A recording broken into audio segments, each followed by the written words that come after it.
Hey, SBG solution-based gang, like, share, subscribe. Say no to rim, brothers, Manosphere, and sell no good suckers. Hype him up, hype him up. Shouts out, Sharoon, Bracy, and the Wildest. Wake up, morning show, salute, big dog, shout out to the Lurk. PH, give a salute, Brownsville, SBG solution-based gang.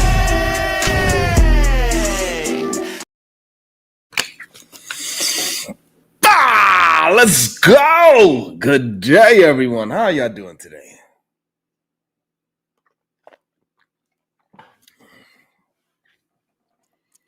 Last night, I couldn't take it anymore. What up, Platinum? What up, Letitia? Good day to y'all. You know how we like to start the day, Black Beauty. When I say good day to you, make sure you say it back and say good day back, because I could feel that great productive energy. And man, it's been so much. So I see Andrew Wilson and Coach Greg Adams had a debate. And the reason why I want to talk about today, because Ruthless Truth came on my show last night. He was saying some crazy hot garbage. And I do not understand, for the life of me, why do so many of these Manosphere, rim bros, no good suckers, focus so much on divorce? It's like they know they are going to sabotage their own relationship. They know they're not worthy of a woman.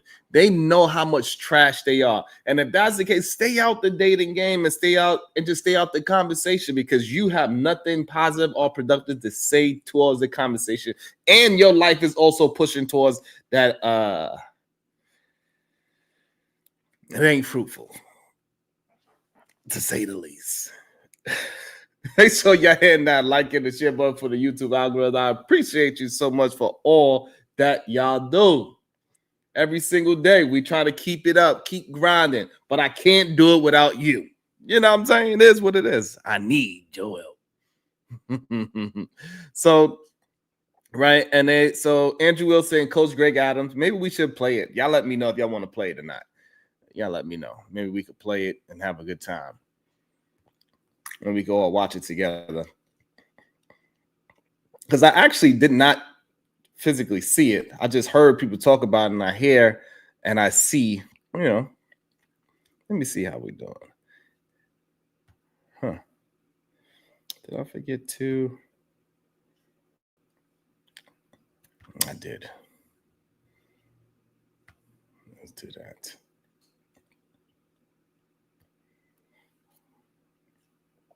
Who y'all think? Did y'all see the video with Coach Greg and Andrew Wilson? I wonder. And I wonder if you know how it feels. So, what's up, young? And, so it was like watching a pastor fight a divorce lawyer. Coach Greg Adams, he come in swinging with stats, bitterness, and a whole lot of don't get married. You know what I'm saying? That's what he came in swinging with. What's up, young? And he's like that uncle at Thanksgiving who got divorced in 1998 and still brings it up every year. Marriage is a trap.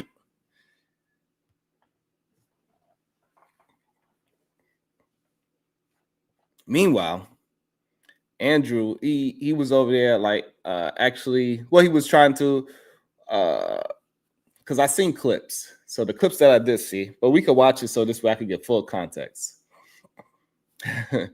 But he was saying marriage is a covenant, a blessing, sugar bum, and the foundation of civilization. And the crowd was like, wait, he might be spitting. And the problem is the Manosphere treat divorce like it's the end of the world. These dudes act like marriage is a ticking time bomb. She's gonna take half your stuff, your kids, and your soul. But they never talk about the benefits of marriage, like love, stability, legacy. No, they don't want to talk about none of those things. They're too busy calculating alimony like it's fantasy goddamn football. They say marriage is a bad deal for men. Marriages it can be. Shit, we seen Ruthless Truth here yesterday. If you was married to him, I'm pretty sure it would be stressful. I ain't gonna lie. Some of these men that come on these platforms, hey, they make marriage look very stressful. But to me, marriage is not that stressful for real. It's really children that is stressful. When you start adding children to that marriage, sugar bum. Having children is ghetto as hell.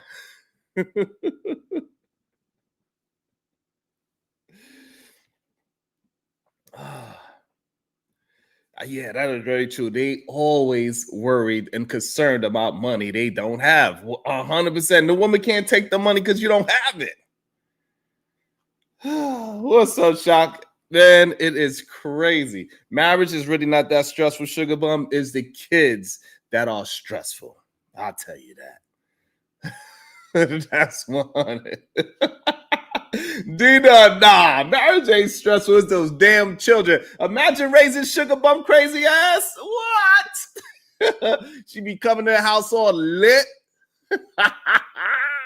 Stressing dad out, goddamn. Shit. Nah, but like shit, like raising me. Shit.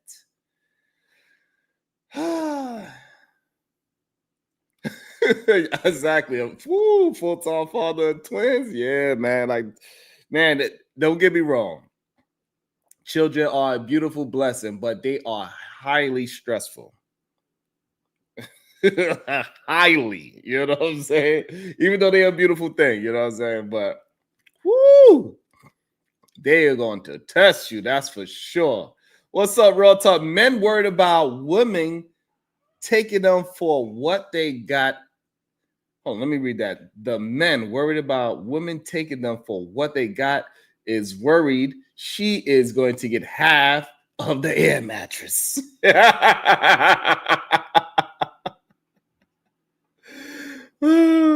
Yeah, sugar bum. Hey, look, I ain't gonna lie. Shit. If y'all both doing y'all damn thing, y'all get to travel together. Shit. Children make it complicated. It makes all vacations a lot more expensive. You can't take road trips because they can't hold AP. And then when you go to the gas station, they want to get out and buy silly stuff. Oh, look at these glasses. If you don't put that goddamn gas station glasses down, we got some Ray-Bans in here, goddamn it. Shit.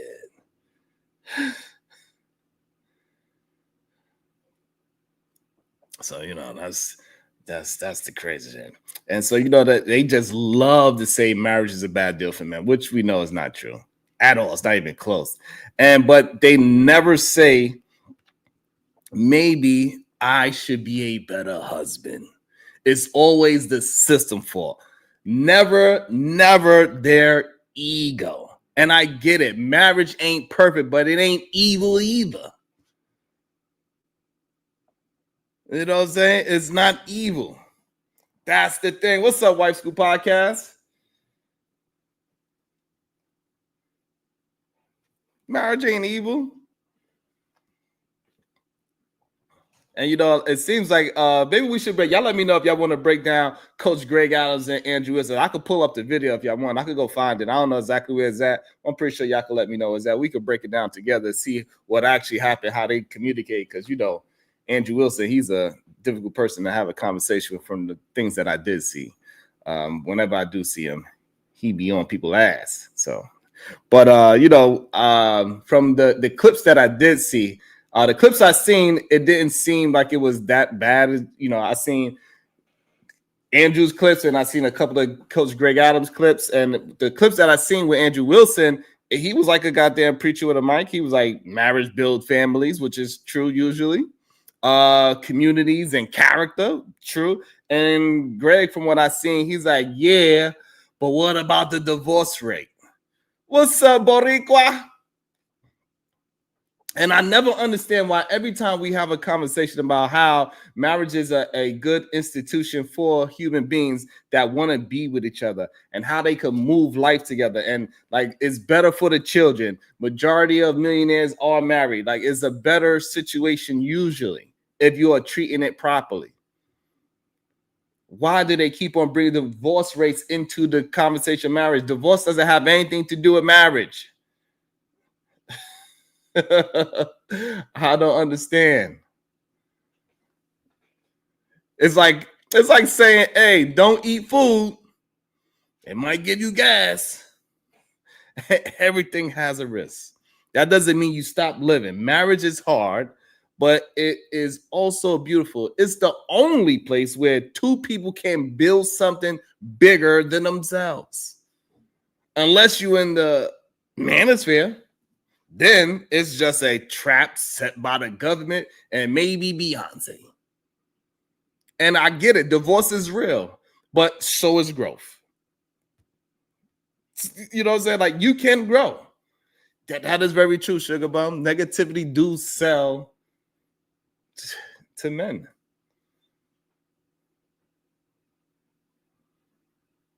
That is a good point, Sugar Bum.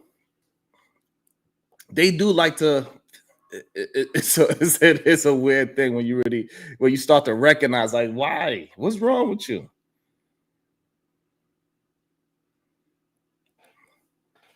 I don't know what LLC's got to do with marriage and divorce. I don't understand. I really do not understand why so many and the crazy part is that we understand Greg Adams. Well, according to Freezy, I heard Freezy say he was married to a fat white woman. I don't know what's the relevance of that, but that's what he said. But like just because you had a bad divorce and it was real bad and real messy, that doesn't mean that all of a sudden you gotta go on a campaign and saying don't ever marry nobody. Like what is that going to help society with?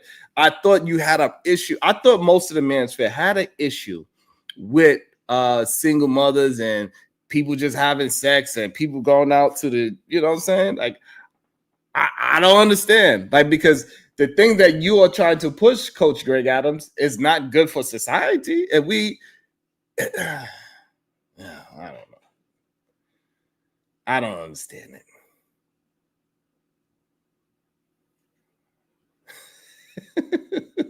Sugar Bubby on the ass. They sell happiness to women and negativity to men. Interesting. I like it. I like it. And they focus on a worst case scenario. They treat the divorce like it's a goddamn death sentence. Right? But sometimes divorce can be freedom for both parties. It could be a freedom. It can be. You don't have to look at it as a goddamn death sentence, right? You could have healing. You can have a reset. They never talk about the dude who got divorced, found peace, and became a better father. They don't want to talk about it. They only want to talk about the guy who lost his house and now lives in a goddamn van making a YouTube life video. Van life video. You know what I'm saying? Like that's the only person they want to talk about.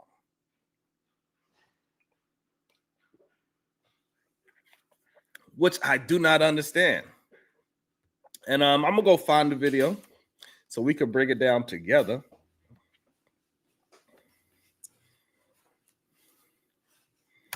Just in case everybody want to hit the link. Just in case. And the truth is that the Manosphere needs therapy. That's what it really needs. In all honesty, the Manosphere needs therapy. I bet he do like one of your uncles. Your uncle's a trick. Hey, Sugar Bum, your uncle a trick? Good coach look like a damn trick. That's what he look like. And the Manosphere needs therapy, not just microphones. That's the problem. I'm gonna bring up in a second. They're loud, but they're hurting. And instead of healing, they build echo chambers of fear. That's what they do. That's what they do. And marriage is not the enemy. It's a mirror. And if you don't like what you see, maybe it's time to grow. So yeah. Sorry.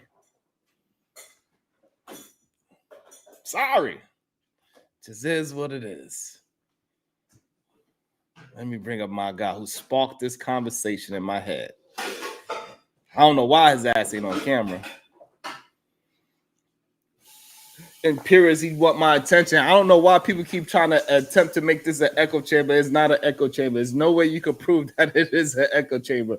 Just because you are wrong on most of the things that you do doesn't make it an echo chamber. I'm not sure if I'm ready for this. Welcome to the show. Ruthless Truth. Top of the morning, marriage counselor of the year. That's right.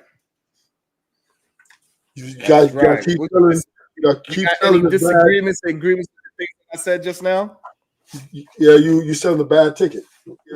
I mean, and that's understandable because you're a married man, so you have to kind of, even though the numbers are against you, everything you say, you have to sell this dream. Because then, if you would sell anything different, right, you would have to be like, "Damn, you married, man. What you talking about?" So I understand. Okay, so now let's flip that over to you. So now, are you also the person that is selling the dream of being a single man and having like a poly lifestyle? That's the dream that you are selling. Well, I'm not really selling poly because, like I said, everybody can't handle poly. But being single and dealing with short-term investments is more optimal long-term for the average man these days. So you saying that even though it shows that men do need commitment, men do need companions, men tend to do better when they are dealing with a woman but alongside of them. We know that's a fact. We know the stats. Majority of men that are millionaires, majority of them are married. Children, they usually do better in a marriage, a good, healthy marriage situation. Communities do better when there's a community of married individuals. So if all those things are true, do you agree with those three premises that I just painted for marriages? No. You don't? Okay, so just so I could be understood, you don't think that majority of millionaires are married? No. No, but stats prove otherwise. I think what millionaires divorced about 50%. Millionaires divorced at 50%. Millionaires divorced at 50%. So the more money you have, the less divorce you have as well. No, but it's changed. All that's changed. No, it has not. No, it's still the same. So, but again, I'm talking about marriage. I don't know why you bringing in divorce. We could get to divorce, but let's talk about marriage before we get to divorce. Let's talk about marriage, okay? Yeah, before we get to divorce, because for some reason y'all believe that everybody that is married somehow they get this death sentence of divorce. I just believe once you marry, particularly for men, you have to happy wife and happy life. There's no other way. There's just no other way you can do it. Because women are very fickle, they invest so much in their emotions that they can switch up and they will leave. I'm not saying they will, but if they're unhappy and you're not doing what they think you should do for them, they're highly like 99% chance to leave you. And so now what is the positive out of being with a woman short term and she still does the same thing? So you buy her all these things, you still investing in her, you spending money, you spending time, possibly could get a disease from her because she ain't yours, you ain't hers. And so you spend the 3 months or 3 years with this woman and you're investing in her. What are you gaining from that relationship? Well, you get the value is you don't have to deal with her baggage. You don't have to worry about it if she's down for you. Like, you don't have to worry about any of the things like that really can hurt you in the long run, right? When you're dealing short term, you really get what you want out of the situation, which is valuable to you, and then you're going. You guys don't move in together. You guys don't have to deal with all the negative things that people have to go through when you're doing a short term. You don't have to, because most women, they come with baggage. I'm not saying guys don't come with baggage, I'm not saying that, but most women come with a lot of that emotional conflict and, the insecurities which they go through. It's a tall order for men. And to attach yourself for that long term, it's battling your mental health. It just tells you have to take a back seat for this thing to work. And that's not optimal for a man to be in his leadership position. I do believe women are guilty. And this last part. I do believe women are guilty of emotional entrapment. You do believe women are what? They're guilty of emotional entrapment. Emotional entrapment? Yes. What woman hurt you, goddamn? What's her name? We need to bring her. We need to get her up on the show and have a conversation and see what exactly happened. Because, hey, look, just because you had a bad situation or a divorce, it doesn't mean that's going to always be your example through the rest of dating in the world. If you find a good woman, you need to be with that woman. I don't understand why people look at another person wanting to leave the situation as it's some dire need. It is okay. You should be upset for a little bit or whatever. However, you need to get through and say, hey, it is better for that other person to flourish and for me to flourish as well, because you don't want to keep somebody in a negative state. You just don't. And it's okay.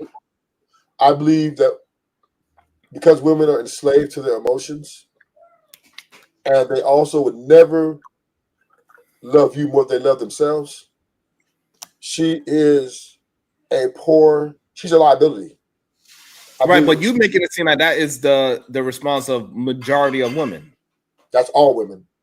Oh, it's not even the majority. That's all women act like that. All women are slaves to their emotions and the way they feel. I believe that's universally accepted. That's why I come to the conclusion that men have to have I understand that's your idea because of your life experience, but there's no evidence that you can actually back that up at all. To say that women are more emotional than men. Men live in their emotions, women live in their emotions, and then we got men that live in logic, and we have women that live in logic. We see them communicate it all the time. We see it's a bunch of men out here that do not have no kind of impulse control whatsoever. So to say that women they only live in their emotions is just nonsense. I said that that's heavy, like really heavy. They can't be logical, but the emotions will take over because they love it more. I would say they embrace it more than I say men do. Now I'm not saying men we don't get emotional, of course, but ultimately women, we understand that women, because of the internal conflict what they have within themselves, are the weaker vessel, so therefore they're easier. What makes you think that men are strong? Why do you think, in the context of society, women in this society, today's society, that women are weaker than men? Because they are strapped to their emotions a lot more. It's just a way more. This is why the balance, the racial dynamic balance, is that the man be opposite of the woman, right? So the woman is more emotional. She's more tied to those emotions, and where the man, he's more tied to the problem with you saying that, True, is that you cannot substantiate that. That's just your personal feelings about it. That's your emotional response to women. It's not a logical response to women. That is unified and universally respected sentiment, though. Only by men. It's usually only by men that actually dislike women. No, this is women that tell you they're more emotional than men. Come on. That's what the Queenmaker came on and said. She gave a whole speech on why women are, she wants to make everything about her. We're selfish. She gave the whole breakdown and a whole bunch more women. So we're not here to dispute that, right? I know you're not disputing that women they're more emotional, right? You know that. You do agree with that. No, I do not believe women are more emotional than men. No. So you don't believe that women are okay, that's how I want to put this. So why do you think women leave so much? Because the man is not doing his job. He's not maintaining his respectable position as a husband that is also evolving with the family. He usually does one thing and then he gets stuck in that one thing and believe that as long as he just keep doing that one thing, that he's a good man. And if you just have conversations with a lot of men nowadays, they don't even have a good strong stance on what is a good man or a good husband in the first place. The only thing they could talk about is a good woman is somebody that cook, clean, shuts up, and have sex with me. That's the idea. So we do understand that nobody's perfect, right? Okay. So if you're marrying somebody, instead of them to be perfect in the way you want them to be perfect, then how is that being how is that being genuine? I don't know. Right? Because nobody's perfect, so that means the woman, she has imperfections. The man, he has imperfections. So both of y'all got something wrong with y'all. It just, well, the marriage or union of you two is, I love you enough to go through this with you, or to deal with your imperfections. Right. So, but the question you asked me was about why women are leaving they men, because they are not good husbands. Is my answer. That's what we was talking about. I believe women leaving. So that's the part that you are missing, is that like it's a lot of men are just not holding it down properly. Shout out to the lover girl Rogue C. Men handle their emotions poorly and ours.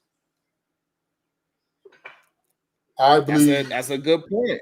Men do not know how to handle their woman's emotions, and they definitely don't know how to handle their own emotions, because a lot of men believe in it. Emotional stoicism is the issue. I agree 100% with that, because this is why arguing over dumb stuff is bad. This is why the insecurities in the relationship is very bad, because it creates a hostile environment. It creates a emotional response.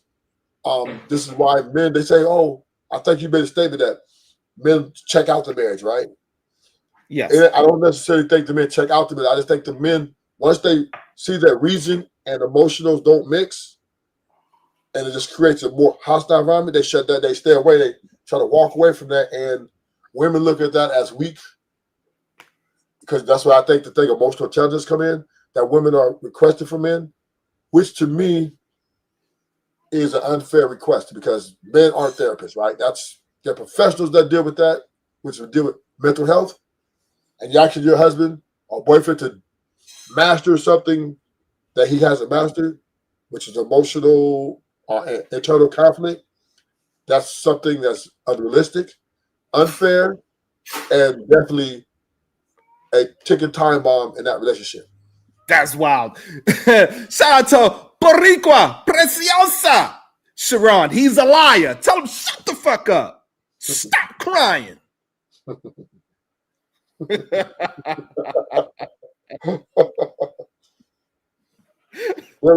you got to agree with me, right? No, I do not have to agree with you, because I believe.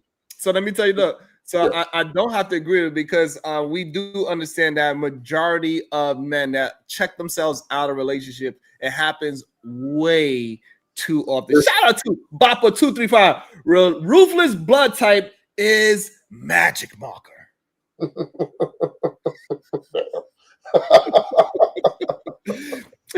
and so we do understand that it is a plethora of men that believe that they are just better than a woman just because they are born with a penis. And that's where the real issue is, when they say things like she's the weaker vessel. That's where the problem lies. When men actually believe women are not funny, that's where the problem is. And so when they get into a relationship, they already have this entitlement that they are better and they know better than their woman, instead of actually treating a woman as a human being and move through the different problems that they could accomplish and so have a solution for together. They think that it buck stops with them, where in reality, they need to have communication with their woman and not treat them like they are less than. Nobody's going to feel good in a relationship feeling less than the other one. So here's where your argument falls short. Really? Women put a price tag on the exclusivity, right? So no, but that's not true. So pause there. You said right. So you asked the question. So no. I asked the question. I was. Yeah, you said right. That's it. That's inferring. You got to learn your English. That's it. You said right. That's inferring a goddamn question. Women charge. So what I'm saying is that no, I have plenty of men that come on my platform that is all for marriage and they are making less than 100,000 and they are with a woman. So no, women are not given exclusivity because of money. Well, to get the exclusive time with them, to be with them long term, you have to invest, right? Money, right? And time. And this is the expectation because women are looking for a provider. And it's not just money, but money is on the pie chart, meaning you have to buy your wife. Let's keep it real. You have to buy your wife. She's never free. A wife never comes free because she would not. This is insane. All right, so let me get some understanding before we move it past that. Because you tend to have like 3 conversations in one. All right, so let's stop right there. All right, so you have to buy your wife. So when you are dealing with your short-term rent-to girlfriends that you have, are you not buying her for that short time? Yes. Yes, but what I'm saying is the difference between the long term, right? You have to deal with the baggage, right? You have to deal with your baggage. So when I am saying this to my other point is, you have to buy your wife because women charge a price for you to get them to the altar. So ultimately, men are trying to buying loyalty, right? That's what men do. The women they got the expectations of you to be an economically efficient individual to take that ring. And that's a part of them being with you, selecting you, because they want to say, oh, is he efficient enough to take care of me? So therefore,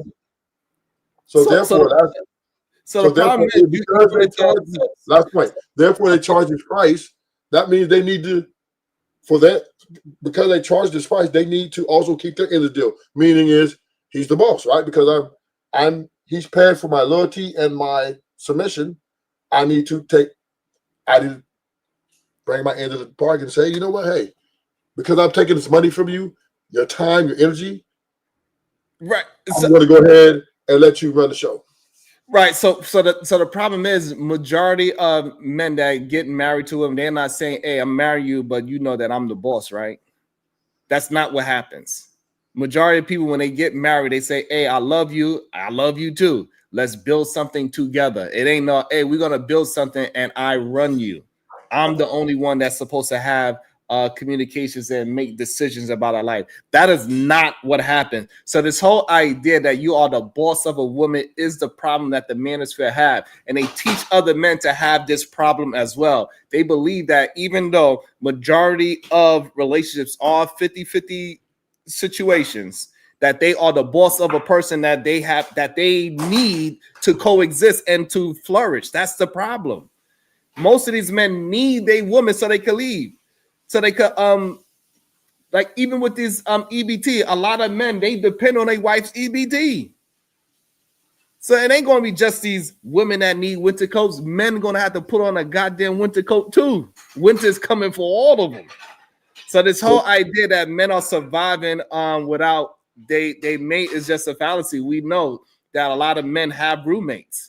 And then what they do, they transition from another male roommate to their girlfriend roommate. Now they just have a live-in situation. So this whole idea that men are the boss regardless just because they are a man is a problem. You need to speak to your woman as she is a human being. Well, it's not such a boss-like sit down. I'm not talking about that form, right? But if he's financially purchasing you, because this is your requirement or your expectation, then why are you? All right, so let me get this understood. You're not talking about the majority of women. I'm talking about escorts that decide to marry. Let me say this quick. Any woman that's getting married, right? I'm bringing that to the full circle. Before she gets married, that guy has to prove beyond reasonable doubt that he's going to take care of her. She's not looking to take care of him financially. Let it be specific. Women are not going out buying husbands. It's not happening. Women are going out looking for husbands So just think about what you're saying. Think about what you're saying.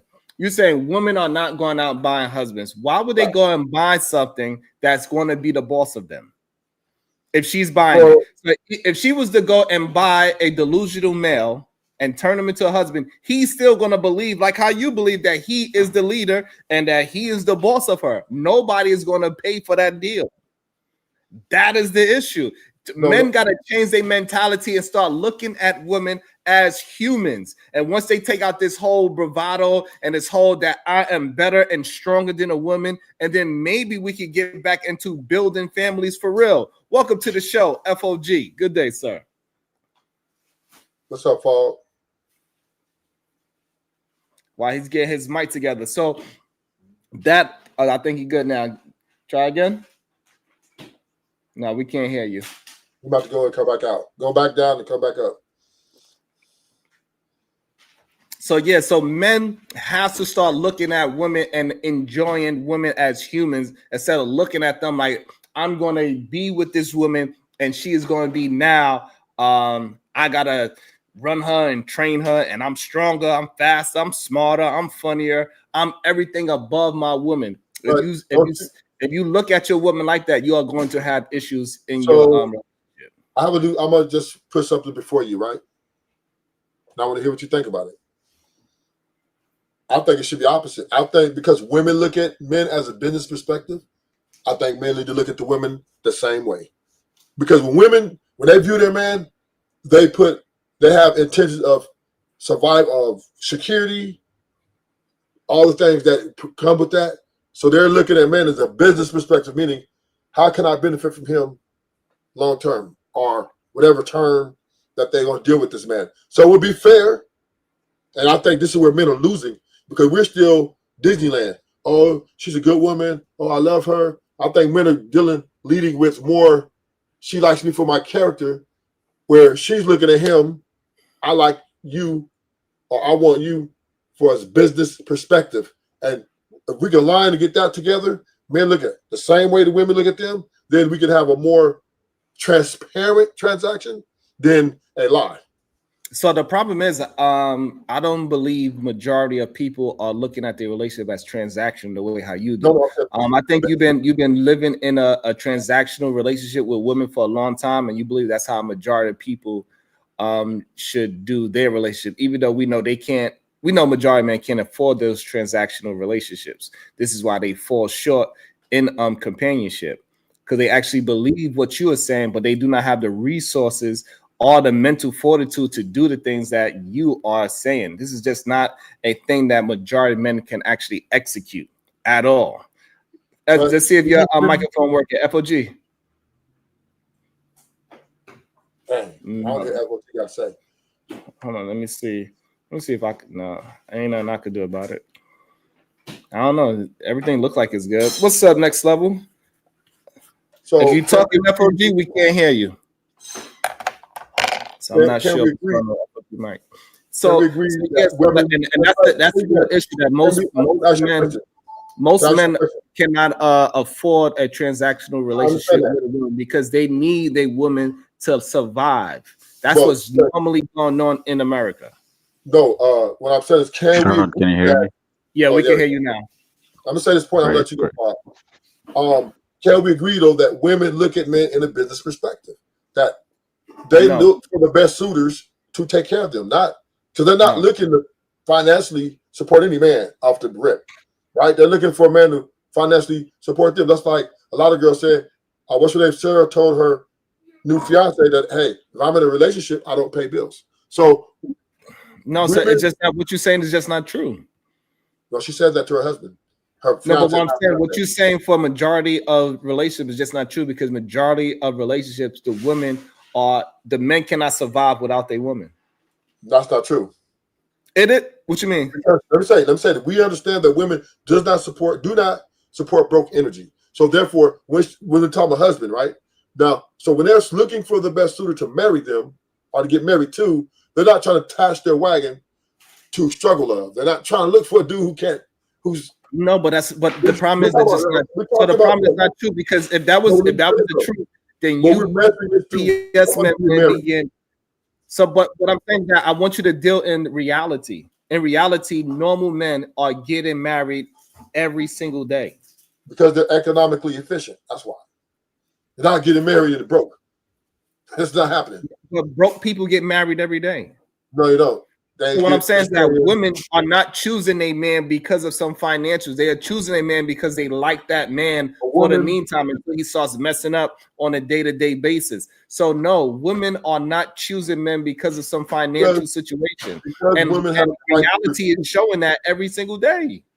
Because the women have the right of refusal, they are not going to settle. Women don't settle, especially they're young and beautiful. They're not settling. They will stay single and until they find that dude that is going to meet their standards or their expectations. Why would they give it this guy who's lacking and attach themselves to him long term when they could just wait for a better man in their mind? The high nature of hypergamy will come along and give them at least close to, or if not all, what they want. This is not what's happening out here. Women not say, "Oh well, I want to marry you broke. You can't meet my expectations. I'm gonna marry you because I love you." No, women aren't doing that no more. Those days are over. But that's the thing, and that's the problem. Like, it's too many men convincing other men that this is not happening, and well, it's just not true. Women do not look for no man to take care of her, because majority of women figured out a way to take care of themselves. They are going to school. They are getting more money. They are understand the resilience. They are not having as many children as they used to have because they understand the temperature of America today. So this whole idea that women are only choosing men to take care of them is just a fallacy, and we got to stop telling men this because they believe in men like you, and it's just not a reality because day to day security guards are finding women day to day. The dude at Walmart, he's finding a girl that's in his lane. The problem is, it is too many men giving other men this fantasy life, and they are telling young men to run away from relationships because a woman is trying to take advantage of you. Ain't no woman trying to take advantage of them. No, I'm not saying that. We're not preaching that. What we're saying is we have to look at it differently. We have to go in differently. Can't go in of thinking that this woman's traditional and she's going to be feminine and in the kitchen cooking. No. Women, they look at men. Okay, pause there. And they're coming with a more of an independent mindset. Pause right there. So the cooking and cleaning part. Yeah. She goes to work, he goes to work. Why should she be the one cooking and cleaning? I'm not saying she has to. So why bring? So that's what I'm saying. Majority of relationships. What I'm saying is this: the reason why I asked you that is because majority of relationships they both go outside to work, and then when they come back in the house, this is the problem that men have when they believe that they are just far superior to women. They believe even though they both go outside to work and they both got to use their income to survive as a couple, he believes that she's supposed to be doing X, Y, and Z within the house, all of the house duties, because one day out of 20 years, he might have to wake up and defend the house. And what we are finding out that a lot of times the men are not even willing to do that. The woman is pulling out the goddamn blicky too. So this whole idea that men feel like they are better than women is the issue that a lot of men are having in relationships. And men like you keeps pushing this idea and not recognizing that men need to look at their woman as a human being. And once they do that, it ain't gonna be no, we both gotta go outside and work and only you could take care of the household. No, it doesn't work that way. But when we get to the courting part, right? When we're choosing to marry, right?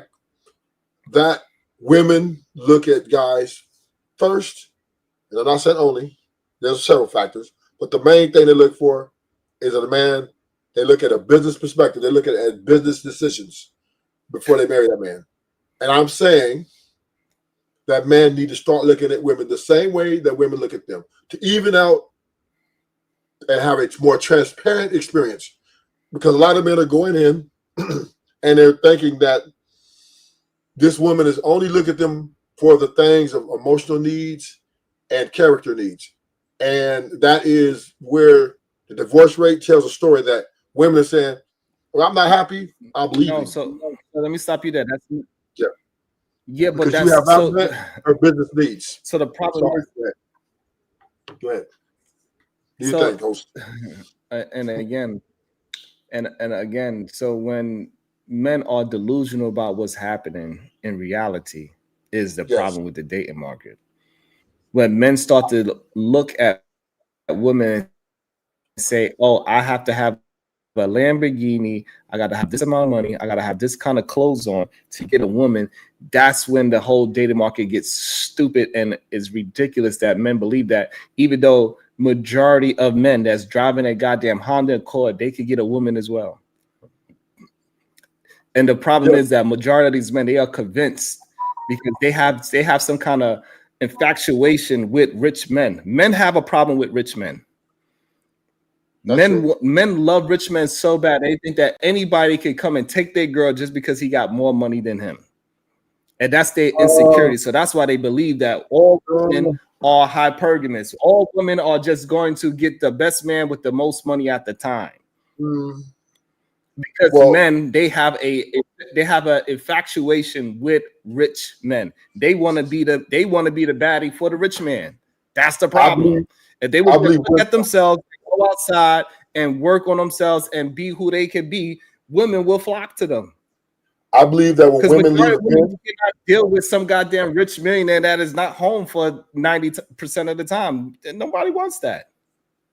I believe that when women leave men, largely because of a business decision. Right, because the man is stupid. He thinks that he is better than her without no proof of it. He would say stupid shit, "You just emotional." So how am I being emotional? He cannot prove because women are just, I'm not woman. I'm your woman, you idiot.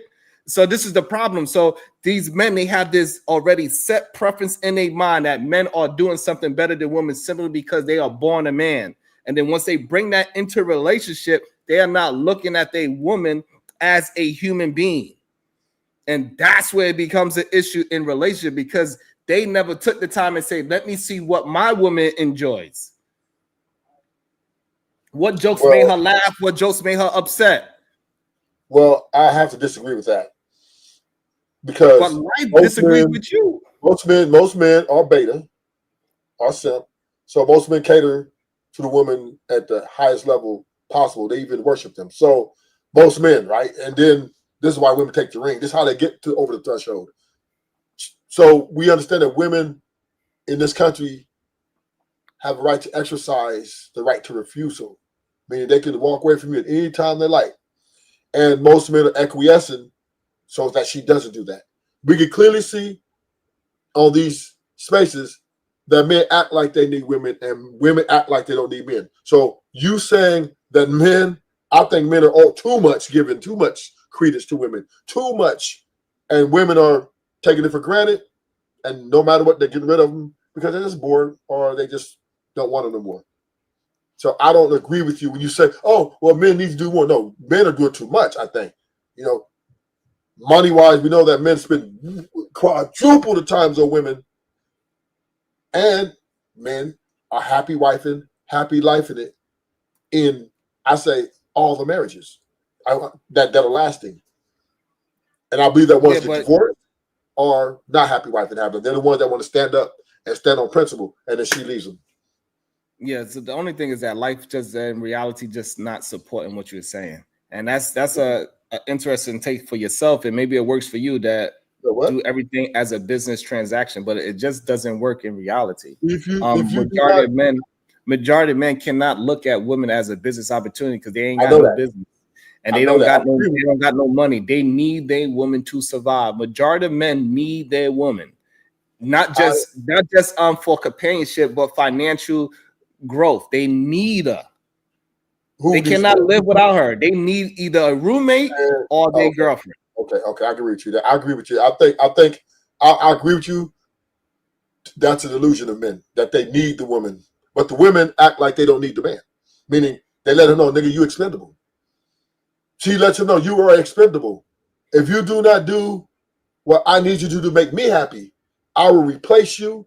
I will take these kids. I will get another home, and I will have a stepdaddy in this bitch ASAP to take your place, and my kid's gonna call him daddy in front of your face, and I'm gonna tell him you ain't shit. So take your pick. You do what I say, or I'm leaving, taking the kids. And that is a leverage which women use, and that's why happy wife, happy life is the ideology of men to have a long-standing marriage. Anything past 3 years, I think you're happy wife and happy life. It's just 100%, just no way. Because we do agree that the courts value the woman more than they value the man. No, that's not true. Huh? They value the person that's making more money more, right? We see it all the time. Holly Berry, we see Mary J. Blige. We see that the courts favor the person that is making more money. That's what the courts. That makes it even and level. Like, I don't understand where y'all get these fake ass tone points. For a long time, men was the only ones able to make money. So for a long time, men was the top dogs in money when it comes to divorce. Usually, the woman is not making as much as the man, because that's how society was set up. Society is set up to hold women back. We understand that. So to act like as if we don't recognize that the society that we was raised in was designed to oppress women is crazy talk. We do. We know how much they had to fight to be in a regular job situation. They had an idea of woman job. The only job you could get is a secretary at one point. So you have to clean the house, secretary, babysit. It took a long time, and we still to this day are having the first woman this, the first woman that. Okay. So do you agree so this whole idea that divorce is only favoring women is bullshit. Okay. It favors the person that is making the majority of the money. So you do believe that women do not support broke energy, correct? Incorrect. Oh, so you say they support broke energy? Yes. They don't care about the man's money. Explain that to me, Sharon. Because women date men that are making average money all the time. They marry men that's making average money all the time. They marry and date men that cannot take them on vacations, cannot buy them a Mercedes-Benz, cannot put them in a 5-bedroom house, cannot take them out to eat every weekend. They are dealing with those men on a day-to-day basis. So that's reality. That women support broke energy? Yes. Okay. So do you think that? Well, here's another question for you. Because someone marries someone, put it like this before you move it. Have you ever seen or heard that Podcast had a girlfriend? Yeah. Okay. And he's on what? On Section 8? Okay. Oh yeah, but the level woman he's getting. So Jay Prince, has he ever had some females? He got married for like 30 days. Okay. All right. So therefore, there go your proof that women are willing to date men that are not. That is proof that women are willing to women are willing to date men that do not have a whole lot of money. They are willing to date the regular man if he is funny enough, he's attractive enough, whatever it is about that man, she likes that man. That woman that liked podcasts for what or the things that he brought to the table, she liked him for that, not his money.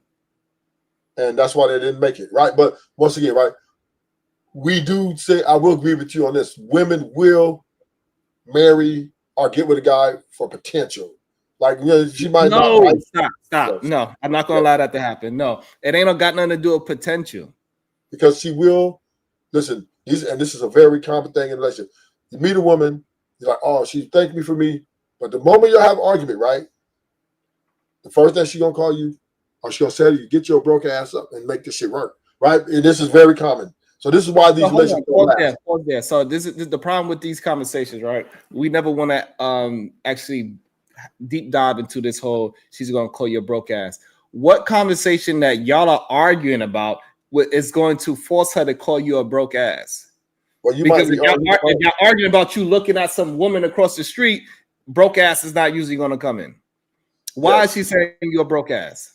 Because this is women is all about wins and losses for them, and they will. Because something. No, let's be honest. The reason why it happens is because something happens with the financials, and y'all having the conversations about financials, and then y'all come up with a plan to solve those financials, and you ain't never moved the ball on that solution. No. And then that's when the whole broke ass comes into. But it could be an argument about something totally opposite. It could be like something y'all disagree on, and you're winning, and a woman will. We know that women are petty, right? They know they bring up the past, and your position, a financial position, they will use against you to leverage out a win. So I'm just saying, right? This is why these relationships never last. They never go to marriage because the women will dog walk a broke nigga. She will. That's what they would do. They do not, even though they might give you because you got some good D, he might have good D, good personality, but she's always going to look at, okay, are you going to get to the bag eventually? It's always on the table. All right. So always. okay. So now hold on. Yeah. So now okay. So you said men are logical. If you are a broke ass and somebody call you a broke ass, why logically would that make you upset? Because you're trying to get there and maybe just take a little more time. But no. You misunderstand the question. Hold on. If you are broke, hold on. No, you're missing the point. Yeah. If you are broke, why would your woman calling you broke make you feel so bad? Because she understands maybe something happened, maybe life happened. I'm not talking about her. I said the man. Why is the man so emotional when he calls out the truth? She says, hey, shut your broke ass up. I got you. Shut your broke ass up. And then he gets more. Your camera is still on, by the way. Boricua. What he should feel about that? Yeah, hold on. Your camera is still on. There you go. All right. Yeah, like what? There you go. Yeah, I got you. All right. So you're in the show, by the way. So again, so why is the man so emotional? Because she called him what he is. Well, I mean, it's kind of a because she's letting him know that I'm going to eventually replace you if you don't get to where you need to get to. It's an insecurity for the man. Like, damn, she just called me broke. So he's moving in his emotion.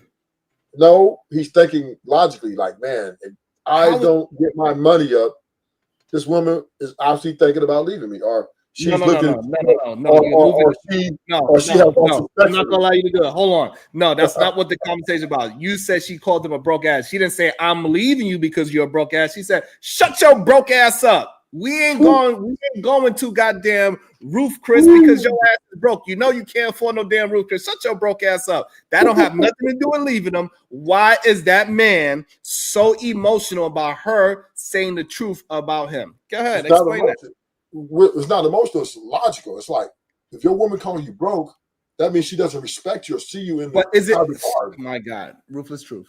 So in me as a man, I'm looking at it as she does not care or she would do anything to win. And that so that is so is that an emotional response? No, that is a logical and practical. How is that logical if you are truthfully broke? Because I don't want to hear it. If my woman, you don't want to hear the truth, right? But logic doesn't. So logic doesn't have anything to do with it. Then, if you are logically broke, the truth should not hurt you that much. That means it's an emotional reaction. But if she's with me for the things, my character, my good deed, all that should never come out her mouth, right? If that doesn't, she doesn't care about that. Explain to me why she shouldn't tell the truth about her man. Because if she's displaying that I don't care about the money, I care about you, then if we don't agree on something, then we just stay with the argument that we don't agree on, not bring that up to shame me and to make me feel a type of way. That is, to me, she's displaying that she doesn't really like you in the position and will let me know my time's going to be up. Welcome to the show. Boricua, Preciosa. Good day. How you doing today? Hey, Sharon. Hello, crybaby. Listen, it seems like he's doing a tour on YouTube. Like, I heard this story like last week. Crybaby. Man, you're the biggest crybaby ever. What? Sharon, you're a terrible interviewer, by the way. You need to do your homework. So, have this man been married? You've been married before? Because I didn't hear that part of the story. Was you married before? Hello, crybaby. I'm talking to you. I just want you to ask me a question according to our conversation we're having. I I'm not am. gonna answer It says, any it personal says question. marriage I'm not answering. versus divorce. Were you ever married I'm before? not answering any question of personal. Not. You won't answer that question, but you sit on these platforms crying like a girl every single time I see It's not you. out to fill, buddy. But you can't answer. But you can tell us you was in prison for how many years? You left that part out too. I didn't leave that part out. Yes, Everybody you knows did. I'm. Everybody knows I'm an ex-convict. Everybody knows Stop. that. That's transparent. What's up You are not transparent at about all. being a convict? You're not transparent at all. Sure, you knew I was a convict, right? Nothing No. you say, that comes out of your mouth, You knew you're that nothing motherfucker but lying. a liar. You a panderer. You a panderer, and you're a grifter. You are. So, That's all you are. do you support broke energy? Listen, we're talking about you and your lives. We're talking about Yes or no? you. Yes or no? It ain't me. It's No, about me. No. there is Title no. of the show is Hello, marriage versus listen, divorce. crybaby, because your name is Crybaby. Listen to me. The title says marriage versus divorce. Yes. Okay. You sitting up here talking about generalizing women, saying all we want is money. Didn't he say that? We want No, that's money. not what I said. It's not what I Yes, said. you did. You said we looking Yes, you for did. rich men. So let me put it right. First of It's all, let me women are looking for a plethora of things. Money is on the pie chart, but they look for emotional intelligence. They look for good dick. They look for all kind of things, right? first of all, a person like you, I wouldn't even give you it for free. You so damn ugly. Okay, did you look at yourself? Did you see yourself? You know what? You have so much trauma inside of you that you come out here. That lion behind you should be a picture of a bum because that's what you are. A Okay, bum. okay. You come out here and all you do is talking points, talk. You're not being transparent. You're fake as the picture behind you. That's all you are, fake. You coming here to what? Get traction? Go viral? You're not. All of that putting women down is over. You guys been doing this for how many years? I've seen video on top of video on top of video, and I'm so sick of hearing your bullshit because that's all it is. And then the women sit here and let garbage like you sit on the platform constantly singing the same tune. You're a bum. Oh, you use what money? What are you, a security guard? Because I heard security guard. You a security guard? What do Nah, you do for a living? Because you stole money. That's why you ended up in prison. yeah, Right. yeah. Yeah. They talk about your Not, yeah, Instagram page. They talk about listen, your Instagram page. You got all these little girls on your page. And your listen, fake buddy. 4-year relationship that you dumped off in a smoothie store with her box. Remember? Yeah, You know where you told that story, right? Because I don't want to say the person's yeah, platform. yeah. Okay, yeah, okay. I'm not. Y'all stood on that platform for hours talking about absolutely nothing.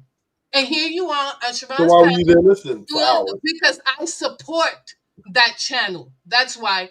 And the same way When you you come back sitting another here day, you don't and like I it. support Sharon's channel, but your content is bullshit. Yeah, but if you don't like what you're hearing, just block No, off and no. leave. No. Me, You can always support the channel another day. me. You hear this bullshit? You see this, Sharon? He wants me to leave Yeah, because if you he's don't like sitting what you're here hearing, telling you nothing but you don't lies. like what you're hearing, you're complaining about what you're hearing, leave. Like you always do. Like you always do. You left your husband, you left your old nigga First of too. all, You first of know all, you're a first quitter. of all, So if first you of don't all, like it, first of leave. all, You first got of all all, these rights, you do not exercise it. know me. First of all, you don't know me, and I've never been married. I was So just let's clear that up. And obvious why? that's why I said your husband or your nigga. Obvious, You got obvious both, why? either one. Obvious why? Sweetheart, I got men lining up out the door. What are you They talking run from about? you. They trying No, to not run from running you. for me. You wrong. You do not know me. We're talking about you and your lies. You a liar. And you are single. So are you? If that's what you want to No, I'm say, not. okay. I'm not But you single. know what? But I'm not out here hoeing my pussy like you out there taking We your don't know pic. what you're doing. We don't know You what out you're there doing. selling over there out there buying pussy. Man, All you do is buy fans only pussy and Instagram pussy. I'm sorry, Sean. I'm gonna pay you damn. for all these curse words. Why you watching my Instagram? No, Why let's are you watching you me? know what? Listen, because Why you you're a watching me? liar. Because You you a must like this, liar. huh? You must like what you You see. are a liar. Why are you watching me though? Why you on my Instagram? Why are you here? You like, ooh, Why Rufus, are you like, here? he handsome. Ooh, I think fly. Man, listen. I'd Oh, he rather was some bad bitches. Oh shit. slit my wrist Oh before shit. I sleep with a Damn, man how you like pull it you. off? I'd How you pull rather it off? slit my You wrist over there before I looking, sleep with okay. a man like This you. Are saying you you want some of the crazy? chocolate. You I cannot don't know if that you have game, none. that player game you play, you can never play on me. You know how old I am? I'm 53 years old, little boy. How old are you? 5'3". You got big I'll booty? be 54. I'm not no 54? child. 54. I Yeah, am I'm not you don't no qualify, baby. child. You don't I'm a qualify. grown woman because you can't deal with me. You got to deal with them 30 belows. 54. 30 Come and on, let me see how you look below. though. Let me see Okay? how you look though. I might give you 30. a chance. No, you don't need to see me. You don't need to I might give ever you a know chance. about me. You've been stalking my page. Because you know, Let me see nobody, what you look listen, like. I didn't even know you had a page. I don't even have fucking How'd you Instagram know that I have all these or days? none of that shit, asshole. I don't have none of that. I don't even do social media. This is far as How you social know media. my shit then? No. How you know Y'all you been the on ones my that be page? sitting stalking, looking for Oh, others, so you looking for downloaded social DMs. media just to go see Listen, what I'm doing? you listen. You Mmm. trying to put me down ain't gonna Strong work. for your fans, quit stalking I'm me. stronger than you ever be. So You why are are you watching my pussy. page? You Why, are a how you know how many girls I date? baby. You You are know a my information not to have social media. baby. You downloaded Instagram so you Oh, can see what I'm doing? Why I don't know why VC always in the chat because I just saw her making a comment saying I'm crashing out, but yet she always does this. I wish this bitch would keep my name out her motherfucking mouth. Cause she's another one. She always got something to say. You blocked all of you are blocked for a reason, but yet you still got something to say. This is the chick that she spends 24 hours, 7 days a week hanging out on freaking panels. But I'm always crashing out. But you got this idiot sitting here putting a bitch like you down. And you allow it.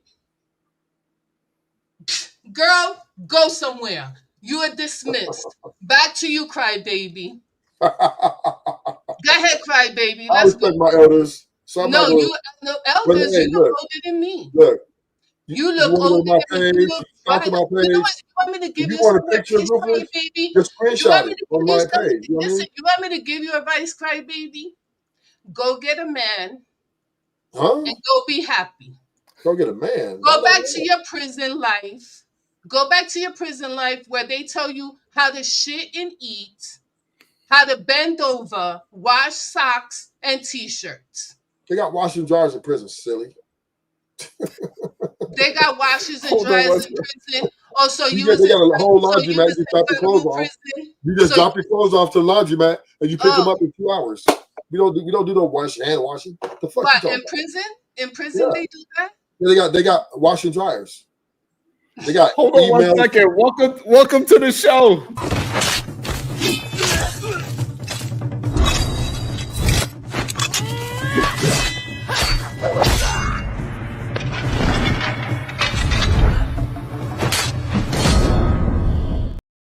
Oh shit. My commissary coming. Woo! Your commissary's coming? Mm. Dave Yes, Supreme got his PhD. I'm playing on speech. Even send me that commissary Hey, money. I'm just Hey, listening. I'm trying to charge my phone, and so coming up was the only way I could listen. Y'all go ahead. I'm still And waiting for you. Hey, don't leave me. no one is gonna kick you off. We want to know the truth. I don't know about that. Stop lying and tell the truth. Hey, you So, stalking my all page. we want is So the truth. obviously you into Stop me. lying. You're just a little too old for me. I don't give a Let me shit. look at you though. I'm not You out here come up. trying to If hook you up with come up, I'm not here if you trying to come hook up, up with I any might of give you. you a What's the chance. problem? I might add you to the roster. Let me cam up first though. Man, Let me look what please. you look like. You got to be a bad bitch. So I'm just letting Listen, you know now. you can't even If afford you look anything yourself. less than, if you're 54 years Look old and a at bad you. bitch, I might It's give you a shot. 53. When I'm 54, I'll let you know. Not You know how playing. to count? Because obviously you choosing up on me. No. Listen, all of that, I want you. You're like, And damn, Rufus be you, fly as a motherfucker. listen, somebody What? already tried that, and I paid $500 to get rid of him. Now back to you. Thanks. You think all that we want you, all that we want to No, I DM said you want me. but I don't play with these people in YouTube. But you I'm might be not a like little old, but I got to see your face. no, I And the don't you body. don't need to see nothing. Okay, If let's talk are you your Latina? 4-year Tell relationship. Latina. The 4-year She relationship, Latina? girl that you dumped in the smoothie Right, is she place. Latina Hello. or white? Lady you dumped in the smoothie place. What She's happened? Latina. The accent. You Latina. Puerto Rican? Listen, Dominican? listen. Mexican? No. Answer the question. What happened with the girl, the Oh no, you 4-year black. relationship, you dumped her in the smoothie place? Say that again? The girl you dumped in the smoothie place, the Uh-huh. 4-year relationship. Uh-huh. What happened? She just has too much baggage for me to deal with, and I didn't want to deal with it no more. So when did you That's find not out what she had that wasn't baggage? that wasn't the Well, story. I mean, throughout the years I found out, but it just kept piling up, right? It got more and more. See, there's a certain amount I could deal with. Like, okay, cool. But then if it just keeps piling up and more and more and more, then I have to remove myself respectfully. What kind of baggage are you talking about? Well, you go back and look at the show. I want to get into that, but I mean, I already talked. Me and Freezy, we had a conversation about it, but it was something that I had to do for my mental, and for it was just She it had was you, the best decision I she made had you in my life. mentally stressed? Not really stressed, but more bothered. I was Right. So bothered you because was getting emotional. You was getting emotional. when I get with when I get with my woman, when I get with a woman, I get with a woman to enjoy the pleasurable things about her and us. So when it becomes unpleasurable because a lot of arguing, a lot of things, and she keep a lot of Give things me an that are example of an argument. bigger than me, What was y'all arguing about? bigger than me, then Y'all I was have arguing about her legs not keeping closed. Like what was the arguments about? no, I had nothing to do with that. It was just certain things that I couldn't control out of my control and out of hers. Example.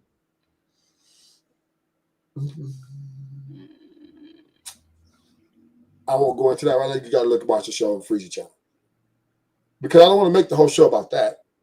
And you're looking for one example. Look at you. Wipe your mouth, nigga. He looking drooling for something he can go. I just wanted one example, just one. What I'm saying is I had to let her go. I didn't want to let her go because I don't like letting bad bitches go. I swear I don't I like keeping a bad bitch, but if it's too much, if the baggage outweigh the looks and the good times and stuff, then she has to go. That's just I'm gonna sum it up like that. The baggage cannot outweigh the looks. Now, if it's like I said, if she had a little bit of baggage, You were with her for 4 years. Yeah, I mean, I gave it a fair shot. I mean, she's a bad bitch, so I give her a fair shot. So you're saying you excused a lot of things because she was a very nice looking woman until you just couldn't excuse it. But I would look to see if she could grow from it.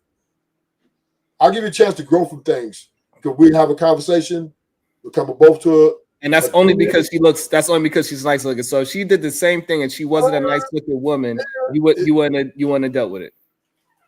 I don't know, but I don't know. I can't say that.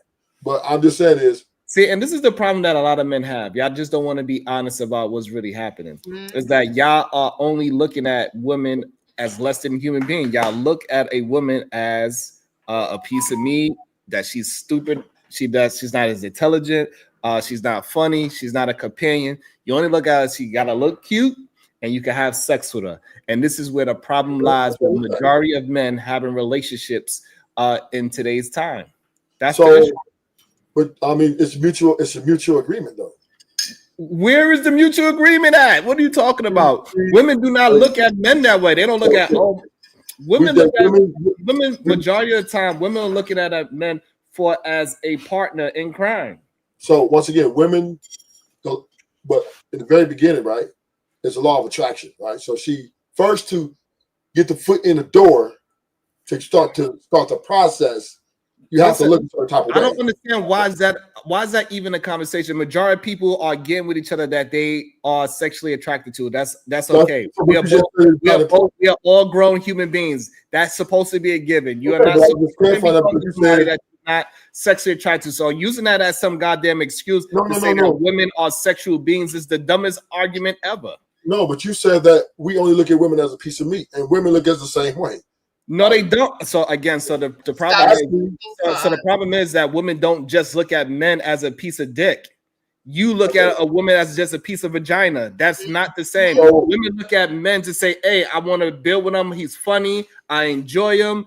We can get to go out places and all these other things that encompass a companion." That's what women look at. Men on the other side, what you teach younger men to do is just look at women as subhuman, and that is the problem.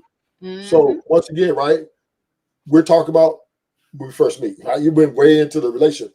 When we first meet, it's all about law of attraction. Then post-nut clarity, right? You say, "Oh, well, I want more with this woman. I want maybe to build with this woman," whatever it is, right?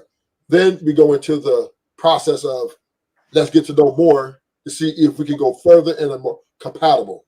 And that's the point of the relationship. So men, when they're dealing with a woman relationship, we're not just looking at them for sex. Once we get into a relationship, we're dealing and look at them. Are we compatible? The compatibility level. That's also what we look for. And okay, so that was true. Why you didn't leave this nice looking woman when you first realized her baggage and that you was not compatible with her? Why did you stay? Because I have to give it a chance to grow. I mean, you know what I mean? I gotta give it a chance to see if she could grow from that. It's fair. It's a fair. But what you're saying is a lie. You stayed with her because you wanted sex, not because you cared about anything else. Because if she was not sexually attractive to you, you would never. I would have never been my girlfriend. She would never ever be my girlfriend. I wouldn't even have sex with her. What are you talking about? So regardless, what I'm trying to get you to understand, that it don't have nothing to do with her character at all. You didn't really care. Even when she showed you her bad character, you had to wait till it piled up so much that you finally couldn't ignore it anymore. And then that's when you say, "Okay, I finally had to leave because she got 30 character flaws that I don't like." Well, that is the problem, because you never looked at her as she is a human being, because if you would have, you'd have recognized it from the first character flaw, and you would have never stuck your penis inside of her. First and foremost, we were friends for a year before we got together, so we got along obviously at that point. Then we got together. Right, our friendship carried over into a relationship. That's what are you talking about? So she wasn't disrespecting me and just calling me all kind of names. I said, "Oh yeah, I'm gonna be with you." No. All right, so that means you knew. That means you knew all of her. So that means you knew all of her baggage before then, right? We built a relationship. Okay, so you knew her for a year. So that means you knew all of her baggage before you got with her. No, not all of it. No. So then she wasn't your friend. No. But I'm just saying is we had a level of communication of getting to know before we even had sex. So after time went on, right? Well, the thing about it is, let him finish, please. Listening to you makes me realize why so many men have difficult with relationships. You are so blinded by your own situation that you never even looked at the woman to see her bad character for us, even for a year. Well, I've seen some bad character, but that don't mean I'm not gonna get with her though. If I like her enough to deal with it. It's just that the game became too much. Right? Other things came in play as time went. Just like we can agree with this, Sharon. There is a thing that people change. They may not be the same person year 1 they are in year 5. So we understand that, yeah. When we deal with each other, we're courting and stuff like that. There's little. Okay, so I get that you say that, and I get that a lot of men say this thing. What is this character change from year 1 to year 5 that happens? Maybe something. Maybe like she picks up a habit, or she picks up something that's very, or vice versa for the man, right? It could go for both parties. But so let's build on that. What habit she could pick up that she didn't have in year 1, but now she has in year 5? What habit she could pick up? She now in year 5, she wants to go out on more girls trips than she did in year 1. Like before, y'all first 4 years, y'all was just you and her chilling, and now all of a sudden now. Year 5, she wants to go out with her friends and dress like a hoe and all those things, and that might not be what you signed up for. So you saying in year 5, a woman would change she would do a complete 360, and all of a sudden she'll start dressing like whatever a hoe looks like to you. In year 5, she would start dressing like a hoe. This is something that's common that happened in relationship. A woman after 5 years, and at the time went by, she would go from a conservative woman, respectable woman, and then 1 year she said, "You know what? I'm going to dress like a hoe." I'm just giving one of many things. Okay, and that one of many things, you're saying that women will go from a respectable woman to 1 year she'll say, "Hey, I'm going to start dressing like a hoe now." Yeah, it can happen. Wow. He's not telling you the whole story. No, I'm not saying, no, that's just hypothetical. It's not real, right? I'm just saying it can happen. People can change over time. This is not argumentable. This is the facts. This is why a lot of people say we grew apart, right? This happens. People grow apart all the fucking time. So just because you marry someone doesn't mean you guys are not going to grow apart. That is the chance you take. That's the dice you roll, and hope that it doesn't happen to you. So we can't sit here But to act like. But the problem is that usually when people say that, they just never knew the person in the first place. Just No. like how your ass was with you was friends with this woman for a whole year and you never knew who she was. No, But that's then not now true. you're trying to make it seem as if she changed, and now you found out that she had baggage and all that. No, you just never paid attention to her because you only looked at her as vagina. And this is the mistake that a lot of men have. All of a sudden she changed. She didn't change. You just didn't pay attention to her. If I only looked at her as vagina, then I would keep my options open. You see, Sharon, that makes sense. And he sits here and he spews those lies like that. He said he was with her and he was taking care of her. And then he stopped taking care of her and she found a job and she started working. Then he said that while she was working, she had a office husband and started telling their business at the job. See, this is what I'm saying. The thing is that he said he packed her stuff in a box and took her to her favorite smoothie shop, dropped her off, and then ghosted her. None of that makes sense. None of that makes sense. And then you're sitting here blaming. The thing is, take accountability. That's the whole thing. Take accountability. You had living kitty, and that's all you wanted. You never wanted to wife that lady up after 4 years. Like let's really you guys never want to talk about the elephant in the room and take accountability and really speak facts. You want to keep coming up here putting women down, and we're just sick and tired of it.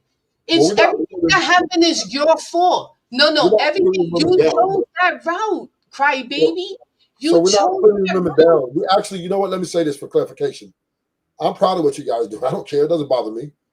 It's just that in my world, if I don't see that we're compatible for long-term happiness, then I'm just gonna have to go and you gotta do you, boo-boo.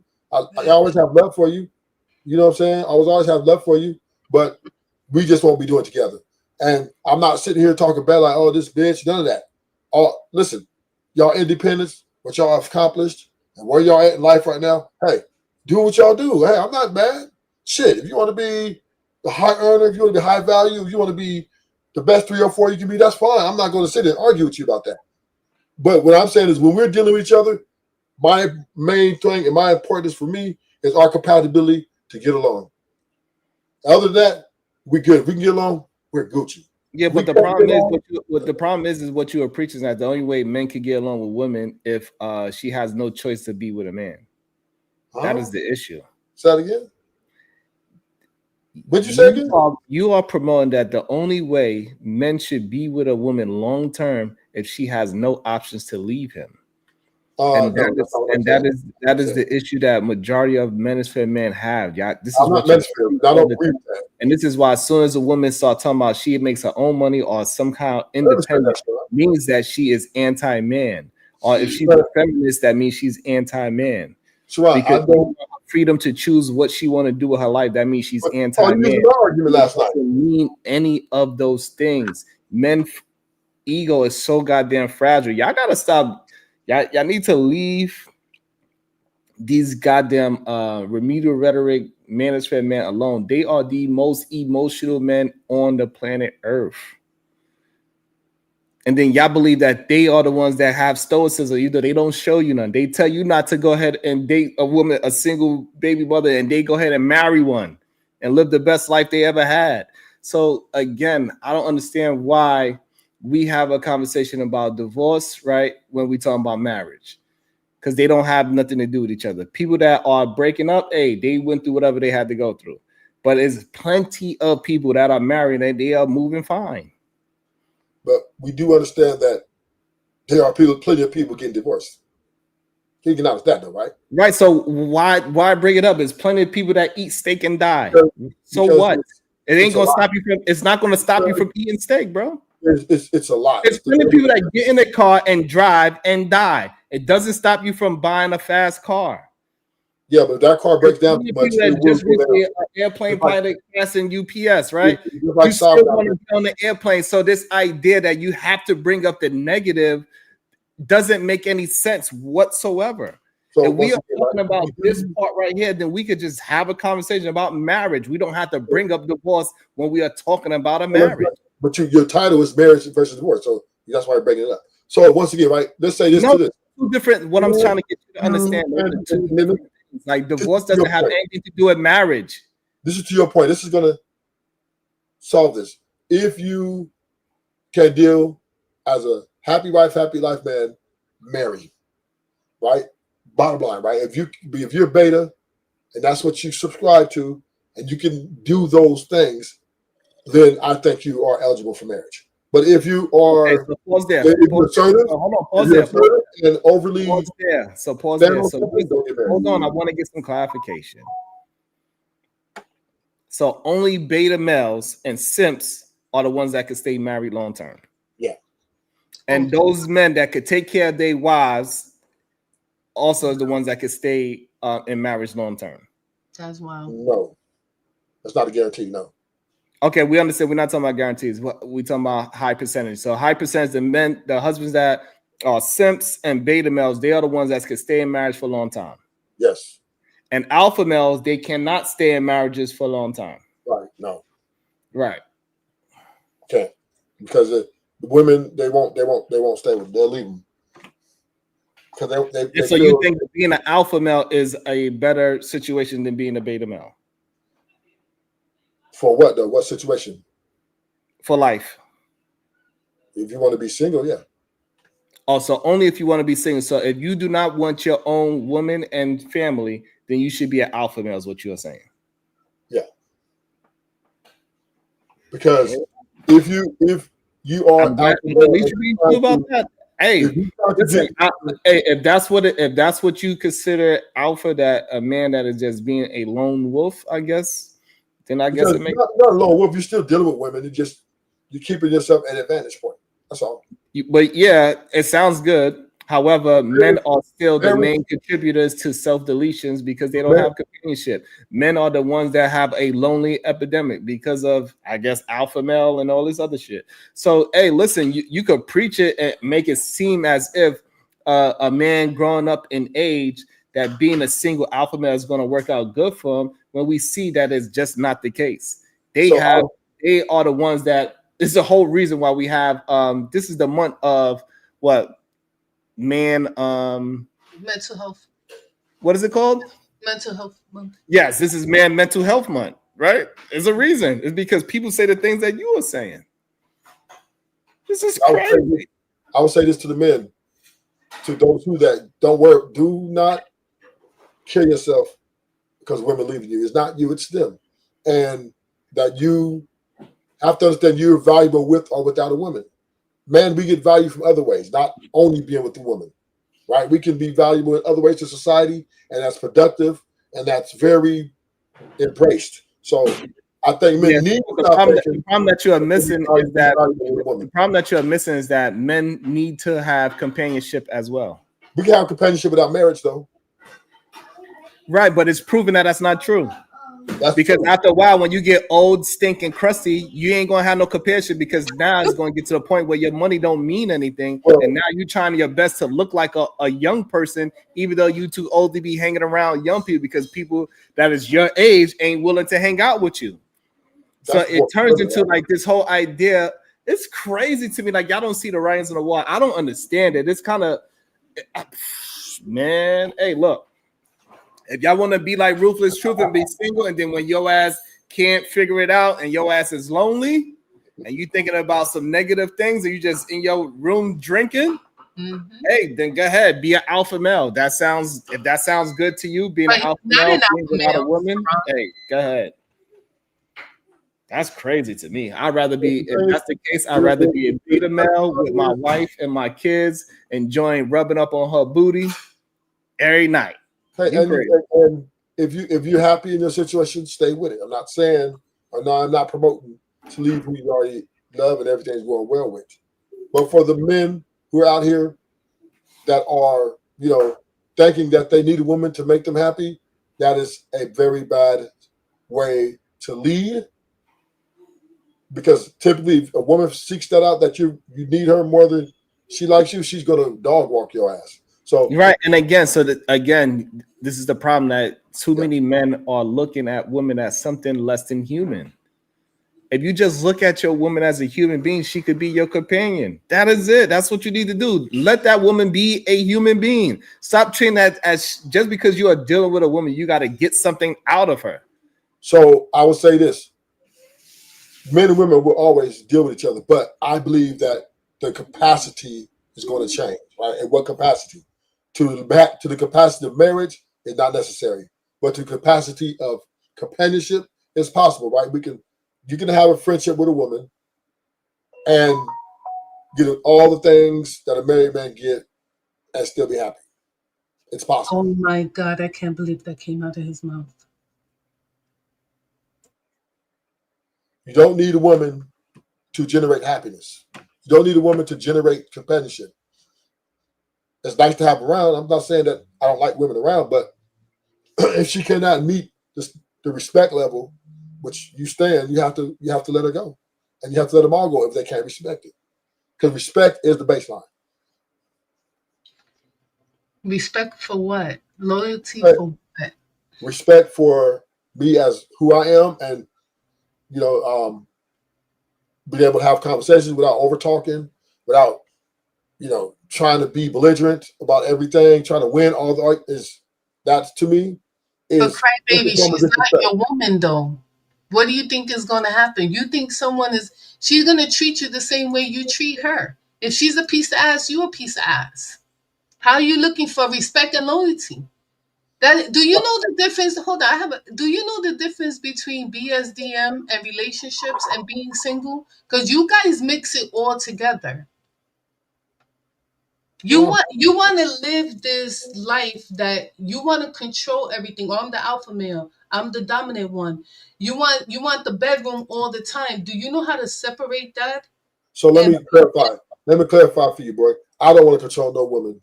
I can't control no woman. Listen, I don't want to sign up for that.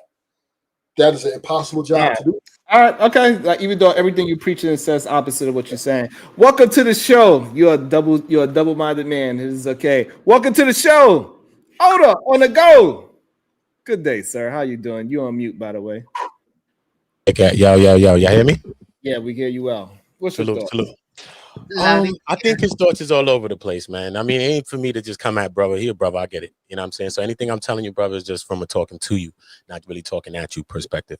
But I think just because I don't know you personally, you know what I'm saying? I never seen if you do content. I don't know if you do, but I'm just hearing you speaking now. Well, my channel is Ruthless Truth 7013.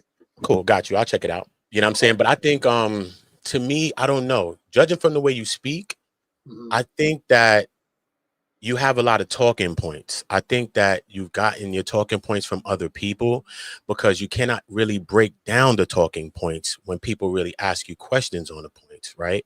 So based on that, based on you saying that you also don't like to leave a bad bitch, which can also be a form of insecurity. Maybe you couldn't get the bad bitches that you wanted in time, maybe when you was younger, maybe through growing up. I don't know. Maybe it comes across that way. You know what I mean? So, because a lot of people that's in these spaces couldn't really get the women that they wanted or something like that. So maybe you did come to the internet. Maybe you did see the talking points of the Kevins or whoever they are. Maybe it did help you in your life. And now you're doing that. But it don't seem that you really know exactly what you're talking about, if that makes sense to me. What I am saying is this, right? Yeah.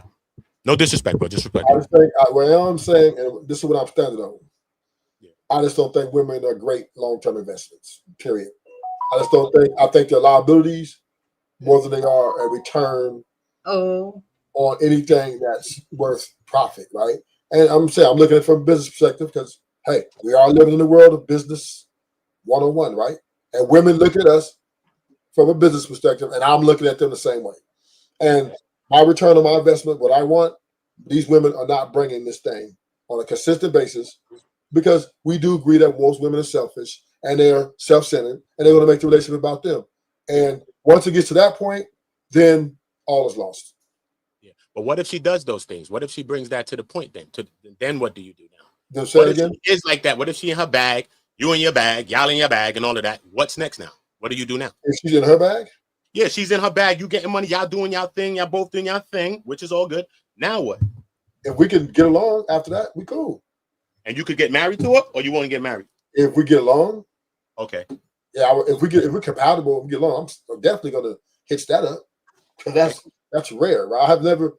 Most women who I know get the bag, and I know quite a few of them. Most of them are tied to they overvalue themselves, so it doesn't work. There you go. I'm trying to take all the thought. I think women, in my opinion, are best suited in the capacity of short-term gratification. It's just anything past that, you're really pushing a happy wife, happy lifetime situation. I just don't think women are catering to their men in any form that a man say, you know what, she does everything to not only please me, but make us better. I just don't see it. That's true, yeah, but sometimes women is good friends, though, bro. That's good, and do you believe that's good for society? But sometimes women are better friends to you than niggas be. So what the hell you do there? You get locked up. You said you did a bid, so I understand. I'm from New York, I get it. So you do a bid, your homeboy will tell you, look, bro, I was gonna come visit. I was gonna come and visit you, bro, but I was playing some ball outside, son. Niggas won't come check you, but a chick would. So even as a friendship, niggas don't even be good friends, bro. Now, once again, right? Now you're talking to my profession, right?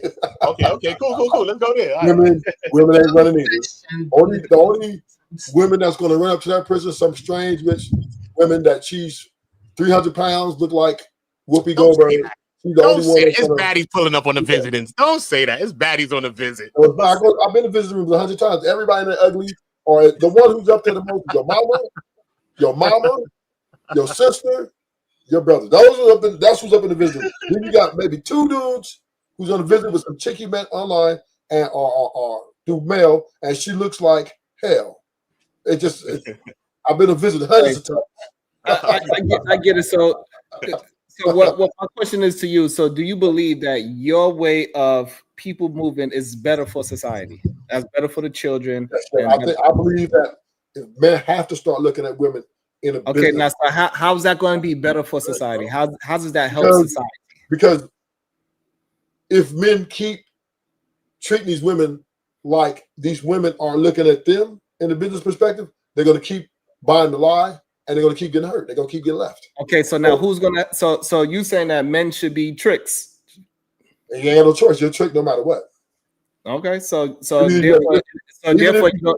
therefore men should not be concerned about who is your child or who is not, because once you start dating and you being with that woman and that's your woman for the time being, you should be taking care as much as you possibly can, because that's what that woman is asking from the man that's supposed to be for those next 3 months or whatever this short-term lease of a woman bullshit that you are saying, right? So you believe that men should be taking care of women and their children as well, and stop worrying about if it's. I didn't say all that, but that's what's gonna. So, but the problem is, men that think like you don't understand what is going on in society.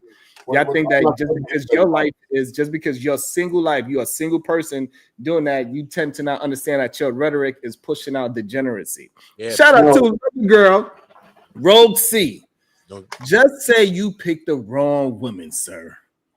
Possibility that I believe So and that's the real issue that I have with it. Like, I don't care what you want to do with yourself. Ain't nobody trying to push you to be. I think any woman that marry you, they would be in a world of trouble if they was to marry you.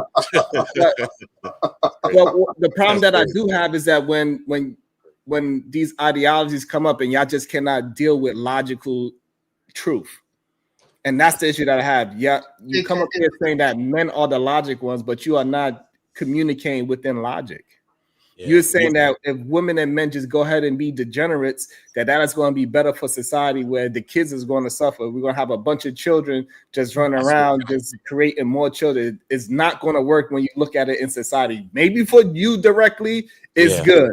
But for the society to be moving in that thought pattern, that is not a good look for society. So I'm just saying this, right? We know that what I say, most men are beta, so they're not going to listen. So I'm not. You don't have to worry about that, right? Most women, a lot of men, guys are worshiping these women and love the happy life sentiment. So, you know, as long as they this is the that I have, and it gets difficult to listen to you talk further than because you just saying talking points. Majority of men are not worshiping women. Majority of men think they are better than women.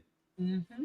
They think they are funnier than women. They think they're more stronger than women. They think they are smarter than women. They think everything about a woman is less than them. So how can they be worshiping something that they feel is less than them? This is the reality that y'all don't live in.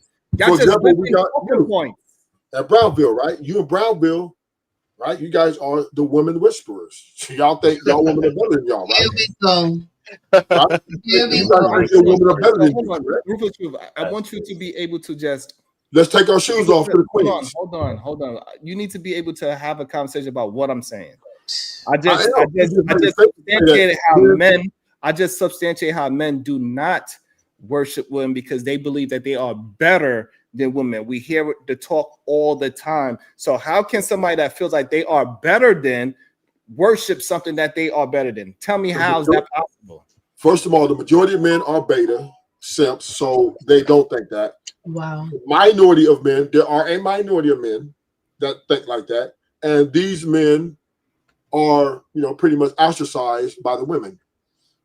All right, so now, okay, so if I was to go to if I go to another man's channel and hear him talking, you believe that he's going to say, no, women are better than men? Depends on which channel you go to. Majority of the conversation when we talking about Manosphere men, are they saying women are better than men? Depends on which channel. If you go to the Simp guy, hell no. Majority of Manosphere and Red Pill content. No question. Are you saying that those men saying that women are better than men? Depends on who you go to. This is, and you say you logical, bro? Come on, but we got to be logical now. We all know that's it. Come on. If you go to Anton Daniel, yeah, he's not going to tell you that. But if you go to Daryl the Simp guy, he's going to tell you that. You're going to tell you that. He's not a man. He's got here. Then you got. So again, okay. So let me see if you could follow. Let me see if you could follow along in the conversation. Majority of the men. Do you think more men are moving like are simps in these spaces, or are they moving like a manosphere in these spaces? Simps. You think it's more simp channels than manosphere channels? Jesus. Yes. Then we can't have a real honest conversation. Then this is not possible. So where is the simple sphere? You just not figuring out you can't have a conversation with Ruthless. Yes. Ruthless think in loops. He don't even think in a straight line. He'll say something and then That's 5 minutes later directly contradict what he just said. No offense, Ruthless, but like, so I don't even know why y'all waste time trying to talk to Ruthless. Crazy. Send that conversation money while you're talking. That's just insane. That I just want to know why they just why do they lie so much? See, here's the thing, right? Ain't no. Here's the thing. It's okay that it's okay that you just lie. It's okay. Women are running a lot of these. Ruthless. Hold on, please, because you just saying things and you cannot connect any of the things that you are saying, and it's starting to frustrate me a little bit. I don't mind opposite opinions, but I do have a problem with people that cannot connect the dots. That bothers me. You just find like you try to find a talker point, and then when that talker point get destroyed, you just move on to another one. Instead of at least acknowledging, like, you know what, you have a point, at least bare minimum. It's this way. You're not doing it. It's okay. Welcome to the show, Ambassador 750. Good day, sir. Go on Good mute. day. Good day. Okay. What's your thoughts? Oh man, this is it's a lot. It's a lot. Come on. The main thing I probably not I dig into I think he's something breaking that up. I always deal with. You breaking up, You brother? breaking up? Yeah, hold on. All right, give me a second. Yeah, you breaking up. Yeah, and it's just a little bit like at least if you could like have a way to connect the dots to your delusion, I could respect it. But when you can't even connect the dots and you just keep finding a new thing to talk about, and then you consider yourself the alpha male. And the people that's able to move successfully and what they want to do is the beta male is hilarious. So you figured out how to be successful in how you live in your life. That is alpha male. But another male figure out a way to live the way how he want to live his life. That is the beta male because it's opposite of what yours is. But I'm That's not insane to me. It's okay. Hold on. I don't care what he does with his life though. But I do believe most men. You're not talking about if you care or not. Again, you're not following I do believe that most men. Again, you're not following the conversation. You are misunderstanding what I'm saying. Again, you saying that because you chose your lifestyle, you are successful at your lifestyle, you are alpha male. But yet a married man that chose his lifestyle and successful at his lifestyle, he's the beta male. Y'all you don't understand how nonsensical 100%. that is. 100%. Not hold on. That is not logical. That's practical. Not even close to it. That is just emotions. You want to give yourself some kind of brag You and know you boast. happy wife, happy life, The truth of the matter is that you have to pay for your woman. And You so now you're trying to make it seem like all men have to do that. In reality, if you got to use something that's not even real, because money is just something that we all agree on to use. But if shit hits the fan, money ain't going to really help you. But it is all good, and you actually believe that that is a character trait for you. And it's sad that you don't realize that you are the actual person that is not the alpha in these situations or in these conversations. Welcome to the show, Free Zone Lou. Can I say this one point? I just want to say one thing. No, give me a second. Can you believe that wives can become give me a second. Lou, salute. Give me a second. What's happening, everybody? What's good? What's good? Good day. Y'all are ping ponging different points. Some of them good, some of them bad. I gotta be honest. Do I think marriage for most men in society or for most people in society is a good thing? Yes. Do I think someone like Ruthless has any business being married? No. Yeah, no. Absolutely not. There are some people, someone like Ruthless, right? I think the worst thing that he could do is get married. If we're talking from a societal standpoint, that would exacerbate the problem. So let him be. Ruthless is not society. He's just a voice. Let him do his thing. It's cool. My biggest issue on both sides is just blanket statements that people should or should not get married. I can't recommend marriage to a person unless I know them. If I don't know them and I don't know what their life is like, because marriage is family business. So if somebody doesn't have a family, doesn't have a network, it's just them, I don't know if I could comfortably recommend marriage to them. That might be to their detriment. Companionship, all that stuff I get, but as a functionally speaking, marriage isn't for everybody. And every guy shouldn't get married, especially in this modern time when families are fragmented or sometimes non-existent. It doesn't make sense. Hold on. But on today's show, nobody said that every man should. That's not the conversation. I know that. Oh, nobody's trying to convince Ruthless truth. Like I just said, like nobody's trying to convince Ruthless to be married to a woman. I feel sorry for that woman if you ever to. Like that's not I'm a good idea. The problem that from a societal standpoint, on a macro, people who think like Ruthless should be just left to their own devices. They shouldn't get married. They are not left to their own. He is that uncle that is at the barbecue talking to the young men and saying why you shouldn't get married, and they believe that bullshit. And then they come onto the internet after they convince a bunch of young men that he has some kind of authority over, and then he comes to the internet, he spills some more of that bullshit, and then he's affecting young man's mind. and the ability to move forward and progress in life, because they are now stuck with a man that has arrested development mentality, and then he passes it on to another young man, and then we just act like, hey, we ain't supposed to say nothing about it. That's how he feels. That's how I feel. No, that's not how men move. We correct things, and we are going to move with the idea that men are the correctors. That we're not supposed to allow him to just say whatever and then not correct it. Right, I understand that, but you're not being truthful, man. You are trying to convince him to get married. That's why you would ask him questions about previous relationships. That's why you're asking questions about previous relationships, and you've said at least 3 times, why didn't you marry her? Or if the scenario was this, would you get married? That's convincing, bro. You did. No, I did not. You did. No, I did not. No, we didn't. No, we I was didn't. on the panel. Sharon, you did say that. You asked him that question. Hold on. Okay, now I'm going to ask Ruthless Truth.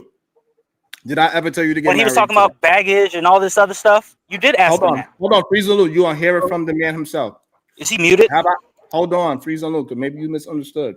Have I told you today, Ruthless Truth, to get married, or you should have got married? No. So again, you're mistaken, and that's okay. So we just proved that was a mistake. You want to backtrack it? My bad. You went out. I didn't hear what you said. I actually thought you got muted. What did you say? I just asked Ruthless Truth if today I was trying to convince him to get married, or how he should have got married, and he said no. I did not try to convince him or try to tell him that he should have got married. He just said no. I did not do that. Okay, now, fair enough. I heard different. I heard different from the chat, but fair enough. I ain't gonna push that. I heard different. Yeah, so never in the conversation between me and Ruthless Truth, we was actually talking about he should get married or anything. We were just having a discussion on our different ideologies. That's all we was having a conversation on. I was trying to get him to have a steady thought about what is he saying and how what he's saying is not based in reality, because majority of women ain't doing this versus what he was saying. That's all we was having a conversation. I ain't never tried to convince him of any of those things. Okay, fair enough. Fair enough then. Y'all got it. Yeah, we were debating the difference between one versus the other. I'm anti-marriage, he's pro-marriage. That's all we was doing. We was not trying to convince. He wasn't even trying to convince me to divorce or anything like that. No. Right. He was just okay. Well, Ruthless. At any point in time, and again, I was from the chat. I was listening. Did you ever say that you would get married in any situation in y'all discussion? Yeah, I did. All right. Okay, what kind of situation would that be?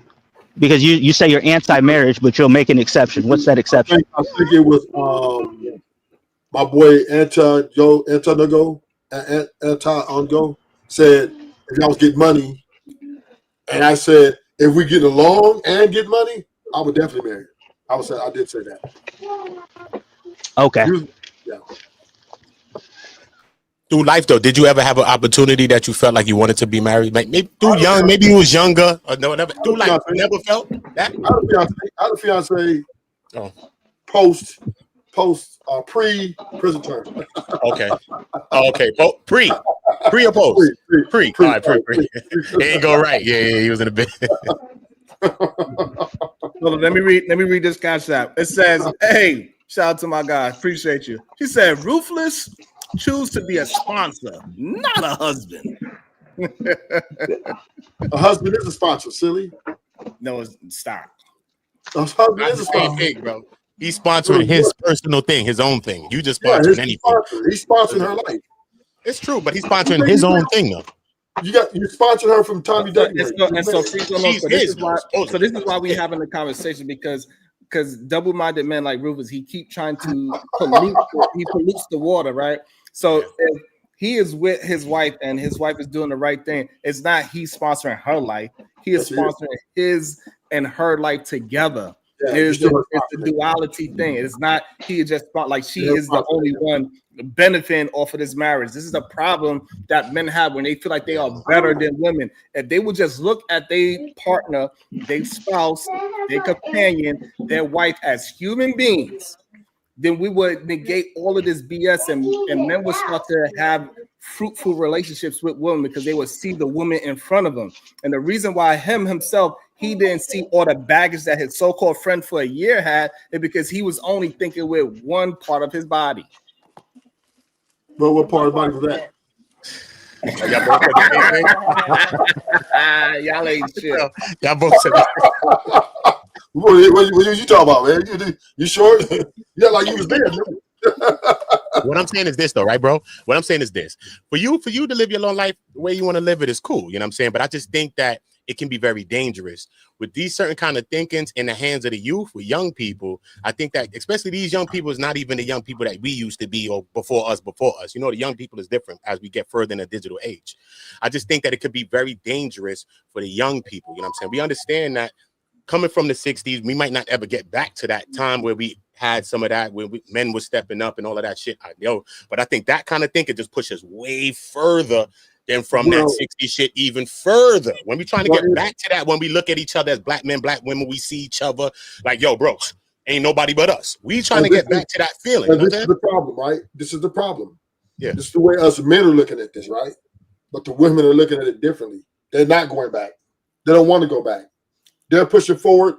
We're pushing backwards. And we're trying to get them to come with us. That is a great point. You know, let's pause right there. Let's pause right there. So now that you actually telling the truth for once, that men are trying to go backwards instead of progress as human beings, and that is the issue. We need men to catch up to the times and stop being in arrested development. This is why I said earlier, you have arrested development mentality. You try to push that arrested development to young people, and we never want to get men to progress and understand that women are human beings. We are not going back into a time when you could just whoop your wife ass. You could just keep her in the house. None of those things is existing today. You're going to have to maintain a relationship with a woman because she is at equal footing mentally with you. And in some cases, probably most of the time in Rufus' case, she's above your intelligence. Nigga. I'm about to say, you can't let him do that to you, man. You can't let him do that to you. That's what nigga talk about, right? But this is the deal, right? Women have picked a new ideology. They have a new husband. And their new husband is Benjamin Franklin. Is what? Their new husband name is Benjamin Franklin, right? They are prioritizing him over marriage. They're prioritizing him over anything. Why you go back to that? Because this is where women. This is the real problem I have. Women want to get to the bag. Hold on, Ruth. These women, hold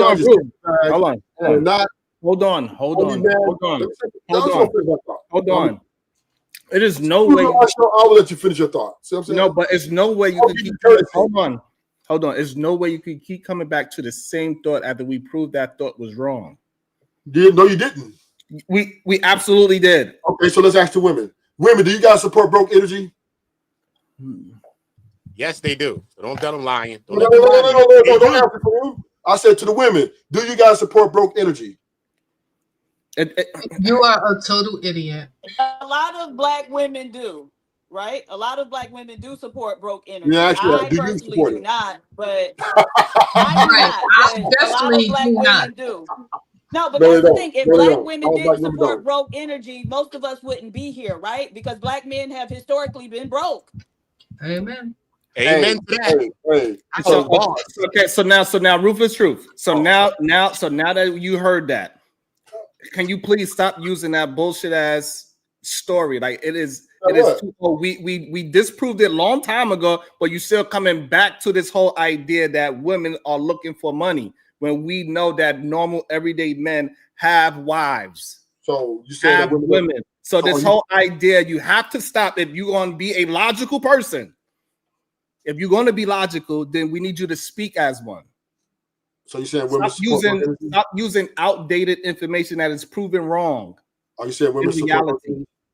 Are you saying women support broke energy? Yes. Women support who they want to support. You know what I'm saying? They support what they want to support. Women not support broke energy, man. It's a movement. It's not Ruthless Truth. It is not possible. But broke is not broken away too. Money is one thing, broke, but you can have potential. You can have a lot of things going for yourself. You could be moving towards some shit. You know what I mean? How broke are you? Are you broke monetarily? Are you just broke, period? Mentally? Are you just broke? You know what I'm saying? So it's other shit that could go for you too. Yeah. So women, when they look at a man, right? Okay, hold on. Ruthless Truth, hold on. Freeze on over. Are you a wealthy man financially? Free zone rule. I wouldn't say wealthy. I mean, my assets make money for me, but I know like 6 figure nigga. All right. So now, do you have your own woman? Yeah, I'm married. Ruthless truth. Point proven. He's a high earner. He said he's not a He high. just said he ain't even a 6 figure nigga. He's not a He high could be earner. He's an 8,000. average guy. Yeah, I mean, I'm getting close, but close with no cigar. You feel me? Hold on, Ruthless truth. So what I'm saying is that his woman is not married to his $100 bill. He could make $89,000 a year. Hold on. Are you understanding the conversation? His woman is not married to his money. Yes, she is. All right, so then we can have a conversation. You can't prove she's not. You can't prove she's not. Okay. All right, fine. Well, no, I mean, she was with me when I didn't have the money I have now. Right. And she stayed with me and built up until this point. All right. It took a lot of sacrifice, but we made it. So I would say to accurately say, I would say she was more invested in the potential than the actual reality. Right. The potential making money, nigga. Yeah. Able to do something. No. Free zone. How long you been with your wife? How long you been with your wife, Free zone? Hold on, y'all. Hold on. Go ahead, Diva. I was just asking Free zone how long him and his wife been together, including like dating. A little over a decade. Been married for about 4 years. Right. So she was with the man for over 10 years, and you talking about she going on the potential of making $1. 10 years later, he said he's still not even at 100,000. And so that woman is not there for money because she could have got out and sir, she could have gotten out and got her own career. Shut the fuck up. Hold up. She could have gotten out, gotten her own career, and got to 100,000 quicker than her attaching herself to him. No, she can't. Yes, she can. No, she can't. Yes, she can. It does not take a decade. The majority of America can't do that. How's she gonna do that? Ruthless truth. I thought you said you logical. Are you fucking kidding me? A lot of women do that. All you got to do is go get the right degree and get the right fucking job, and you at 6 figures. It does not take a lot. Is that easy? Only 15% of the population is rich. 6-figure. Right, because a lot of people hold on. 6 figures is not rich. 6 figures ain't rich, and a lot of people don't make good decisions when they you don't need determining what they gonna do. You could live a pretty good life on like 70, 80K. You don't have to be a 6-figure, person. You got great credit. But that's not the point. We're not talking about whether or not you could live a good life. We're talking about the fact that the woman, if what she wanted was $1, she could have gotten her own plan together and got the 6 figures much quicker than she did by attaching herself to Free Zone. You can't prove that. Hey, Ruthless. Hey, because I know you. Hey, Ruthless. I know you've heard these talking points in the space. So let me ask the question: What percentage of women households do you think got a broke nigga on the couch? That homosexual nigga. 0.0.1. Okay. Hold on 1 second. Okay. I'm convinced that Ruthless Truth don't want to have a real conversation. Welcome to the show, Ronnie. How you pronounce the last name? Flip it, man. Take off the last name, man. This is YouTube, bro. Leave the last name, bro. Ronnie. Leave it at Ronnie. Ronnie, you there? He said he had the audio issues. Drop and come back up, Ronnie. Drop and come back up. Okay. All right. So we'll wait for Ronnie. If that's your last name. So and this is the problem that I have with these so-called men that are talking about men are more logical than women, and he does not have a logical argument is my issue. And it's sad to see in real time when we break down, even though he have a real life living example in front of him, he still would disagree with that living example.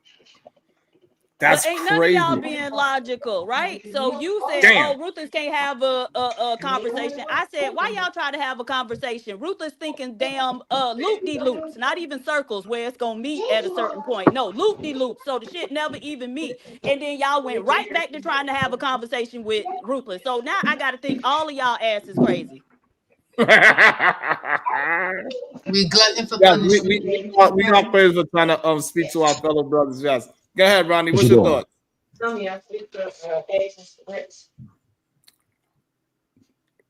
Ronnie. Mute. What the hell? Mute, bro. Who the Yo, hell got the whatever's in the time for back, that mute type that, of man. shit? Mute that in the background, bro. Yeah. Can't do that. As we proceed. Yeah, it was a porn bomber. I believe, to Free Zone's point, his wife, women do look at economic potential in the man, right? So that's part of her. Is she going to go long term with him or short term? If he thinks she's not economically efficient, she is deal with him short term. If she thinks she has potential to be economically efficient by looking at, she asked the questions, and he said, "Oh, I'm going to be this, an engineer." Da, da, da, da. Okay, can we move And on? she Because likes him enough. again, And none she of the likes enough evidence supports to that. deal with him long term. There's a It's reason okay, the Ruben, black it's okay. community You has. But money is important to women.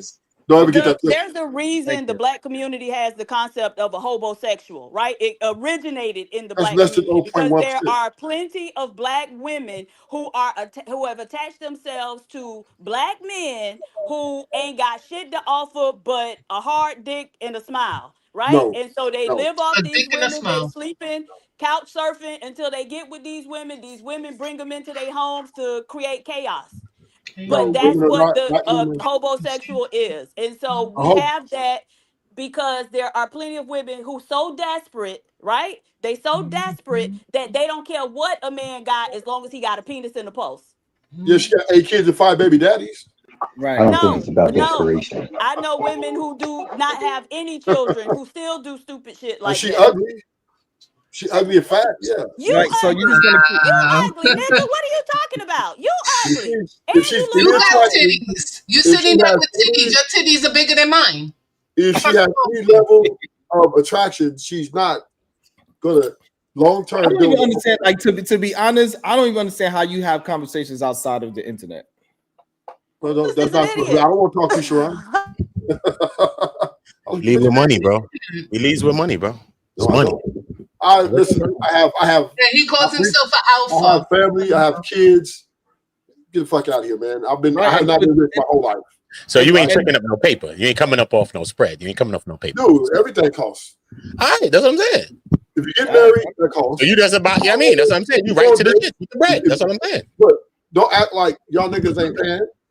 I'm not saying everything in life costs something. You're gonna spend money somehow, some way. Right. Oh, I want to have a good time. She with me, she gonna have a good time that I'm having. No fuck. We're gonna have a good time. Because if you get to talking about, oh baby, I'm on a budget, she's blocking you, nigga. Okay, great, Brutus. Shut up. Continue. Yeah, we're trying to break down this video. Let's see, we're gonna break it down together because Ruthless is just windmilling, just saying things just to say it, and don't want to concede to nothing, even though we got live proof on the panel. He said, I still don't believe it. That's crazy. I'm another person that's a living testament of it as well, but for some reason it don't exist in his mind. Sharon, they say I'm an outlier, so I don't even know what to do with that argument. Cause like right, that's crazy. Like me, you know what I'm saying? It's like hey Lou, me and you on the panel, outlier. we both had the same scenario, and we two outliers. It's crazy. Yeah, man. Sometimes you just gotta let them have it, man. You know what it is. You know what it is.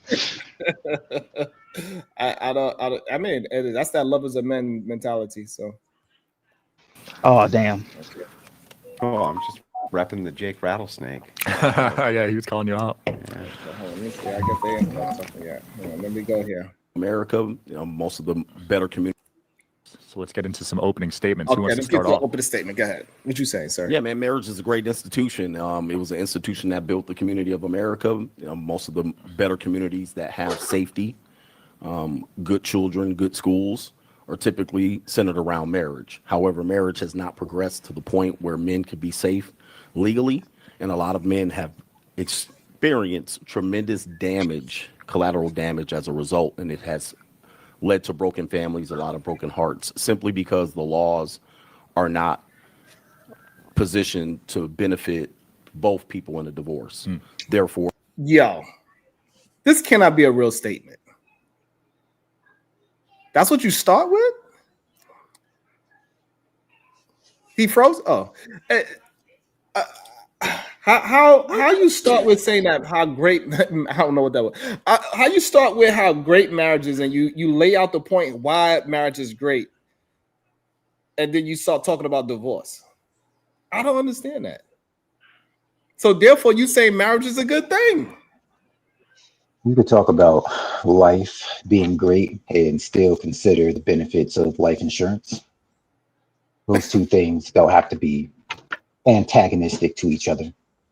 Well, no, so that doesn't make sense because regardless of how great life is or is not, we all know one thing. Ain't none of us making it up out this bitch alive, right? So death is an inevitability. Divorce is not. Right. Um, Death do us part, right? So unless you're both gonna die at the same time, the conversation about assets, how they're going to be managed if in due of a separation, is a real conversation.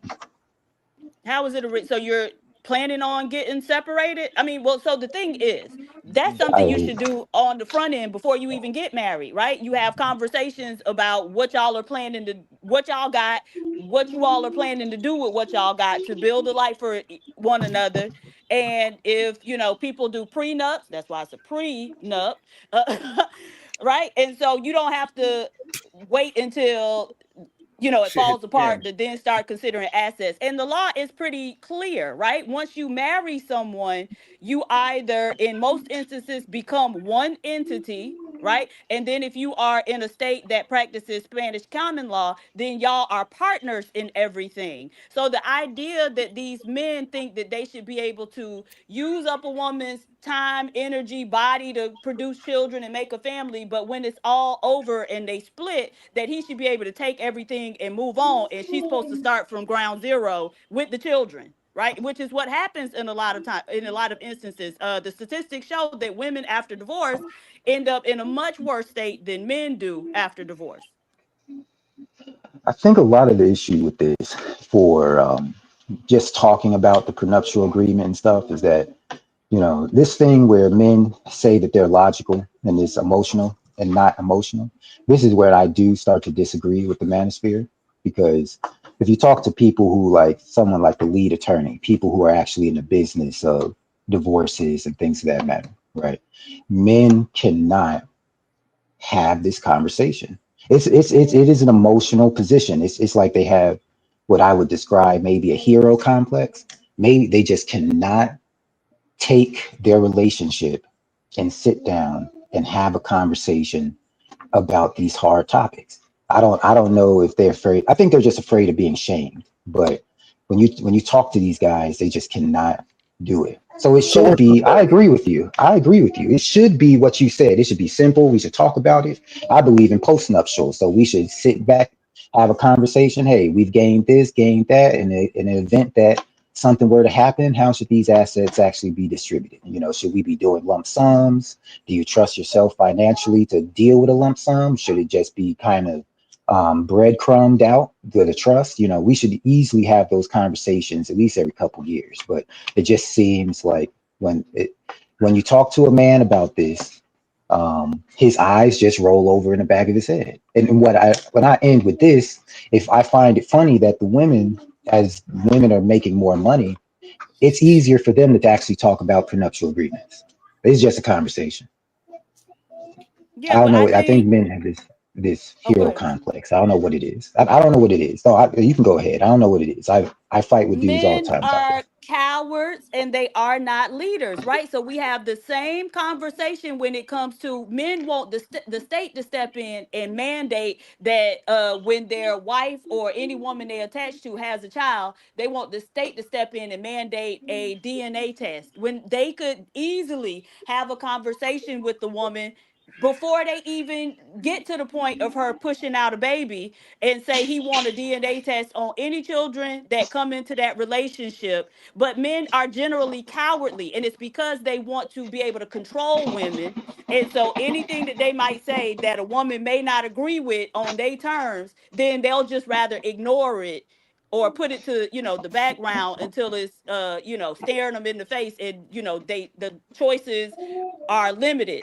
And so the bottom line is, y'all really not the people that y'all get up here and say that y'all are, right? Y'all not the leaders y'all claim to be. Y'all not the logical people y'all claim to be.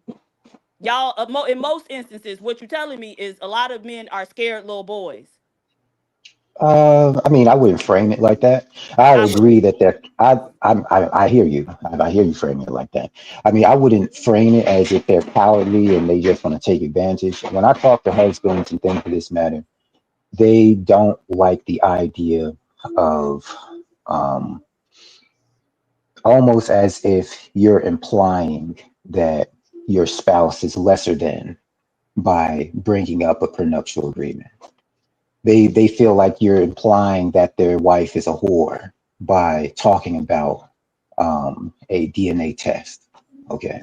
So you can't even really get past that part of the conversation because you're dependent on the husband you talk to. They may take insult immediately. Like you're saying my wife stepped out on me. What do you mean? I'm like, no. Creating a standard of order is not implying that she's a whore. All right. Instead, creating a standard of And so, clarity when it comes to so assets Ambassador, is are you not saying that implying that. so Ambassador, somebody that is scared to do something, is that not cowardice? No, I agreed with her. I said that it is cowardly to an extent. I say that look, man, if you want to deal with the narrative after the business is done. All right. So if you want to then walk around with a Superman hero S on your chest after that conversation, then so be it. Okay. But this thing where you're afraid to imply something because someone has a bad faith narrative about it is ridiculous. And that's why I say I agree it is cowardly. But at the same time, the people who do have this negative framing of it, a lot of times will emasculate the man for even having that conversation. So, So, but so yeah, but so like it's that's the craziest part about it. Like, how can you get a if you're not a coward, you cannot get emasculated because she might have some pushback. What are you trying to say? I'm a hoe? No, I'm trying to tell you what I'm told your ass. That any child that comes out of this relationship, I'm getting a DNA test. I don't give a fuck who you are. I understand, and I'm going to say before I start taking this condom off. What is you got to be a man and say I I, I don't I think understand how you even get emasculated by another person because they said something to you. It's wild I to me. I think we don't have, and sometimes we don't really accept it in good faith that men in this situation are not given the grace to be emotional and it still be framed in the sense of, look, he's a human being. He's sensitive about the how he's framing his provision, right? He wants to be seen as a giver and stuff like that. I'm the man who would run into a burning building and lift my kids up and my daughter and throw them all out the window while I burn to death. Like they want that framing. So when you shame a man by saying, well, you're saying you don't trust me. You're saying that I'm a whore. And you're saying that we're going to divorce by implying it. You're blah blah blah. All this stuff. We're kind of being deceptive. We're acting bad faith. We know that men get shamed for that stuff. We That's know that conversation is real. no. So This, If not, you've never okay, really had this we conversation got in a we got that right. marriage counsel setting. Like if you have this conversation in a marriage sermon and all this stuff, you've heard it. You've heard it. If Okay, you this go is say ahead. you the haven't thing, heard it, though. then so All be right, it. go ahead, Ava. This is the thing. Now, you sat there and said men aren't given the grace to be emotional about these types of things. You do not get grace to be emotional when you have framed yourself and the world in terms of you being more logical and the woman being more emotional, and because of that she is less fit to do certain things. Then when you hop in your emotional bitch bag, you want the woman to give you grace? That doesn't make sense. You just choose not to. No, no, no, because you cannot frame being emotional as something that is less than and then say, well, when I'm acting less than, then you got to give me grace to still not emasculate me and let me be the man. It doesn't work that way. Either we going to acknowledge that Emotions are a normal, natural part of being human, and that we all have them, and that they are always impacting our decision making. Or again, if you're gonna try to frame it as me logical, you emotional, and because of that, I'm more fit to lead and make decisions and all that other shit. When you hop in that emotional bag, then yeah, we gonna hold you to the same standards, right? And so yes, we gonna emasculate your bitch ass. I don't think men have had the framing. I think it's just that simple. I think for the most part, you know, especially before the internet, right? If you try to have these conversations, I'm going to bring up the church, right?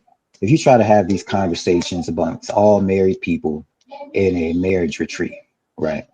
The power of the mute button is strong with the internet. Okay, so when guys start going up there and start saying this mystic stuff in these marriage council meetings and start saying, well, I'm not going to bring up a prenuptial agreement because that's implying that we're going to have a divorce. And I'm not going to talk about these things. And, you know, in a group, you can't get those guys to shut up. All right. But over the internet, you can mute these guys.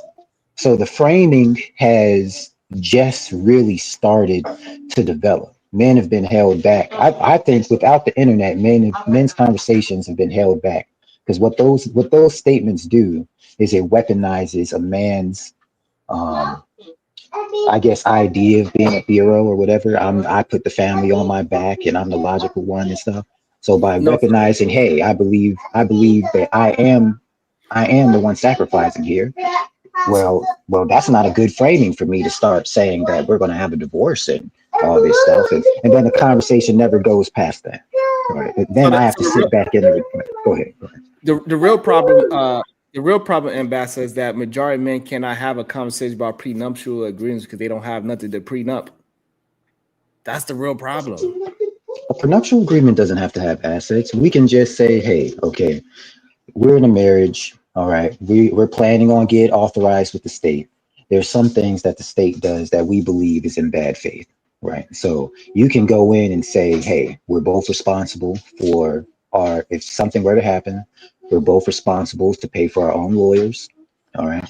All the debts. So hidden debts. Maybe you may have grabbed the credit card behind my back and spent it up and stuff.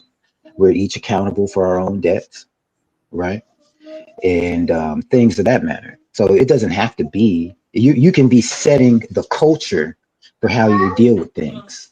All right. So it doesn't have to be about money. You're telling the state, hey, we know But that you guys do okay, this, so but we don't that's a roll with good that. We don't rock with that's a that. good argument. But majority of men, when they are having conversations about prenuptial agreements, they talking about money because they feel like when they divorce a woman, she's taking everything he got and he's gonna be left with a shirt when it's just not true.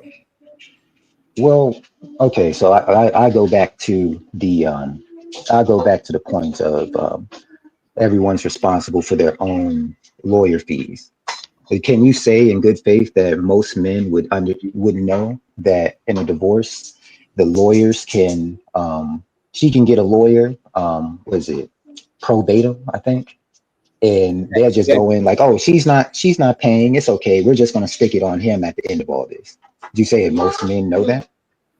Oh, well, most women know. Well, so that's stuff where I'm saying is that the conversation was never allowed to even get to that point because, essentially, but what you said most is, hey, women you're a don't. broke nigga. The problem is that most women don't know that neither until they speak with a divorce lawyer. They Oh, don't but know. see, They don't know what that's their rights is in divorce court neither, right? Because nobody have a comment because the man is not leading. Like so this is what I'm trying to get you to understand. Even if I was decide if we whatever the case is, I'm still gonna lead my woman in a breakup too.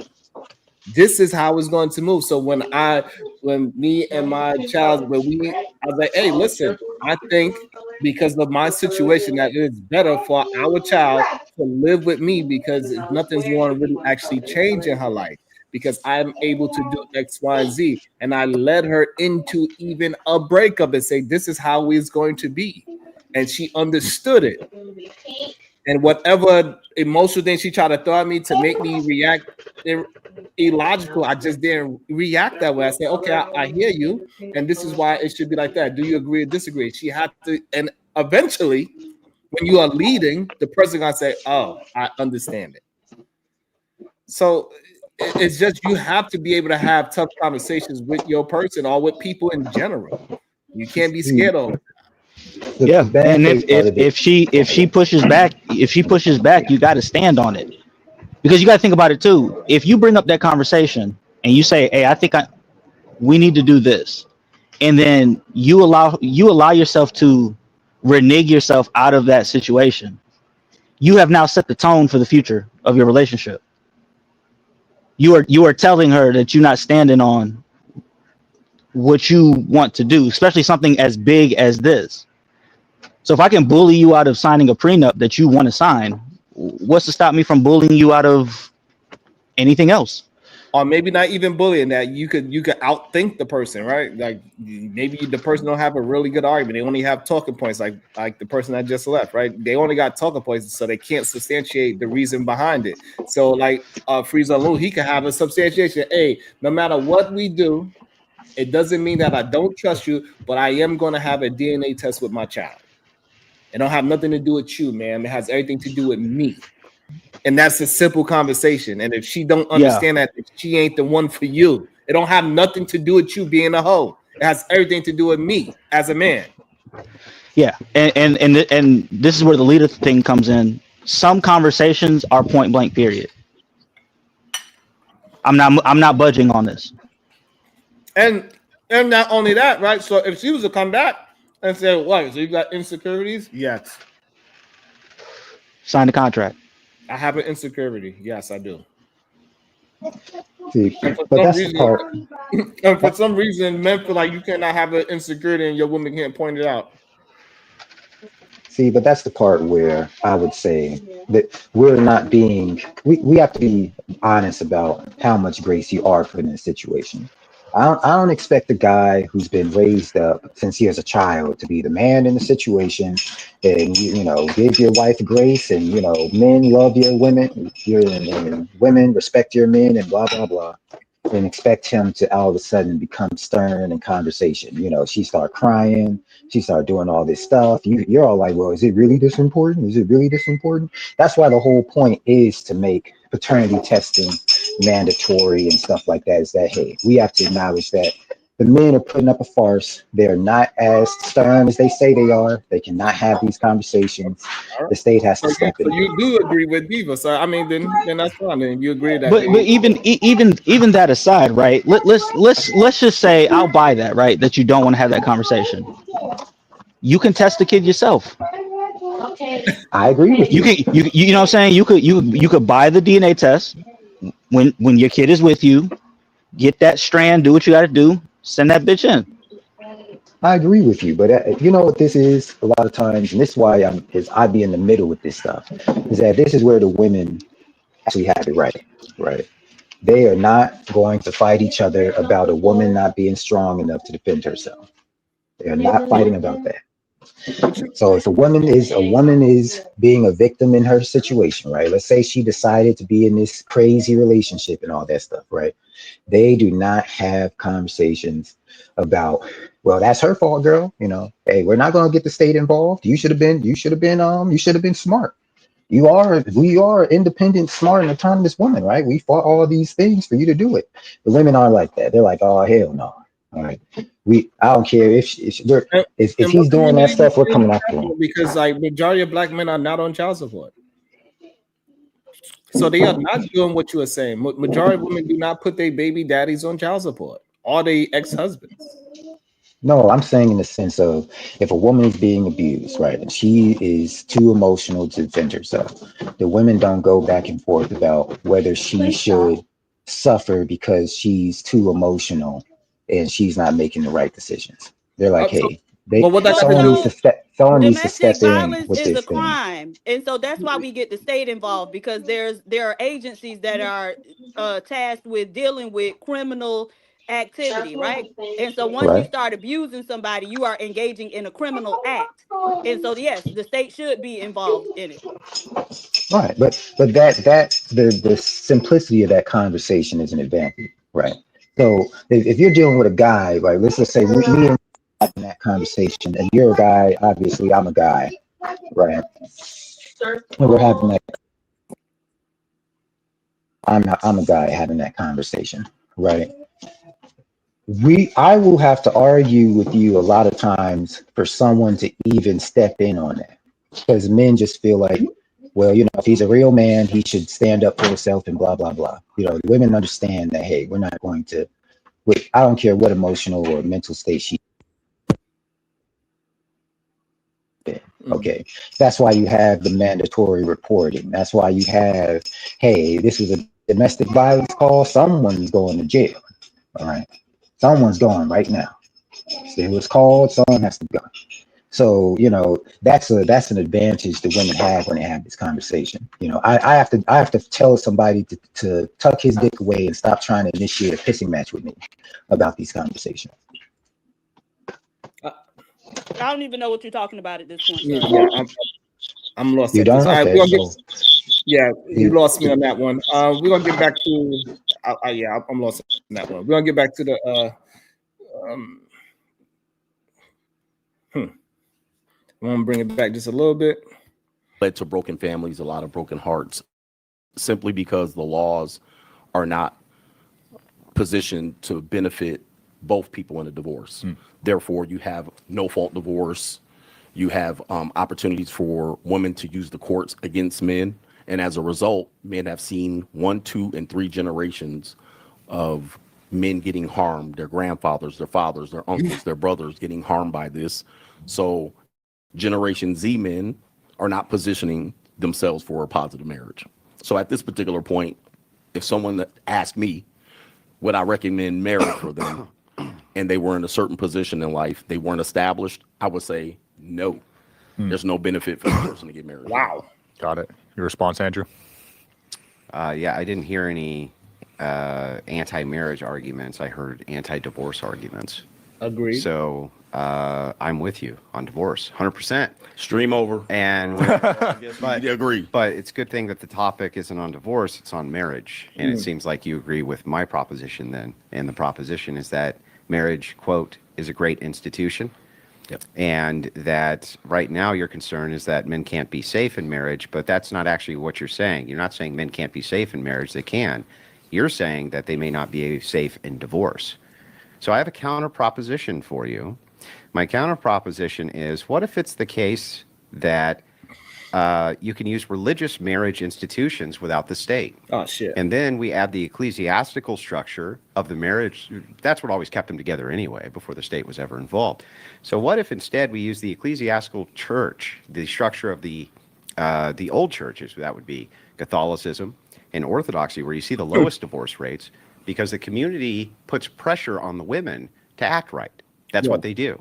Right now, the state applies no pressure on women to act right? You can just go and file whatever you want, get a divorce, and go be banging the neighbor by the next night. Oh, shit. We totally agree on that.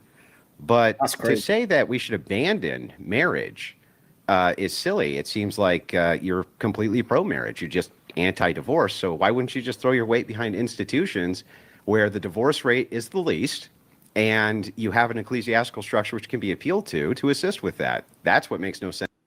Huh.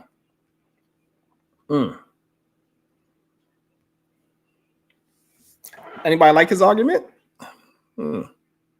Black man logic meet white man logic.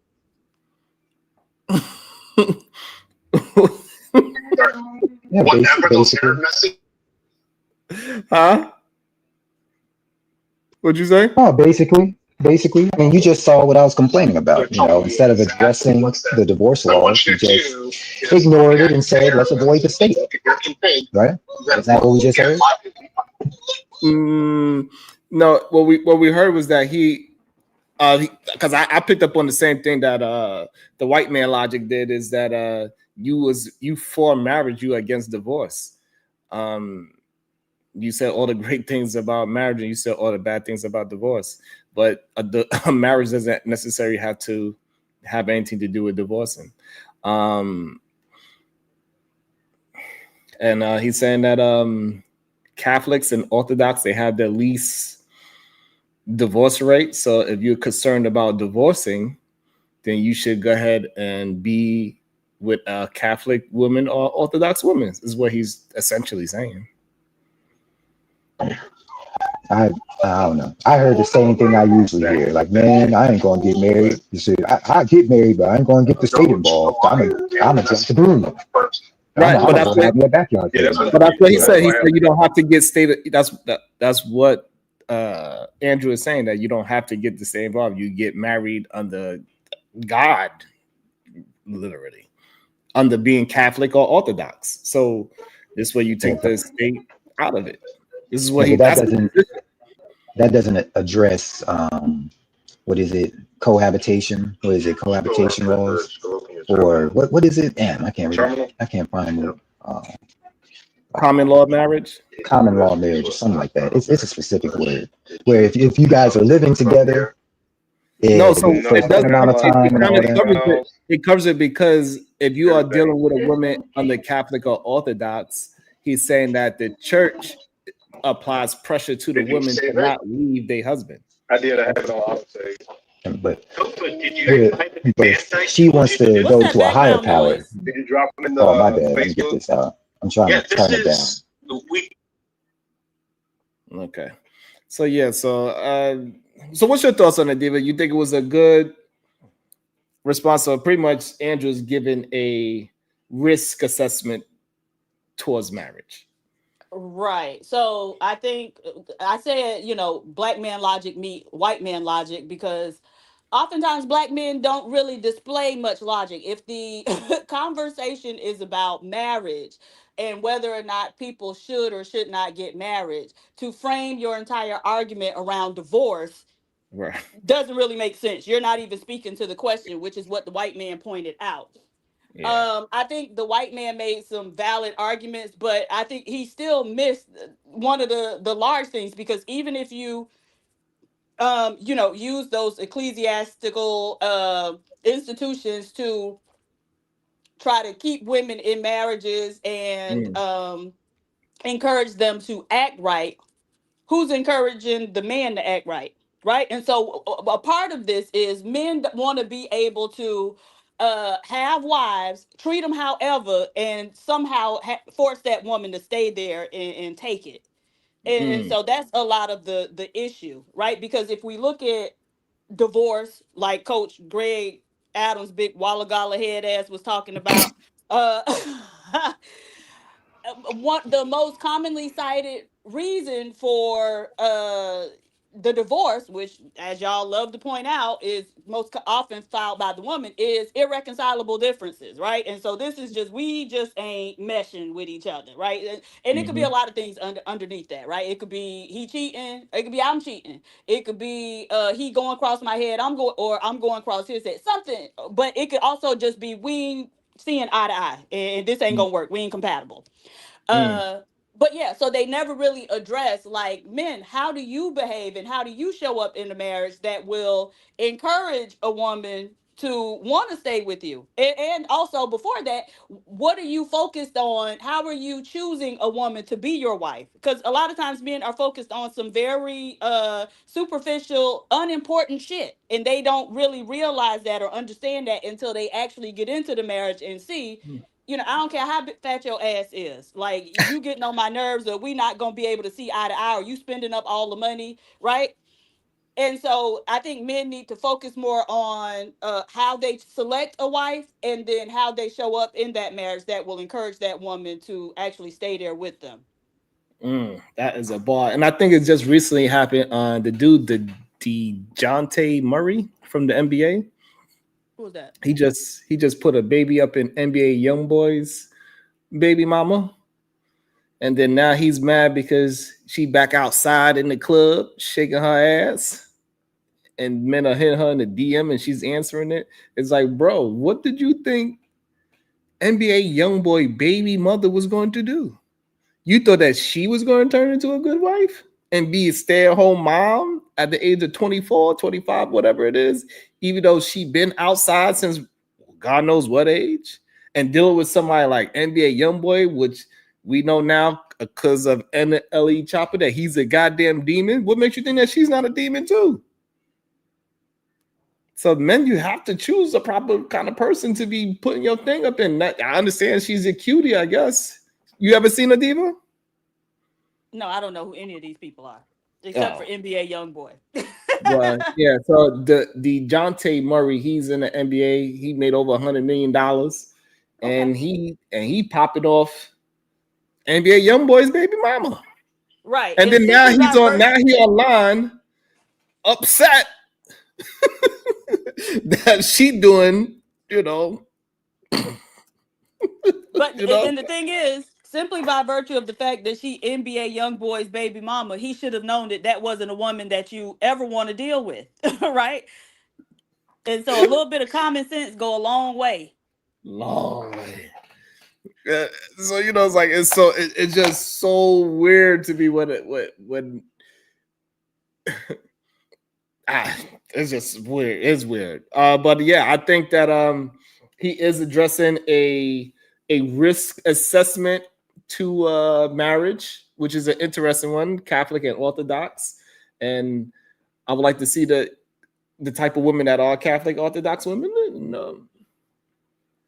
And but you got a good point. What are you going to do about the men that are the one that is destroying the marriage in the first place? Right. And somebody in the chat was saying, oh, well, those institutions encourage the men to act right as well. But if you look at the statistics in the Jewish Orthodox community, domestic violence rates are very high. They beat the brakes off them women. Right. And so if those institutions are encouraging them to act right, then they would be doing something about that. But a lot of times those women will say when they reach out to their religious leaders, those religious leaders will oftentimes tell them, well, what are you doing? You need to alter yourself in some type of way so you won't make him mad enough to go across your head.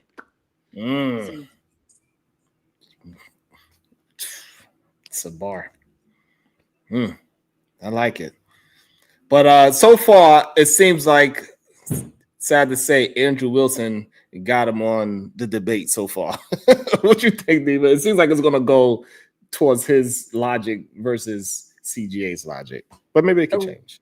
Right. But I'm wondering, is this the same guy that was Shannon Sharp interview, and he was talking about him and his wife were married and they built together and then they got a divorce right as he was really starting to blow up.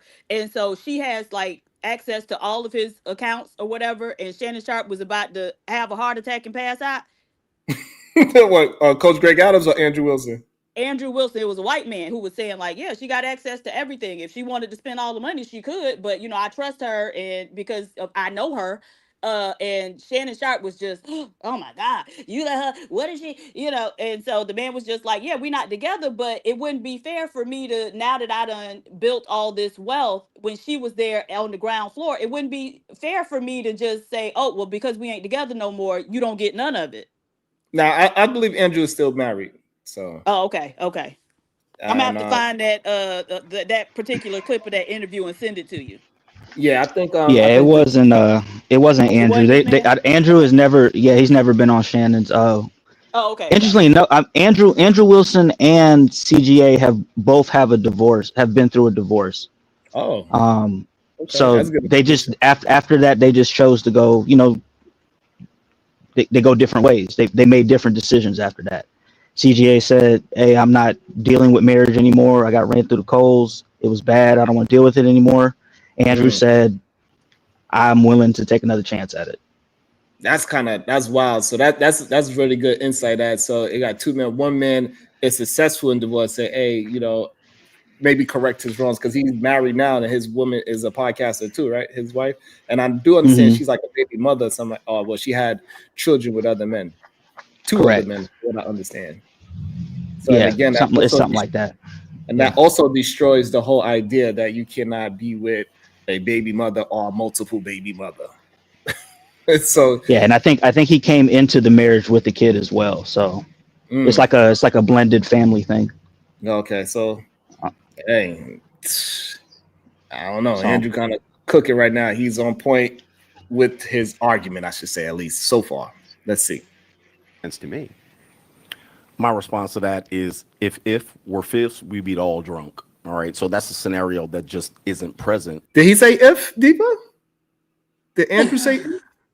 I didn't hear him say if, but maybe I missed something. Should we rewind it? Rewind it a little bit, please. I don't. Okay. Be banging the neighbor by the next night. We totally agree on that. But to say that we should abandon marriage is silly. It seems like you're completely pro-marriage. You're just anti-divorce. So why wouldn't you just throw your weight behind institutions where the divorce rate is the least and you have an ecclesiastical structure which can be appealed to assist with that? That's what makes no sense to me. My response to that is if we're fifths, we beat all drunk. All right. So that's a scenario that just isn't present. Can you explain the analogy for me? Well, if we use it. Oh, so I wasn't the only one lost. Right. Right. And this is what oh shit. Black Yo, man. Diva, that was diabolical when you really think about it, right? Like, because I was confused why he said if. I was like, what? Well, did I miss it? Right. Because he didn't really have a response. So he decided to reach in his bag of black man proverbs and pull one of them out. But holy shit, that was crazy. It really is.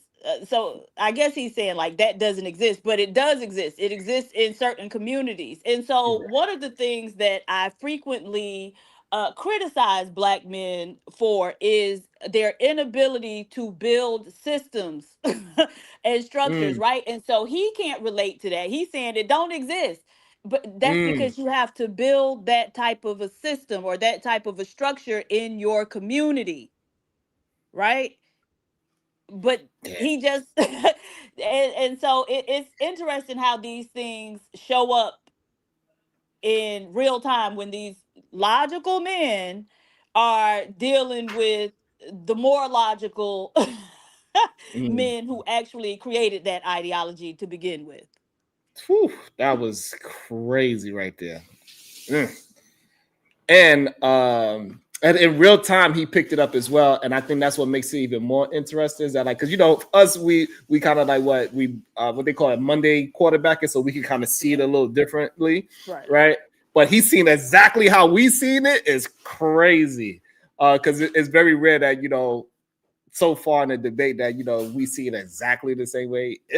Where the fuck did that come from? Can you please explain that?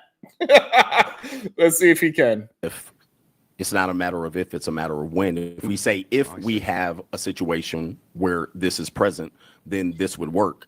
Well, that makes sense. If we had that, we do have it right now. Well, it doesn't necessarily work because, and I'm going to tell you why, because a woman can go to a divorce attorney and they can simply just say, hey, listen, it was a off the cuff, off the state divorce, but you got married within a certain state, or she filed in a certain state, so therefore the divorce goes on. No, absolutely, yes. Listen, I've been with the divorce attorneys, and what they'll tell you is, hey, listen, you can get married in a ritual, you can get married in the orthodoxy, you can get married off record, but if she files and that woman is hell-bent on saying, we got married, I don't care if it was a ceremony where we walked on coals with our feet bare, that's considered a marriage. You also have common law. You have a lot of other ways for that woman to establish marriage. How does your way eliminate common law?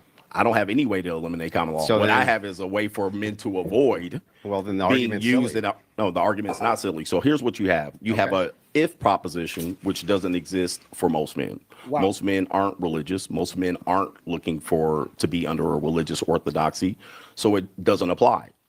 So you're taking a moral standard or a religious standard to apply to people who aren't under that veil. So let's start with a couple of things you said, which are fundamentally untrue. Most men are religious, in fact, including in this country. Most of them, not some of them. But they're not religious. Hang on. I didn't interrupt. I understand, but maybe just take that point. Most aren't under your religion. Okay. We can agree with that. So here's the thing, though. But Catholicism and Orthodoxy is growing rapidly. And if it's the case that the ecclesiastical structure is already there, which it is, right? If you're going to cohabitate with a woman, the thing that you're offering right now is common law marriage anyway, if there's cohabitation at all. You're not protecting anybody from that. At least under my model, it gives an ecclesiastical structure that's designed to prevent divorce by applying community pressure. That was the way it was always done. Apply the application of community pressure within the confines of the woman's social circle. Right now, do you agree with me, for instance, that many divorces happen because women like to yap? So you get a freshly divorced woman, and she's free. You go, girl. Girl power.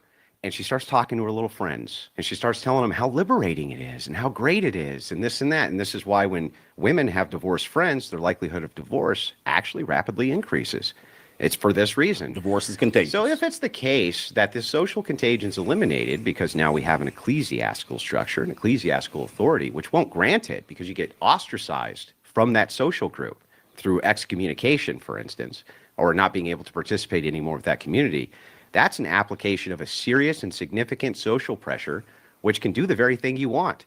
Bring back that great institution, absent the state, and it avoids this whole problem of common law marriage because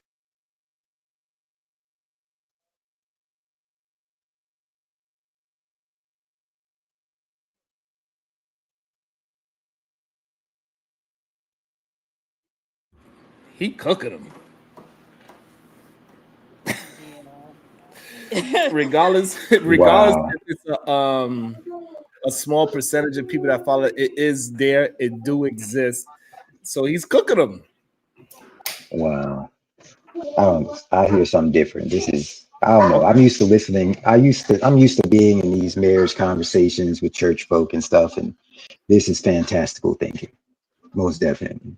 I hear this stuff all the time. This is fantastical thinking. So somehow the social pressure of the church deacons is so much more is going to pressure her to not do what, like not appeal to the state to get a more favorable decision.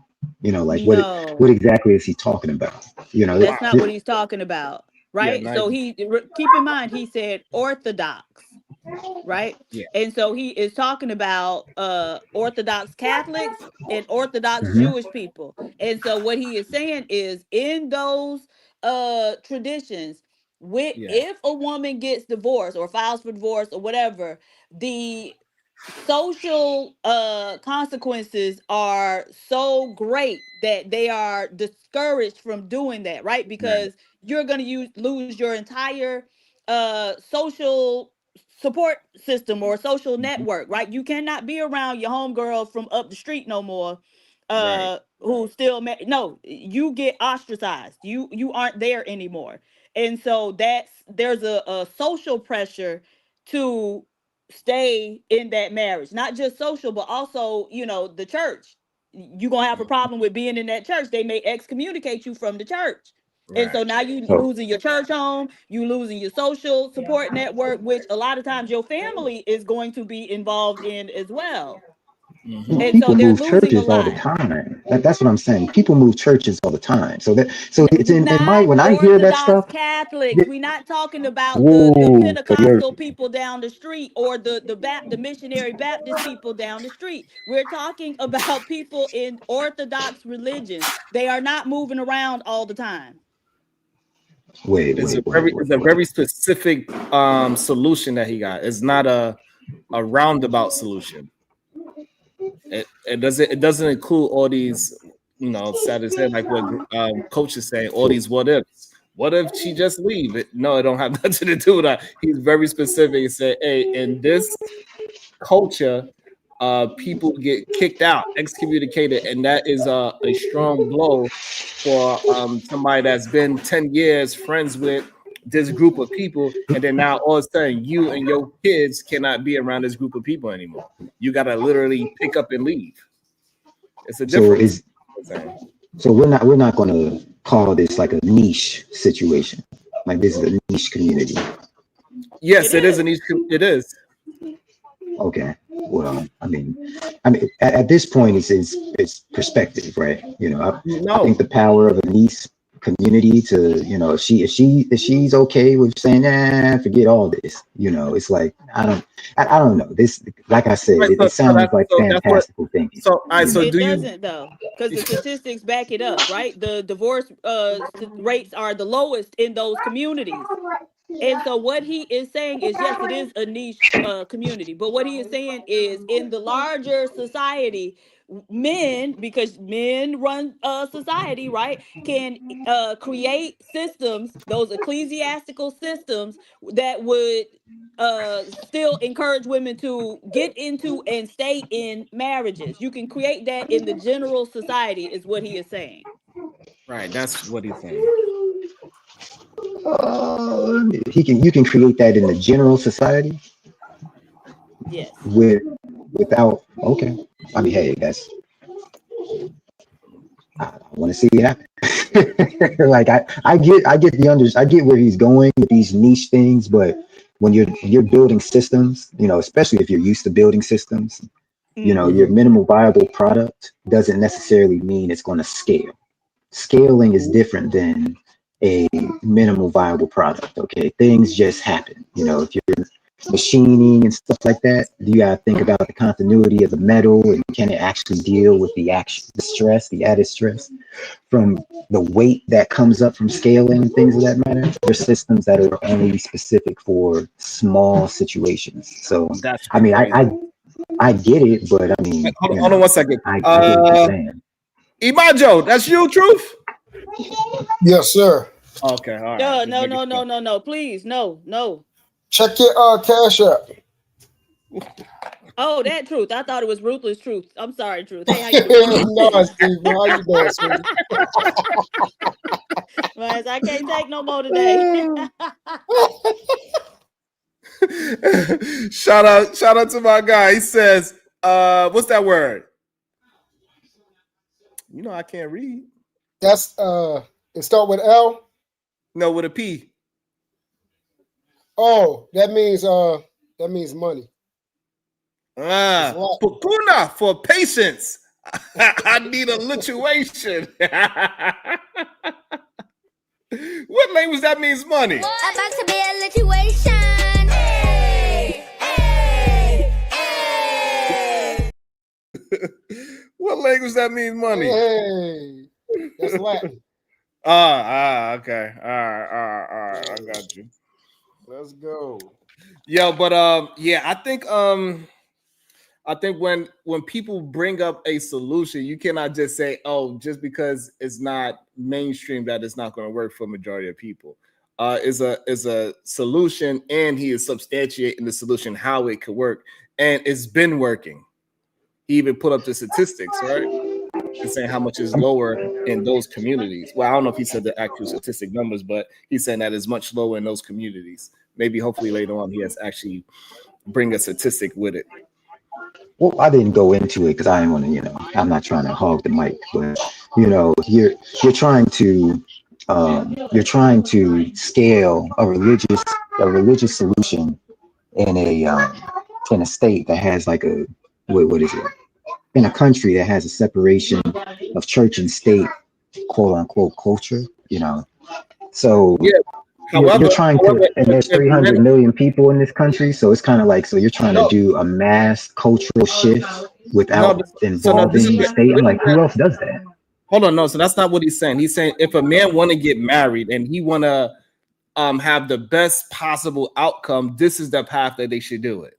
If you don't want to be married, that's just a conversation that we shouldn't be. It shouldn't be brought up in this part of the conversation, because we're talking about, is marriage good? How can you prove marriage is good? Marriage is good because in this type of marriage, they tend to stay together. They have the lowest divorce rates. They have this, that, and the third. So if you want to be married, your best option is this option. That is just logic.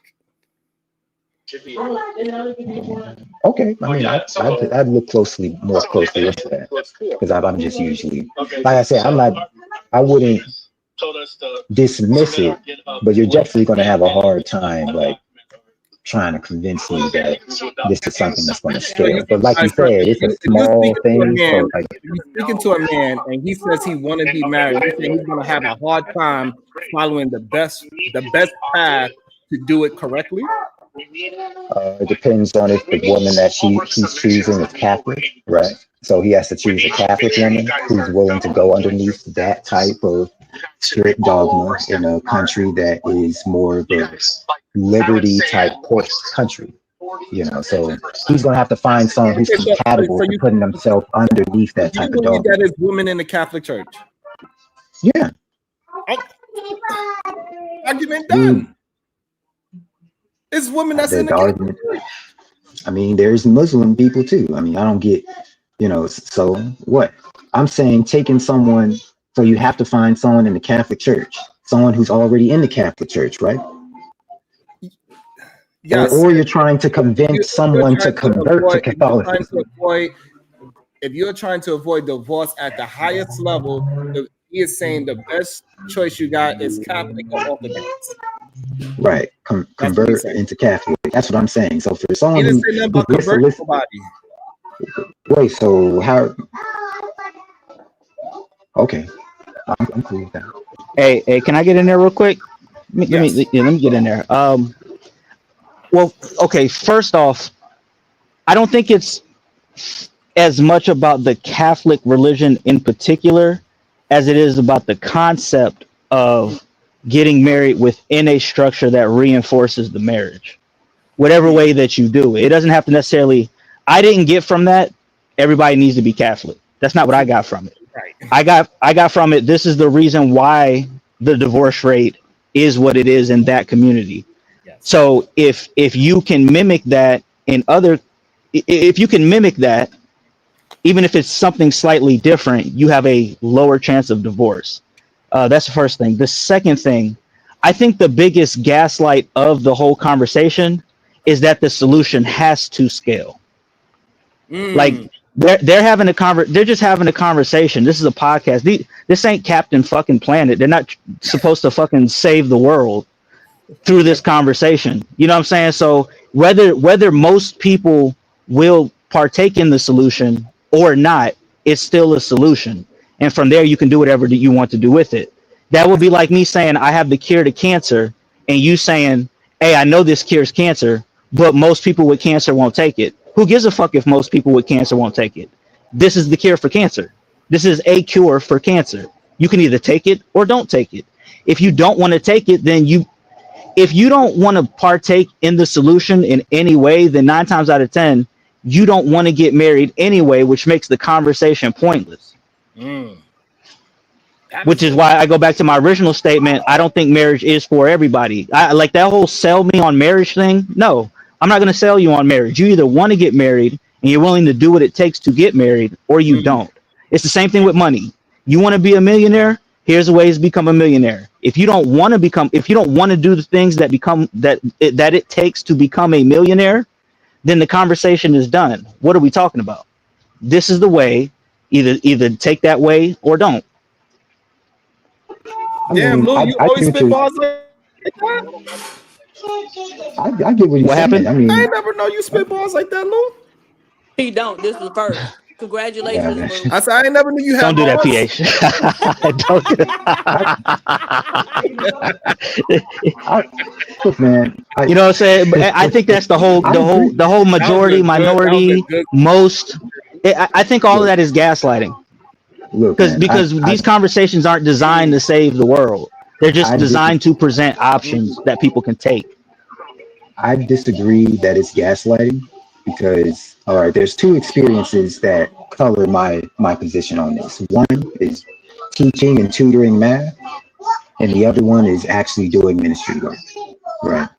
So if you actually have tried, so that's why I'm like thinking about the conversion thing. If you actually tried to convert people, not easy.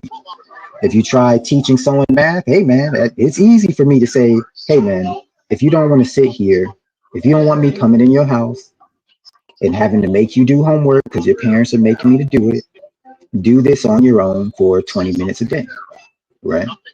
I say that all the time. Okay. People got to have the energy to do it on their own. Hey, I was a wrestler. People talk to me about weight loss and all that stuff. I'm like, oh, intermittent fasting and step away from all that, step away from the carbs and all that stuff, right? It don't. I can say that all day. Right. So the simple answer, and I end that one with this. The simple answer. Ambassador, before you move on to the next point, I'm gonna just mute you while I talk because we got a lot of background noise. The problem is that if you would have followed those steps, you probably would have became a better wrestler, is what Lou is saying. Just because you don't want to take the advice and move forward doesn't mean that the advice is not true and it stands the test of time. That's what Lou is saying. I get what he's saying, but if you come from like a very orderly family and culture like that, right? And you're put in positions where you're supposed to try to teach people to be better. That's where it's like, okay, that's why I said fantastical thinking, right? We can talk about this coming from orderly people and having an orderly culture that we push in our household all day. But when you start saying, well, people are this because they won't do it, and people are that because they won't do it, and that's where it's like, okay, man, I'm not going to get involved in that conversation. No, I agree with that, but my okay, go ahead. You're the only one that's saying that. Nobody's trying to force anybody to do it. We're saying that this is the option that you can take. That's what Lou is saying. That's it. It's not saying that you have to do it, but if you want the best outcome, this is your best situation. Yeah, and I don't think dysfunctional people should get married because you're just going to create more dysfunction. I'm only addressing this, because this stuff always comes up in these conversations where you have these elite solutions that normal people can't use. So then it's like, okay, well, I'd love to talk, but we can. Hold on, pause it. So you're saying everybody that's in the Catholic Church that stayed married, they are not normal people? Are you implying that everyone stays married in Catholic Church? Yes, at a very high rate. Yes, that's what we're saying. Well, that's what he is saying. That's the argument. Yeah. Okay, so hey, Ambassador, can I ask you a question? What they consider a high rate. Yeah, go ahead, man. Let me ask you this, and I wish Andrew would have asked. I wish Andrew would have asked this question because it would have set the baseline, right? Let's say, I don't know if you want to get married, are married, or whatever, but what do you think? What would be the acceptable divorce rate that people would be willing to get married? You see what I'm saying? Like, what's the baseline? Like, if I said I have a solution that lowers the divorce rate to 10%, is that a satisfactory number? What is that number?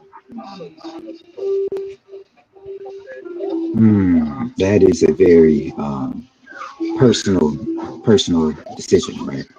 Right. For me, I would say I think 10% is pretty damn good for people who conflict and all that stuff. I'd say that's pretty damn good. Okay, but, so now if hopefully he does what Lou is saying. If he brings up the percentage and it's somewhere around in that very low range, and then I guess you would concede to the point. Concede to the point that this is the point I'm saying is it's scalable. If he's able to do that, then that's great. I'm not going to fight him with that, but am I going to try to compare, like, that just sounds like, okay, if you want people to stop eating meat, then all you have to do is convert them to Hinduism, right? So that sounds similar to me. No, because I'm not Hindu and I don't eat meat. Right, and a lot of people aren't Catholic, and they don't care what other Catholic people have to say. That's what I'm saying. His point is that they do care. They do care about what other Catholic people have to say, and that's why they stay married. That's his whole point. Catholic people care what other Catholic people have to say. Right, that's his point. Correct. Right. So, but he's talking to someone who is not a Catholic, and he's presenting these ideas as if this is the way. Now, for someone who listens to church stuff, this is what you do in church. This is ministry work. Okay. So I'm like, okay, well, if you're trying to, Hold on. No, you're mixing things up. You're conflating too many things. So if we are having a conversation, what is the best outcome for something, and then he presents the situation, you got to present why is that. You got to have the counter argument why that doesn't work, not the counter argument saying, well, you cannot do that in mass production. That is not a counter argument saying that you can't produce it in mass production. That's not a counter argument. I'm actually gonna side with Ambassador on this particular point, and this is where I think that Andrew Wilson dropped the ball, because he kept focusing on the religion as opposed to the structure. Like, if I was Andrew Wilson, I would have said, okay, that's fine. I understand that most people aren't Catholic, but these are the reasons why the divorce rate is low in the Catholic community. So if we can mimic those things. That's what he said. That's how he basing his argument. Right. He talks about the ecclesiastical structures within their religion that keep the divorce rate so low. Yeah, but he's not framing it in the aspect of in a multicultural society with multiple religions. Of course, people who all are because he's in a homogenous situation. Hold on. It's not a cure. He is talking about marriage and what is the best outcome for marriage. All that other stuff that you are adding into it has nothing to do with the argument. It does. What he's actually saying is, in the same way that the Orthodox Christians have erected these types of systems and structures that encourage people to stay married and encourage the women to act right, men of other groups can erect similar structures in their own communities, right? So it doesn't matter that we're in a multicultural society with multiple religions, right? So men can still erect similar types of systems and processes in their own communities that would encourage women to stay married. And not that only happens all the time. Go ahead. And so think of it like this. So if we all had a community, everybody is married, we all doing the right thing, and then one of the ladies come like, yeah, I'm about to divorce his ass, and then all the ladies like, what you mean? What are you talking about? Why? Because he ain't isn't he? And they be able to break down within the structure of that he is doing the right things, and you are stupid for leaving him, and we are going to leave you too. That might make her think twice about it, because she is not just losing her husband, she's also losing her community.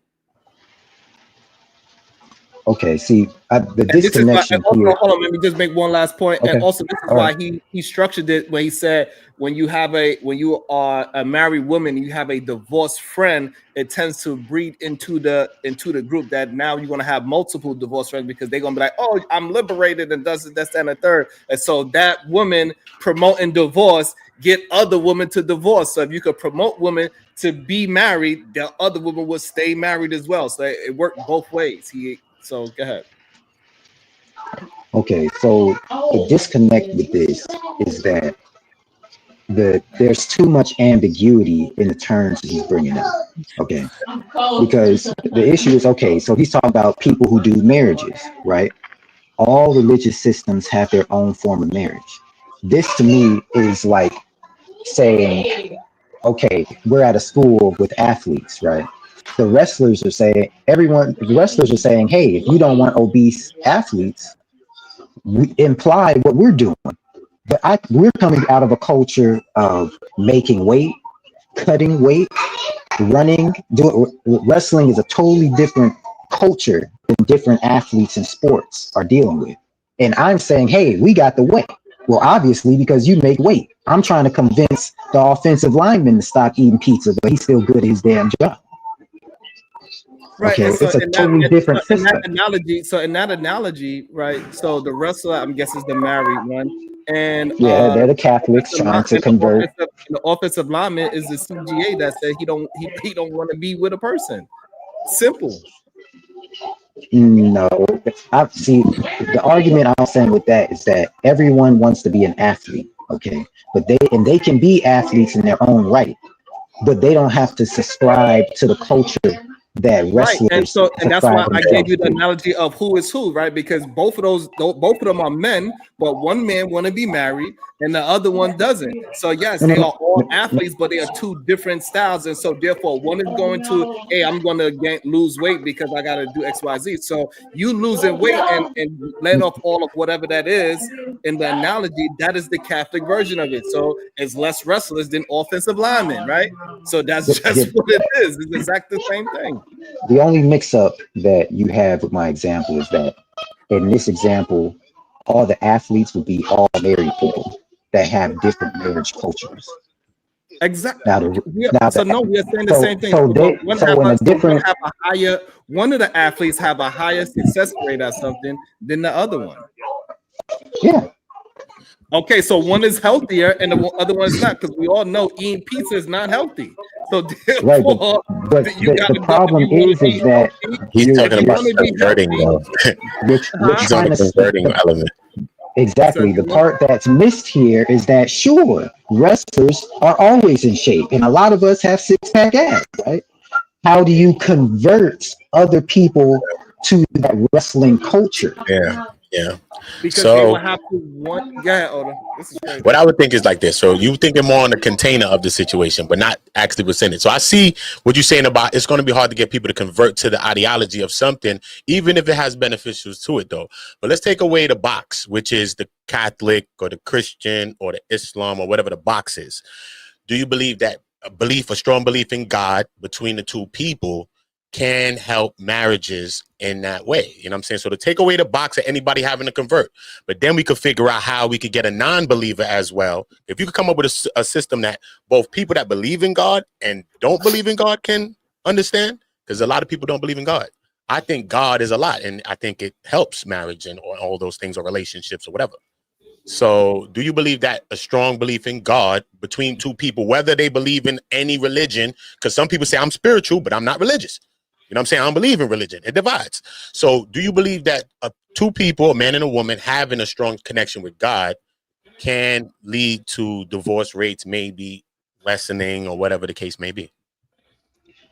I'd say with the question you're giving me is it's not Sharon, particularly the strong. It's not particularly the strong belief in God. It's the particular culture that they are subscribing to. So they have the culture, they have the belief in God. So with those in connection, sure. And then they value they value the people around them. They value the risk of losing those people. And sure, that would work. But those all need to be built. And then it's like, okay, now once again, that's why I started all this by saying fantastical thinking. Is that Okay, so can you this pause real quick? sounds good, but I would Can you like to pause see right there, you Ambassador? push it. Ambassador. So you saying that culture would change everything? I didn't say that. I said the combination of the culture, people subscribing to it, Mm-hmm. strong faith in God, and Right. So being the culture, moved by. so the culture would change the way how they move and think. No, the last part is the real part. They feel coerced. Okay, that's what he's talking about. Right. Their Regardless of social group okay, but feels what that I'm makes hold on, them you gotta feel get into the coerced question I'm to hold on, act but in that culture. regardless, the culture changes the outcomes, correct? Regardless Yes, of how they in the culture, they believe in the culture, whether they coerce, force, or they doing it willingly, it changes their outcomes, correct? but the culture has to No, no, you what is it? will it It has change? to. Hold on, no, you're missing what I'm asking you. Regardless of how they get in the culture, if they following the culture, does that change their outcomes? Okay. The reason I'm giving you pushback on answering that is No, because I look at it as it being in bad faith. Okay. So if you're telling me to get involved in a culture, if you're telling me to get involved in a culture, right, that the environment does not support, right? I'm not coerced to be in this culture, and there's not a lot of measurable things coercing me to be in this culture. All right, you can step away from it. So when you ask me that question, sure, that goes back to the wrestling example. Sure, I can get everyone to be on weight and not obese if they really believe in this wrestling culture and they really care if we say you can't wrestle this Saturday. Sure. Okay. But if we're in these conversations, we're having them with multiple types of people, right? We're all looking for an idea. No. You're missing it. Mm, You Which, miss it, and it's starting to sound like you're missing it on purpose. Let Margo get in which, there. Margo, what's up? Hold on. So hold on. Hold on. Mute up real quick. We're gonna let Truth jump in there real quick. We're gonna let Odo go in real quick. We're gonna try to, and we're gonna let you get a chance to respond, Ambassador. We're gonna get back into the video so we can get more clarification. Go ahead, Truth. Hey, first and foremost, good day, Bracy, Diva, Good day. Otto, and Ambassador and Free Zone. Hope everyone's doing well. What's happening? Salute, bro. Someone said in the chat, and it seemed like y'all having a problem with just a very simple concept. It's really not that difficult. And Sharon and Diva were saying it the whole entire time. It seemed like y'all was just waiting for them to finish, and then y'all go right back into saying what you have in your head instead of acknowledging what they're saying and then rebutting what they have to say or match it up what you have to say inside your head. So the first thing I want to address, it looked like black men that got their ass whipped again on national television again. So y'all keep making us look fucked up. Okay? Y'all keep making us look crazy as hell out here, man. And it's getting bad. So you have someone on here. It's just crazy. So the man said, now this is the problem that I had. The guy presented something from his point of view as far as a religious-based concept to present marriage. He then said, not every one of us as men believe in the religion that you come from. Nobody need to say that because we already know we're not a monolith. The problem I have with that is every time we talk about marriage or when men are trying to manipulate women into marriage, we then use the biblical concepts to try to manipulate women. So y'all say, oh, I don't believe in Christianity, I don't believe in Catholic, I don't believe in the Bible, but then every time y'all keep trying to quote scriptures out the Bible to try to manipulate a woman to do what you want to do. If you ask Coach Greg, how do he believe, the marriage dynamic? I guarantee he'll go to how I spoke about in Corinthians: God, Jesus, man, woman, child. I guarantee they'll go to that concept. So for some reason, y'all go to biblical concepts to try to manipulate women, but y'all don't go into biblical concepts to try to govern ourselves as men. That is a big problem.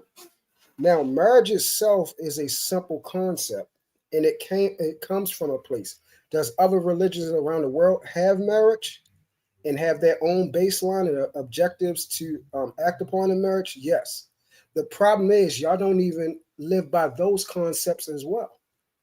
So these are the reasons why we're failing at it, because whether you believe in Hinduism, Muslims, Christian, Catholic, you will not follow the basic guideline of marriage, which tells us that we are to be servants to our wives. That isn't all of them. So that simple basic concept we miss. We only want the ones that tell us that we are above our wives. We love that one. We love that they are the weaker vessel. We love that they our choices supposed to end on us, our decisions, whether it's bills or whatever. We have the conversation, and then the last decision making is with us. We love that part, but when it tells us that we are to be able to be emotionally open about things that's involving around our wives' lives, we have a problem with that. We have a problem with the fact that if our relationship ends, guess whose fault it is? Ours, because we chose that woman. Diva said that earlier. We have a problem with our choice making. Our choice making doesn't look logical for us to be this so-called logical being. We're choosing women that are becoming by any standard. We're then marrying them, and then, oh, why is she doing this to me? Why is she not listening to me? Why is she out here horn around? Why is she not doing this? Why is she over here? Why is she dressed like this? You chose that woman that dressed like that. You chose that woman that is exposed to the world like that. You chose her when you knew she was just got out of a relationship with another man. You was waiting for her to get out of that relationship with that man so you can then pick her. So then all these problems, we give it to ourselves. We got to stop blaming women and first deal with us. When we then deal with us, then you probably can say, hey, I need you to clean up who you are, because I am at this level where, like Sharon say, and I have to agree with this, like we take lust out of it, because for years I said, hey, we probably need to stop having sex. He said that we need to get back to God. Do y'all have a religious base? Who do y'all submit to? Because you want your wife to submit to you. You want your woman to submit to you, right? They need an example. A living example how to submit. Oh, my man submits to God, so now I can see him praying, him leading, him doing these things, which he are submitted to something greater than him. So now I can tangibly see, oh, this is what submission looks like. We don't do that. We not submitted to nobody. We say God, but we break every law in the book. Whatever book you want to believe in, I guarantee you break 95 to 90% of the laws in your own book that you say you respect. I guarantee your lifestyle does not reflect that book. I guarantee the leader, Muhammad or Jesus, when it says walk like that person, you're not walking like them at all. No point in your life, and especially not in a relationship. So again, we heard the very things that Sharon and Diva was saying. We threw it right out the door and said, hey, this is what I want to say. Instead of acknowledging, hey, from that concept, you're right, Sharon. From that concept, you're right, Diva. I'm speaking towards the men that are following Christ, are following Muhammad, and are doing it right and getting a bad break. The problem is those men are far and few between. We got to be honest. It is way more horrible men out here than it is decent, God-fearing, religious-based men out here. And that is a 100% fact. And when we stop putting our leaders that don't believe in nothing, like Coach Greg, and stop using him as the founding father or the foundation to speak for men that are suffering against women, then we probably can get somewhere. But our leaders are horrific examples of the so-called men that want marriage, want relationships, and actually love women. Yeah? We got to fix that.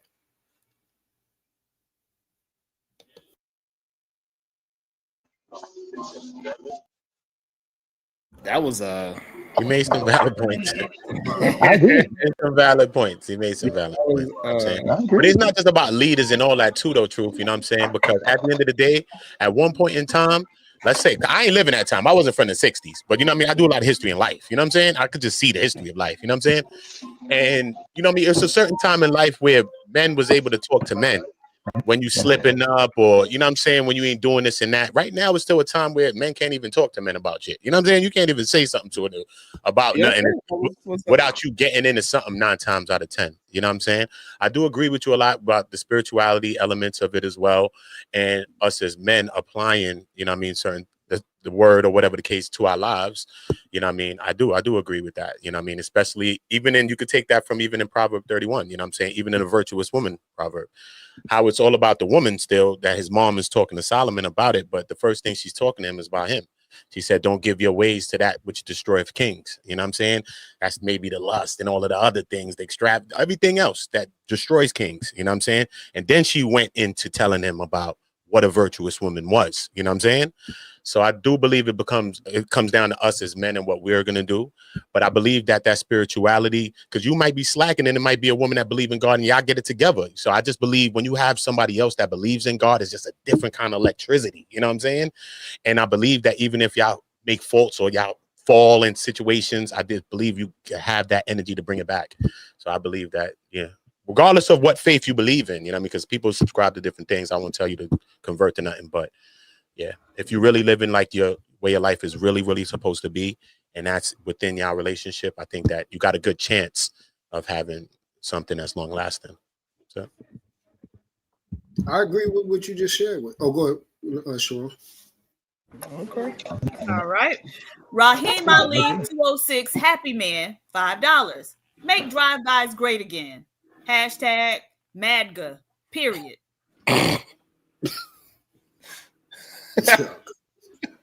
Thank you. All right, that was some good point. Let's see if you want to address something. Oh no, there's nothing to address. I mean, I agree. Okay. There's not much you can say on that one. Yeah. Okay. Let's see if Andrew substantiate better. Let's see what happens. Let's see why everybody was so up in arms about this show. As if it's the case that you can be common law married anyway inside of a state, and they can, get grounds for divorce on that anyway, then we actually need to have some social pressures to prevent them from doing that. So it sounds. God damn, that's a bar too, right? That's a part that nobody ever actually talk about. So like, even if you just shack it up with a woman long enough, you could still get divorced. You don't even have to do it to the state. recognize common law marriage. I never heard it that way. Texas does. Yeah, it's only a few left, but still, it got divorce attorneys that could figure out a way. Like, hey, you been with him for how long? How long y'all live with each other? And he could still figure out a way to, divorce, whatever. It is what it is.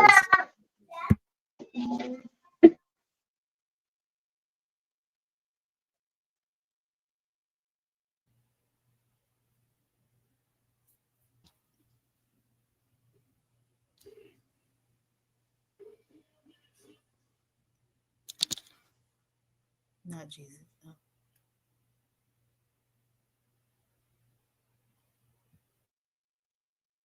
Like, we agree marriage is awesome for men. Divorce is terrible for them. So it seems like we should be attacking the divorce structure here. And it doesn't seem like you actually have anything to do that other than just avoid the thing that's great for you, because this other bad side effect could happen. Sure, that's so like why don't smoking we cigarettes. So why don't we attack the bad side effect when we have the mechanism to do it? It's not if, we can do it now. Okay, right so like second. smoking cigarettes is the same analogy you're saying. Okay, here, cigarettes in this situation, we obviously know it has negative side effects, so you would avoid it. Now, here's the issue that I have with it. It sounds great on paper. What? Right. He's an idiot. I just heard him say it again. Period. Like, I'm listening to him say social pressure, social pressure. I'm like, Yo, okay.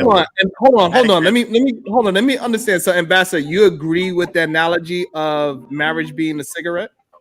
No. A cigarette? No, hell no. I don't know what he's talking about. I'm talking about.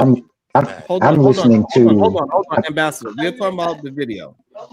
In the video, Coach Greg Adams just said that this is just like a cigarette, even though what Andrew presented was that marriage is good for you and divorce is bad for you.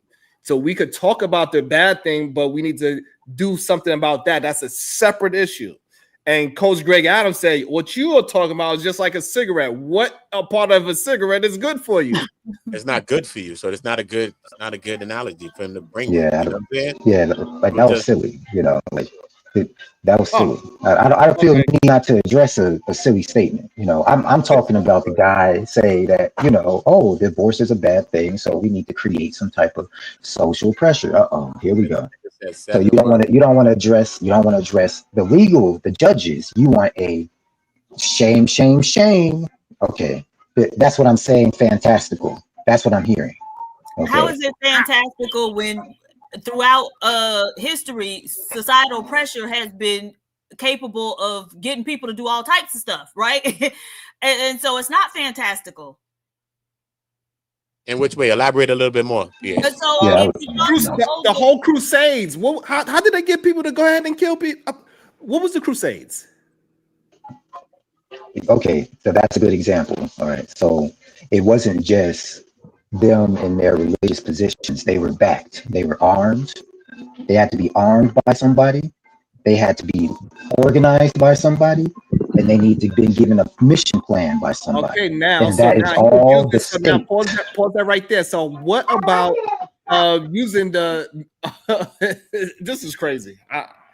That's all the state. Without that, they would have just been a bunch of missionaries running into a room with a book. Example, we can look at during the 50s, 60s, women from that day will tell you that societal pressure was such that they would not get a divorce, because they could divorce back then, but they wouldn't because of societal pressure. So we've been in a time, and it wasn't that long ago, to where societal pressure was enough to keep women in some horrifying conditions within marriage.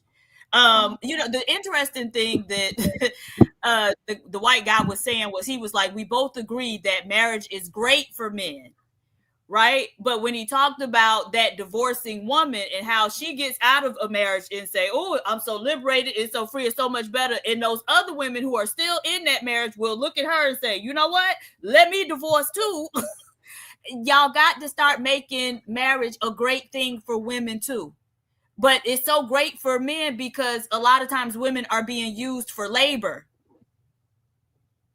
I think sometimes that framing is a little different. I think the value is your autonomy. Yeah, I've made this argument before on this panel, is that regardless of what type of relationship you're in, you do have to make compromises compared to the autonomy you would have as a single person. So if someone is just at this point, maybe they feel like the arrangement they've made all these years is boring to them, or whatever the case is, there doesn't have to be a hostile reason for that. They're tired of compromising that part of their autonomy. It doesn't have to be a hostile thing. So, in speaking with women, married women, well, let me not even go to the anecdotal first. Let me go to the statistics. Statistics show that women are used for labor in many respects, right? Women do more childcare. Women do more shit around the house than men, right? And so that's why they even have a term for it. When women get off their first job, they start their second shift. Right. And so again, men do get a lot of benefits by having a woman around. Women do a lot of not even just physical labor, but a bunch of emotional labor, which is why they're talking about the male loneliness epidemic now, right? Because even when men have male friends, men don't do emotional labor for each other. Men need women for that type of shit. And so again, all I'm saying is make marriage a better deal for women, to where not to where they, constantly giving so much of themselves and getting so little in return. Because a lot of married black women, and this is the thing, y'all wives be the worst ambassadors for marriage when they talking to single women.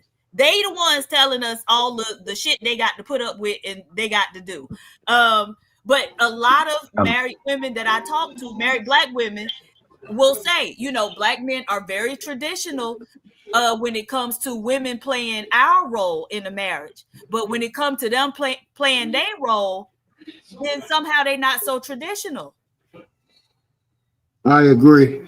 And the biggest problem with this is, by now, all of us as men, we done had all these conversations on here.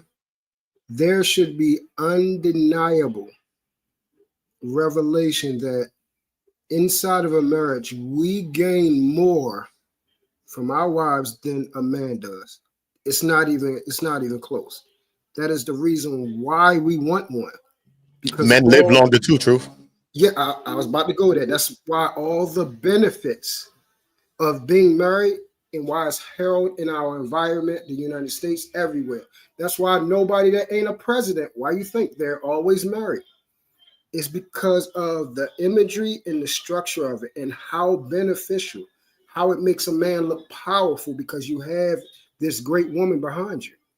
That's why the concept is called, or the motto, behind every great man is a what? Great woman, right? So by now, there should that talking point, we should be able to toss that women benefit more from us being in a marriage. No, it's clearly that we benefit more from them. That's the one thing. And then the second thing is the reason why we are having such problems now as a collective of even the basic concept of communication and interaction with male and female, or woman and man, and getting in relationships is because the way we got together, women had to be with us in order for regular adult things that we think of now, like housing, bank accounts, all these things. So they had to pick men, even men that they didn't like. And that's why if you hear women talk, they talk to their grandmothers and they like, look, man, yeah, I stayed together for the right thing to do, but I ain't like his black ass. I couldn't stand him. So instead of being miserable all your years, you now have the ability, and this is why it's hard for us to understand this. They now have the ability to actually be with somebody they like and love. You see what I'm saying? And for us, that puts us at a disadvantage because we're unlikable.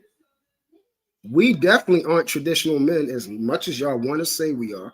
That shit is a damn lie. Okay, let's we got to stop lying about that. Us as a collective, we're not traditional. All right. So we want them to be traditional. They now can pick the men that they want. Because why? They can do the very thing that most of us kept them in a box over, which is produce money. So now they can produce money, and it's sad to say, when you look around, they're producing more money than us. So now we actually have to be men of character, have to actually be men of renown, have respect. We can't do the things that we used to do to them because they're leaving, because they like, look, I don't have to be here because I got a house too, nigga. I got a house. So you can't kick me out.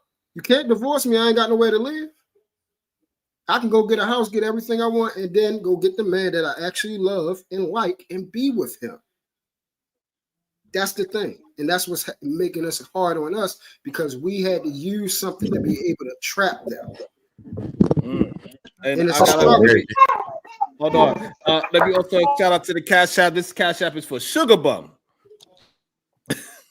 That says, Sugar, ain't that almond baby old man? I don't know. Wait, what? They said this is for Sugar. Ain't that almond baby old man?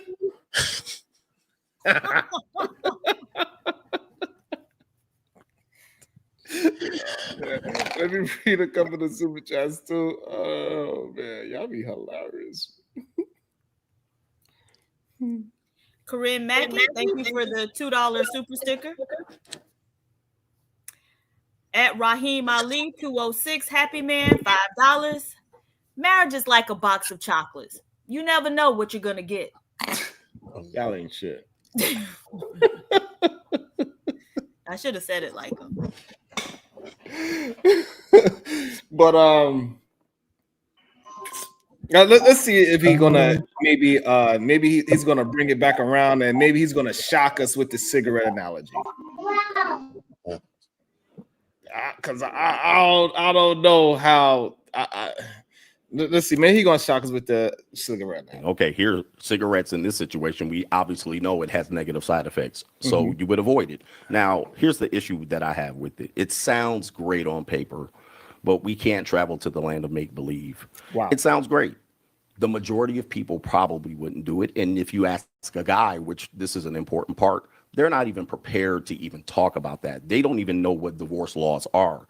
So you're asking them to travel to the land of make-believe under a marriage system that small percentage of people use. No one uses it today. You might have said they used it to the past. Today, that doesn't exist. So we can't travel to the land of make-believe to make marriage work for you. It might work in your marriage, but it doesn't work for the greater structure. Your argument here contradicts itself, because on the one hand, you say men don't know enough about marriage, but my assumption is that your mission is to let men know about marriage? Absolutely. Okay, well then, I don't understand how it's the land of make-believe. Yeah, that shit is crazy. That's wild. That is definitely a mischaracterization. So once again, we got our black asses whipped again. This is crazy. Yeah, that's what I told you. Y'all niggas don't speak for me. Damn that. I ain't that damn dumb. I'm the smartest person. Hey, look, I ain't that dumb. Hey, truth. And he said yes right away. Yes, that's what I'm saying. Oh. Yeah, that's crazy. That is crazy. That was the crazy part. He said yes right away. Let's see. Oh my God, he is just beating this man up in this debate. Wow. If you can let them know about this, but I can't. Sure. Right. So you can offer that. So if I am, it sounds like I'm offering a real alternative to what you're offering. And here's what you're offering. Men, marriage is great. It's a great institution. It's the best for children. These are your words. In marriage, right? Men seem to thrive. Their health seems to thrive. Everything seems to thrive. You're saying, well, the problem is that divorce rates are high, and they are. However, there's a few things there that you haven't covered. One, it depends on demographic too. For instance, if you're black, it's going to be way worse than if you're white. Correct. Okay, way worse. Damn. And also, socioeconomics matters. right? Demographics in general matter.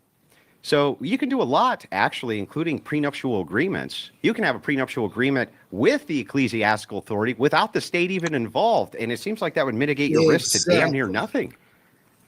You said if. I'm so glad he said that because I'm tired of this divorce thing, and they're going to take everything. First of all, let's get down to the main thing. Majority of us don't have shit to take, right? We could come on here to lie. We could come on here to lie. That we got all this tons of money and assets and houses and cars where we got split up and all this type of stuff. We could come on here and lie.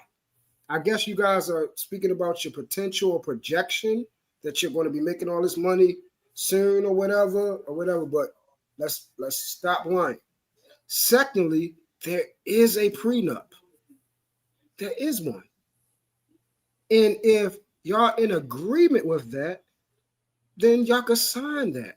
The men too scared to ask the women for a prenup. That is insane. That's what we discussed earlier. That's true too. The men apparently are too cowardly to ask the women about a prenup. It's true. This is bad. You want to know why that women don't want that? Because they're taking a chance, but then they know they can't trust you. So we know ad nauseum, what y'all said on here. If you broke. Oh, I should be allowed to cheat on my woman. The love of my life, my wife, I should be allowed to. And because it's a man's proclivity to run around and stick his thing in multiple things, even though he has a wife to do that for. And since women don't want to sign up for that part, because that's the main thing that they're probably going to divorce for. If we don't do that, more than likely we're not getting a divorce. More than likely. So let's stop with the, I can't make a legal document to say that I'm both covered. I'm pretty sure it should be reasonable if you have a woman that if you love her and y'all gain certain attributes, money, currency, things that you didn't acquire pre-eventually your marriage, why wouldn't you give that woman something, especially like, let's say you cheated on her and she's saying, hey, I don't want to do this no more because I trusted you, you hurt me. Okay. Here's 50, or like how y'all want to say 50, like every time it's automatically divided by 50.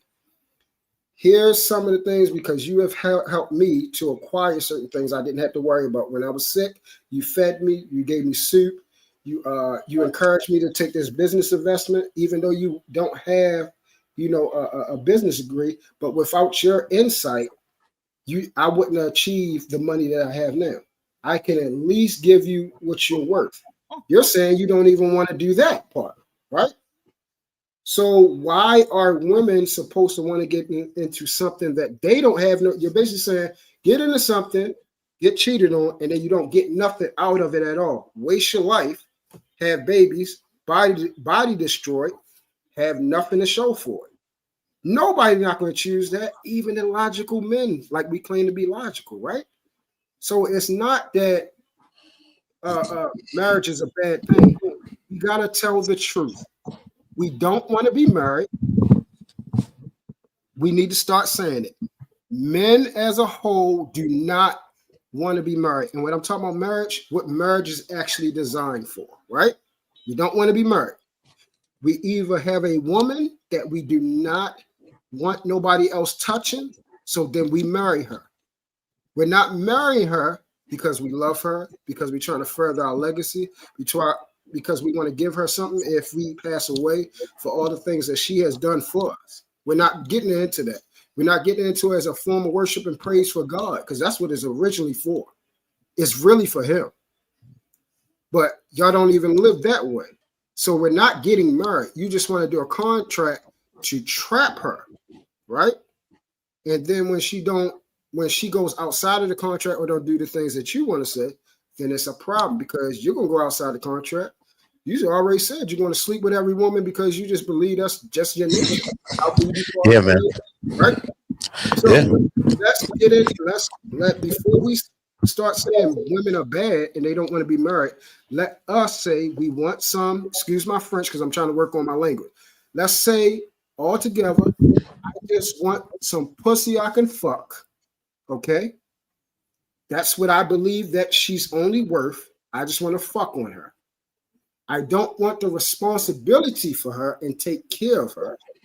I want to find a way that I can be the only one fucking that pussy instead of other men fucking that pussy. Because I only call her a hoe if John, Jack, and Jason fuck her and I can't fuck her. But if I fuck her, then she's no longer a hoe. You see how that works? So just say I want pussy and I'm having trouble getting pussy. So I think if I marry her, then I have access to her pussy. Let's just say that. Well, all right. Let's just say that. Yeah, man. It's crazy. It's simple. That's it. Hold on, since we got a little room to breathe, Truth done cleared the air. Girl, you better. $5. Hey, Dr. G, where you been? Hey, Sharon, Diva, SBG, and friends. P.S. The 99-cent super chat button works. Yeah, that's it. You got a rebuttal? Go ahead. It's bad faith, man. I just, when I hear this stuff, man, I hear this, especially what he just said, in church all day long. All right, this first I have to bust this thing up. Like getting a prenuptial agreement is just something that, being a prenuptial agreement, y'all children of God, that's perfectly okay. We're gonna set you up with lawyers to talk about that. Like, come on, bro. What church actually has a ministry for talking about prenuptial agreements because they know divorces can get dirty? Yeah. That is a bad. Okay, yeah, they don't. But the idea is that it's okay. Like the conversation about prenuptial agreements is this neutral thing. Look, a lot of people who are getting married, a lot of guys who are getting married, feel like they're doing the right thing. Okay.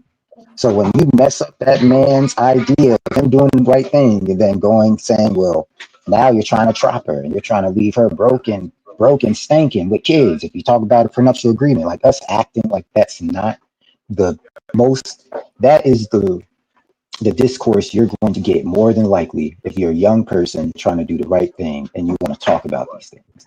But what he said at the front makes more sense. You don't have nothing, so what are you talking about it for, right? So that's not even that's not a neutral conversation about prenuptial agreements. All right, not even close. All right. Wait, so men aren't capable of having any type of conversation with a woman that he planning on marrying and starting a life and a family with, unless it's a neutral conversation. So men just cannot have tough conversations with women. Is that what you're telling us? No, I'm saying men cannot get guidance from other men about this, because if you were to go into what he did actually is exactly what you usually hear if you try to go amongst married men in a place where you expect to find good men, right? Good men, married men in church, leading their families into the church, they're looking over their little kids, they're shouting and running around and all that stuff, right? They cannot go in that spot and ask about a prenuptial agreement. More than likely, you're going to have a guy stand up, give the same position, and the other guys, they don't have a prenuptial agreement, so they've never gone through it. So they're just hoping and praying too. So you really, the idea that this information is valuable and it's neutral and all, that's not real, man. Before the Manosphere, to be honest, getting information about a prenuptial agreement for boys or young men trying to enter marriage was hard. Okay, unless someone just told you straight up, like, "Oh, why don't you just go to a lawyer and spend $100 for a consultation?" All right, pause, Ambassador. So the issue that we are having with you right now, that conversation is happening now. Right, so plenty of men know that they can get a prenuptial agreement. So just because they didn't know 50 years ago doesn't have anything to do with it. Not 50 years ago, pre-Manosphere. Right, now I'm gonna be very specific. Whenever it was 10 years ago. Hold on. This is okay. So what I'm saying is, hold on, Ambassador. It doesn't matter if it was 10 years ago, 5 years ago, 1 year ago. It Yeah, don't matter. The problem is that they know it now. Yeah. Nobody's going to shame a man for saying, hey, I want to talk to my woman about prenuptial agreement, because now that is understood that is one way you could protect yourself in a possible divorce.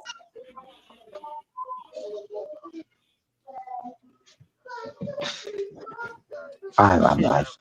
There's some stuff that's not worth responding to, man. The information just got out. So the information just got out. It's taking time for the culture of that to diffuse through society where it's common. It's comfortable. You still have old Negroes and pastors in these places that you cannot go in these safe places to actually talk about this stuff. You know, it's still diffusing. It's a new concept, and to make it seem like, oh, it just came out, so it don't matter. It don't matter.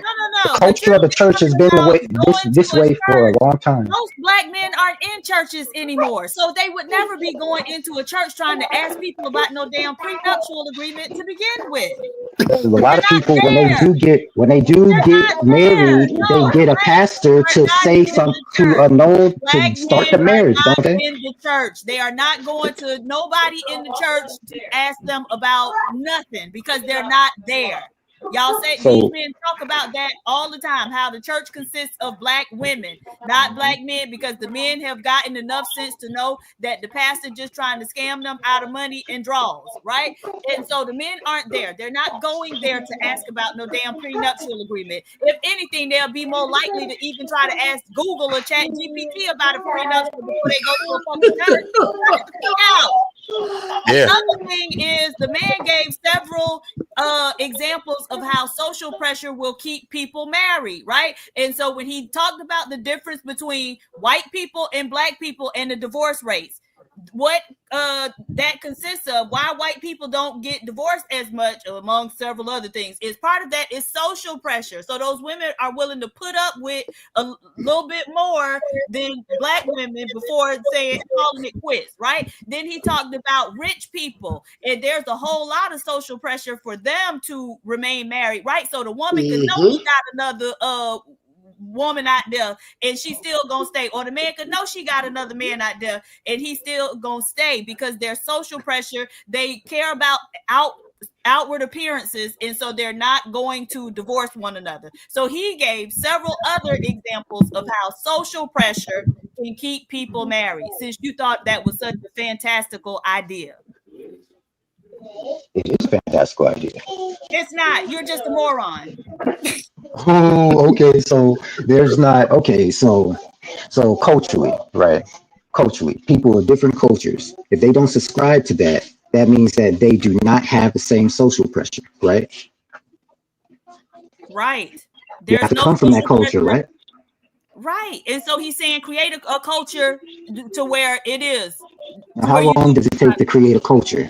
It doesn't take that long, right? You can change various aspects of a culture very quickly, right? Because it wasn't that long ago to where the culture dictated that if a man and a woman were dating and that man got her married, he got her pregnant, that man would just go ahead and marry that woman, because if he did not, her male relatives would show up with shotguns, right? They call it a shotgun wedding. And notice how we don't do that anymore. It didn't take much time to stop that part of the culture at all. You can change a lot of stuff. Okay, years ago, that part of culture was messed up because the laws, right? Or mental illness. Now black people solidly believe in mental illness and will eat up the fact that they are diagnosed more than other people with various types of mental illness. And so you can change things very quickly within the culture. So would you say that part of the culture changed because people decided, or did the laws change? Which one had bigger influence? The law did not change with regard to mental illness, right?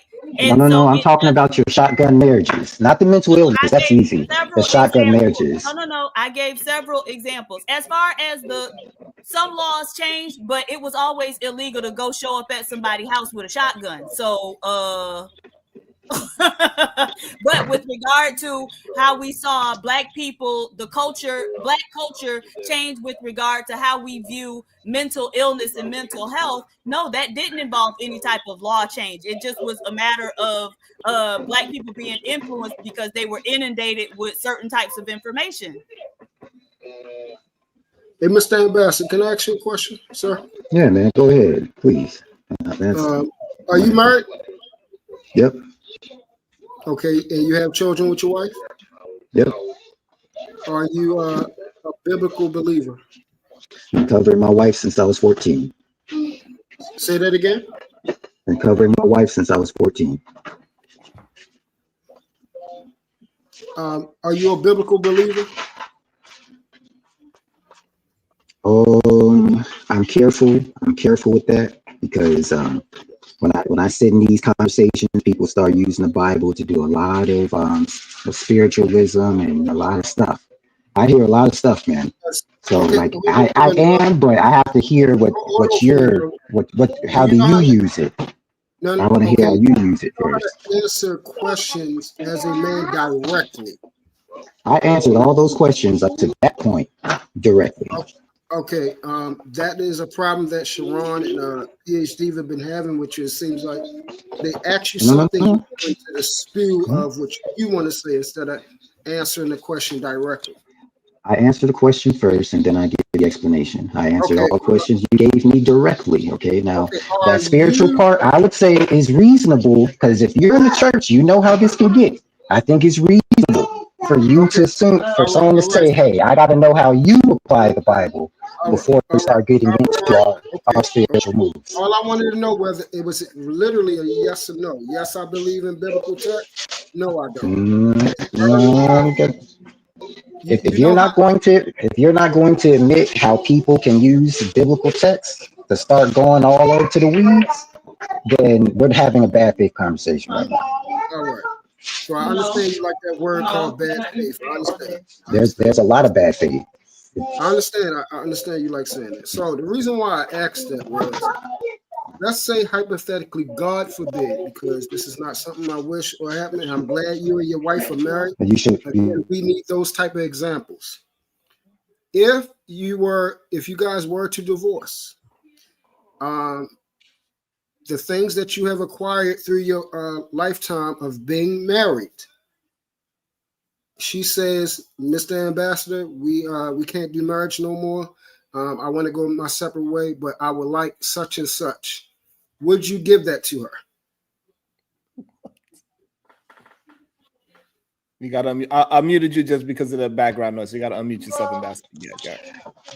We discuss these things transparently all the time, man. That's where you hear me, this resistance comes from. Questions at all, Jim. Yeah, so I didn't say what. So yes, because we talk about these things. Yes. Okay. Let me answer your question. Let me clean it up. Let me clean it up. I understand what you want to talk about. No, let me clean it up. I said, okay, yes, because we talk about these things. I'm not trying to hear another 1 minute answer, please. Okay, yes, because we talk about these things transparently, because we believe in post-nuptial agreements. Okay, so I'm glad you guys, so in other words, you would, yes or no? Yes or no? Yes? Yes? You will get your wife's things as she leaves, correct? Okay, this is not call and response, okay? So if I say we have a post-nuptial agreement, doesn't that imply that yes? All right, so why wouldn't it be appropriate for other men to do so if they split up? I'm not saying that. That's mischaracterizing what I'm saying. I'm saying that I didn't say you said it, sir. You imply it when you say, "Why didn't you?" Because you're directing the question.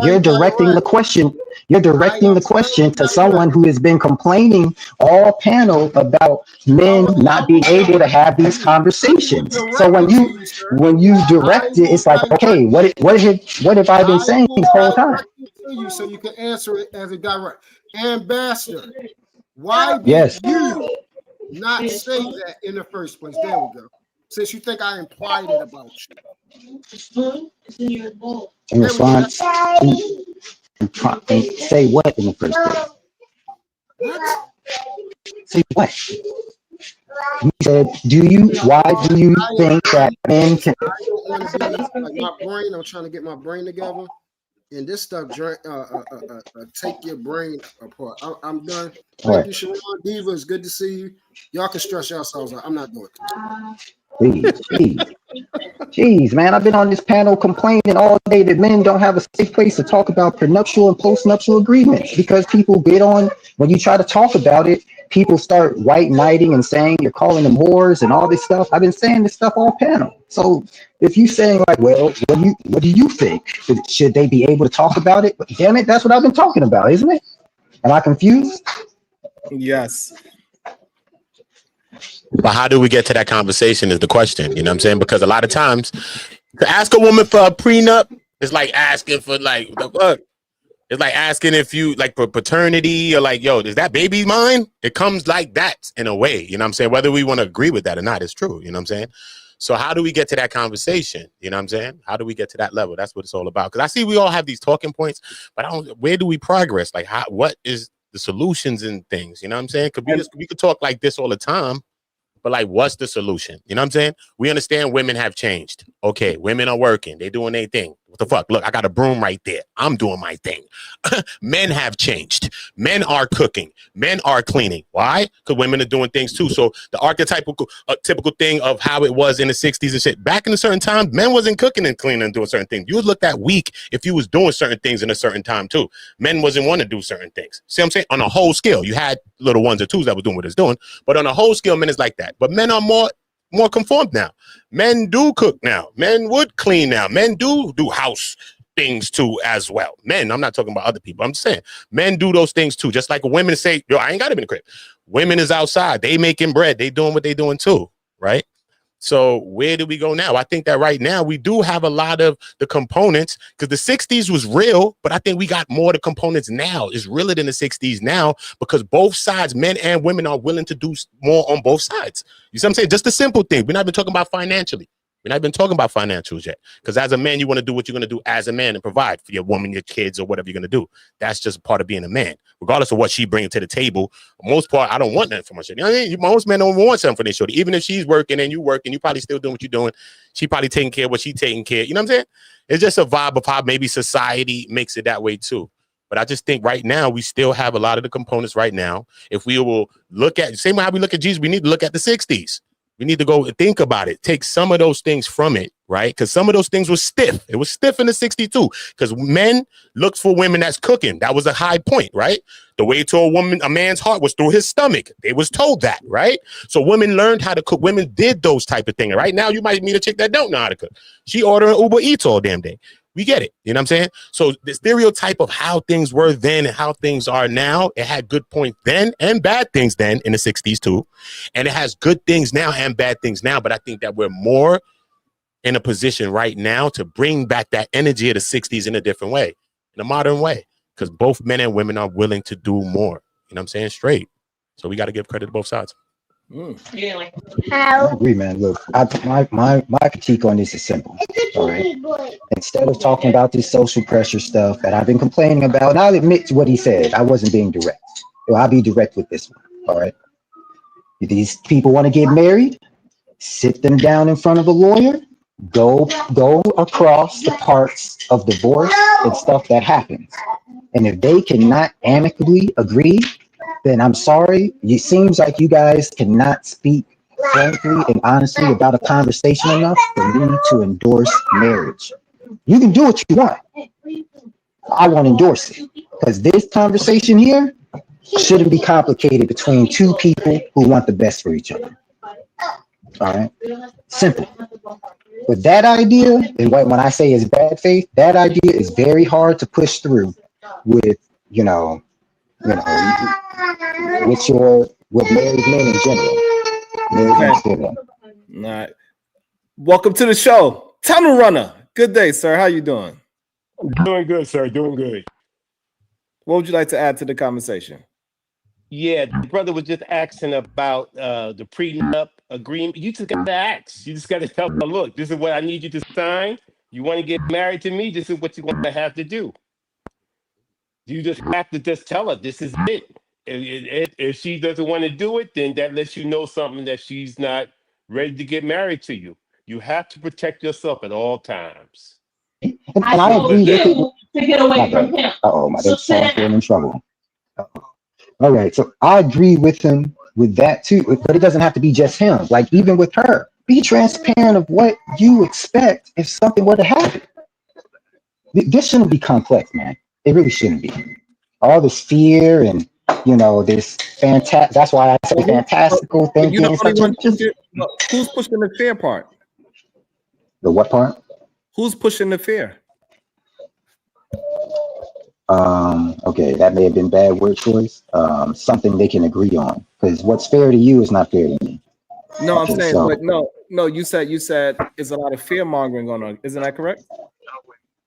Yeah, a lot of fear, a lot of shaming, a lot of shaming language and stuff. Pushing the fear part, because that's what I wanted. Is CGA pushing fear, or is Andrew Wilson pushing fear?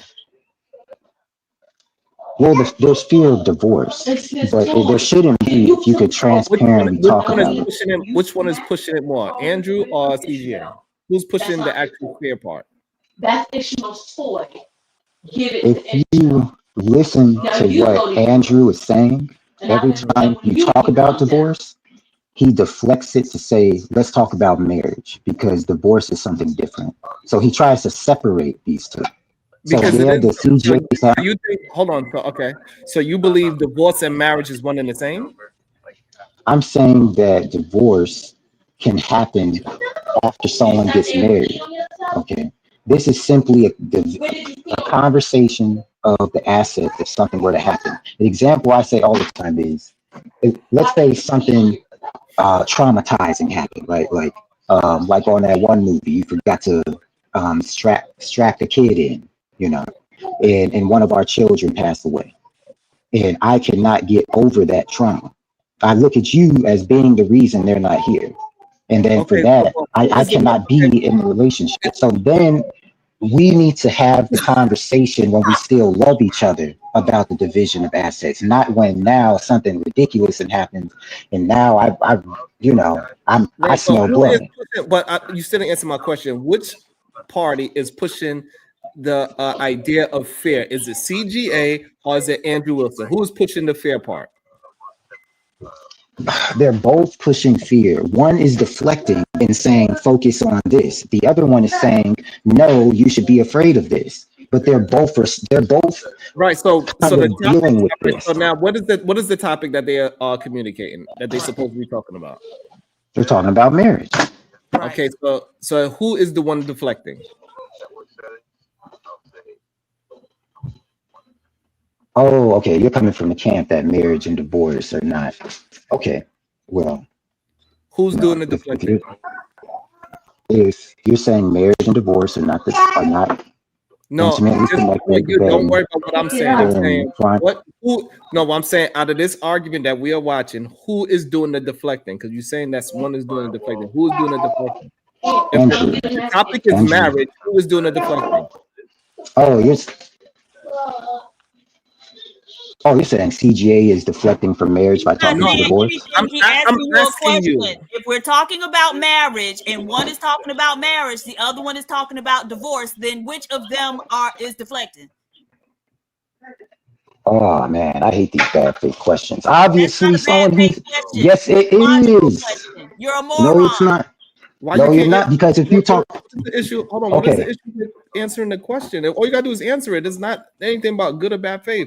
I'm going by the words that you're using. You're saying one of the parties is deflecting, and the topic of the conversation is about what is good in marriage or what marriage do for men. And so, if one is talking about marriage and how you could possibly go down a better path of marriage, and the other one is talking about divorce, which one of them are deflecting? I just want to know. I'm saying that the question is bad because what you're doing is If I say I want to buy a car and then someone brings up, car shirt. No, I'm just let me know because it's bad, man. Because if I say I'm not going to answer the question, it's because that we know you don't know it's what you're talking about, because you can't even answer a question. You got to give an analogy or an example for everything. I told you who I thought was deflecting. Right. I said Andrew was deflecting. As far as I was concerned, Andrew was deflecting. So how is he deflecting when the topic is marriage? Because he's talking about marriage. The other guy is saying divorce is an aspect of marriage, but he's then saying that's the disagreement right there. That's the disagreement. That's the disagreement. How is divorce a part of marriage?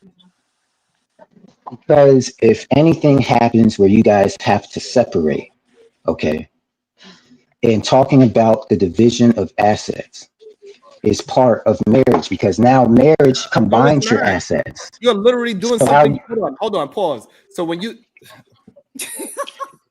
what's frustrating with this is that if any other situation, we wouldn't be having this conversation. Ambassador, hold on. Let's bring it down to a calm situation. Okay. 1 second. If we are having a conversation, right, about marriage, and divorce is a entity to break up a marriage. How is divorce a part of marriage? If I never leave my woman, how is divorce a part of marriage? Do you mind if I use a metaphor? Is that okay? No, just explain. I'm trying to explain. That's what I'm asking for permission to do, because I can't. I'm trying to explain it without using a metaphor or analogy. You can't just say explain it straight away. Because it's easier to relate it in a metaphor. No. We understand English yes, very it well. is. Just tell us what you're trying to say. It might be easier for you because you really don't know what you're talking about. No, because the word choice around this conversation is very already charged. So if you take it away from something that's so subjective and give it to something a little bit more objective, it'd be easier. Around the straight answer, just answer the question. Because you're assuming it's a straight answer. Ambassador, what we're gonna do? We're gonna let you get a chance to breathe. We're gonna read some of the super chats, and this way you can get a answer without using a metaphor. Go ahead, Diva. Aaron to Lucas, $5. Social status ain't it because nobody is. Oh, I think the other one was supposed to be first, but social status ain't it because nobody is looking for your marriage certificate when you're in an everyday social setting. Folks just assume you're married. Try some periods, sir. Aaron to Lucas, $5. What do you get in marriage that you absolutely can't get in a long-term relationship? Assuming all goes well in both situations. Social status ain't it because nobody is looking at your marriage certificate.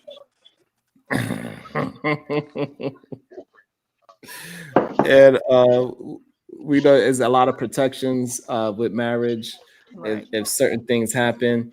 And we know that majority of people, if they want to protect their woman from certain things, they don't have to sign documents anyway. So I think the argument that you can make all these trusts and I could make a will and I can make it this and I make it that, it sounds crazy to me because therefore, if you do all those things, guess what can happen? Regardless of y'all break up, you still gonna have to pay to get her off those things. So I really don't understand the argument for real. There's a lot of things that's beneficial, especially to a man. We all know those benefits. And I don't know what a part of the conversation, what makes it difficult to just answer straight up questions. If the conversation is about marriage and one person is talking about divorce, clearly the person that's talking about divorce is the one deflecting. If one is giving you a solution of, hey, this form of marriage is the most successful form of marriage, that is all we need to be talking about. Not whether if it's for the masses, because he never said any of those things. He's saying that this is the best way to get married if you are worrying about losing your wife. It's simple, man. If you're purchasing a house, And No, so no, no, they no, no. want We can't. No, just they want explain. to talk Just no they explain. want to No, talk no, about no, they want no, to talk no. about the We're not shades, they want to purchasing talk your about the house. No, doors, just they want to talk explain about the the point. How neighborhood is and it stuff. being deflected when And he's talking about marriage and the conversation is about marriage? We do You not better not need be an playing on the stairs. analogy. no, No, the no. deflection comes from you guys just separating marriage and divorce and saying that is what it is. That's So the deflection. You okay, can't so like how as are if you can marriage get and divorce? divorced. How is divorce a part of marriage? You're saying they are separate. They're not the same thing. It's not. If there's a situation where wherever the situation is, that maybe you want to temporarily separate, okay? Any the situation is, you That's still already not a have an divorce. agree. That's still You brother. that's not a brother. divorce. So wait a second. So if you put if you file some papers to separate the marriage, you guys are acknowledging that you guys are separated and you want it to be legal. That is not a divorce. No. If you're doing a legal separation, no. And we know this because some states require you to do legal separation before you can divorce. You got to be legally separated for a certain amount of time before you can actually file for a divorce. So clearly, they're two different processes. With the intent to see, this is what I'm talking about. This is what I'm talking about. Right here. This is what I'm talking about. What are you talking about? You just because it's something that you may not have to run into doesn't mean it's not a part of the process or the culture around marriage. Okay, It's so like hold on. what I hear what you guys are saying is like Pause, please, pause. So now I gotta. This is crazy to me. All right, so since you're an analogy person, are we saying that when you drive a car, you automatically got to think about what? What is car the insurance. car insurance? It will be Yeah, your that doesn't analogy for it. that doesn't mean you're going to hit something. That means you don't get in the car with the intent to go run into something that you don't like. So Okay. no, in that example, car insurance would be the prenuptial agreement. Yes. Because you are planning for it just in case something happens. So that means you sat down, you got married, you in the car, and you got car insurance just in case something happens. Therefore, that is prenuptial agreement. That would be the analogy for that. Right. So what would be that analogy insurance. in the car, owning a car? What would be the analogy for divorce? Wait. Say that again. Wait a second. Say that again. So a prenuptial agreement is oh shit. Wait a second. What? Wait, you just made his head explode. Wait, what? You know, look, I'm straightforward. You know, I'm a little bit frustrated with. I'm a little bit. Look, I'm straightforward with what I'm experiencing with this. Right? Okay, I'm a little bit frustrated about this thing. So you know, I wasn't listening to what you were saying. Okay, hold so on, Ambassador. can you The only repeat reason why that, I went please? that hold on, Ambassador. The only reason why I went that analogy was because you don't want to be straightforward. No, because you guys don't want to admit that divorce proceedings is part of marriage. Okay, so now, All right, so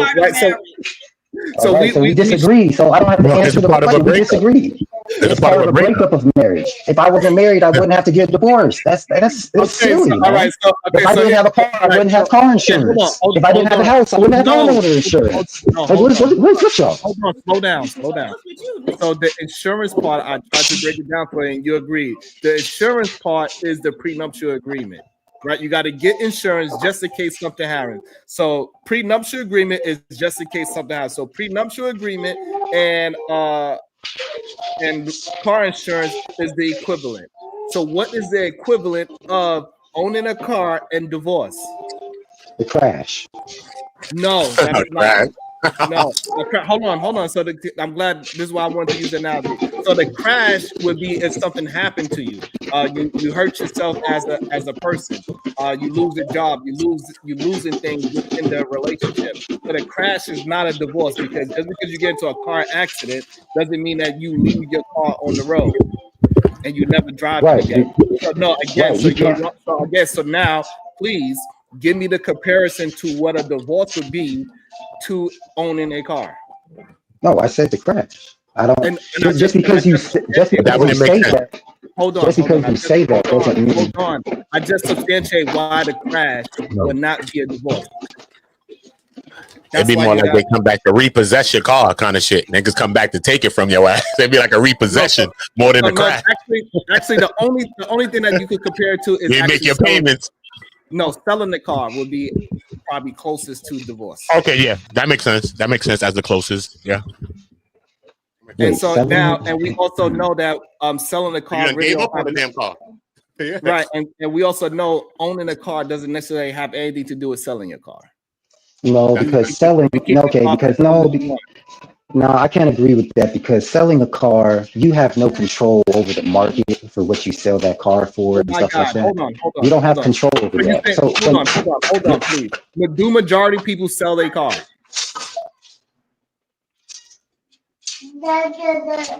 Do majority of people that own a car sell it? Do 50% of people that own a car sell it? Do they? I don't know.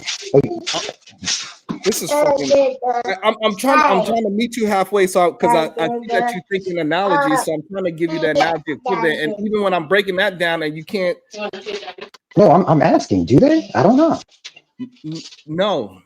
That's what we're trying to get you to understand. So selling your car has nothing to do with ownership of a car is what I'm trying to get you to understand. Just like being in a marriage actually has nothing to do with divorce. Does it happen that sometimes people that own cars sell their car? Absolutely. Do sometimes when you are in a marriage, some people get divorced? Absolutely. But one does not have anything to do with the other. Selling your car has nothing to do with car ownership. Just like being divorced has nothing to do with marriage. I disagree with that analogy. Let me retort. No, but you got to substantiate your disagreement. That's what I'm substantiating. Selling your car is not a common form of risk management. Insurance is a common form of risk management. They're not the same. A prenuptial agreement, postnuptial agreement is a form of risk management. That's why I disagree. That's why it's insurance. That's why I made the comparison. Right, to insurance, not car accidents. Insurance is a form of risk management against car accidents. And that's why car accidents shouldn't be a divorce because most people get their car fixed. They don't lose their car because it got into an accident. No, because now we're getting into the weeds because for the most part, we dive into the analogy. When you dive deep into the analogy, car accidents do not equate to a goddamn divorce. No, because a car accident, okay, because now you're talking about a fender bender versus totaled. I'm assuming the car is totaled. And what will be okay? So now let's go into that. What will be totaled? The divorce. No, the total would be death. Because death did you in the car apart, right? The car got totaled. The car is dead. That's literally death to you part in this analogy.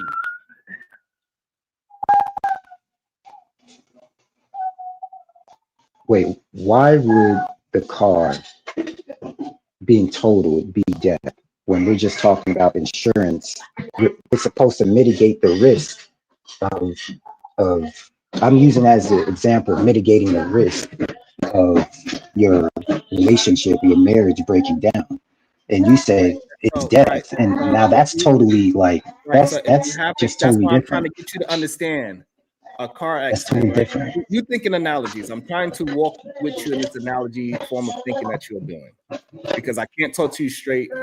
That's it. We have an issue with that. So in the analogy, the reason why a car accident is not a divorce is because prenuptial agreement is the insurance just in case, right?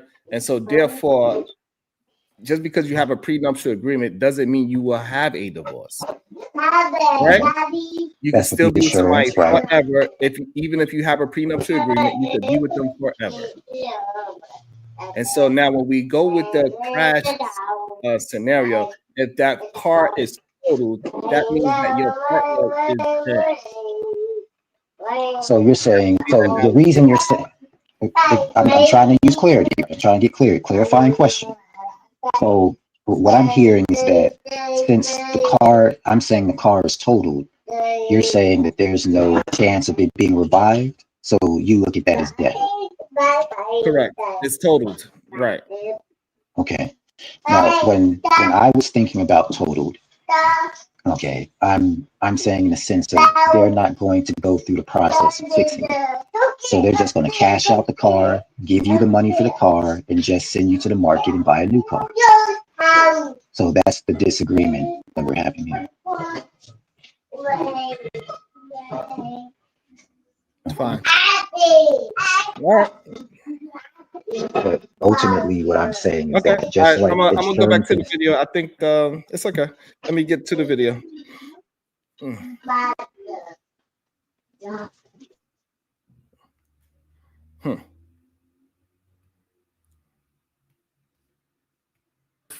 About 50 times So did today. you. Now, here's what I'm telling you. So I'm did telling you you. when, all right, we're already in this system. You're going outside of the system to create a scenario for me to argue What against. system are you going outside of? We're talking about marriage is typically done with the state. Almost everyone does it this way. Typically, so now it's you're not- here's hold on it's for a not second. Hold on for a must. second. You've Typically moved the doesn't mean goalposts. anything. You've moved the goalposts to a scenario of if, and you're arguing from is. the if. No, Is. hold on for a second. You're arguing from the if perspective. It is perspective. No, listen. It is. Give me a is chance to perspective. listen. All right, give I'll me a give you a chance. chance. Go ahead. You're arguing from a very small percentage point. Now you're saying demographics, and we can talk about that, but you're still trying to get me to argue in your cloud of if.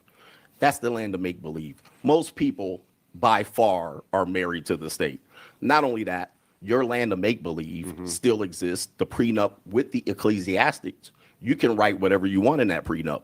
It only matters in the divorce. That's the reality. So I'm still dealing in reality. So You're am in I. the clouds. Hold on for a second. You're in the Okay. clouds. So let's take the demographics. Okay. In your scenario, it sounds like, which would be fair, your primary concern is with white people. No, it's with Hold all on for a people. second.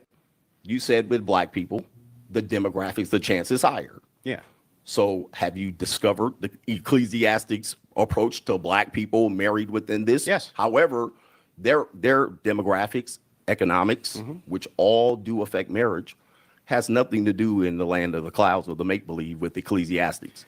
It's all going to boil down to in the law. And there's no church reverend that's going to go into your household to make sure there's social pressure on your wife. You know any? Yes. Okay. Yes. Do you know any that can cover all marriages? That Yes. answer is no. Yes. And by the way, when you keep Are we in reality here? I'm or are we trying- in the clouds? when I mean, you're- we're when not you're- we're not arguing I was anything just trying- legitimate. I was just this trying is this is in the land of make believe. Well, when We I'm don't have allowed to enough- respond, let me okay, know. give me a second. Go Let ahead. me finish this point. Go ahead. You're imagining. Your imagination is great. John Lennon would be great. You know, you would be proud of you at this particular point. But I'm imagining all the people. You're imagining all the people under a situation and a structure that you brought in here. All right. But the state highly governs this, and the state highly governs divorce. I'm dealing in a reality situation where I'm trying to counsel men to give information to. The best thing you've told me is that you're willing to give men the option to do this. Are they willing to all do this option? The answer is probably not, just like they're not willing to do what I'm telling them to do. However, we're both attempting, which is a good thing. It's noble. However, your situation rarely exists. Can we talk about the reality of what exists? Sure. Absolutely. So let's take your moral religious crusade out of it and talk about the reality. Yeah, let's Are you not. willing to do that? Yeah, well, here's the thing. See, you're not willing to do that Well, because it's all based on your reality. Let him Guess answer. what? It's a debate, and I will argue my points from my view, how I see fit. It's not for you to But what I'm govern. not going to do is It's expect not to my be arguing government. from the land of make believe. Yeah, but it's okay, not- you all don't- right. So okay, yeah, anybody my have turn, my turn, Anybody relax. have anybody have the sound effect for the television show where Damn, the train you comes over through, talking crazy. Mr. Rogers? Let me know when because you- I want to be on. let me know I when you want to be gas on out. Earth. Yeah, That's let me know all when right. you gas Let's out. let Andrew respond. Yeah, so the thing is Okay. it's funny that you bring up Imagine All the People of John Lennon, which is an anti-religious song. Damn. And hilariously enough, was designed to assist with female empowerment. Damn. Isn't that hilarious? But the thing here is you keep on saying that what I'm offering is make-believe, but it's not. It's been governing the Orthodox and Catholic Church for 2,000 years, including in this country. Now, here, let me give you an example, for instance, the Amish, right? Do you know what the divorce rate is among them? It's almost non-existent, and yet they're still governed by the same laws of the land that you're speaking to. So sounds like if I give a counter, if I say, look, I can give you a way, a methodology in which you can utilize the religious ecclesiastical institution which has existed for 2,000 years and has right now the lowest divorce rates, right this second as we speak, not in make-believe land, not hundreds of years in the future, right this second, as opposed to the system you have of common law divorce, which is sky high and you can't do anything about it. That's what is true. So pointing out what is true is right now you can have a prenup. That is true. What is true is prenups are usually held up in court. That is true. What is true is that you can have a marriage outside of a state because it's a religious institution anyway. You never have to have a license with the state. It's never been necessary. And if you do, the only way that can be done is if it's sacramental. And if it's sacramental, it's governed now by the church. That's going to be the community the women are a part of. And so the thing is like, that sounds like a real viable solution. What's yours? More fucking degeneracy? Go out and play the field, hump a lot of chicks? How's that going to help anybody do anything? That's been the progressive mantra for 100 years. Isn't it wonderful? Your turn.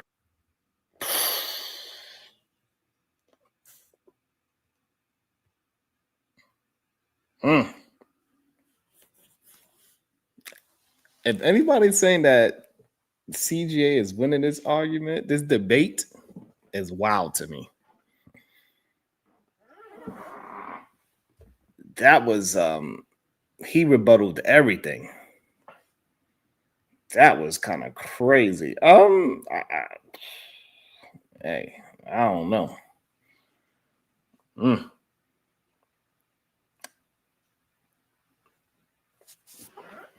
I don't even know what CGA argument after that one.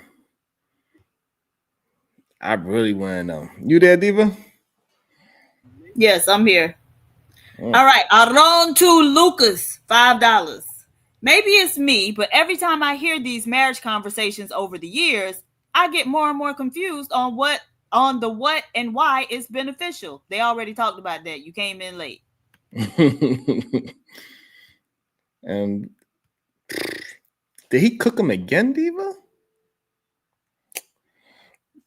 I don't know. Do you think it's a intellect thing, or is it just he can't see past his own opinion? Yes.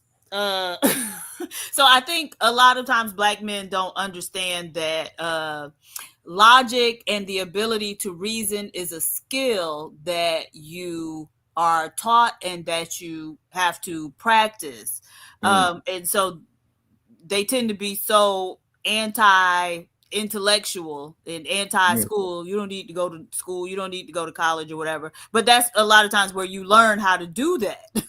And so, yeah, they usually end up getting made fools of when they deal with people who've actually done that. So, yeah. Especially since he rebutted him in real time. Ooh.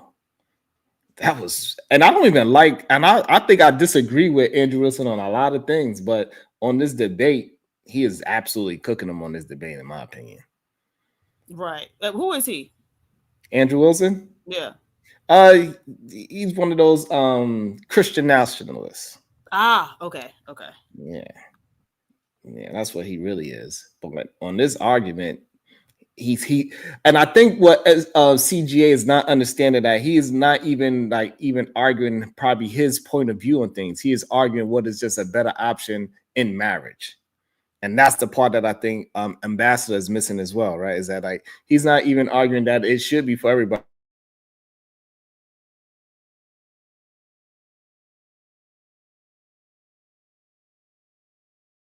And that's what he's debating, right? It's like, what's the best solution for marriage? These are the things that makes you have the best options in marriage. But sometimes people don't understand, like, to debate something, you don't even got to believe in it. Right? That goes with your skills and comprehension. Like, I could debate something without even, like, that's not my lifestyle. I could still debate it. I could, It's kind of sad sometimes. I had a lot of hopes for CGA.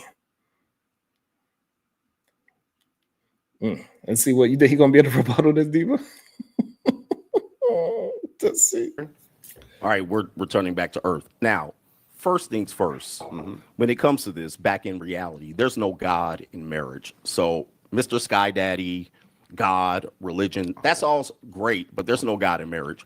At this particular point, when you go through a marriage, if one person decides to not obey the Holy Bible or whatever you're thumping, you have no basis to keep that marriage together. If she decides to leave the church and decides not to listen or excommunicate herself, she's now under the state. Agree. Now, when you're getting divorced, which I'm assuming you've been divorced. Well, I mean, that's a hell of an assumption to make. Have you been divorced? Well, I mean, have you been married? Can you tell me, if you can tell me how that has any merit? Give me a second, because if you've been through one, you would know that there's no God in the divorce court, in the family court. There's no God in there. No one asked you. There is the state in there. There's the state. So that's what we're arguing from. Yeah, that's when you get married. So you're telling me if, and I'm telling you, well, this is what's going to happen. Even if you took Sky Daddy into court with you, they would say you prayed to the judge. The judge is the authority in the court. Again, he is still talking about divorce.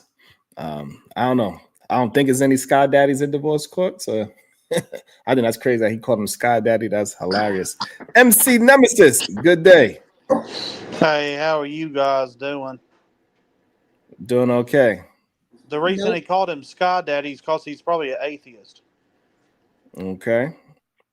And what is your thoughts on the topic so far? I have to agree with the man in the video. Which one? The one that was just there. CGA? The Sky Daddy one? Yes. And what do you agree with? I just got here. I haven't been keeping up with the show. Is that what you're trying to fish for? No, I'm trying to see. I thought you hit the panel so you could be a part of the Yes, conversation. I hit the panel. And you're fishing to see if I've been keeping up with your panel for the past 4.5 hours. I have not. No, I'm saying it. Do you have anything on the topic, or what you seen? I Or what don't you know heard? what the topic is. My man, are you referring to when he said that there's no God in court? Is that what you're referring to? What is the topic? All right. What so, did you want to come up here and talk about? Because you put something in the back chat. Is that what you wanted to come up here and talk about? Oh, no, I just do that to everybody.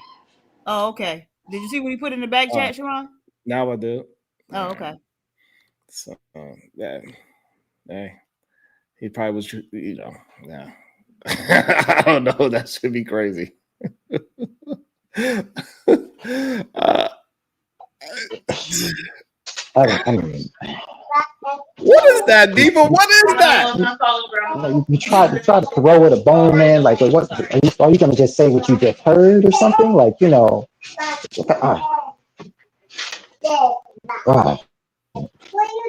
That's wild. I don't know I what agree with you. What do you agree with? I didn't hear what y'all said. Sir, do you see what he put in the back chat? That's what he was coming up here for. Yeah. That's all. He just come in here to troll, which is crazy. Right. I'm amazed that people have time to do that type of stuff. Like, you don't have a life? What's going on? It is something definitely going on with men in this world, for sure. The other dude that came up here just came up here porn bomb because I kept so he thought he was finally in the show, so he showed what he's really doing, and he showed a video of some man doing whatever. I don't know.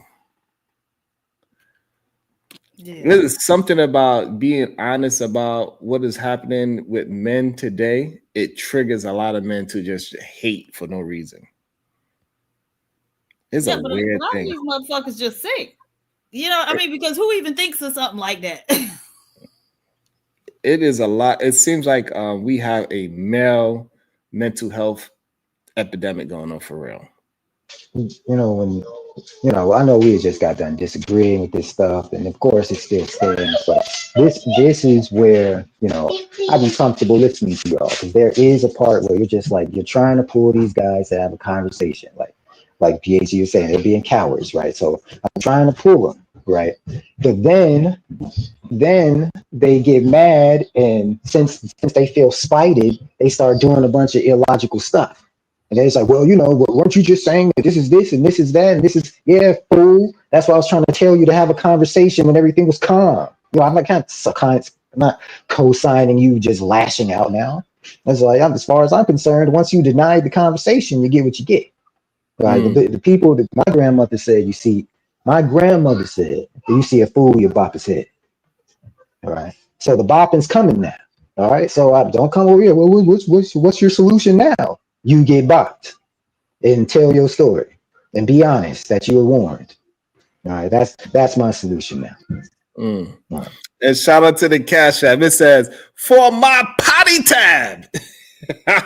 Thank you so much. I appreciate you. About to be a situation. Hey, hey, hey. Thank you so much for all that you do. I appreciate you, beautiful. Thank you so much.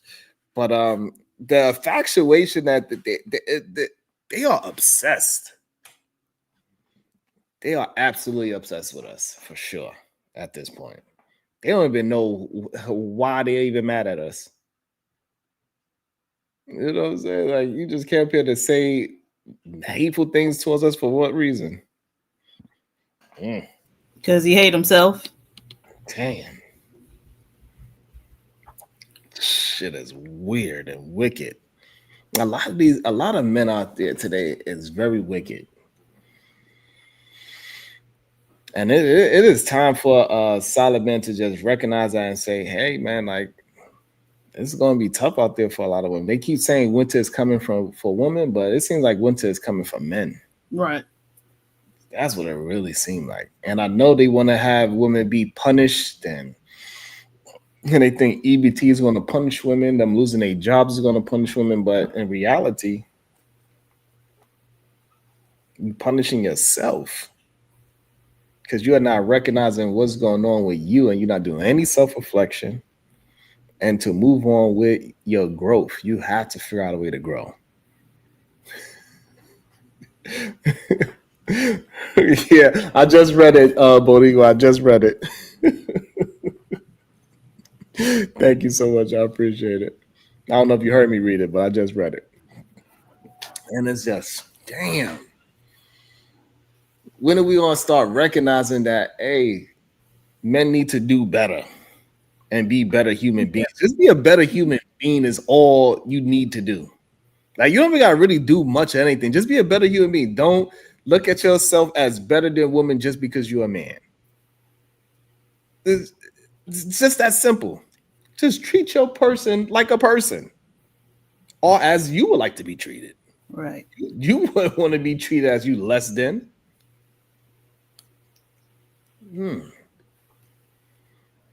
So crazy. And, if they start maybe just, I want to say reading would help, but it don't even seem like reading helps because they'll read the wrong shit. Give them a reading list. You know what I'm saying? They'll read all the things that just justify their stuff even further. You know what I mean? Oh, man. And hey, and he seemed like I believe he have a lot of followers, this CGA guy too. Greg Adams. Mm-hmm. I don't know. He used to pop up in my algorithm every now and again, but he hasn't in a very long time. But I know he used to have at least 1,000 people watching him at times. Yeah. And super chatting them and whatnot. But I feel like that was kind of right as like Fresh and Fit was taken off. So I wonder if they kind of matched a good amount of his audience. You know, because they're younger. I don't know. Yeah. And it just goes to show that this is a game, and I got to start figuring out if I want to play it or not, because ain't no way. I mean, he speaks very well. Like, he speaks like he has good points, and I see why people are easily fooled by him. Because if he's not speaking to right, they're not really right.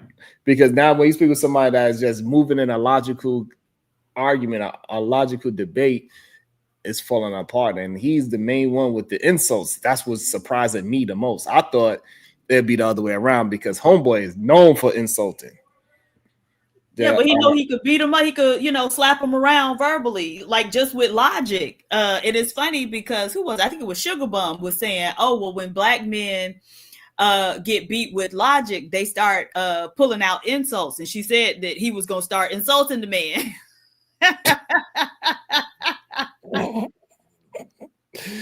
And sometimes I be wanting to give them that, like even like my time when I was doing the thing with Cellulite, and I just started recognizing this brilliant author just started insulting me, and I was just like, this is crazy to me. Like we arguing about, just politics and policy, and you started insulting me, bro. That's crazy.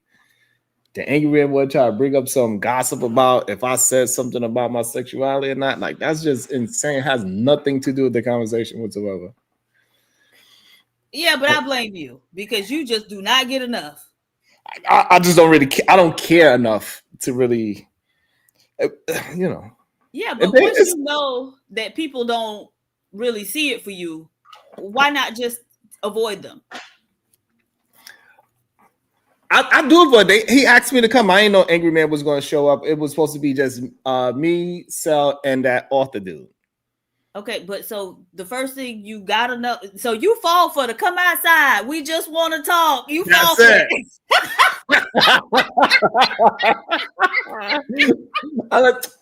They just wanted, all right. You know what I'm saying? Like I know they stole my bike and they gave it back. All right, they blacked out last time, but they said they just want to talk this time. Still don't learn. Right. Look, you got one time with me, and that's it. Oh shit! But yeah, crazy. I don't know what was up with the guy. Maybe he had seen you before because you didn't know him, right? No, I have no idea who he was. Right, that was the first time I had seen him before. Interestingly, though, I was on Amazon searching for a book, and his book popped up, on the bottom because I always search like the other books that are, I guess, similar other people search for, and his book popped up on the bottom. That's why when I saw him and he held up the book, I was like, that is not the same man. But nevertheless, I did find that kind of odd. I thought he must have seen you somewhere and didn't like your talking points and thought, right, because he was aggressive quick, right, or maybe Cellulite had given him a preview or prefaced him with some stuff. So yeah, I thought it was strange. But me, I don't really, I like to fight. So yeah, but you notice at one point Cellulite said, "Oh, I sent the I invited like 7 different people, and notice how none of them had a similar viewpoint to your own. They were all diametrically opposed to you, right? Okay, so you see what was going on there, right? Yeah. Okay, you learned your lesson? You say when they come back to the door wanting to talk, you going out again. Oh, that's crazy. Oh, all right. Shit. At the victim hearts, $5. What's good? Were men crying on divorce again? Shaking my head. The victims are always loud. That is a bar.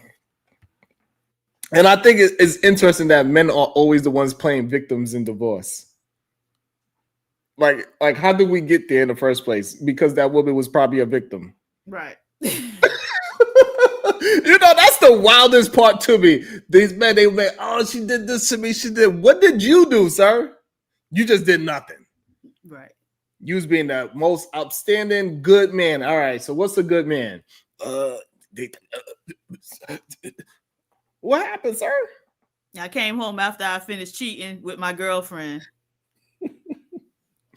It's always some wild thing. Then they always attempt to make her look like she's crazy when they're the one who made her crazy in the first goddamn place. And the thing is, though, like with regard to Greg Adams, why would that woman, and now this was a white woman, right? So they raised right. They come from communities where marriage is valued, all that stuff. Why would that woman who grew up with her own daddy want to divorce him and take the kid and not let him have access to the kid? And why would the courts go along with it? What were you in there doing, sir? Here we go. Here we go. And Nidus, yeah, you okay, Nidus? Nidus, you can do what you need to do, Nidus. What happened to Nidus? Nidus lost his channel or something? What happened? I don't know. He said he promote his new channel, so I don't know okay. what's going on. Yeah, so I was just curious to what's going on. Oh, please no, Ruthless. Please no. Jesus, no. I come to get that commissary money, baby. No, Ruthless, I can't take no more. Wait, but Ambassador, why were you saying here we go? If he says he got a divorce, the woman was able to divorce him, take the kids, and he can't even see the kids. Like, the courts have to sign off on that type of stuff. And so in order for the courts to sign off on something like that, something had to be going on, right? Because 50-50 is the default, right? And typically you don't even go to court for like that type of thing. Most people are able to come to some type of agreement in mediation. 50-50 is not the default. It is. Before that turns into I'll be straight, because I've been accused of not being straightforward. There is a world where a woman just wants her autonomy, her full autonomy back. She doesn't have to compromise. She doesn't have to compromise what we're eating for dinner. She don't got to smell his coffee breath in the morning. She can go what direction with the kids she wants to go without compromising with them. There's a world where that's true. All right, hold on. It's not the default. I don't know where you got that from, Diva. Hold on one second. Let me see if this is a real person. Welcome to the show, Baldy.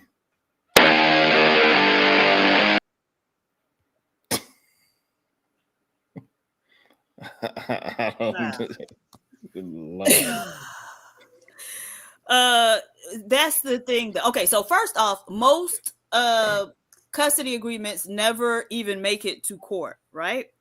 And so they are a mutual agreement in mediation. And so if it's the case that him and his wife agreed to their custody agreement, then why would he agree to just letting her go off with the child and him not having any access to the child? So either he agreed to it, okay, or he did not, and they did not come to an agreement in mediation, in which case it would have then gone to a court case, right? They go before the judge, and then the judge has to make a decision. And so why would a judge just agree with, okay, take the kids and run out? Judges don't typically do that. If you look at the statistics, men actually have an advantage in court.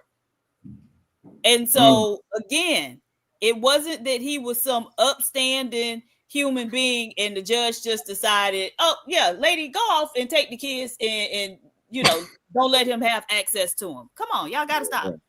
Let me see if this is a real person. Hold on. Welcome to the show, the voice of Venus. That's you. Yes, sir. Yeah, that's me.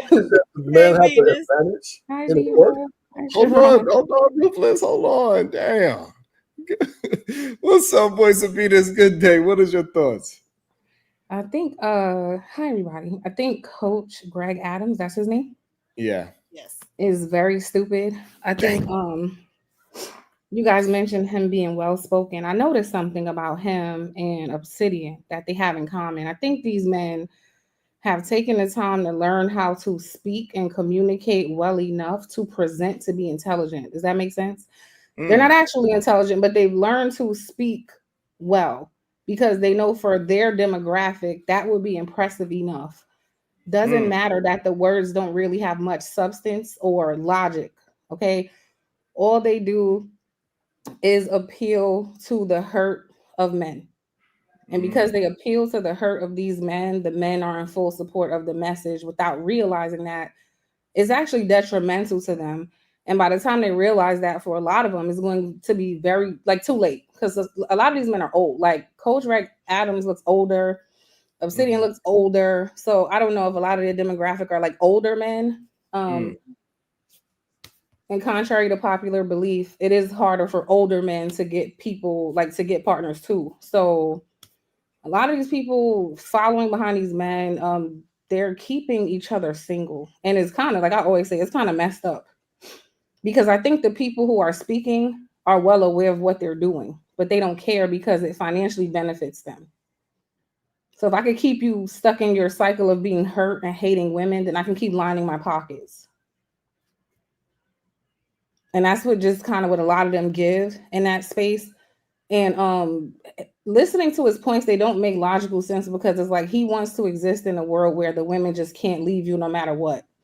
And anybody with half a brain understands you can't, that doesn't exist. Why do we keep arguing about something that does not exist? So because we can't exist in a marriage where the woman has to stay no matter what I do, I don't want to bother. That's a very selfish mentality. It's like, if you really think about it, it's like they're saying, I want to make sure this woman stays here no matter what I do. So they want to exist in a marriage where there are no consequences for them. That's what that is. Right? That's why every conversation they have is about a woman leaving. The conversations aren't about how to make a marriage work, how to be a good husband, how to respect your wife, how to add value to her. No, the conversations are never about that. The conversations are about a woman leaving and how to make her not leave.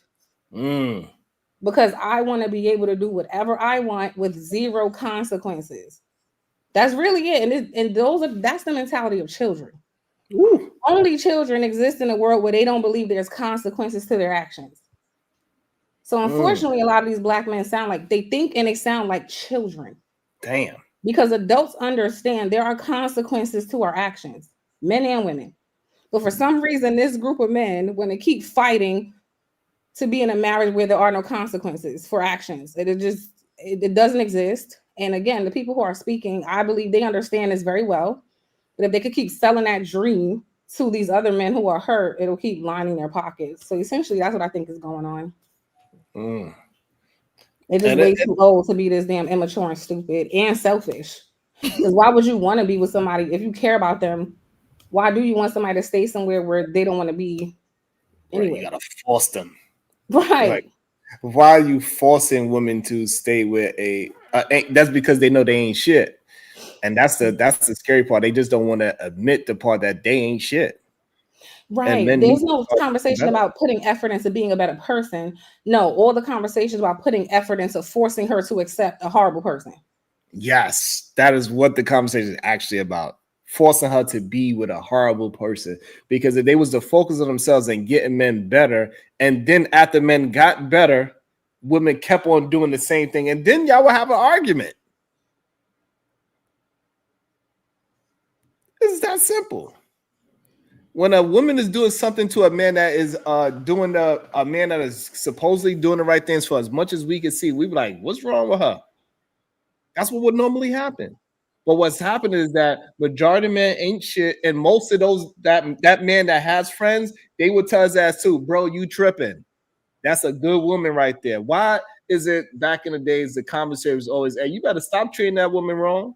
That's a good woman right there. It was usually not the other way around. We know what happened in the barbershop. Most of the time when the dude came in the barbershop, like, yeah, man, my old lady mad at me again. These women are crazy, right? No, nigga, it's you. You the crazy one.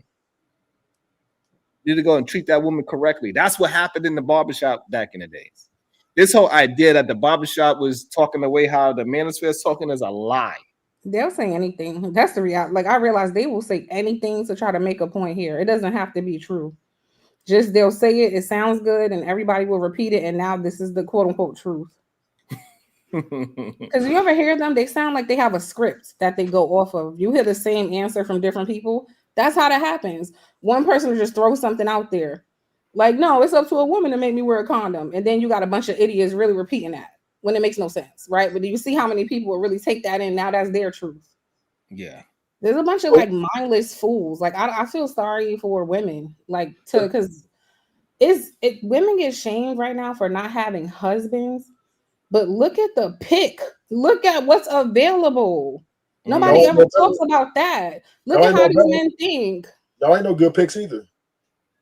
Like, right? So look at the logic ain't there. This is a fucking jailbird. Look at who's talking. You see what I'm saying? A whole criminal who could barely put a sentence together. He can't speak right. He can't. We clearly could hear his reading comprehension skills on the fucking floor because he can't even properly express himself. He's an admitted jailbird, but this is what I mean. He the first Oh, one. so are you? So you have a problem with got people going to jail? Absolutely. Oh, so even if you don't know the reason behind it, I don't give a damn. I You didn't sound mean to like you laugh. still I belong really in there. did. so you would say then you're pro America, correct? Ruthless, you robbed the bank, baby. Yeah, I like did. pro America or not pro America is irrelevant, sir. You robbed the bank. PhD would make it correct. Multiple. Oh, excuse me. You robbed multiple banks, sir. I was charged with 18 banks in the beginning. Damn. So let me let you know that I was about that bag. But anyway, right? I ain't mad at that. I understand that, people want to mad because, he was about that bag. He was getting to it. And you might not like how I got to it. I might have been a little violent. I admit it. The guns were kind of big. But hey, it is what it is. No, I'm not jailbird because I'm free now, baby. I'm free from. You was in there too long. I paid my debt sound like you in jail. I paid my debt to society, and I moved on with my life. Can you move on? You sound like a jailbird. You keep going to the past. You can't live in the past. Hey, truth. I don't know. This is a general question. How long did you have to do?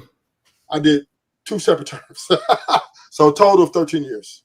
Oh, so what you got out and then you robbed another bank? No, I robbed a casino.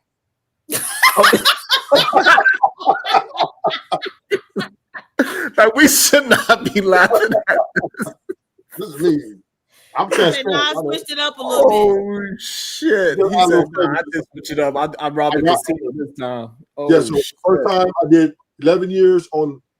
They charged me like 18, 20 banks, something like that. They dropped them all because they couldn't really prove it. Then I went got out. Then hit a couple of casinos, and did all right. So the ones that so the casinos that you got charged for, because you only did what 2 years for the casinos? Yeah, like a year and a half. Yeah, that's not. How much did you get from the casinos? Put it in the back chat. 70 bands for one. Oh. And the other one I didn't get away with the money. It was like 120,000. They got me, but they got the money before I actually got away. Wait, did they catch you in the casino or you was like driving away in the getaway car? Driving away. Oh, okay. Damn. Okay. Damn. I got greedy. I got the one I got away with clean. The 70 grand I got away, but I didn't want it more. Oh, I thought you said 7D. Oh, okay. No, 70 grand. And then so now when are we gonna write the script? So what happened? You went in there like what? You went in there guns blazing just by yourself?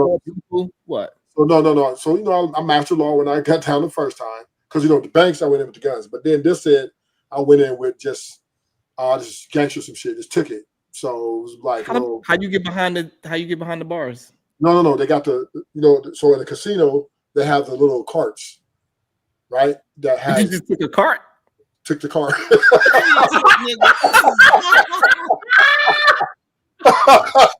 Took the cart, right? And knocked the guy out, took the cart, and was on my way. Oh shit. But Ruthless, if you hit 18 to 20 banks that they charged you with before going to prison the first time, shouldn't the stash have been enough? You shouldn't have needed to rob nothing else, right? Once I was young, I was reckless with my money. I got a house. I got like a lot of things I should have got. Because what really got me caught was my lifestyle, not necessarily my crimes. Okay. And I was not putting my money in the right places. So I was spending it as soon as I got it pretty much. And that shit go fast. Yes. And it was, I had to damn, I fucked up. So yeah. He's like, damn, I gotta go do it again. Yeah. Y'all have to apologize because I just I don't mean to laugh. I'm sorry. I don't mean to laugh. I can't settle for a McDonald's job or a dishwasher. I got to get through it, right? And this is all for me. I take full responsibility for my actions of everything I've done. And I just wish the women would do the same thing for their actions and the things they've done. What we did? I never been to jail. He said, y'all made me do it. The only I could get I did it for y'all. It was a gangster rap made me do it. Holy shit, this is insane. But now what do women need to take responsibility for? What we did? PhD, you a killer. Stop it. Could you please do her little intro? Could you please redo it? PhD was intro. But Well, that no, I'm being serious though, because you said you want the women to take like what the women did. How we get in it? Y'all be destroying families left and right. Oh my gosh, man, you guys are diabolical.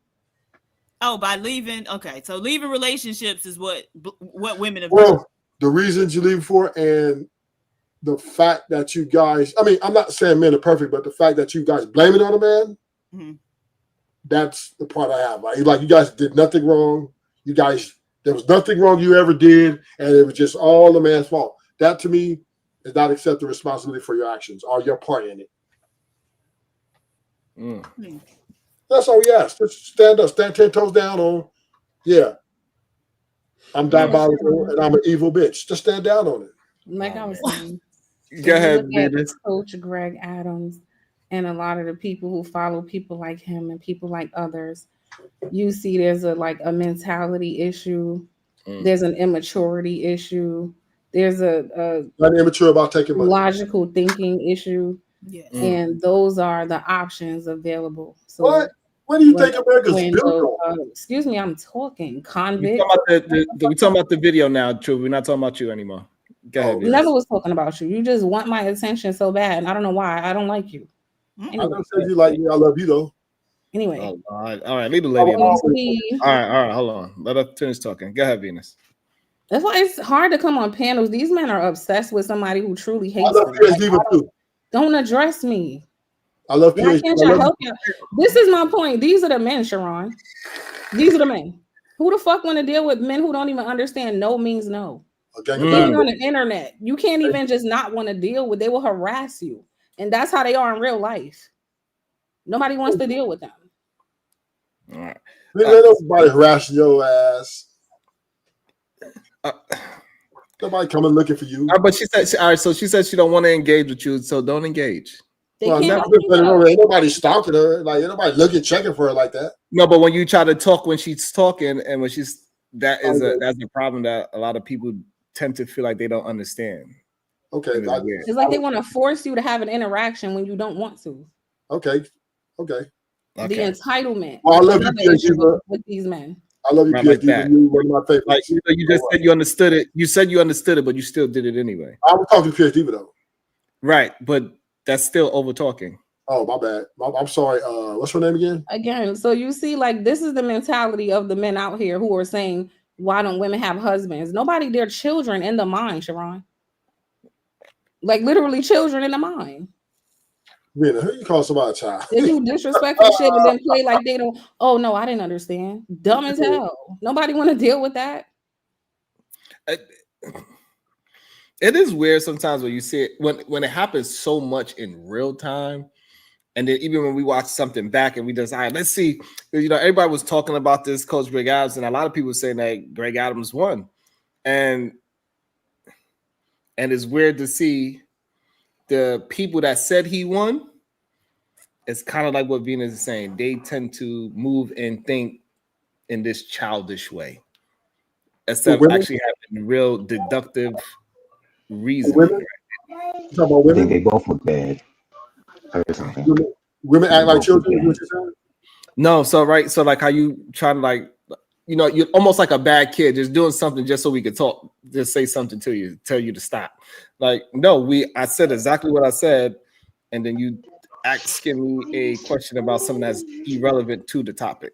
That's crazy, ruthless, and for no reason. There's a lot of basketball stuff going on. You know what I'm saying? It's just for no reason. I'm just trying to, and it's okay. We're going to try to get back to the video a little bit and actually dissect the video and the words that is being used on the video and dissect that and not talk about our own. Yeah. So the God argument is a nice, interesting argument. And I probably am not going to stay on the conversation very long because that's your God. That's your sky daddy. That's your religion. I have a different religion. So who gives you who gives you the authority to change the understanding, the conversation to your religion? That's your religion. I'm not changing the conversation. Okay, so it only works if it only works if you believe in your sky daddy. That's the only way it works, and that's the only way you're going to advise men. We're talking about mitigating risk. No. We're talking about can men get into a marriage today only under your sky daddy? That's what we're assuming. Okay. Now, can they do it otherwise? Yeah, you can have secular marriage. Okay, go ahead and explain. Okay, yeah, Make it work. I just did. So Make it work. The argument that you have is that marriage is great. It's a great institution. We already covered this. Well, what made it great? We already covered this. What made it great? Can we go into why it would make it work for your secular? That's the question I ask you. You're asking me questions back. Go ahead and and answer the question. So if you're talking about secular marriage, there's never been any point to it. I'm sorry? There's never been any point to secular marriage. Whoa. That's direct. Marriage, ever. Never. What would ever be the point of secular marriage? It's always been a religious institution. That's what made it great. Now, when you say it's a great institution, what made it great for secularists, other than the fact that Sky Daddy and God had all these enforcement arms and those things had to be enforced socially? Like, for instance, men weren't allowed to run away. And women, right, they had to show cause for these divorces. And they had to be good causes. They had to show it for things like infidelity, right? It was all biblically governed. It was all lawfully governed by this Sky Daddy guy you like so little. But that's what made the institution great in the first place. And what you're talking about here, you're making a point that divorce is bad. And yet, I agree, divorce is bad. So what we're really talking about is how do we mitigate the risk for divorce? And we have two different methods here. Well, the conversation... God damn. Even... Should I feel bad for Greg Adams that he even used his own, that he outwitted him at his own point? You know what I wish one thing he would have said? I understand it because I have common sense, but I think it would have drove his point for the other people to understand. When he's saying like God is all in marriage, it's because the same things that ground you a divorce are things that are sins in the Bible.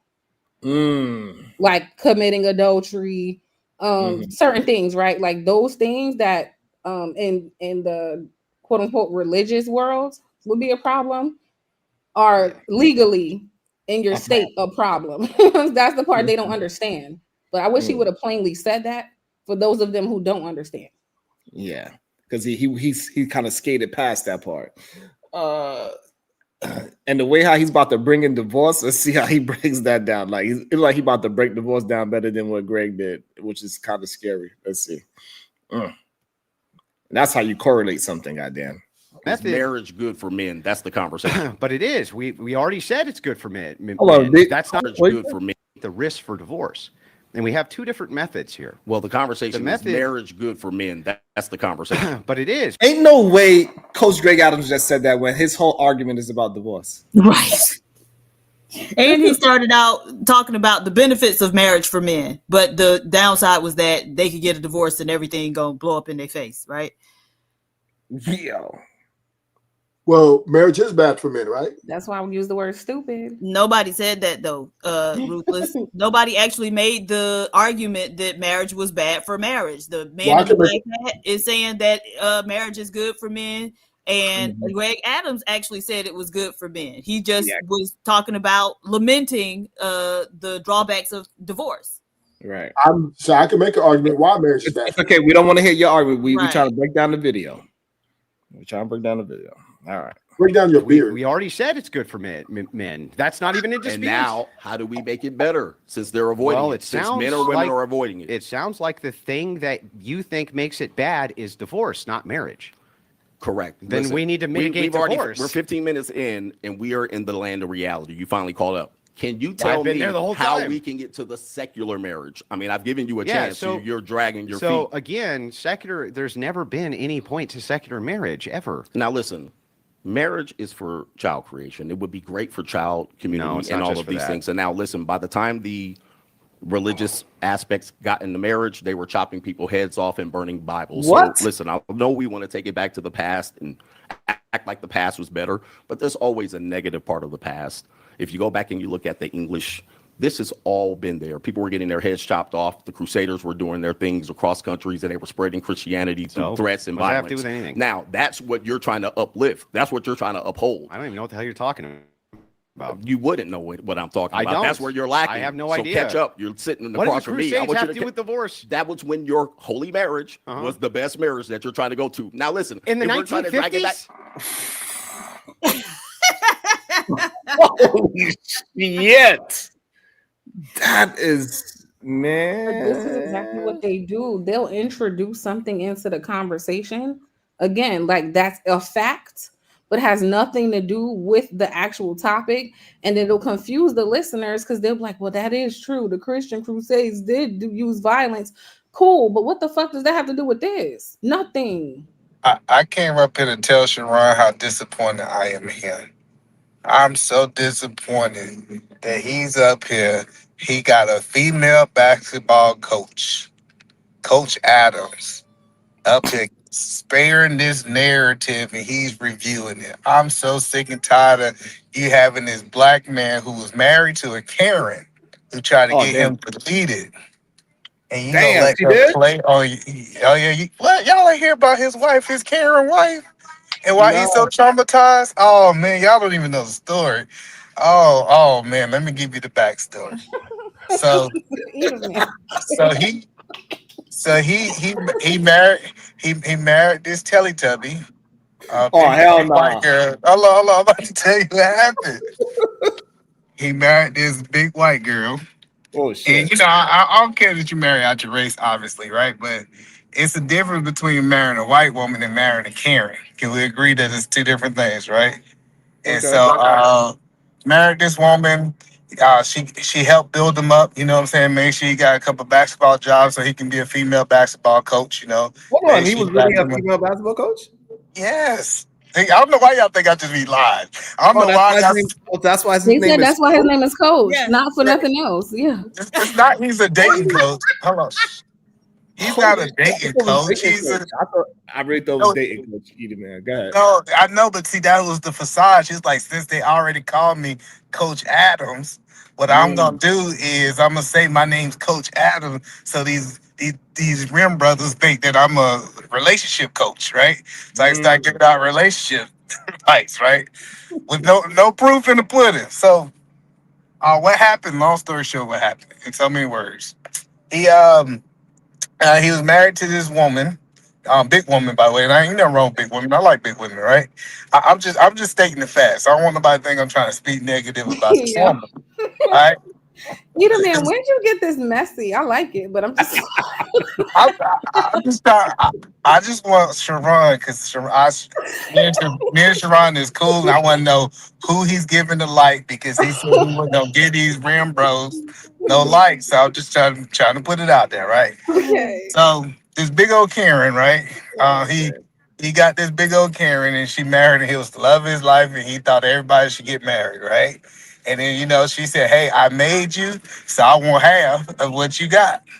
So she took him through divorce court, and he said, "Oh man, this woman, this Karen, that took my man." So he was live one day online, and Karen literally tried to get him deleted like a Karen. When I say Karen, I know what a Karen is. Say, "Oh, this man's taking advantage of me. Police, come help," type woman, right?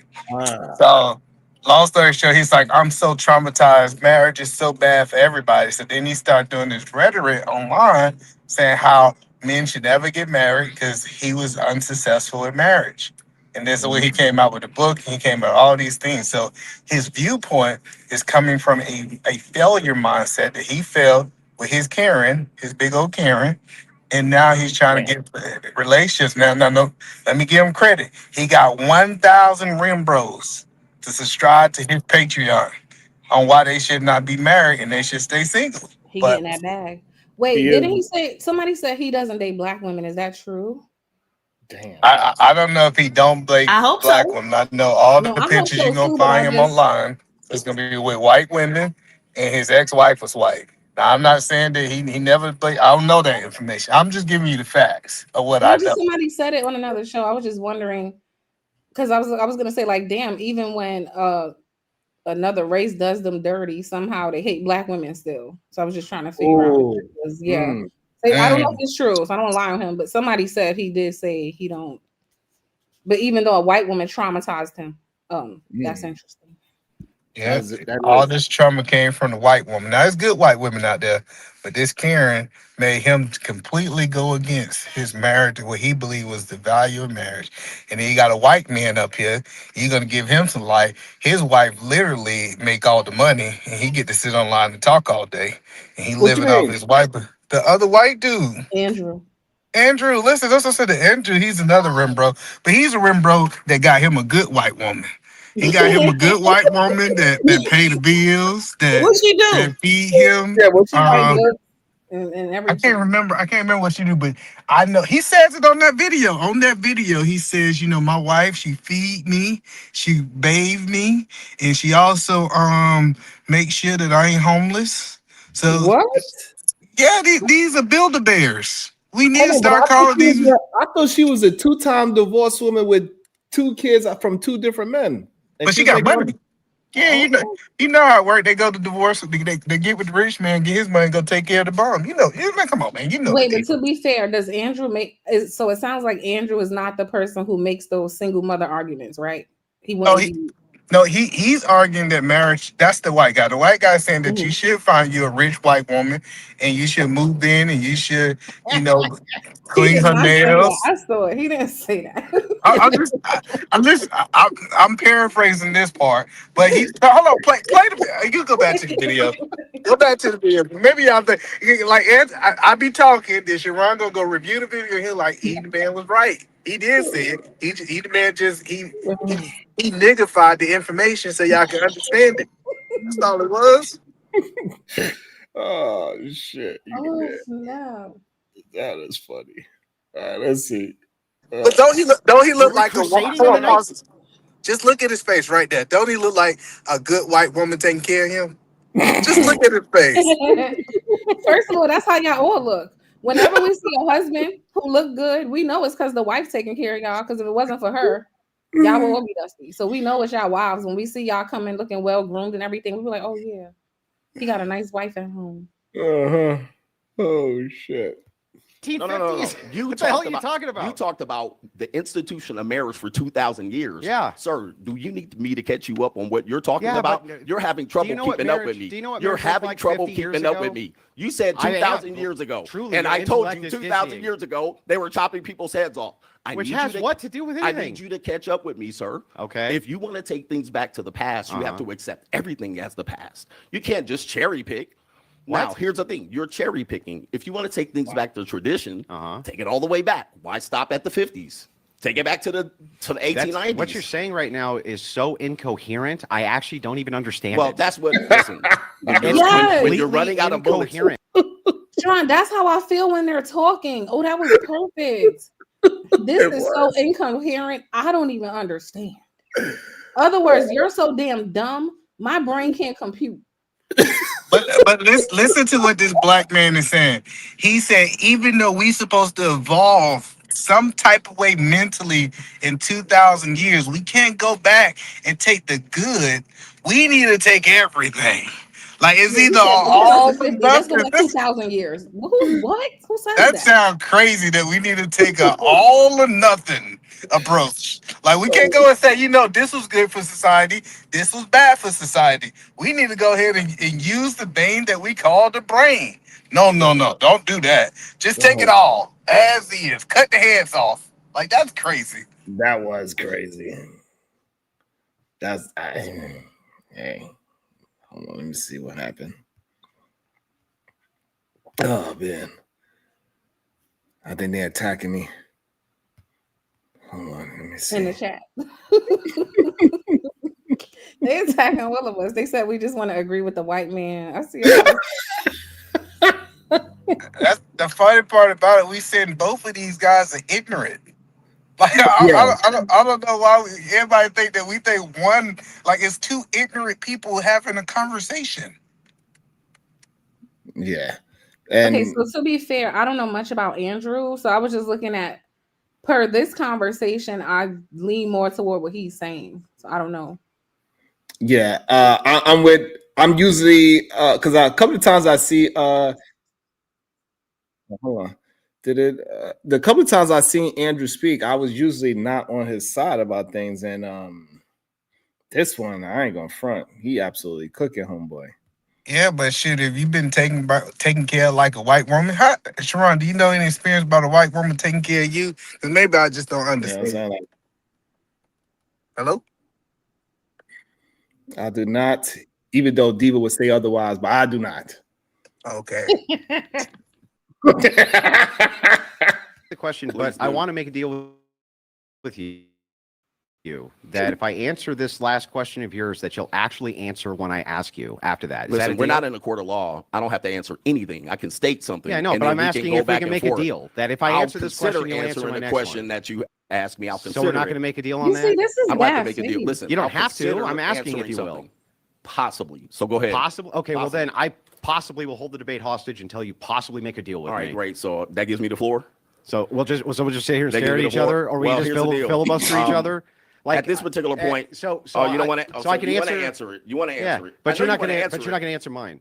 I just want that clear. You're not going to answer mine after. You're just going to filibuster and stonewall again. I ask you the question, put it on the table. So this is pretty simple, right? What you're proposing here. Every policy prescription which is made anywhere in any nation, with any people group, from the tribal all the way to the national level, is going to be a trade-off, no matter what. There's always going to be some people who are disaffected by it in some small percentage, and there's not a damn thing you can do about it. We don't run societies based on outliers. The second thing is, when it comes to suicide in men, particularly, one of the best ways to mitigate that is to begin the process of eliminating deployment of troops abroad. Because one of the biggest contributing factors to male suicide, including in marriage with divorce, is their veteran status. And it's because they really depend on their family to assist them with what's going on mentally from the fact they've been deployed in these wars. And one thing you could really do that would help that's what the American First policy is we want to bring the troops home, no more foreign wars. That will greatly help and aid with this problem. And by the way, policy-wise, it's already been aiding with this as Trump has wound these wars down. And by the way, I'll point out that's a good one. I like it. I'll point out a few more things that you can please do. Yes. So another thing that you can do is at the national level, right? From propaganda works. I'm sure you agree. Propaganda absolutely works. Absolutely. If at a national level you had propaganda, which instead of showing LGBTQ flags, degeneracy, girl bossing, shit like this, which is what you see everywhere, you had institutional family units instead, right? And that was what you saw everywhere that you went. And that was where the social status was. At the top-down level, that would really help change people's psyches around. The same way they were indoctrinated towards the degeneracy, same way you can indoctrinate them out of degeneracy. It's how we got a whole nation to smoke. And it's also how we got a whole nation to quit smoking. So the thing is, like, there really are good prescriptions here. And the only thing I get from you... Wait a minute. Hang on. We're talking about self-deletion of men. Almost done. Okay. Yes. That'll help with self-deletion of men. Yes.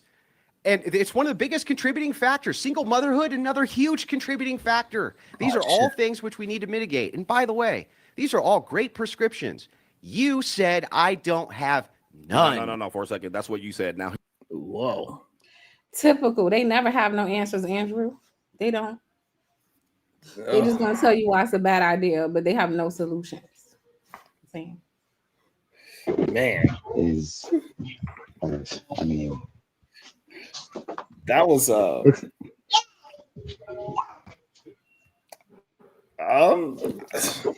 damn. I don't know what to say about that. I don't using propaganda to get people to sad to say, it makes sense. You can use propaganda to promote degeneracy, and you go use propaganda to promote wholesome families.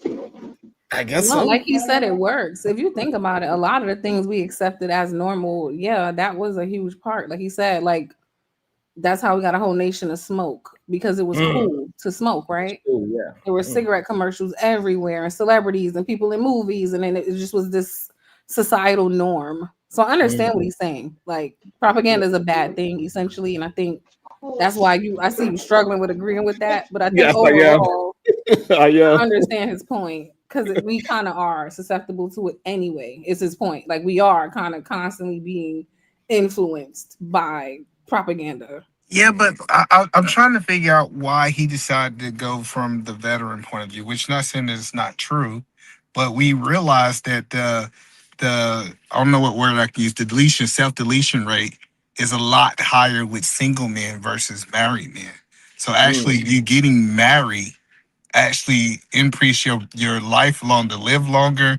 And on top of that, you won't want to self-delete yourself. So I just think that since this guy Coach Adam, the female basketball coach, keep on talking about why men should not be married, I would have responded with something against what he said, against instead of taking something completely out of the air. It seemed like that's where he was going, right? When he brought that up, I'm like, oh, that's where he's going, because we all know that married men tend to do better. So he was like right there, and then I don't know if he interrupted him, but it seemed like he shifted to. But I think he was trying to. That was the point of him bringing up the deletion. I think. I think so too. No, the context. Let me The context of this is here's what I mean. He really shouldn't have gotten, because it just, the whole conversation looks bad. So the context with him bringing up military is the highest. What's the word? Risk factor for self-deletion, right? Is because a typical argument is that men who are divorced have the highest risk factor for marriage. So he was jumping ahead of that. Like I said, when I listen to him, it's like you've been arguing these things for a while. It's like you just smell some of these things coming. The propaganda thing, it's like, oh well, what stopped people from smoking? It's because we made it not cool. Does it have to do with some of the laws saying you couldn't smoke in public places? Right, but that's all came from that all came from propaganda as well too. Did the laws come? When I grew up, you also was able to smoke at restaurants. They had a smoking section and a non-smoking section in one building. Yeah, I wasn't old enough to see that, but I definitely remember like the laws being changed and the signs going up. Like this is a. I'm not old. Well, I'm not young, but I'm not in my 40s, so that's different. I hear him. It's just like, I don't think he really should have. Once he started bringing in his faith and stuff, I think he needed to twist the conversation. He probably need to shift the conversation in a different way, because you can't really discuss these things, in that framework. I think he's doing a good job discussing his framework. He's substantiating it. He's putting it back with some kind of data and facts behind his talking point. He outwitting the other guy. In the meantime, before you finish, Ambassador, let me welcome you to the show. MJ, how are you doing today? Beautiful. Good day to you. Hey, Sharon. Hey, panel. How are you? Listen, I was just around your neck of your wood. Tell y'all I want my bread. Okay, I'm gonna hit it up next week. Try to stop by and get some bread. I was listening to the live stream you was reviewing. That Coach Greg. Interesting. I'm gonna just call it like interesting. Like really. His premise was divorce, because there is actual divorce, that marriage is not beneficial to men. That's his premise? Yes, that's the premise. Okay. So it's the fear of divorce that doesn't make it worth the risk. Right. It's crazy. But that was the argument. But then he also said that he believes in marriage. He believes that's the best institution. He started his opening statement with that. That is the best institution for family, men, and financially for families. Okay. So that's why he thinks that if he found a way where you can completely remove divorce out of the scenario of marriage, then all totality is going to be, it will actually be a great system. But unless we still have the option of divorce, it's not a great system. Clearly. Oh, he dumb as shit. You know how crazy that is? That's like saying I don't want people to have human rights. That's literally what it is. Situation where this person has no choice, no control over how they want to live the rest of their life. Once they commit to me, that is their only option, no matter what. That, like, think about how inhumane that is, and then how many men agree with it. Right.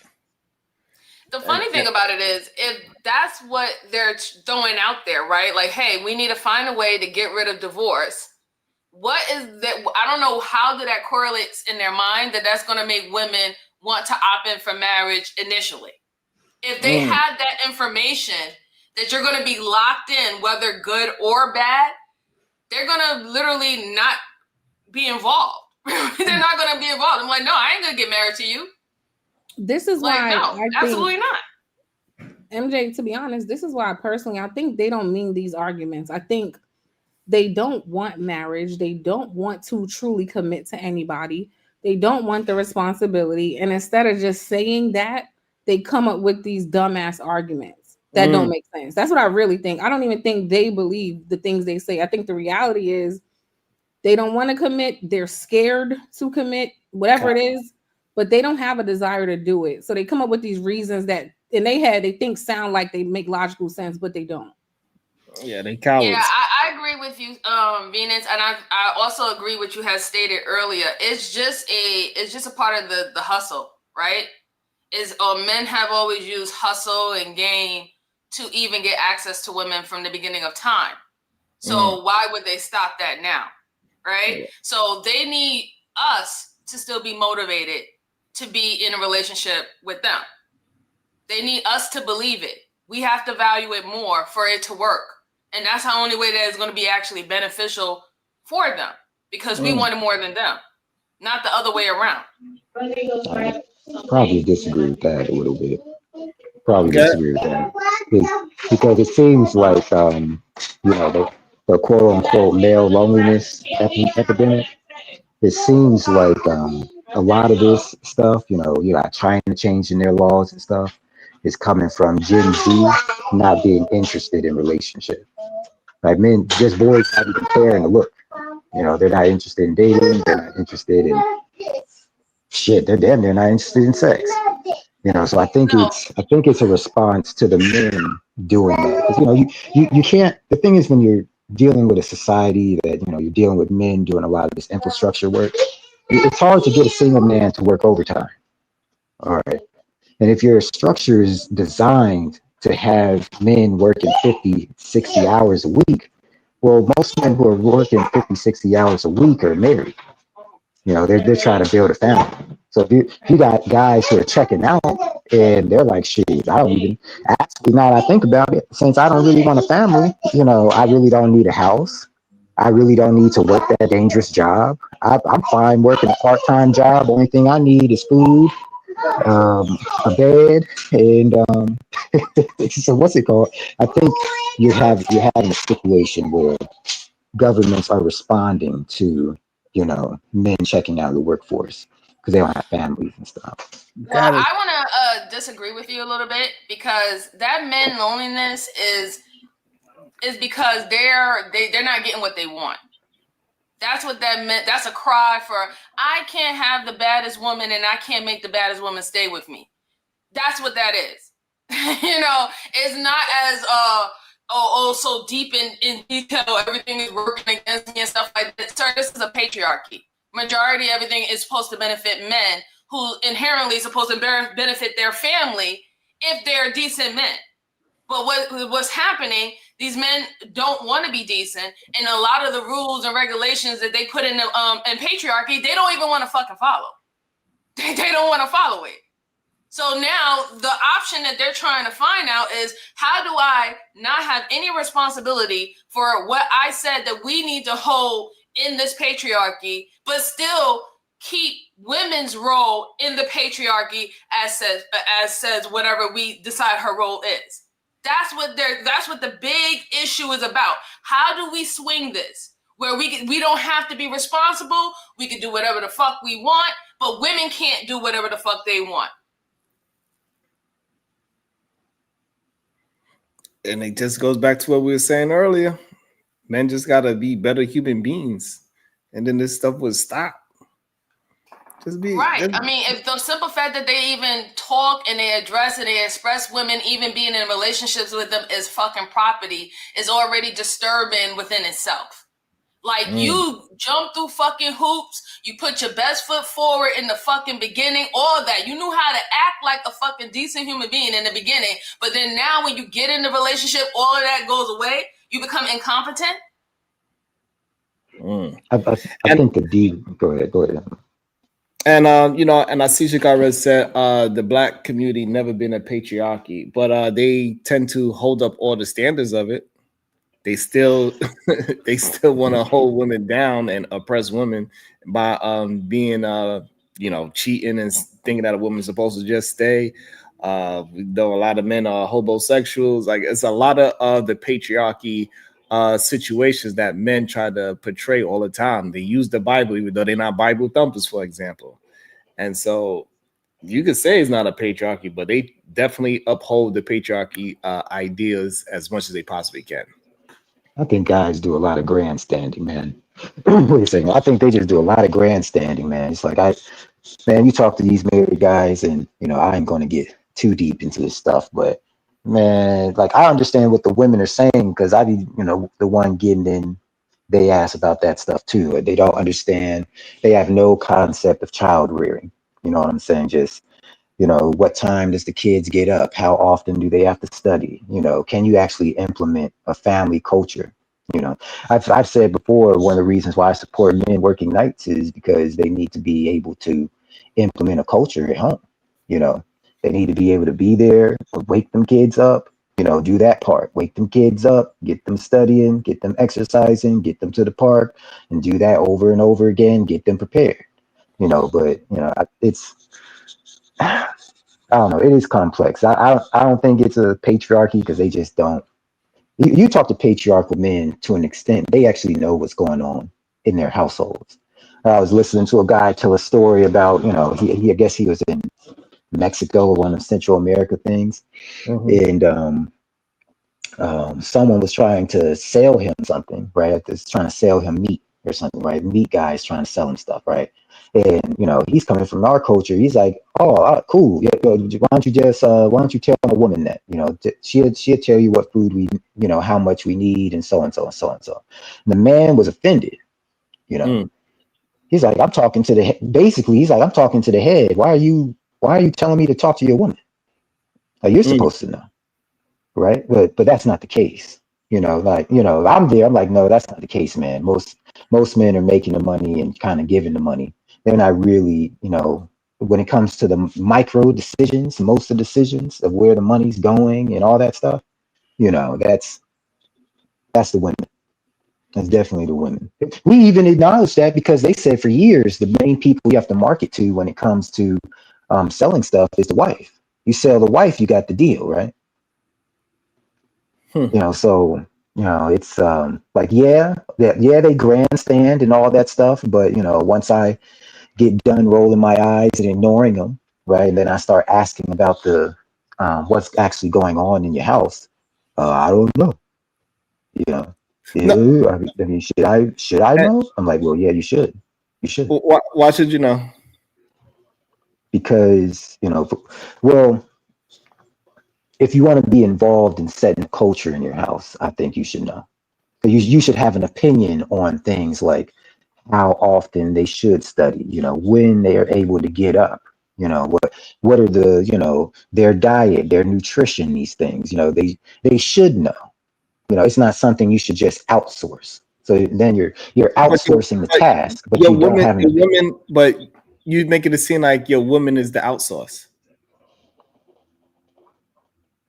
So is the wife the outsource? Yeah, you're outsourcing setting the schedule for your kids and all that stuff to your woman, as opposed to actually having a standard yourself and saying, hey, I kind of want the family to be up at 6:30, so we can get this going and blah, blah, blah. Right. You should actually have a plan and opinion that you're actually delegating, as opposed to just you're outsourcing it. Like, look, I really don't know what I'm doing here. You do it. All right. And you don't have an opinion outside of that. So even as men, where this really comes up is being, married, is that, even as men, I start talking about, I always talk about the education. That's why I said it multiple times, right? It's like, we're like, okay, how do you get the reading up and all that? So if you start talking about these things amongst the men, sometimes the eyes start to glaze over. So I find it easier to talk to the women about this stuff because they actually know. Oh, because they actually You're speaking to the leader of the family. You saying? I'm talking to the matriarch. I go straight to the matriarch, man. I So don't now really, why? at a point, I don't even waste the time anymore. I'm like, okay, bro, what's on TV?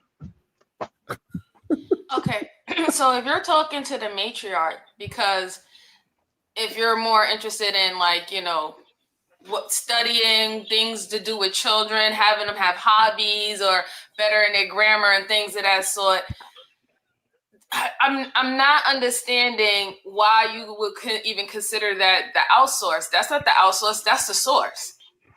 If that man cannot provide that to his children, he's not the source of that. Yeah, and that's what I mean. So it's You know, not outsourcing anything. It's not delegating. When you delegate, you better know how to do it. Because if you have to do it by yourself, you should still be able to know how to do it. The problem is you have a lot of men who join with women, whether it is in long-term relationships or marriages, who don't know how to fucking do anything, and they put all that on that woman's shoulder. I think there's just a But lot then of they excuses. consider themselves that they're taking all the responsibilities and the fucking hits if shit goes left. They're not. I think they're just doing what their fathers did, man. I really, when I look at it, it's like you're just talking about ignorance. Just someone who's completely ignorant that you're supposed to actually have an opinion on that stuff.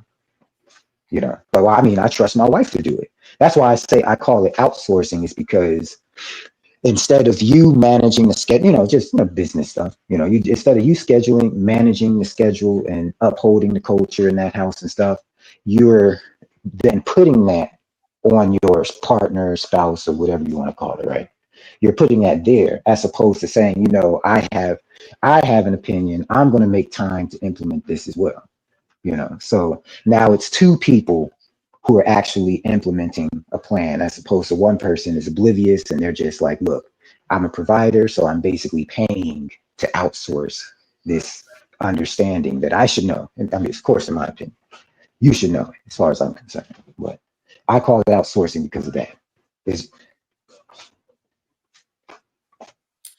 interesting rhetoric. I would not consider my wife making a decision in the house as outsourcing. That's just so weird to me. It's everything. It just seems like everything they do is on the basis of a business, like a business concept or a business plan. But then yet, majority of these dudes don't even have fucking businesses. They can't even get one off the ground.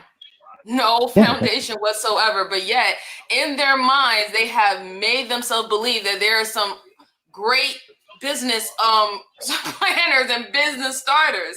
Yeah, I had to approach you, and now I paid you to become my wife. I paid you to have my kids, and now I'm outsourcing all these other responsibility because I want my kids to be, stand-up individuals in society. And what? Like, sir, if she would have said no to you, you wouldn't. Guess what? You wouldn't have no fucking business, right? So, why are you even thinking about your relationship or the dynamics that you share with a woman in that way? You're supposed to be doing it together.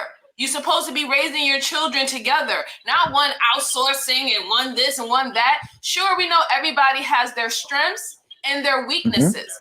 That is a part of the game. The whole point is y'all thought that y'all was going to be a winning team because y'all going to bring your strengths and your weaknesses together. That's how you're supposed to think about it. I think that the mindset of how y'all approach even relationship is toxic. And then you wonder why you have so many different outcomes of toxicity creeping up in your relationships and your marriages. Because the way you think about it is just so fucking weird. Like, the women don't have to be in a relationship with you. That's the whole point. That is the key. A woman don't have to be in a fucking relationship with you at all. She don't have to take a chance with you. She don't have to give you a chance. She don't have to date you or nothing. Y'all frame it as a woman has no other fucking choice.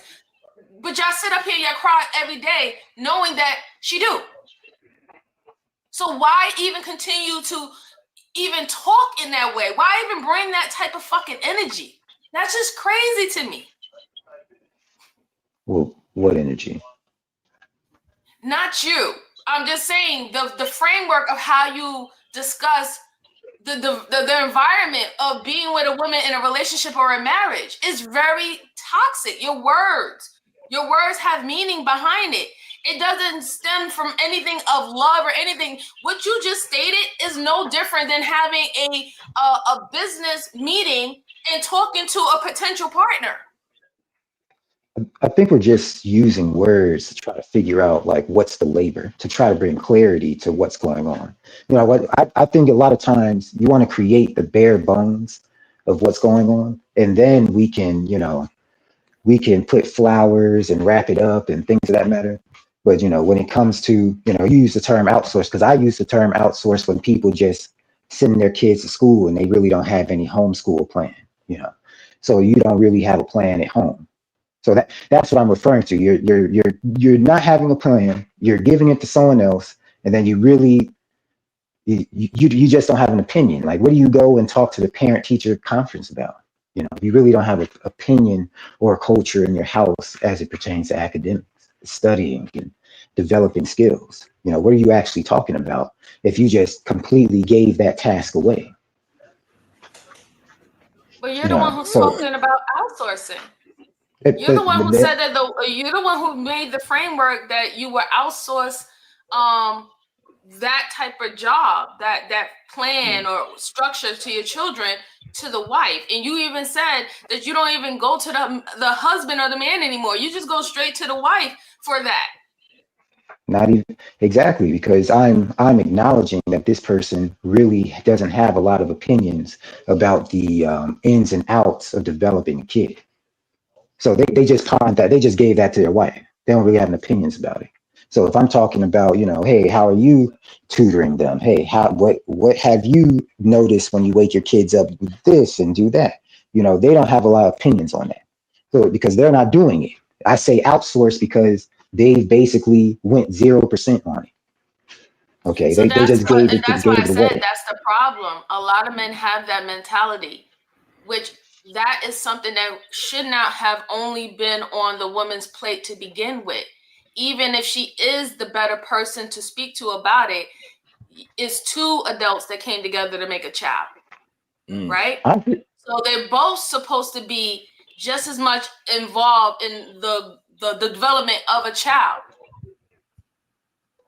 I agree. We're not disagreeing here. Now, I'm using that word choice, especially when I'm dealing with guys, to raise your attention to what the hell you're doing. Right, but the problem is, like, I leave my house like 4 a.m. I don't. Why would I be trying to call home and say, "Hey, y'all up?" See what I'm saying? Why wouldn't you be? Because I'm doing what I need to do, and if something happens where they don't need to, I don't need to micromanage my house. That don't make no sense to me, because I have a trusted human being that's going to do what's right for the family, because we know what's the outcome that we are looking for in the first place. I just wouldn't call it micromanaging. If you know Pops is going to expect you to get the math homework done at a certain time, right? You got workbooks at home that you expect to be done. You know, even if maybe she's having a hard time dealing with them, they fighting and stuff. Well, Dad's calling at 6:30 on the dot. Hey, I want to talk to my daughter. You know, that's not micromanaging. Our daughter. You'd say my daughter. Well, I mean, I do the gift wrapping later. You know, I'm just saying, I'm just communicating that, hey, get her on the phone. You know, I'm holding the account right now. You don't have to hold the account all the time. All right. I'm giving the opportunity where I'm holding the account. Okay. You don't have to do that. And then to some extent, that's relieving for your wife as well. Right. So it can come off as you're not particularly active there. You know, so everything has to say or go 8 hours after your shift. No. You're gonna have to report to Pops. All right. You're on a schedule. It's not just Mom. There is no, oh, Ma, you know, I'm having such a hard day and stuff. Oh, you know, your dad's gonna call in an hour, right? That sounds.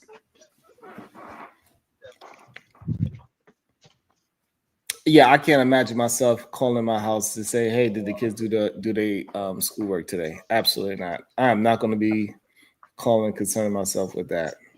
And I guess my framework is different too, because I tutor math, so that's kind of some of the stuff that I would do. It's going to be like mental math. They're obviously they're hiring me to do it, so they're not implementing mental math and stuff, right? So for me, getting on the phone, hey, how you doing? Good. What's 11 times 14?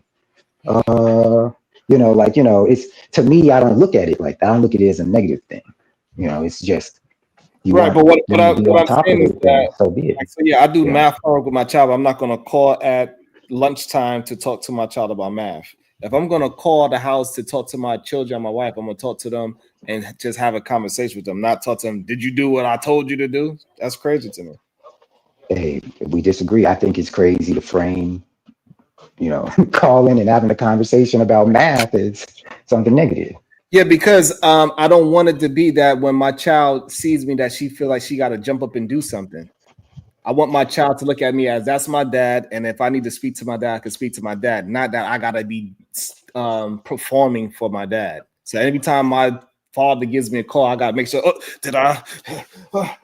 Okay, Or I did call it. everything, and now I can answer. No, I don't want my child to be anxious when she see me calling her. I don't want my child heart to jump when she see me calling because she might not have did the dishes and she know I'm going to ask about it. No, I want to have a father and daughter relationship that is not revolved around what she could do to not make me upset as her father. I don't understand the negative spin on this, right? Because my dad didn't implement this, my mom implemented this. So And so to what about what I just having a said? conversation about math You're is saying that not it's negative, but particularly negative. I substantiate what I'm saying. No, you're saying that she's jumping and jumping, right? Am I wrong to assume that you're implying she's afraid? No, I'm going by off the premise that you are saying when you call, hey babe, did you do that math homework? If you having conversations like that, that is not a loving conversation. That is you got to do things to make whatever the family happy or whatever that's going on, instead of just talking to your child as a child. When I call and I speak to my children, hey baby, what's going on? What you doing today? And they will just start talking about the random stuff that they did for the day. Not, oh, I finished my homework, I did the dishes, I did this, I did it. No. There's an assumption of tone there. So I'm not implying that I call my daughter and say, what's the math? It's like I'm talking to her like a kindergartner, right? How'd you stay? How's your day going? Good. What'd you eat? Oh, so and so. Yeah, cool. All right. But that's not how you So reference the conversation. The conversation was referenced that I'm going to be calling at 6:30 to make sure they are up doing their schoolwork. That was the reference. Well, I'm saying the assumption of tone. So the call is the call, right? So of course, at some point in the conversation, I'm gonna ask about math, right? But it doesn't have to be me, calling like a drill instructor. They're still your children. Right. That's because So you don't believe, but you going by what you are perceiving you are presenting to your child, but not by what your child's actually feeling. Because when you put pressures on children, they tend to look at it way deeper than what you will look at it. When you send them to school, the reason why they looking at their teacher as some authority because you giving the teacher authority over your child. I think this is, to an extent, this is like anti-intellectual. Like there's a negative framing to talking about academics to your kids. Say what? Like that's stressful. Like you're implying it's stressful to talk about academics with your kid, as if like No, I don't think I that's don't what he's understand in. it. I don't think that's what he's implying, Ambassador, because he just told you that, if he wanted to do math homework or anything with his kids, he does it. But however, when he wants to talk to his daughter and see, or his daughters and see what's on their mind, he's gonna do that too. He's talking more on the reference of balance, right? And I don't think there's nothing wrong with having balance. You, like you said, you don't have to be a drill sergeant. Right. You need to have actual conversations with your kids so you can understand and get to know more of their personality. This is how you find out more of their wants, their likes, and their needs. And if there's any problems or issues that they might have been afraid to address, now they feel more comfortable to address it with you. And then you also have your lines, right? Where, hey, homework need to be done at such and such time. You need to be in bed at 9 o'clock and things that are so. You just have to have balance. I agree with that, but that goes to what I was originally saying, right? When I said they're outsourcing it, because the conversation, it's there, it avoids actually doing the work with them, right? Well, that's the mom's role. She got that camp under control. I ain't even gonna worry about it. Nah, that sounds cute, but you're not engaging in something that should be a team sport. I don't know. It sound a little weird to me that the assumption that my wife is not going to do what is needed for what we already decided to do anyway. So I don't need to call my wife at 6:30 and make sure she woke up the kids to do homework or whatever the case is, right? Because I just don't see.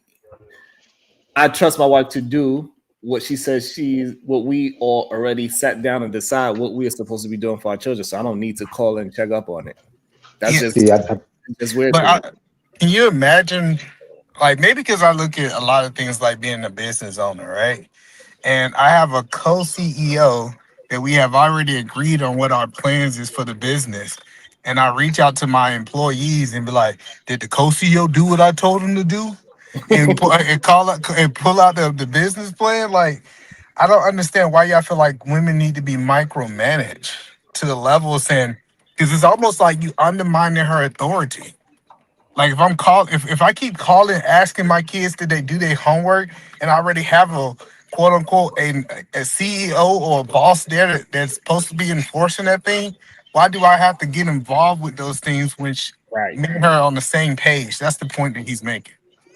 Yeah, and I think now I understand this point, okay, but then the issue becomes is like, all right, so how I'm taking this is that I'm getting a lot of pushback about because now I'm kind of undermining her authority, right? Talking about the academics and involving myself in the academics, but at the same time, we're going to say that the men are not doing the work. No. All right. So what now you're I'm getting a little confused here. All right. So yeah. So the part that is, I guess, you confused about is first the way how you worded it, outsourcing, and that you got to call at 6:30 to make sure that they're doing things. That's where it gets confusing for me. If I'm already had a conversation with my woman and we decided to do X, Y, and Z, I'm not calling every day to make sure X, Y, and Z is done. So there's no need for me to call to say, is the baby's getting their homework done? At 6 I don't call. I think that's the absent leadership. You're not getting reinforced from the top. So now you're saying, okay, this is the goal, right? But he doesn't really talk about it. He doesn't really reinforce it. Right? You're saying, business owners and such. You never really hear from the owner reinforcing what the managers, middle managers, and supervisors are implementing. So this is what I'm saying. So when I send my guys out at 5 a.m, right? They get this is the list of everything that I need done. Hey, you hop in truck 18 and you go over to this job, and you and this guy, you're gonna have a helper, y'all gonna go do it. Throughout the day, I am not calling them. I'm assuming that if they don't call me, that job is getting done. I'm not going to call them in 20 minutes or hour or at lunchtime. Hey, how's the job going? As if I'm not getting a call, that means the shit is getting done properly. Did you take your lunch? I'll call you at 11:30. Make sure you took your lunch on time. Like no, like at some point, like you married an adult, not a child, and she should be able to enforce all of these little people that's underneath you. I just this to me is becomes the difficulty of this because it's a negative thing. It's coming off as a negative thing, right? But when you actually implement it, guys that actually implement it, the conversations have a lot more depth because you're actually involved. The conversation between, do you want to talk to someone who's actually doing the work or someone who actually just gave the work off? No, but hold on. Let me be clear. Like, I spent the whole day with my kids. My wife ain't gonna call me and ask me did I feed my kids. Like that's the point that I'm telling you is like if they're with another adult, you shouldn't have to have another adult and get involved with adult things that they supposed to be doing for their kids anyways. Now, if my wife, now That's let me give wild. you an example. Now, if my wife went out to do some work or did something out and I was at home, then I would enforce those things because I'm the present parent.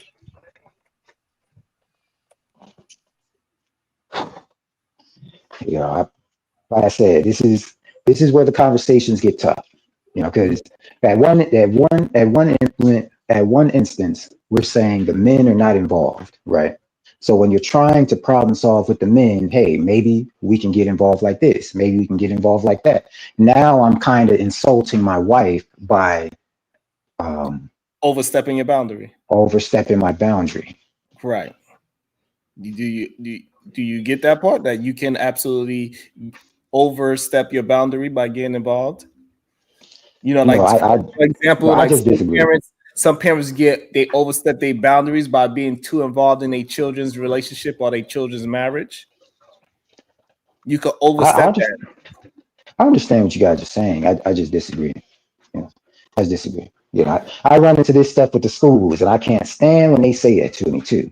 When you start asking questions about the curriculum and what parents can do when they get home and stuff like that, and they be like, "Oh, you paid us to do the academics. You don't worry about that." Oh, I can't. No, Oh, but I'm ready to storm out the school when I hear that. I think the Hold on. confusion. Oh, Yeah, go ahead, man. I think it's crazy because once, like, say for example, if I was to go home and my wife was to go to the gym, I would enforce these things because now I am the present parent. We would start talking about homework. We'll start talking like it's no reason for me to enforce something while she's there. So your example of the school, after the school released them back to me, now I'm the present one. So I should be enforcing homework. I should be doing those things because I'm the present. That don't make sense to you? Why that's a bad example of the school? Well, because because you're essentially, what is it? Okay. When I use the school because that's what I deal with a lot, right? You're dealing with parents who I say outsource, you know, to alarm people, right? Where they just pay the school to do it. And then when they don't have an issue, when they have an issue, they then bring me to fix it, right? Then now you want me to fix it. And I love you guys. Take a nap. we're over here talking. It's almost like we're talking Hebrew. I'm sitting in the kitchen table and we're talking Hebrew to each other because the parents have not been involved in the academics so long. But you have to think you've been watching a kid do what you've already done from kindergarten to 8th grade. So being involved at that point is refreshing what you're doing. So now we're talking about studying and different study habits and all that stuff. I'm talking Hebrew. Well, Mr. Ambassador, you know there's a way of being involved without stepping on somebody's toes, correct? I do. I just disagree with what they're saying is stepping on toes. My wife tends to appreciate that, you know, there's support coming from the top as well. There's support from both parents. There isn't for us, it's displaying a united front. But for other people, it's stepping on their toes. But So aren't y'all equal? Both of y'all at the top. Your wife is at the top. we're displaying a united front. No, you keep saying reinforcement coming from the top. If you and your wife are both at the top, it doesn't matter where the reinforcement comes from, right? You know, you're kind of sidebarring the conversation. I'm talking about No, I'm not. academics and I being promise you, I'm involved. not. Like this is the Now one time I'm being you're genuine. you're starting to talk. You're starting to talk about. You're shifting the conversation to, are you guys equal partners? I'm talking about being involved in teaching your kids, man.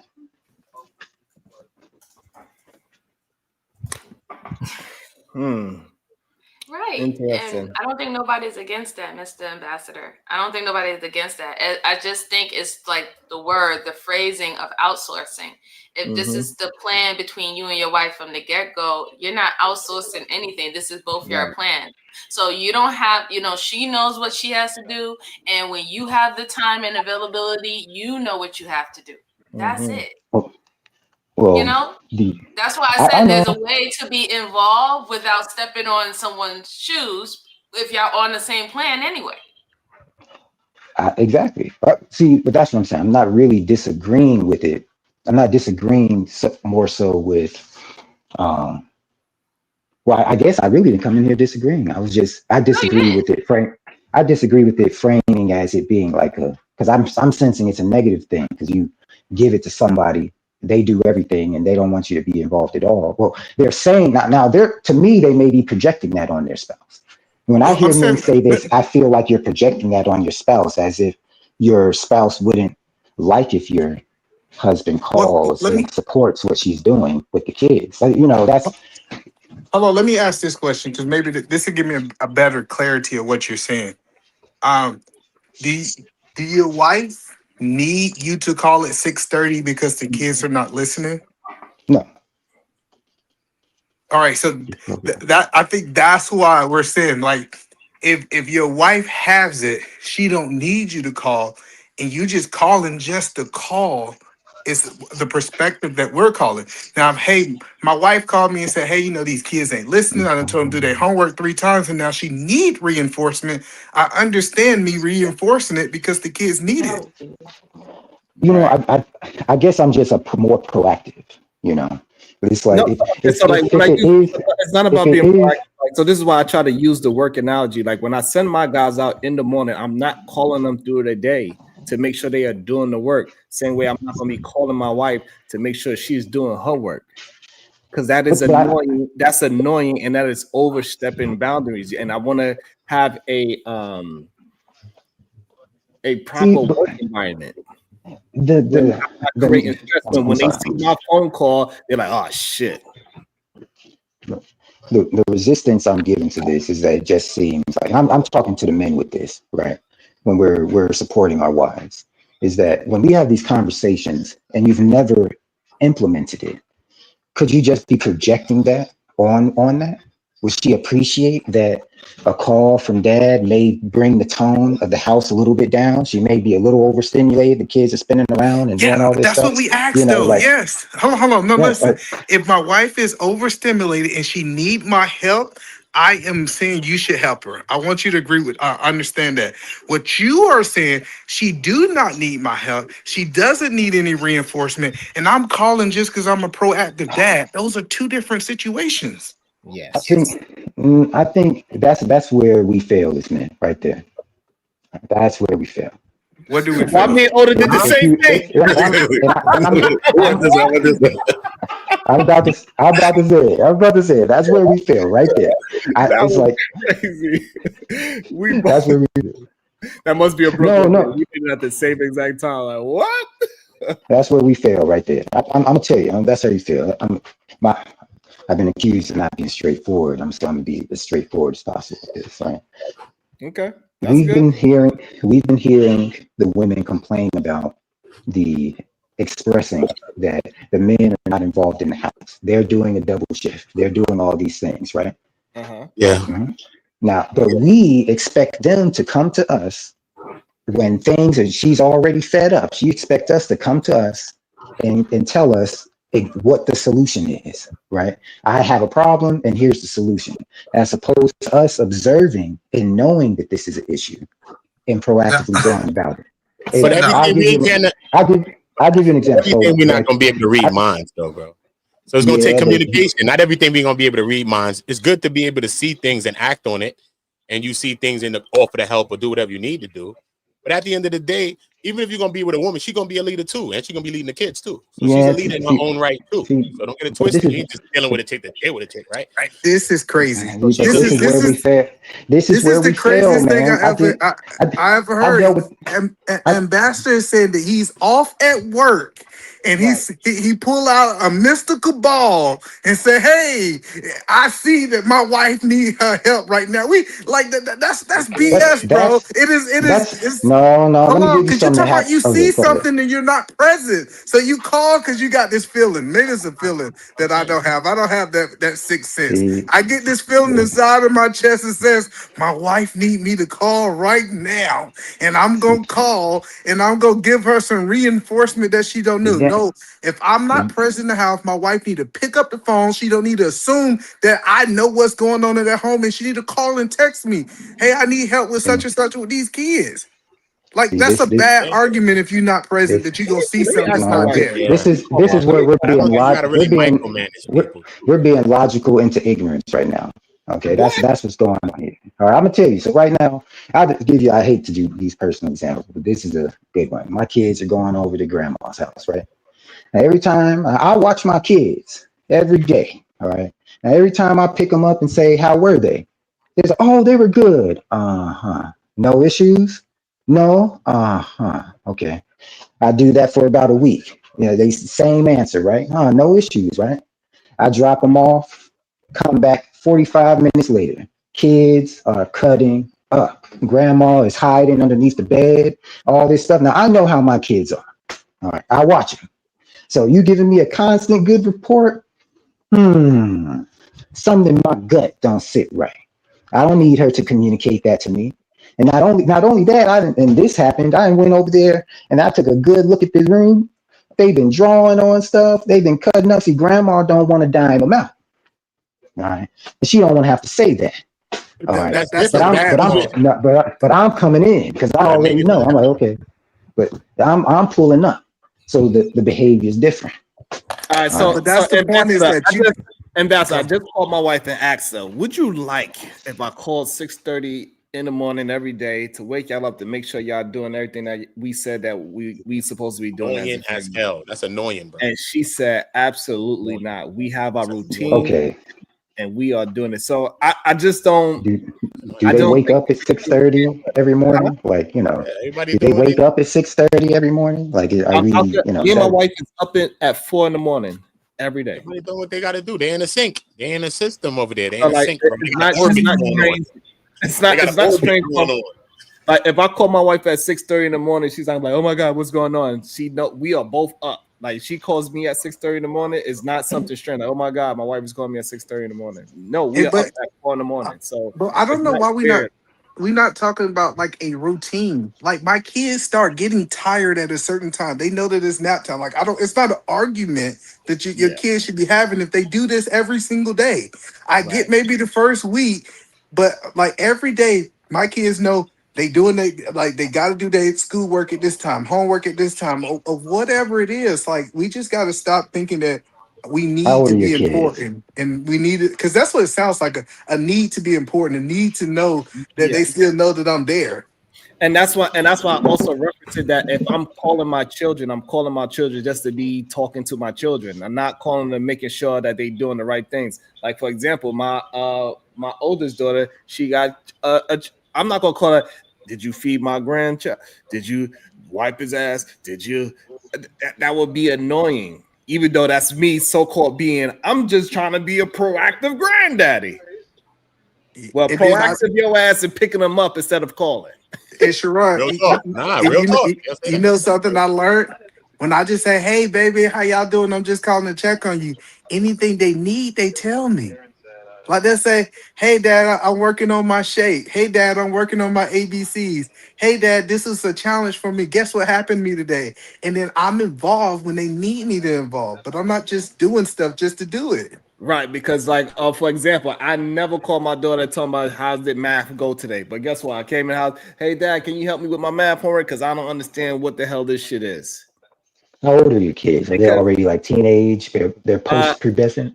No, I am homeschooling an 11-year-old and a 5-year-old. 5-year-old. Okay. How do your kids? 2 and 5. Oh, you got your small kids too. Okay. Yeah, I got small kids too. I got a little son too, but I got an 18-year-old son. I'm about to have a 3-year-old too. and I have a 5-year-old. So I guess that's why I was a little bit, they're young. So 3-year-old, it ain't even much that you can really teach their ass. They ain't doing shit.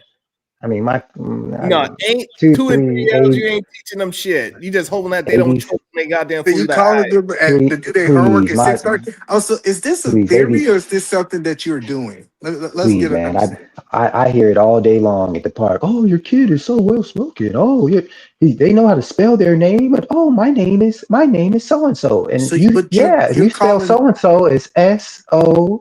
What? Oh, no, I'm saying, snap. but What is this you're about? calling home for them to spell their name? No, my daughter wants to talk to me when I'm at work.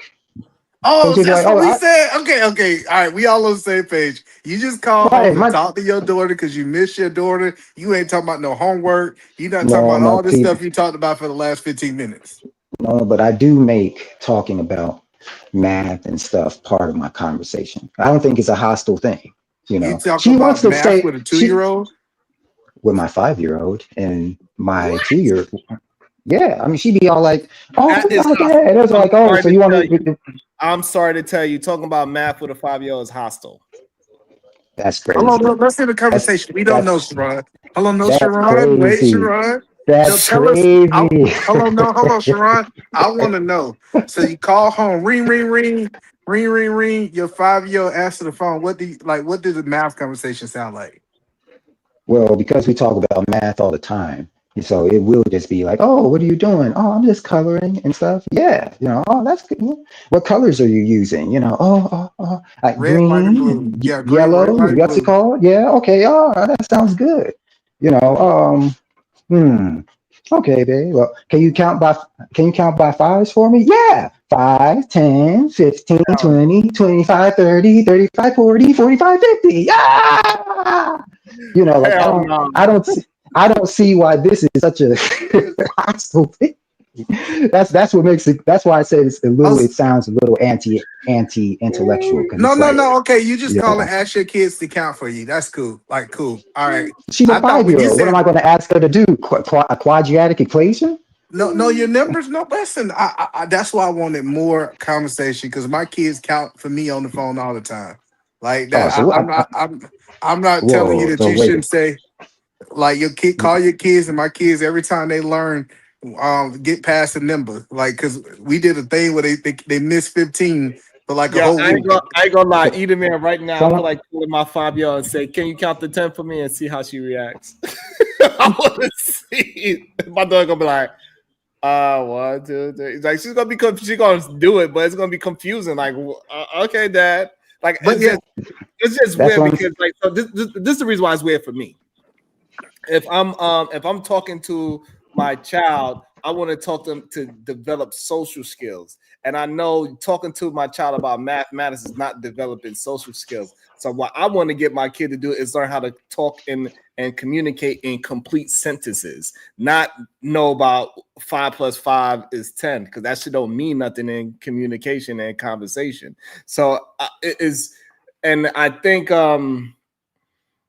if you really want to keep it, I just think it's just a little weird to talk about mathematics because it's just not a normal situation. Most people don't use math in communication.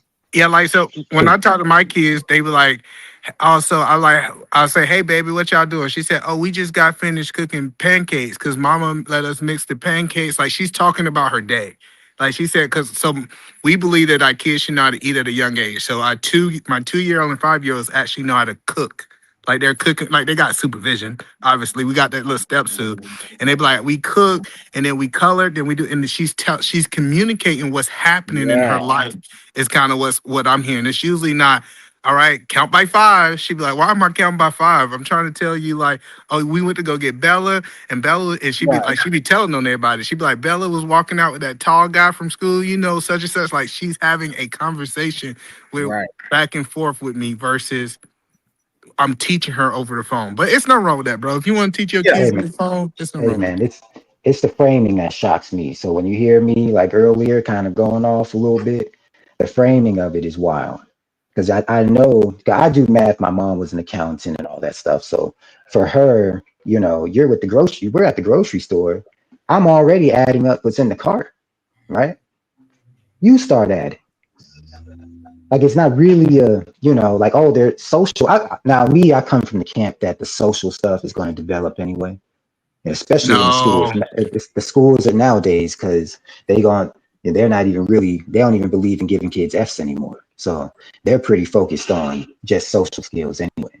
So Well, if you're I think talking about getting a that's the kid, difference. That's the difference. We both homeschool our kids, and so we are more productive on the social skills because we don't depend on the public system to do it. So I can see right. why social is so important to us, and you feel like they gonna learn that at public school, so you don't have to teach it.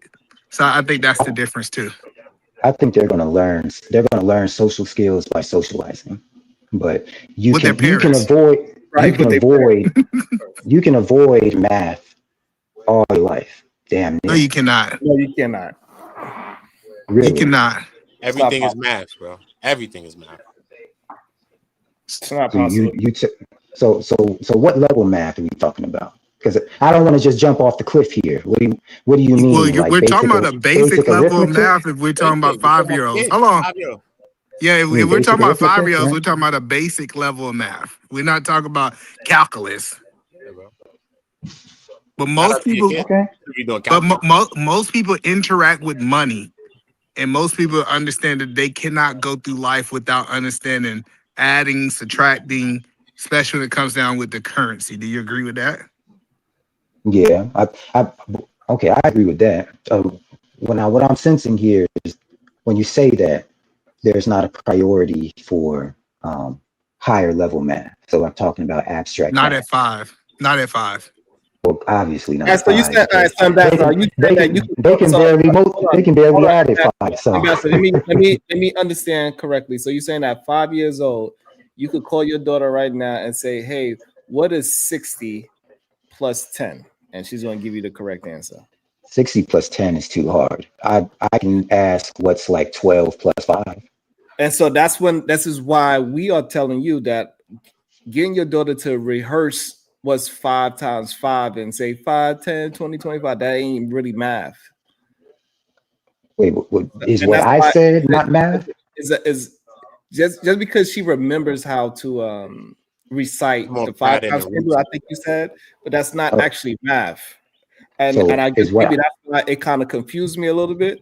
I'm And trying so to like clarify because you're talking past. Is what I said when I said 60 and 3 is too hard, but 12 plus 5, is that not rehearsing? Where you have to understand what 12 is and understand 5 to add them together? And you said, yeah, but you said your 5-year-old know basic adding and subtracting right. at that age, right? Yeah. Well, that's like, you know, yeah. Okay. She practices. Yeah, she has to practice, of course. But since I And I don't, if and I just think that since for especially when we talk about a 5-year-old, I think that's a lot of like I think that's just a lot of. I don't want my kid to think that when we talk, we got to talk about that's education. wild. We got to have That's wild. I want my child to be a free child. I want my child to experience childhood 100% because that's what's going to develop her to be a full adult. Because I do not want my child to have arrested development, wishing that she could have did something when she was young, and then now when she's grown, she's going back to being a kid. No, So be am I a goddamn adult? kid, crawl on the floor, digging some goddamn dirt. Go ahead So and be a kid. Not, I'm I need to know this goddamn 10 plus 10 or my daddy's gonna be mad at me. I don't want to, I don't want to give my child no extra stress, right? So it's gonna be according to her level. So me just being supportive of my child is going to affect her brain and her way to problem solve way better than her knowing how to do a math equation at the age of 5. so that's what I'm saying. Now it sounds like you're saying I'm adultifying my 5-year-old by teaching her to add to 20. No, I'm saying you are teaching a form of Stress or anxiety that pressure. could It's just a possibly. stress or pressure. Yes, you Stress could or build pressure. a sense of anxiety with Yeah. your child by only talking about those kind of things. Because kids have a extreme amount of pressure on themselves, whether you understand it or not. Because to you don't believe is a lot of pressure on them, but to them, it's the most pressure in the world to not upset their father. It's wild, man, because this is something to keep. Because obviously I'm with my kid. I'm driving her. I hear her asking me, "Hey, Dad, let's do a math problem. Let's do pies, right? Okay. Well, Mom wants to bake 5 pies, and she only has 2. How many pies does she need to bake? Like this is being framed as a hostile thing. You got to understand why this is sounding a little No. wild to me. Listen, what we're saying is that 5 and under, they should know how to count. They should be able to identify shapes. They shouldn't be doing math problems. If your kids are advanced and you want to teach them that they're not at that. If you go to pre-K, they're not teaching this in pre-K. Right. And that's why I wasn't paying them that money. So you're not going to be giving me. You're not getting that money out of me just to trace. You can trace it home. No, but that's the point. Hold on, the point that I'm telling you is so you gotta understand what all the people that have studied education said, that this is not the level that they need to be learning at that time. Right. It's not that they can't teach it. They said at this age they shouldn't be learning this thing. It says that they should be actually learning this closer to 8, 9, and 10. Is America known for education? Higher education, yes. If you're talking about middle education, I guess high school, then no. Because kids have the ability to leave and go into the workforce. What about the grade schools and stuff? Or you say that we're competitive in those as well? To who?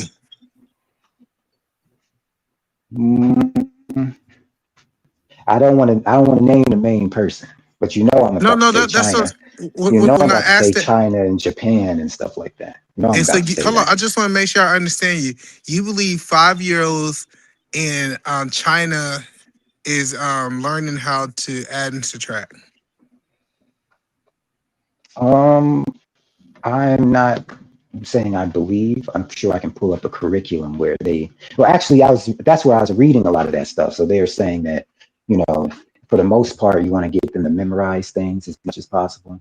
So it's going to make it easier for them in multiplying if they already memorized counting by 2s, counting by 5s, stuff like that. So once they get to that point, they're able to it's able to flow better. They have a general opinion that like let's say I got a daughter that's in China right now. I would love if people would stop fantasizing about things and actually go and meet some of these people, these kids that you think are doing so much more advanced than our kids. I would really like if y'all have conversations with people and really understand what's going on, because it's not going the way how you think it is. And that's propaganda, and the propaganda works, but there's billions. I know sometimes I've heard this argument, but there's billions of people in China. So if you're going to compare them to the kids in the village, I'm not talking about the kids in the rice paddies. No, hold on. I get that, but what I'm saying is what we normally compare is the Chinese that comes here. We get the best of them. We don't get the worst of them. We get the best of them, and we like, those Chinese are really smart because that's the 1% of them. Like, trust me, like if you go to these countries, you be like, these are idiots. Absolutely. Like the majority of them are not smart like you think they are. I'm telling you. I would totally agree because like even like my son, he did go to a Korean after school, so I had him work on extra math curriculum and things that I saw there and science in that school. But like Edaman was talking about, the people who have these schools here and stuff like that, and the ones that are doing very well here, they're the one who tested at high levels in their own country. And then they came over here. That's not the majority of the people in the country. Like they have a testing system. You got to test to get into kindergarten. You got to test to get into first grade. And it depends on what school you get into. Like if you don't get into a certain type of school over there, you're pretty much just going to be a worker for the rest of your life. You know what I'm saying? If you can even get like a factory job. It's very like it's literally about like what level you on, depending on how successful you're gonna be over there. So it's not everyone. It really isn't everyone at all. And I was like, who's working in these factories? Like y'all gotta remember, we say Chinese people working for pennies on the dollar. Who do you think in all these factories? They think it's that violin prodigy that can do math equations in their head. It's the ones that's wild, man. It's wild, man. You got to keep track of where y'all are moving this conversation around. Instead, now we're talking about the people who are going to be, doing license plates and twisty ties. We're comparing our kids to the guys who are doing twisty ties for the rest of their life. But that's what you did. You took the majority of Americans and compared it to the best of them. I didn't imply the majority. I'm talking about two conscious fathers, right? Why not get them ahead? Now you guys are saying they stress them out, they do this, they do that. I mean, Right, I'm not and gonna you know argue. what's crazy? Also in China, that's another thing that happens to those kids over there. They get stressed out. They have anxiety problems. They are on all types of medication. And again, I'm just giving you that you need to allow children to be children. That's the best way they could develop their minds and learn how to problem solve and think for themselves. Like you teaching them memory is not teaching them how to think. Man. One of the biggest ways of knowing your kid is going to be an engineer in science or anything that has a high aptitude for math and stuff is that your parents are doing it. And that's because generally, right, they know. I know you got to start doing math early. It's not stressful. I thought it was fun when my mom would give me a piece of candy if I can add up what's in the car. At what But it age? seems like at what age? Now, Yeah. obviously I was being young. I don't remember a lot of stuff at 5, right? But I do remember like in first grade and stuff like, hey, keep track of how much it is. Okay.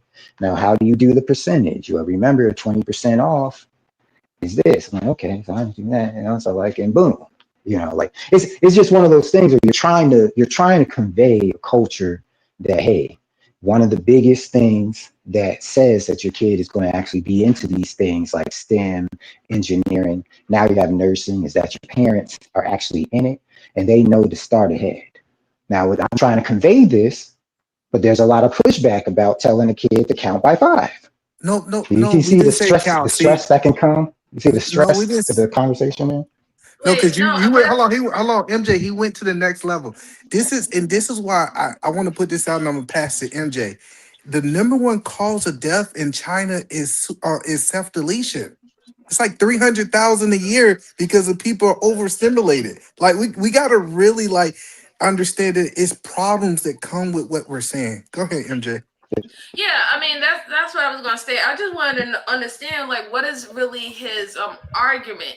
Is he just trying to say that Americans' education system is so behind that we're actually really not pushing discipline in these areas versus other ones? And then I also want to know, are we also going to include the effects of that? There's positive effects and then there's negative effects. Should we just not find a balance, right? Because these kids can be like really book smart and all the stuff like that, but they have antisocial issues. They don't know how to deal with other problems, very well. That's why they have higher rates of self deletions, and they even have a community where they can go and die alone. Like they die off like dogs in the woods, where their family members don't even see them for weeks and everything like that, and then they find their body, decomposing in the house that nobody knew at. Like those things are also true too. That is very high stress levels. So we can always look at their stuff and say, oh, the ones who are achieving and have been successful, yeah, academic rise, they're doing exactly what they need to do. But there is other things that is lacking as well. Sometimes I do believe that, when we have these conversations, we like to paint people or paint certain situations that looks positive as that's the only thing that's happening and it's only negativity with us. We got to stop looking at situations in that way. We have to look at it from across the board, really, that there's going to be positive and negative, and trying to get closer to a balance should be the goal if you want to have that conversation. And then I'm okay with my kid, and I'm okay with my kid hiring the engineer instead of being the engineer. Like you gotta understand when you teach them how to communicate effectively, they can be the business owner instead of the person that works for the business. And that's the main thing that that's why I tend to try to get with communications and get them to problem solve in communications and learn how to use words that is like, because it's so much. It is so much more than just being book smart. The people that are leading the world is the people that are free things and that can problem solve. Those are the real thought leaders. They are the ones that's really moving business forward and thinking of new ideas and getting things done. It's the person that did open AI, she thought leap bounds ahead of people, not just because she was book smart, but also she looked at things different. So that's all I see. And I think if you build a situation when your kids is always thinking about that, always want to talk about math or education in you show me what you could do type of thing. I think that, like how MJ said, that can be a negative effect, because those kids that you're talking about that's in China, they have a negative effect of all the teaching and all the pressure of being so good at education. So what's your thoughts on that, Ambassador? Slap the taste out of your mouth. I'd like to see it. Damn! Boo him! 750! Stop torturing us! Yeah. Well, let's see if that engineering degree paid off for him. Maybe he bring himself back up.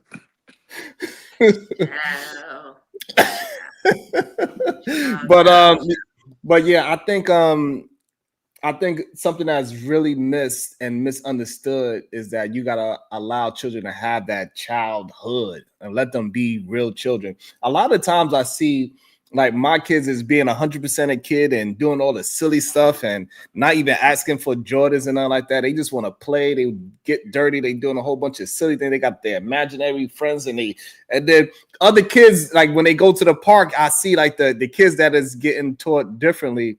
They be looking at my kid like they crazy. And then 10 minutes later, they want to play with my kid. What do you got there? I got the magic. And then now they could be a kid too. Now they not worried about their Jordans and how cool they look. They just having fun and they just being children. We got to allow children to be children so they could be functioning adults. We don't want children to grow up and just be old, because a lot of these men, especially in today's side, we see that a lot of them have arrested development. And it's because they was grown way too soon. And I just don't know why people don't understand one of the most valuable skills that you can do is to build a network. Like I don't know. I know people think the most valuable thing you can do is to go get an education. Absolutely not. Listen, if you could build a network of individuals, I see a whole bunch of people who got large networks and they're in positions that they in because of their network. It's not because they went to know Harvard. It's not because they would not. It's just they got really good at being able to help make people like them. Social skills, I think, is the best thing you could teach your kids, and the rest of that stuff will come. Yeah. You know, my statement has always been is finding a balance, right? Because there's going to be ones who are going to be naturally successful as networking, socializing, and communications, and then there's others who's going to lack. So when you start to analyze your children and you see where their strengths is, then you know how to help them navigate where their strengths are and be successful in it. So if you know that you have a child who's more inward and they like being to themselves and they like, you know, building stuff online or AI and things of that sort, you work with that strength. You know what I'm saying? You still gonna, push a little of the social in there because that just makes them a more balanced, human being, right? But you will work with their strength. Sometimes a lot of parents just don't be paying attention to who their kids really are, and they put them in things that they want them to be in because I know this is a success rate. I've seen other people do it, but other people ain't your kid, right? So we know not everybody is going to be good networkers. Some people are going to be more literal, or they have to work with numbers and they like dealing with themselves or working with themselves. We just got to be mindful of that. And I also wanted to say before either man go is that like, hey, also like maybe my kid is a genius at math or not a genius at math, right? But if I could, like what MJ is saying, if I could build off the things that they are great in and they could just be okay enough to pass a math class, that is also okay. Yeah. And then let me tell you, I get what y'all what MJ just said, and I'm not disagreeing with it, but thank God I had social skills. When I got to college, I made friends with the smart people. Like I didn't have to be like this idea that I had to. Let me make friends with the people. Let me use my social skills, and I can get somebody who already got the education to help guide me through this. Like I had people wanting to like just because we was friends, I want to help you with this and make you smarter. Like that's literally how I made it through college, is making friends with people who were smart, and they taught me these things. So that's why you say words like the way how you say you do that. Absolutely. Listen. I am a good example of you don't have to pronounce words. You can get people who know how to pronounce words to work for you. Shit. I be watching like my wife like teach my kids words. She don't say it, but in my mind, what I hear sometimes is you ain't gonna talk like your daddy. You go you got to say this word, right? Oh shit, that is funny. All right, let's try to get back to the video and see what's going on. Okay, there you go. Let's see him get cooked up some more. Maybe he gonna get himself up out of there. I don't know. Here's the deal. These are great prescriptions. I happen to live in the time that you're talking about when the FCC didn't allow degeneracy, and I was able to live through the time where they started to allow it. So I, unfortunately, was able to see a time where America was great, and now we had dysfunction. So I agree with some of those things. That took place probably 40 or 50 years. It would take a very, very unique scenario for that to occur when you have Cardi B and this type of music out here.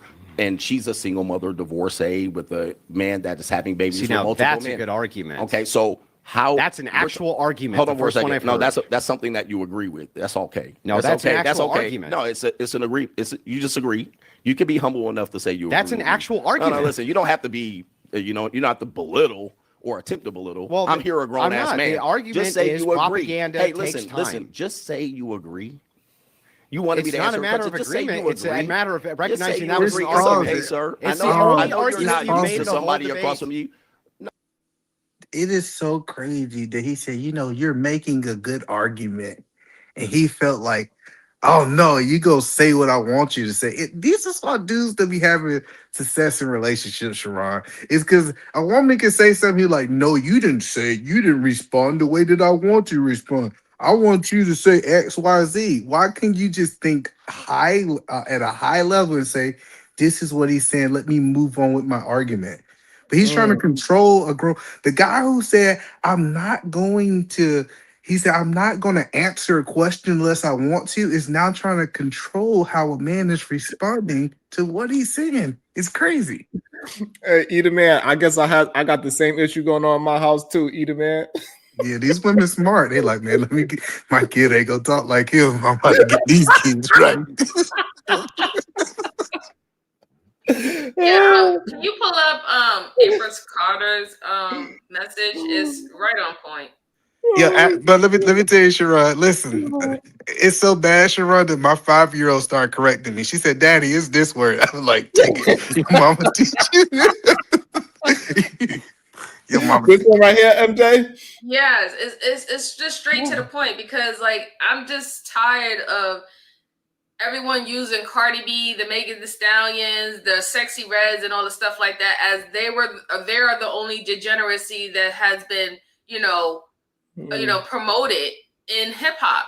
Like DMX and like so many artists before they was even a name or even thought of, and even some before they was even born, was doing and saying the most degenerate shit. But nobody want to talk about that though. It's not just only one side. It's been a culture, an era of bad shit being put out there and covering it up as something good and something that you need to achieve or do and things of that sort. Like, how can you make the argument about Cardi B, but then not talking about Snoop Dogg running around here with hoes on chains and leashes? Literally, the name of the album was called Doggy Style. Yes. You see what I'm saying? So it's like, come on now, like just stop already. Like Cardi B was not the beginning nor the end, or not, is not even going to be the end of the degenerate shit that's been going on and been toting out. Right, because they loved it when Little Kim was doing it back in the day. Yeah, like, come on, all right? When Little Kim, come on now, Did we her forget first about album, Trina? We forgot about Trina too. Trina, exactly. You know, like it's just I don't know. Man, It's like that girl bias. Kaya had men in the club singing "My Neck, My Back." Shit. Yeah, we can't forget about Kaya either, right? But like, it's just like it's just selective bias. Like, I get it. Y'all don't really like these girls. Cool, absolutely, I get it. The shit that they saying is crazy. I'm kind of quite disturbed about Sexy Red and her product line being named after STDs. I'm disturbed about that. Like, literally, I have nightmares over that shit. But let's just keep it 100. So many other people was promoting a lot of stuff that tore down relationships, that tore down marriage, that tore down respect for one another in said relationships. It's been going on for a while. Long time. Let's go back to see him arguing for no reason with this white man. Oh, just say you agree. You can humble yourself in the side. I don't agree. Now, It's just an argument. You agree. Be a big boy. Be a big boy. I don't Now, agree, but hold it's on an for a second. argument. Here's a second. Okay. You're telling me it's going to take 50 to 100 years. No. I ask you about a man that's considering taking his life today. Mm-hmm. You're telling me about propaganda machine. Okay, there are men here that are been abandoned from their kids. They've been alienated. I'm talking about today. I'm not talking about in the church. I'm talking about today. Okay, I'll answer You're to telling me today. about some scenario where you're going to change liberalism and bring in righteous conservatism. That's not going to work today. We need solutions for men today, not 50 years from the turning point meeting. Okay. Can you At this pause it? point, today we Is he gonna answer what we need today to stop this? Right, because that's the interesting part, because CGA didn't do anything that is a solution for today neither. So that's the Yeah, weird well, part. it's hard because you can't. It's I don't know why people think they live in this microwave society that I can do something right now and it's just gonna have a ripple effect that happens today. That doesn't how it works. Like if you look at all the stuff that happened in this country, like even when we look at slavery, that it just because we was free that day. It took white people a long time to accustom to change to that. So like I just you have to do something that's going to have a long-term effect. We can't just think that you said you just start doing this and then next thing you know these guys are just going to start acting this way and stop having these thoughts. It doesn't work that way. Well, that's because they always think of things as in a trend, right? A trend is something that's instantaneous. Everybody joins on the bandwagon, and that's what they think this is. But like we know, there's a trend that starts and a trend that ends. A trend can last for a week, a month, a summer, and then it's over, right? So where is like your point, either man? Where is the foundation, right? Where is something that's going to be a little bit more long term and concrete? That's never the conversation. Let's just hurry up and fix it. But you're not really showing anything to hurry up and fix it.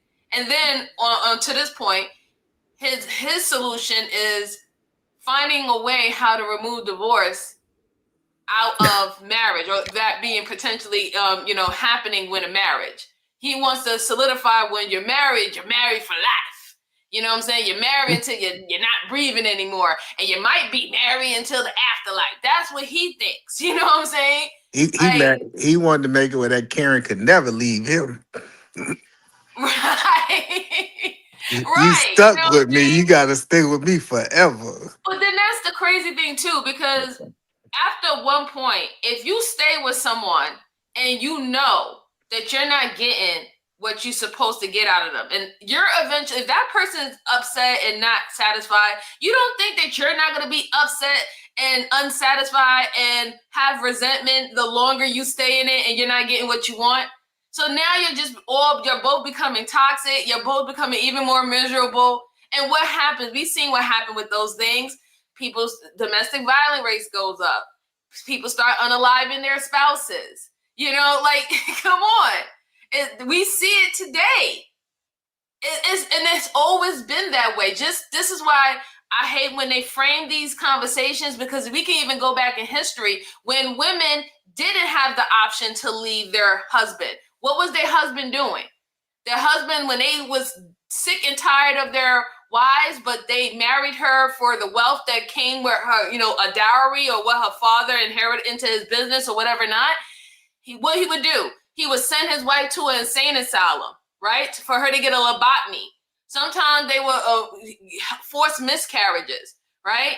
It would be, sometimes they'll beat them to a pulp or unalive them. That's what was happening back then. But people have these conversations like that is not a part of history. It's not saying that that was the only thing that was happening in history. Right. But that also did apply.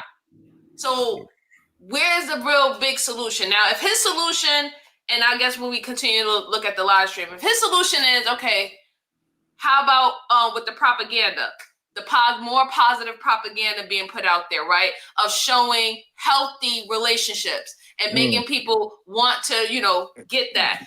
But that's what the cool. white All right, man let's said. talk about that. That's the white man. The white man said that. The white man said, hey, how about we do reverse propaganda? That was his talking point that he was saying. But let's see what they say. We're going to watch the video and see if this black man going to give a good black solution.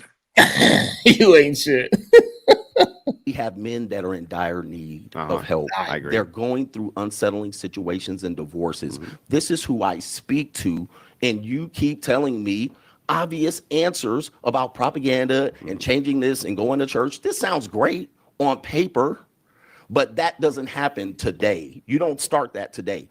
Can you give me a one solution you got that starts You today? can't start Mr. going I to got church all the today, by the solutions. way. I just We want can to put start that out today. there. If you assist with funding MRA groups today, MRA groups today who are trying to legislate and get legislation passed today to create preventative measures for those men today. Now, if you ask me, can you do anything about a man who might be willing to blow his head off right this second because he's already going through the events of divorce, which I had nothing to do with, wasn't there for, could never do anything about? Nobody can do Can you anything about prevent? it. Of course, nobody can. But that's built Even into your righteous ecclesiastic reverend from the pulpit. Yes, but it's built into the question. What you're building into the question is probably the worst framing ever. Andrew, if somebody right this second is willing to do something bad, can you stop them? Here it comes. Here it comes. Look at the scenario. But your scenario is to change MRA funding when women outvote men 60 to 40%, and you have women lobbyist groups and 0 men lobby groups. That's what you're telling me. Really We're going to change to fund MRA groups. Congress makes the law, not the voters, sir. Hold on. When Congress makes the law. MRAs are on some terror lists. Yes. Yeah, that's so true. you're telling me that they're going to start just switching funding. We're just going to switch funding over here to a terrorist organization, the thing is, according to some of these websites. Yeah, I would say this is just a pie in the sky. All your solutions are completely not pie only in the is sky. it not pie in the sky, but I'll give you an example. I'll give you an example. The least possible situation that can occur. I'll give you an example of where it's already happened. So I would argue that the traditional churches are MRAs, that they are men's rights advocacy groups, and that's where traditional masculinity is mostly found today, where men are even allowed to be masculine. Hang on. Let me finish my point. And it is the case. That's a fact. That is that's a fact. You don't know because you ain't at church. I'm telling you, I'm at church. That's a fact. And the fact that CGA brought up the fact that the MRA groups is listed as T groups, it shows that maybe the rhetoric is not pointed in the right direction, right? And you need to get more people maybe closer to a more logical way to protect men instead of this take things away from women to protect men. It's like because if a majority of the MRAs are red pill talking point, of course they're going to be considered goddamn a T situation. Because those men, there's something wrong with them. Can I ask a question? Always. So what this conversation is about, a lot of talk about protecting men and their interests. Can you tell me what is women being protected by and their interests? They feel like the feminist groups is the one that's protected women, and all the laws especially divorce court, all courts and everything is designed to protect only women, even though stat says otherwise. Okay. So let's say if they're saying that feminism and feminists are protecting women, right? Then my argument is if they didn't have feminism and they didn't have feminists going to the courts and whatever not to help women or protect women, then what are women being protected from, or what form of protection are women having if that didn't exist? Well, because you know what? That's never being said either. He's mad about, oh, I gotta we have to have better protection for our assets if a divorce happened and this and that. All these safety nets. Where is the safety net for a woman outside of what was being advocated and fight for throughout the years? Where? Because the argument is that, in my mind, is women don't need those type of protections, right? Oh, they definitely need it. They hold on, listen. No, but that's what I get from their argument, because No, it's so- never never really a discussion. Well, I think you got to understand what he's saying behind behind what he's saying, the word behind the word, right? He's saying that women have lobbied successfully and got what they wanted. Men have not lobbied successfully and got what they wanted. So what he's butthurt that y'all guys did it right. And instead of saying, hey, we need to now go lobby and get what we want, quote unquote, and all these men got problem with divorce court and losing this. They need to do the same thing women did over the last 50 years. But the problem he said that he think this is possible. But the crazy part is women thought it was impossible and they still went down that journey and accomplished those things. So it sounds like he just butthurt that they did it better than he's willing to do it.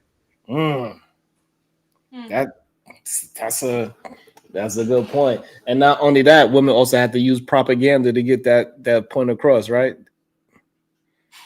Yep. And it took them years to get it to where we at today.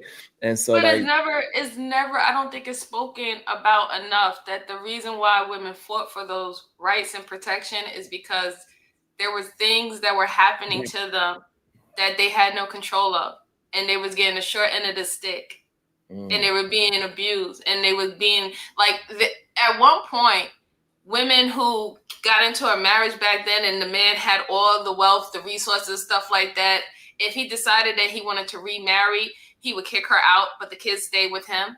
Women was getting kicked out of the streets and didn't even have their children.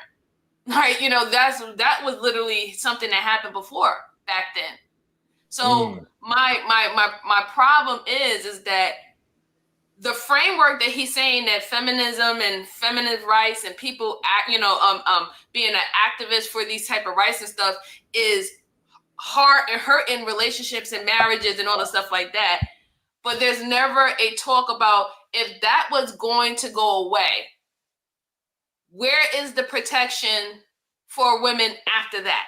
If they're not supposed to advocate for themselves, because clearly men are advocating for their benefits and what works for them. It doesn't have anything necessarily to do with women, because a woman can still be put in a position where she can be left assed out. So if you want, you don't want women to divorce you, right? You want to be in control of everything, the resources and everything of that sort. And then you still also want the ability that when you want to walk away from the relationship, you can do that and you maintain everything that you got when you came into the relationship. Right? MJ, and remember, let's talk about the tragedy of divorce, because I think this is important. What we're really talking about is him having to pay $430 in child support. What? Really? No, yeah, like I don't think people understand. Most men, when they leave this quote unquote marriage, the only obligation they have is usually less than $500 a month. Oh, absolutely. In child support. I know women who's getting $25 child support, depending on the man's income. They're But only getting $25 a month. But this is the devastation that they're talking about. Like most of these people ain't losing no house. They ain't losing no 100, 500,000. They ain't, because most of them ain't even got that. What we really talk about is if he was doing it right. I've been trying to figure this out. It is impossible for me to take care of my kids for $500 a month. It's impossible. I don't care if you're trying to go buy some food stamps. I don't care what you do. I'm telling you, it's impossible. So at the end of it, you're really financially in a better situation than you was when you had the kids in your house. But it's so tragedy. We need Yeah, it is. That is a very good point as well. I just think that most men are just not either honest or involved. And maybe this whole idea that women are married and still being single moms is a real thing. It's totally a real thing that women are out here expressing how they feel like they're by themselves, they're doing it all alone, and don't even have their partner. They don't have their partner to help them with anything. And then they feel like what they're doing is not even enough. They're getting critique about things that is not done to this person's standard. Like, so I mean, now these women are lying. These are married women. These are women who got married, right? These And are that's women why who settled down.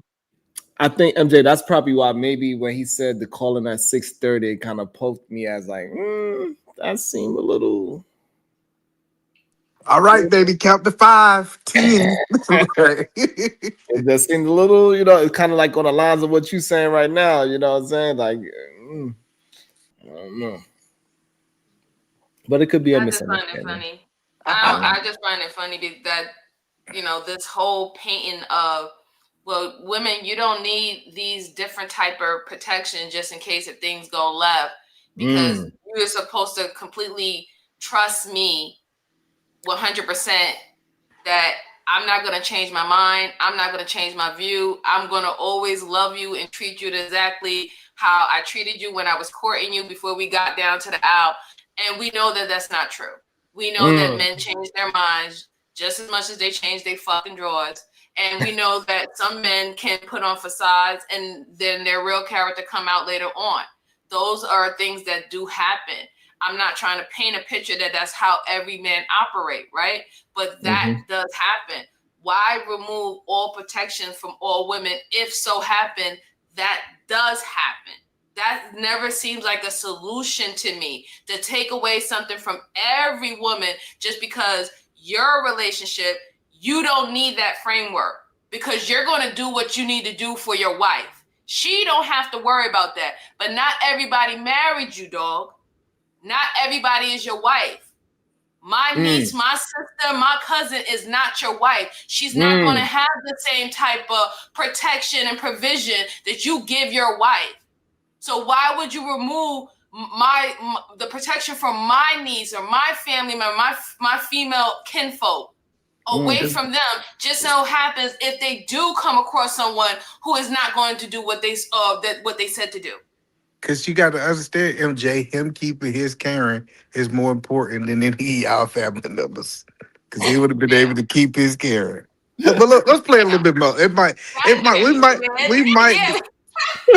might be at the point where he go give us a solution. I know that these two smart young men that came together gonna come up with some type of solution on this show. Well, I got the hope. crazy thing, believe it or not, Andrew came up with a solution. That's I know, the but crazy part, and I'm surprised because I think he say a lot of degenerate things, but it's because he got all black on. Maybe today he was just on one. No, I don't. It is what it is. Sometimes you could be. Case that those MRAs, in this case the traditional churches, already got abortion rolled back, didn't they? They're already moving these things back. They're already at the forefront of fighting degeneracy. They are also the ones who are at the charitable forefront of helping those same veterans who are blowing their heads off when the government doesn't even pay any attention to them. When by the time the government was all done doing any of these reforms when it came to veterans associations, it was those pesky old traditional churches from Sky Daddy that you hate so much. They were the ones on the forefront who were actually assisting those people and not doing that. While you asked me this question, Andrew, what can you do right this second for a guy who's going to blow his head off? Well, probably nothing. But neither not. can you. Of course But not. at least we can do something about that not happening to others. Okay, so that's very easy to accomplish in red states. And red states overwhelmingly were the states that got those things passed. Yeah. They were already going to get it passed without the interaction of these so-called righteous individuals. That was done hold at on for the a second. federal level, Now not let's the state level. That's crazy. Yeah, through Donald Trump. And Yeah. Wow, that's crazy. That is crazy that he think like it's not about like if you agree with the church or you don't agree with the church. The proven is the church, especially when you talk about the Catholic Church, have the biggest lobbies.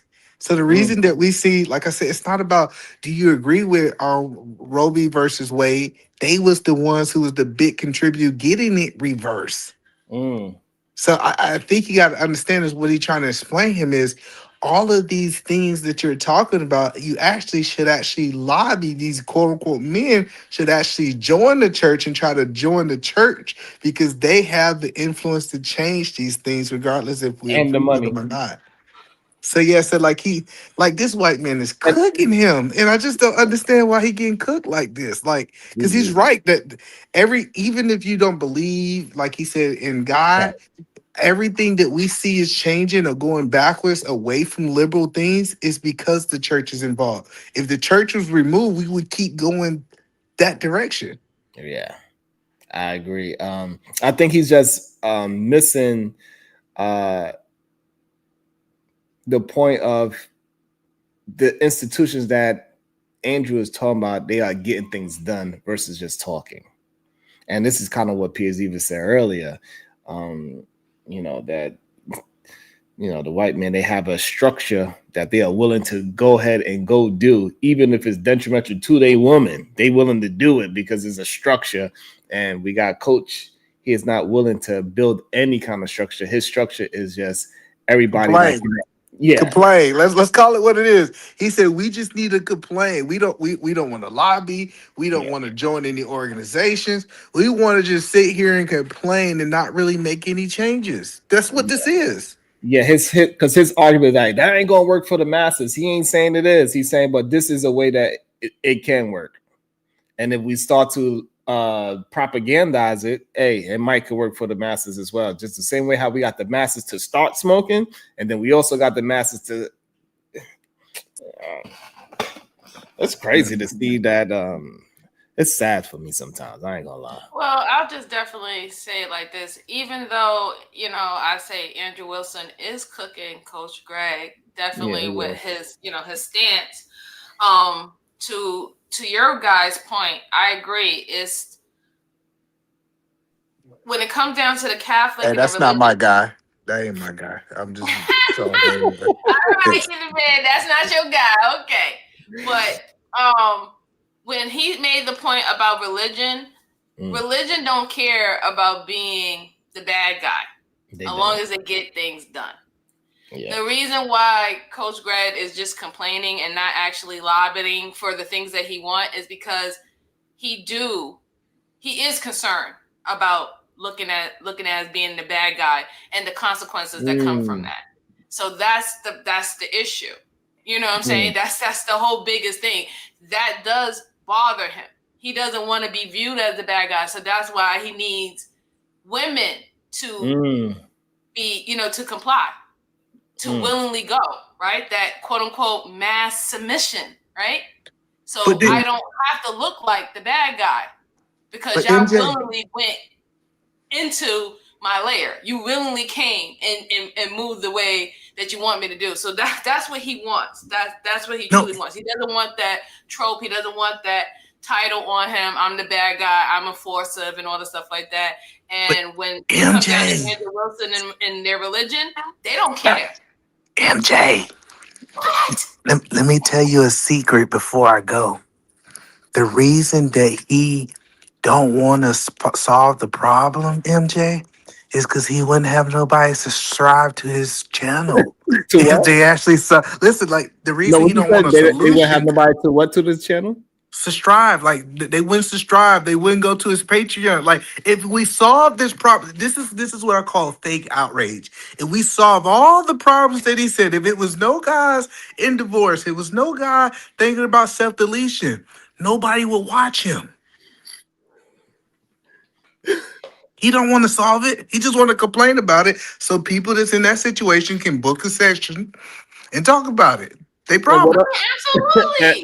And what they're going to do to what they That's going to do to his channel? That's what it always been about, Eat a Man, right? Especially on these social media platforms. That's what it's all about. Hey, I see your problem. I see you hurting. I see you struggling. Let's talk about it and make you feel better. Make you feel better about what is bothering you. And you give me your money, and I'm telling you, by the end of my motherfucking live stream, you're going to feel better about yourself and your situation. I'm telling you.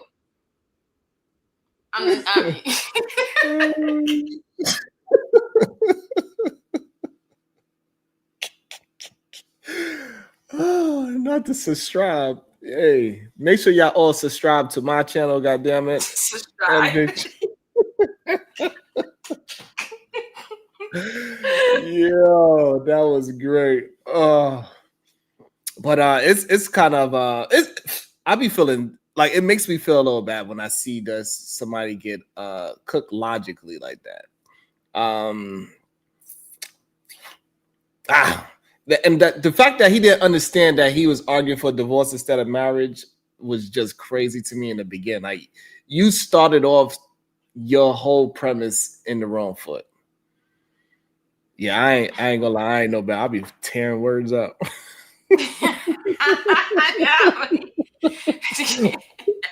I'll be tearing those words up for sure. Oh God. You know, ask about it.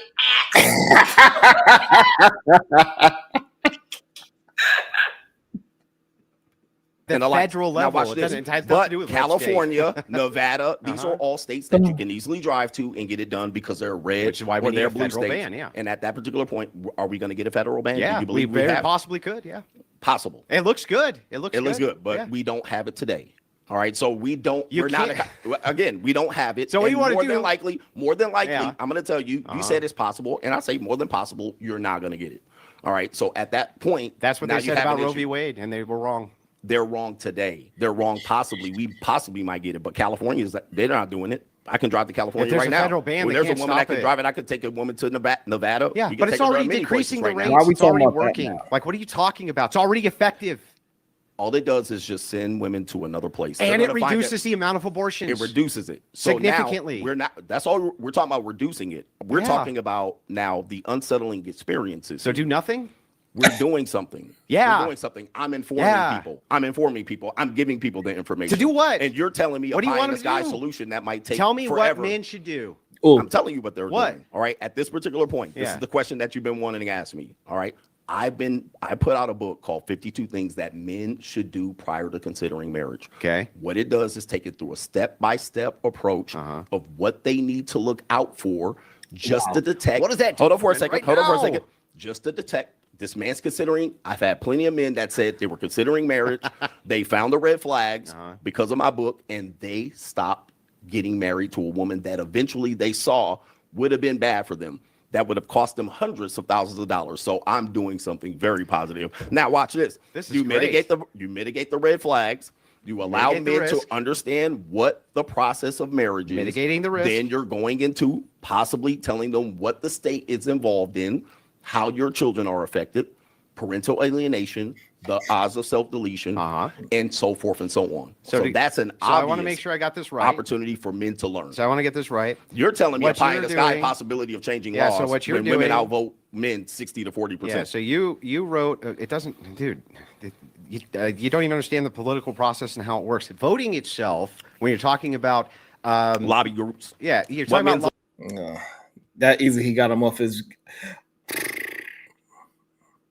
I was kind of confused what Greg was trying to say. I really was. I was kind of. He did do a nice shameless plug of pushing out his book, and he sure did. And pretty much what he's saying is that he teaching men how to understand the risk of these red flags in women. And that don't have nothing to do with the real conversation. You are still saying that you want men to get married in. Because being married is good as long as the women don't have all these red flags that men tend to, I guess, overlook. Then being with a woman is a good thing. Just don't be with a negative ass woman. Yeah. But the thing about it is he wants safeguards. Right. Because even a woman can be, they do the whole vetting, right? And she looked like she good to go, right? He wants extra layer of protection. That's what he's asking for.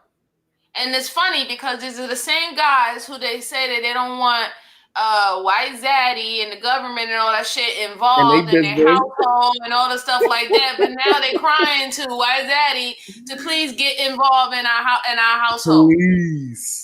Please make these women stay with me. Stay. It just drives me insane.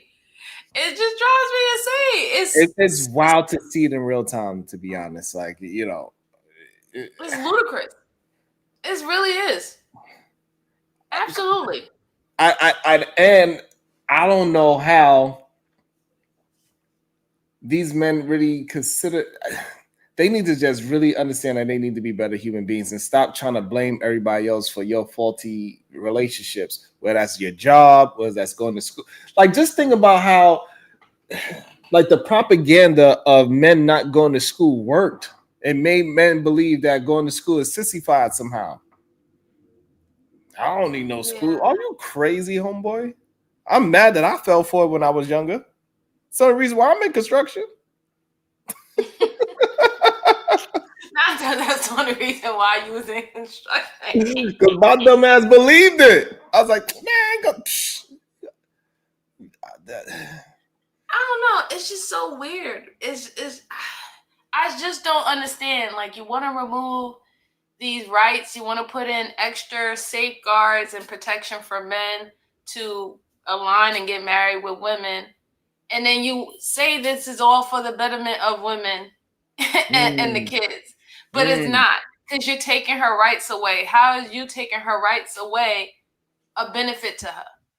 How do you put that in your mind saying, yes, this is the right thing for her?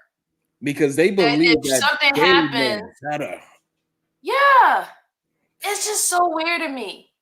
It's really weird. And and they really believe it too. No. You don't need no protection. If I leave you, you don't need no protection. If, I don't provide for you or the kids or anything of that sort, you don't need none of that. And I'm telling you, you're going to be good for it. Because in their mind, the fact that she even knows that she has those options is what is detrimental to the relationship.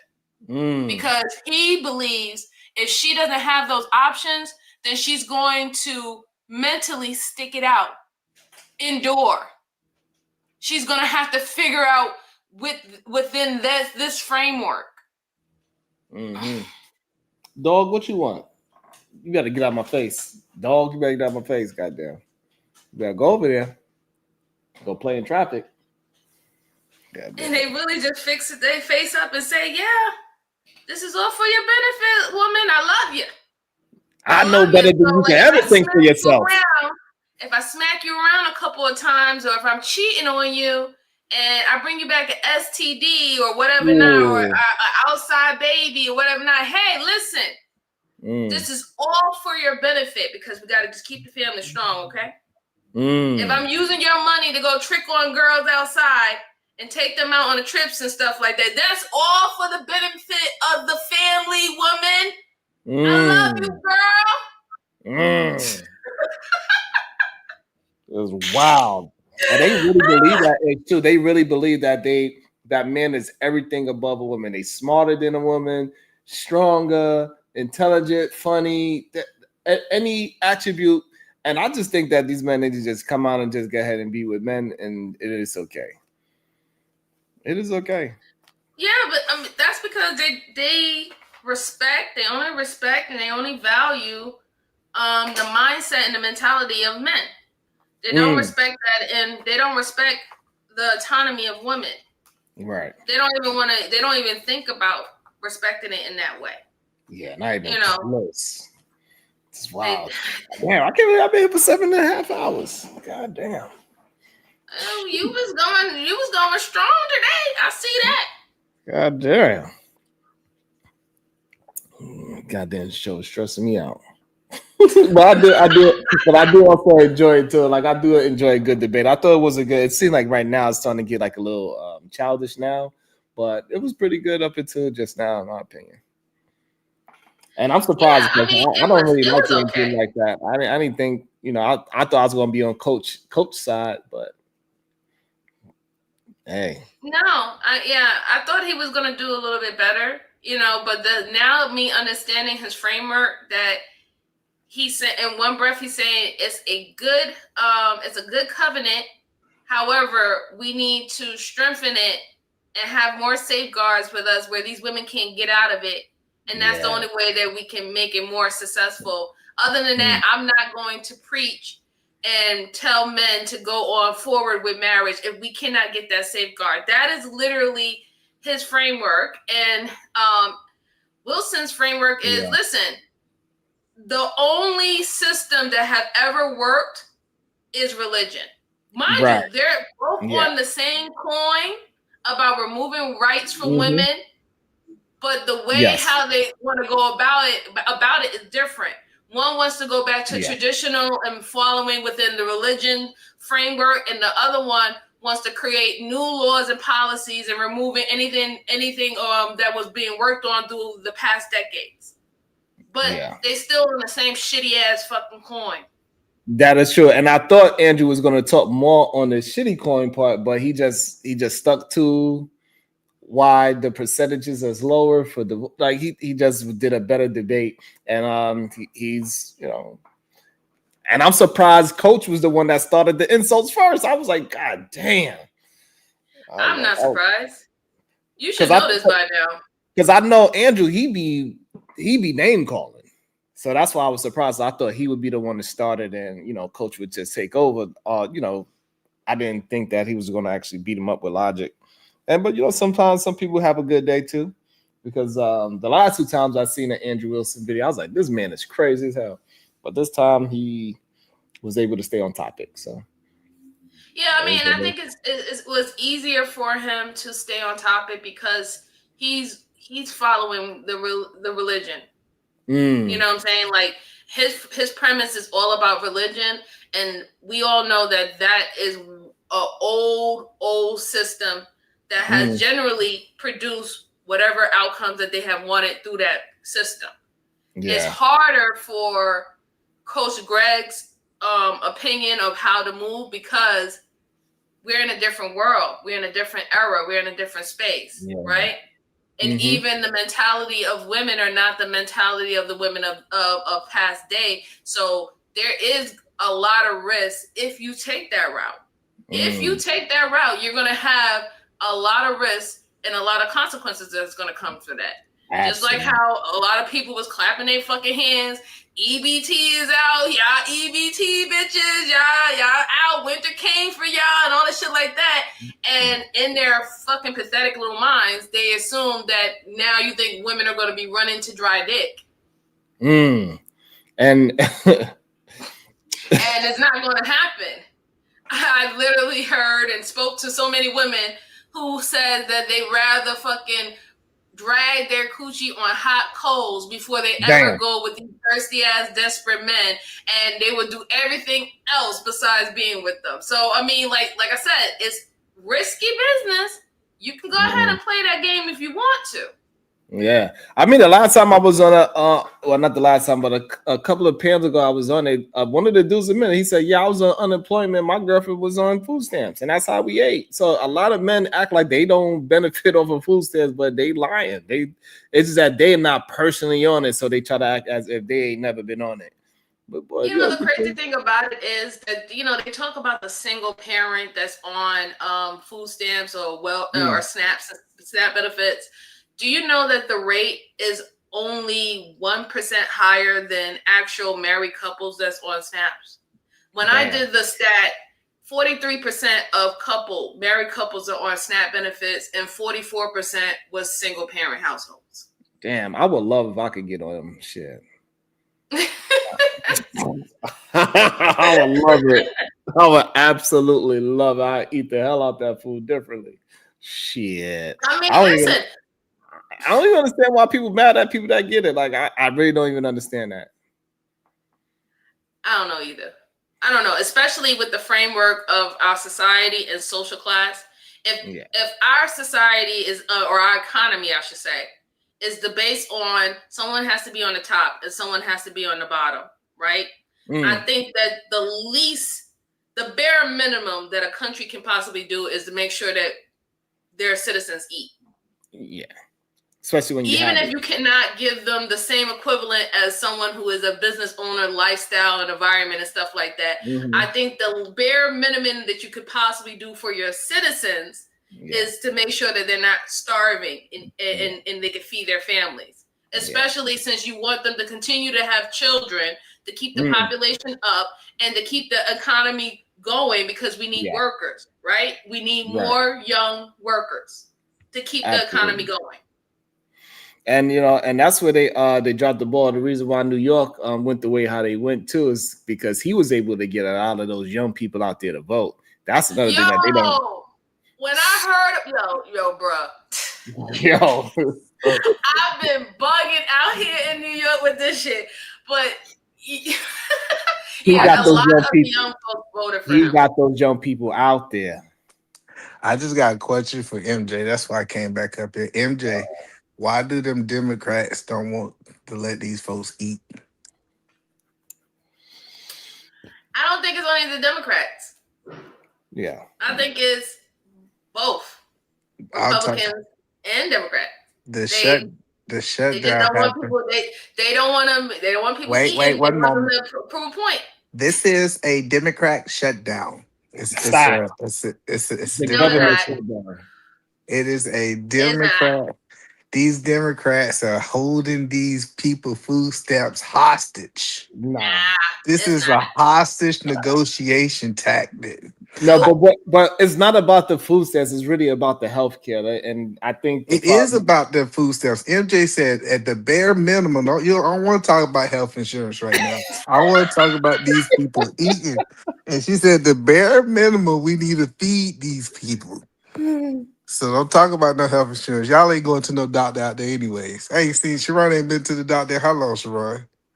Last year I went to the doctor. Exactly. It's been a whole year and he ain't been to no doctor. So don't talk to me about no health insurance when he ate. When last time you ate, Sharon? Exactly. My checkmate. So let's stop talking about what people do once a year. And let's talk about what people need to do today. Once a year? That's not even good. I'm just saying most people ain't going to no doctor. Listen, I'm just let's just be honest. Most people ain't going to no this ain't as big of an issue as y'all think it is about this Obamacare. No, but the problem is that for the millions of people that needs it, it's a big problem. But they don't even go to the hospital. I'm still at the age where I'm approaching the age where I got to start going a little bit more often. I'm approaching that age. They don't go. The whole point that I'm trying to say is they don't go. Listen, they don't go. The most people ever been to the hospital is doing that C-19. But you got to understand, even if most people don't go, when they do go, they're suffering from severe illnesses. And what's on the line is that within that bill, they won't be able to get the treatments that they need for those illnesses, right? Like, we know that we have cancer, high blood pressure, and all these other things that is high within America because of our food source and what we eat and how we consume things. Well, let me quote Sharon. Well, you need to start eating rabbit food. Listen, if you're worried about cancer and all this other stuff, you need to stop eating the meat. I don't understand why we don't take Sharon advice. Everybody want to talk about healthcare. And the reason that he go to the hospital once a year, I wish I could see my face. Once a year that he goes to the hospital because he eat rabbit food. So put down the McDonald's, put down the steak. Are you gonna eat him? Are you gonna eat rabbit food now? No, I just got finished eating the steak. What are we talking about? Listen, I got health What are insurance. you talking about? You ain't even trying to eat rabbit food. No, but I'll tell you, if you so concerned about your health, and you need to start eating rabbit food. If you like me and I got health insurance, I can eat whatever I want because I'm paying for my own health insurance anyways. So what you're stating is that if people don't have a certain type of income for them to be able to pay for the premiums that will allow them to have the right type of health insurance for these ailments, then they should just go ahead and eat rabbit food because that's pretty much how much they can afford. That's exactly what I'm saying. I'm saying that if you can't afford to go to the hospital, you might need to do it. Like if you can't afford to go to the dentist, you might need to switch to an all natural toothpaste. You can't afford to eat candy. Like that's what I'm saying. There was so many times that when you can afford stuff, you change your life. You change your lifestyle. Okay, Eater Man, go in the corner.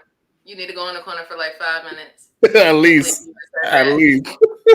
What's good, y'all? How's everybody doing? I just came up here just to confess my love for MJ.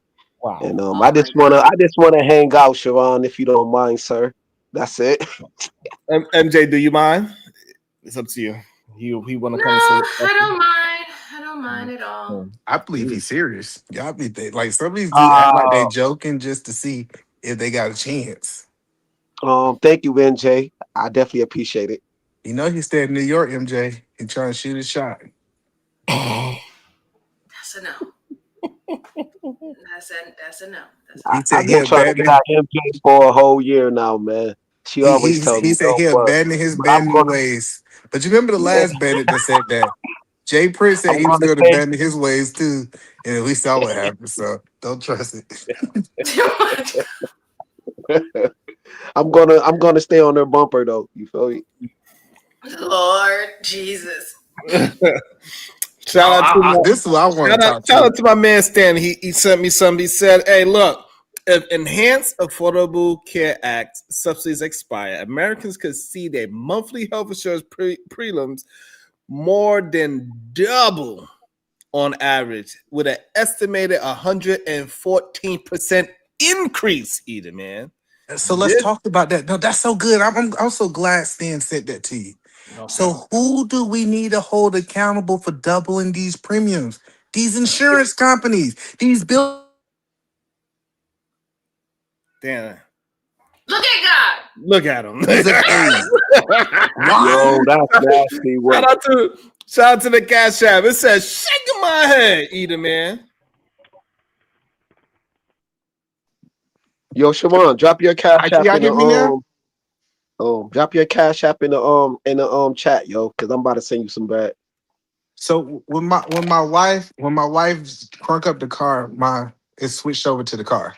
But no, who we need to hold accountable is we shouldn't be holding the American people accountable. We should be holding these insurance companies. For these insurance companies that got $100 billions in quote unquote subsidies, because that's what the money the government going to these insurance companies. We need to tell them you cannot, like you done got trillions of dollars from the government over these years. You cannot just all of a sudden double the premium. That's not a government issue. That's an insurance problem issue. Hey, but that's what. No, I think it's both because either man, you have people like you who are business owners who like these type of bailouts and grants and things of that sort for your business, and this is why the insurance companies are doing what they're doing.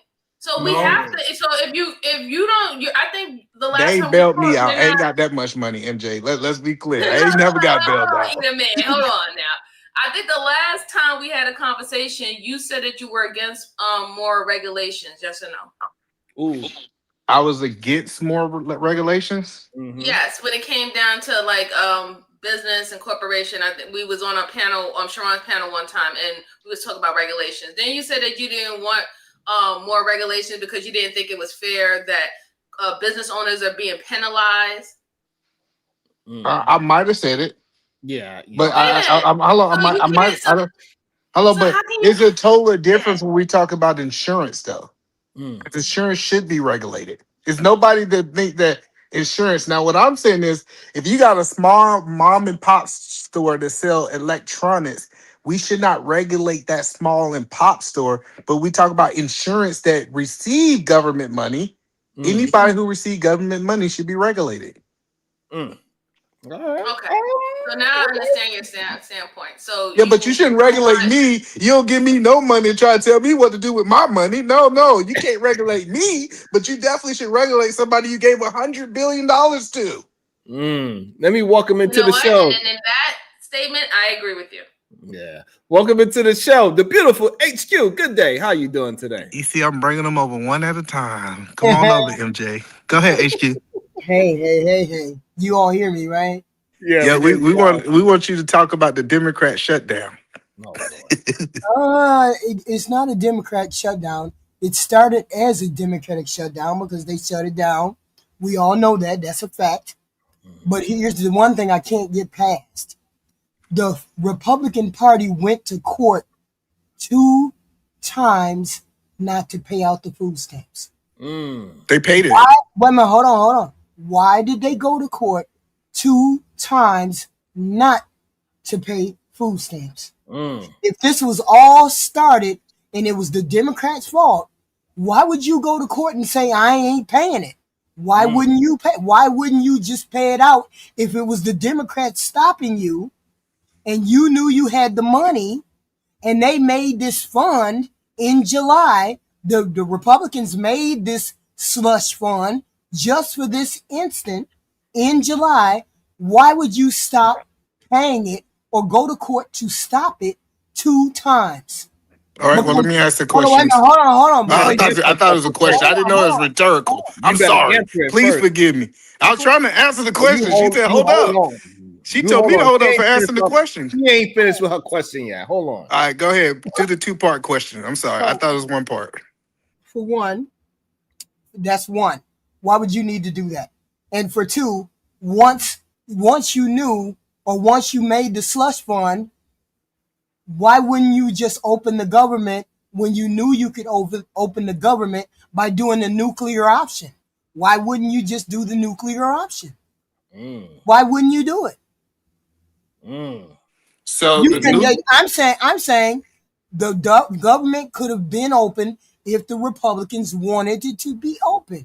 They don't want it to be open. They don't want you to get medical. They don't want you to get food stamps. That's why they cut people off of it in July with the big beautiful bill. They don't want to give people medical or the food stamps.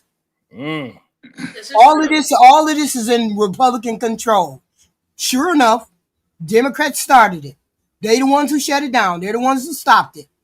But it was in the Republicans' hands from then on. So let's get some facts right. It was not enough money in this slush fund to pay all of the food stamps. Do you agree or disagree in HQ? Yeah, everybody could have got half of their payment. Yes. All right. So if you understand how food stamps work, this would have took a long time for them to go in and recalculate how much money people was getting and people was not getting. Right? So hence, why didn't you just release the funds? No, but if I released the funds, that's still what I'm saying. It didn't solve the problem. People still would have been 30 days out before they got their food stamps. Do you agree with that or disagree? Yeah. So why didn't they release it before the November 1st date? They had the slush fund. Because you asked about, then let's go to court. Let's talk about why did they go to court? Because they were summoned to come to court. That's how court works. So why were they summoned to go to court? They were summoned to go to court about the whole situation. And what they're saying is they said this slush fund money that we had was actually designed not to pay for food stamps, but actually to pay the U.S. troops. So they were saying that we don't have just unlimited funds in this slush fund where we can just go pay everything. The reason we're even having this conversation, because you asked me, should I pay my troops? Should I pay the food stamp? Should I pay the government workers that's at these airports? Like, it's not enough money to pay everybody. So it's not just give the money away when you only have a certain amount of money that you have to put towards a certain thing. Do you agree with that, or is I'm still off? You on mute, HQ? She might have got a phone call. Yeah, she might got a phone call. Oh, okay. I'm sorry. Sorry. So you're saying that this contingency fund was reserved for other things other than food? Yes. Wow. No, it was not. It was specifically put in place for food stamps, just so this, when it went down, it could be paid out. So what we did see happen, let me see if me and HQ on the same price. We seen that these tears that we've been taking actually have been helping, quote unquote, some of these people get their food stamps. Because some people, so right now we see that some people are getting food stamps and some people are not. Do you agree with that? Yeah, it's up to the states to disperse whoever getting food money in their state. So it's statewide how it's dispersed. Some states aren't doing it, some states are. Yeah, so but the point that I'm trying to put it out there, it wasn't like it was enough money to solve the problem. And then I want to talk about the nuclear option. Wait a minute, you saying just because it wasn't enough, let's not do it at all? Let's just not do nothing? Even if it ain't enough, even if, look, if I'm owed $500 in food stamp, you giving me $300 is better than you not giving me nothing. So No, what I'm saying is if they release the money, let me help you understand what I'm saying so we be on the same page. If they release the money, the states would have to go in. Remember, we have to tell people who's not getting paid to go in and do calculations on where this money goes. I have to get federal employees to do calculations on where this money going. Since the state, these people are not getting paid, quote unquote, the federal workers, sending the money does not solve the problem. And it also doesn't solve the problem today. I thought we agreed upon that first. yes, but see, that doesn't make sense. You see why? Because we've known since day 20, we've known since the beginning of October, mid-October, that you weren't going to give us the regular benefit of food stamps.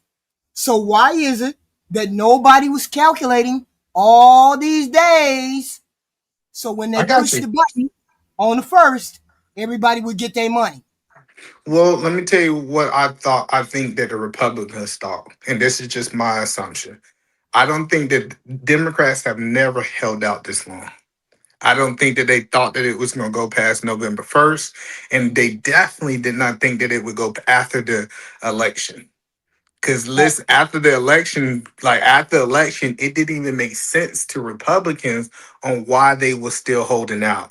So the reason they didn't press the button or just send the money anyways, because they didn't think that it would go on for 37 days. Yeah, I mean, I'm with you on that. I believe that's the way it is. But they're able to do. I know for a fact when people go in and say, "Hey, I didn't get my food stamps," or "Hey, I don't have no food stamps on Monday," I know for a fact that you can go into a food stamp office and say, "I don't have no food stamps on Monday," and they'll have you food stamps on a card by Thursday. I know they can do it. So why is it they having a hard time sending these people their money within 5 days? Why is that? Well, I think the biggest thing is it's not enough money for everybody. And then I think they made a great point. They're really choosing right now. You asking the question, do I pay this person or that person? And regardless if we agree with it or disagree with it, it's a choice. It's not like I have enough money to pay everybody. Do I pay my electrician or do I pay my plumber? I can't pay both of them. And I know like MJ said, she believed that the people that's on food stamps are more important than the military, the people that's over there fighting. It's a really hard decision. And that's the point that I'm making. Well, here's the thing. It's not a hard decision. It's not a hard human decision. Food versus your work pay. Food versus your work pay. Now, somebody in the military, you have military food on the base, you have things on the base, you have all of these other things that are going on. No, A you person don't. who No, you doesn't have don't. food. That's incorrect. Wait a minute, hold on. I'm not saying that you are star-studded out. Ain't nobody saying you blinging out. But I'm sure you can walk over to the mess hall quicker to get food than Bum Keisha who ain't got no food. So No, and that's what food. I'm telling you, that's incorrect. My Oh, okay. wife, because you Okay. understand how my wife and my kids eat, they can't just go to the mess hall with no money and get food. My paycheck feeds a whole military family. That's what I'm telling you. Like you saying, it's a paycheck. No, it's rather these people should eat or these people should eat. Okay, you look at it that way. I look at it a different way. I look at Yeah. it a human way. It's direct food. That's not the same thing as a check. Food is No, different. but that's the point is my check in the military goes to my family eating. So we got a question. I got a soldier that's across seas. He's 1,000 miles away from his family. Do I send him the check so he can make sure that his family back home is eating and he can continue to fight the war that I want? Or do I choose the person that's on food stamps who's not serving And you the know what? military? I It's a look hard at decision. right. I get that. You think it's that way. I think it's a different. My whole point is this: they can walk and chew bubble gum at the same time.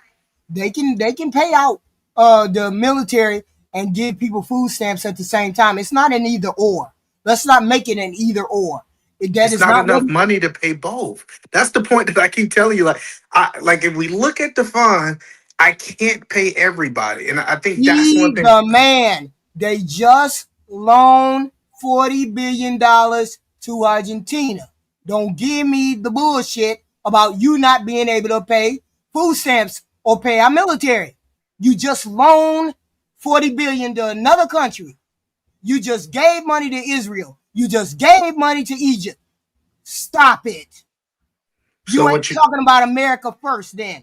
We talk about America first. There are people here that need to be funded. That's all you do is scam money from some other program and put it into the pocket of those food stamp people and keep it moving. Military will get paid. They got a big enough budget. They got big enough budget that they should get paid. You shouldn't have a problem paying them. We're talking about the food I just think that you don't understand how government shutdowns work. and how Like government works. it's not that they don't have the money; they can't use the money. You can't when it's a government shutdown. The president can't say, "Hey, you know what? I'm a king now. I'm gonna use this money anyways." Even though the Senate, that's the whole point of having the three branches of government. That Have one you been person. watching Donald Trump act the fool on us all for the past year? Have you been seeing him act the fool on money and everything else this whole year? Where you been? In Iraq? So hold on, you saying that he should act like a king? He should say, "Forget the He branches of been acting. government." He been acting like he done lost his No, damn see, mind see for the that, past year. but HQ, what you're asking him to do now, quote unquote, that you feel like is a benefit to you, is act like you've been asking him not to act for the last 9 months. And has he done it? He's doing it right now. No, no, no, He's no, not. no, no. He's literally doing Has it he right been now. listening? Is Wait a he's minute. wait he's left. He's literally saying, "Hey, this is not at my feet. This is at the Senate feet." And instead of us holding the Senate accountable, we say, "You know what, Donald Trump, you should say F the Senate and just do what you want to do." So this is what you trying to tell me to do. What you trying to tell me? You trying to tell me that the Senate can call up the USDA and say, "Hey, we got the money. Release the food stamps." The Senate can call up and do that, not Donald Trump. So they can override whatever the Senate want to do, Donald Trump want to do, and then he can release the food. They can release the food stamps on the word of the Senate. No, that's What not how this? it's going to work in this Well, what the administration. Senate can do is they can vote to open the government. Donald Trump can sign it, and then all of this will be open. Like it's no reason that they should not have voted to open the government this Friday. Listen, I agree with HQ. We could have said all these other people was the problem. We could have said 30 days ago, 20 days ago, Donald Trump should have had foresight. Cool, let's say we agree on it. Friday was on the people who didn't vote. Mm. Can we at least agree upon that? Okay. All right. I'm with you with that. I'm just saying we didn't have no pushback when they cut Medicaid and food stamps in July, and they gave all them rich people money. Didn't nobody had no pushback, but now everybody got pushback because Becky want to get a steak instead of a goddamn hamburger. Stop it. Absolutely. We can blame the Republicans for June, July. Matter of fact, let's blame the Republicans from January to October. But you know who I'm blaming for last Friday? Them damn Democrats. They should have voted to open the government if they had the best interests of the people. No, the Republicans should have opened it if they would have had best interests of the people, because they the ones who went to court 2 times to stop from having to release money. 2 times, not But 1, listen, 2 that times, have nothing to not do with 1, Friday, 2 HQ. times. Friday, they went to the thing that is like everybody did what they did.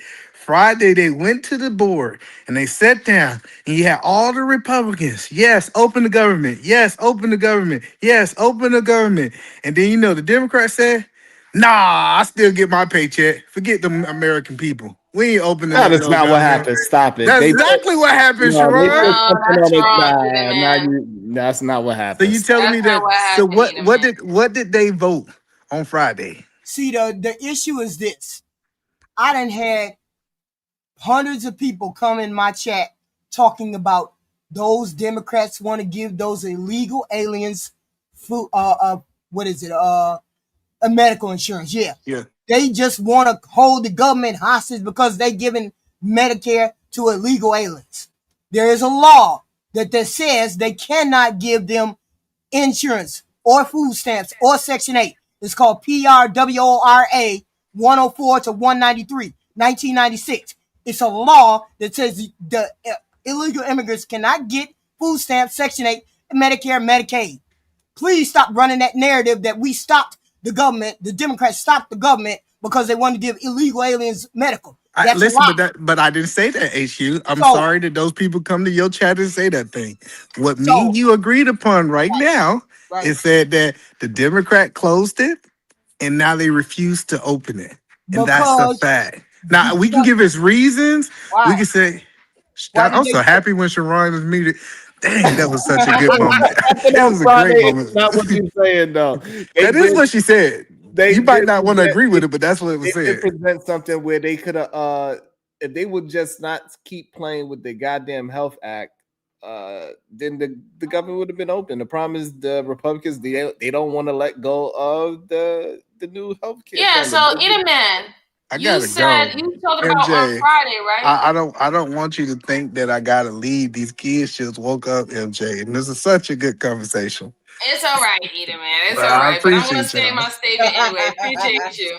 I- But yeah, because on Friday, the Senate Democrats made an offer to reopen the government, proposing a 1-year extension of expiring the ACA subsidies, along with a package of funding measures in order to secure their votes. This offer rolled out, and the Republicans denied it. That's what actually happened. And they tried to do it again today, too, at 12. They don't want to get, the bottom line is the Republicans do not want to reinstate the Medicare, Medicaid, or the subsidies that they got rid of in July. They don't want to renew them or re-up them or whatever they got to do. They don't want to do it. And they don't want to give people Medicaid or food. They don't want to give any of them anything. Nothing. That's an honest to God truth. They just don't want to. They want to tear it down. Now, see, and this is how you know.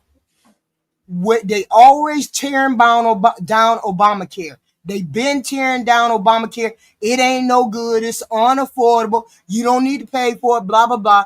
What you did know, does everybody know that it's back on your medical, it's back on your credit report because the Republicans appealed it and got it put back on our credit reports? Medical debt can go back on our credit reports because of the Republicans. People know why that Obamacare went bad because the Republicans appealed it and got the individual mandate taken off of it. That's why it said. That's why they have all of the high risk people on Obamacare, and so they needed good people. They needed unsick people on Obamacare, right along with the sick people, in order to keep the premiums down. And so when all the unsick people got off of it, the Obamacare started skyrocketing. Prices just started getting out of control because they had all these high risk people on the Obamacare because the Republicans took the individual mandate off. Now, the Republicans have tried to destroy ACA since the beginning. And this is the last point I'm gonna make. Where is the Republican plan that Donald Trump said they had?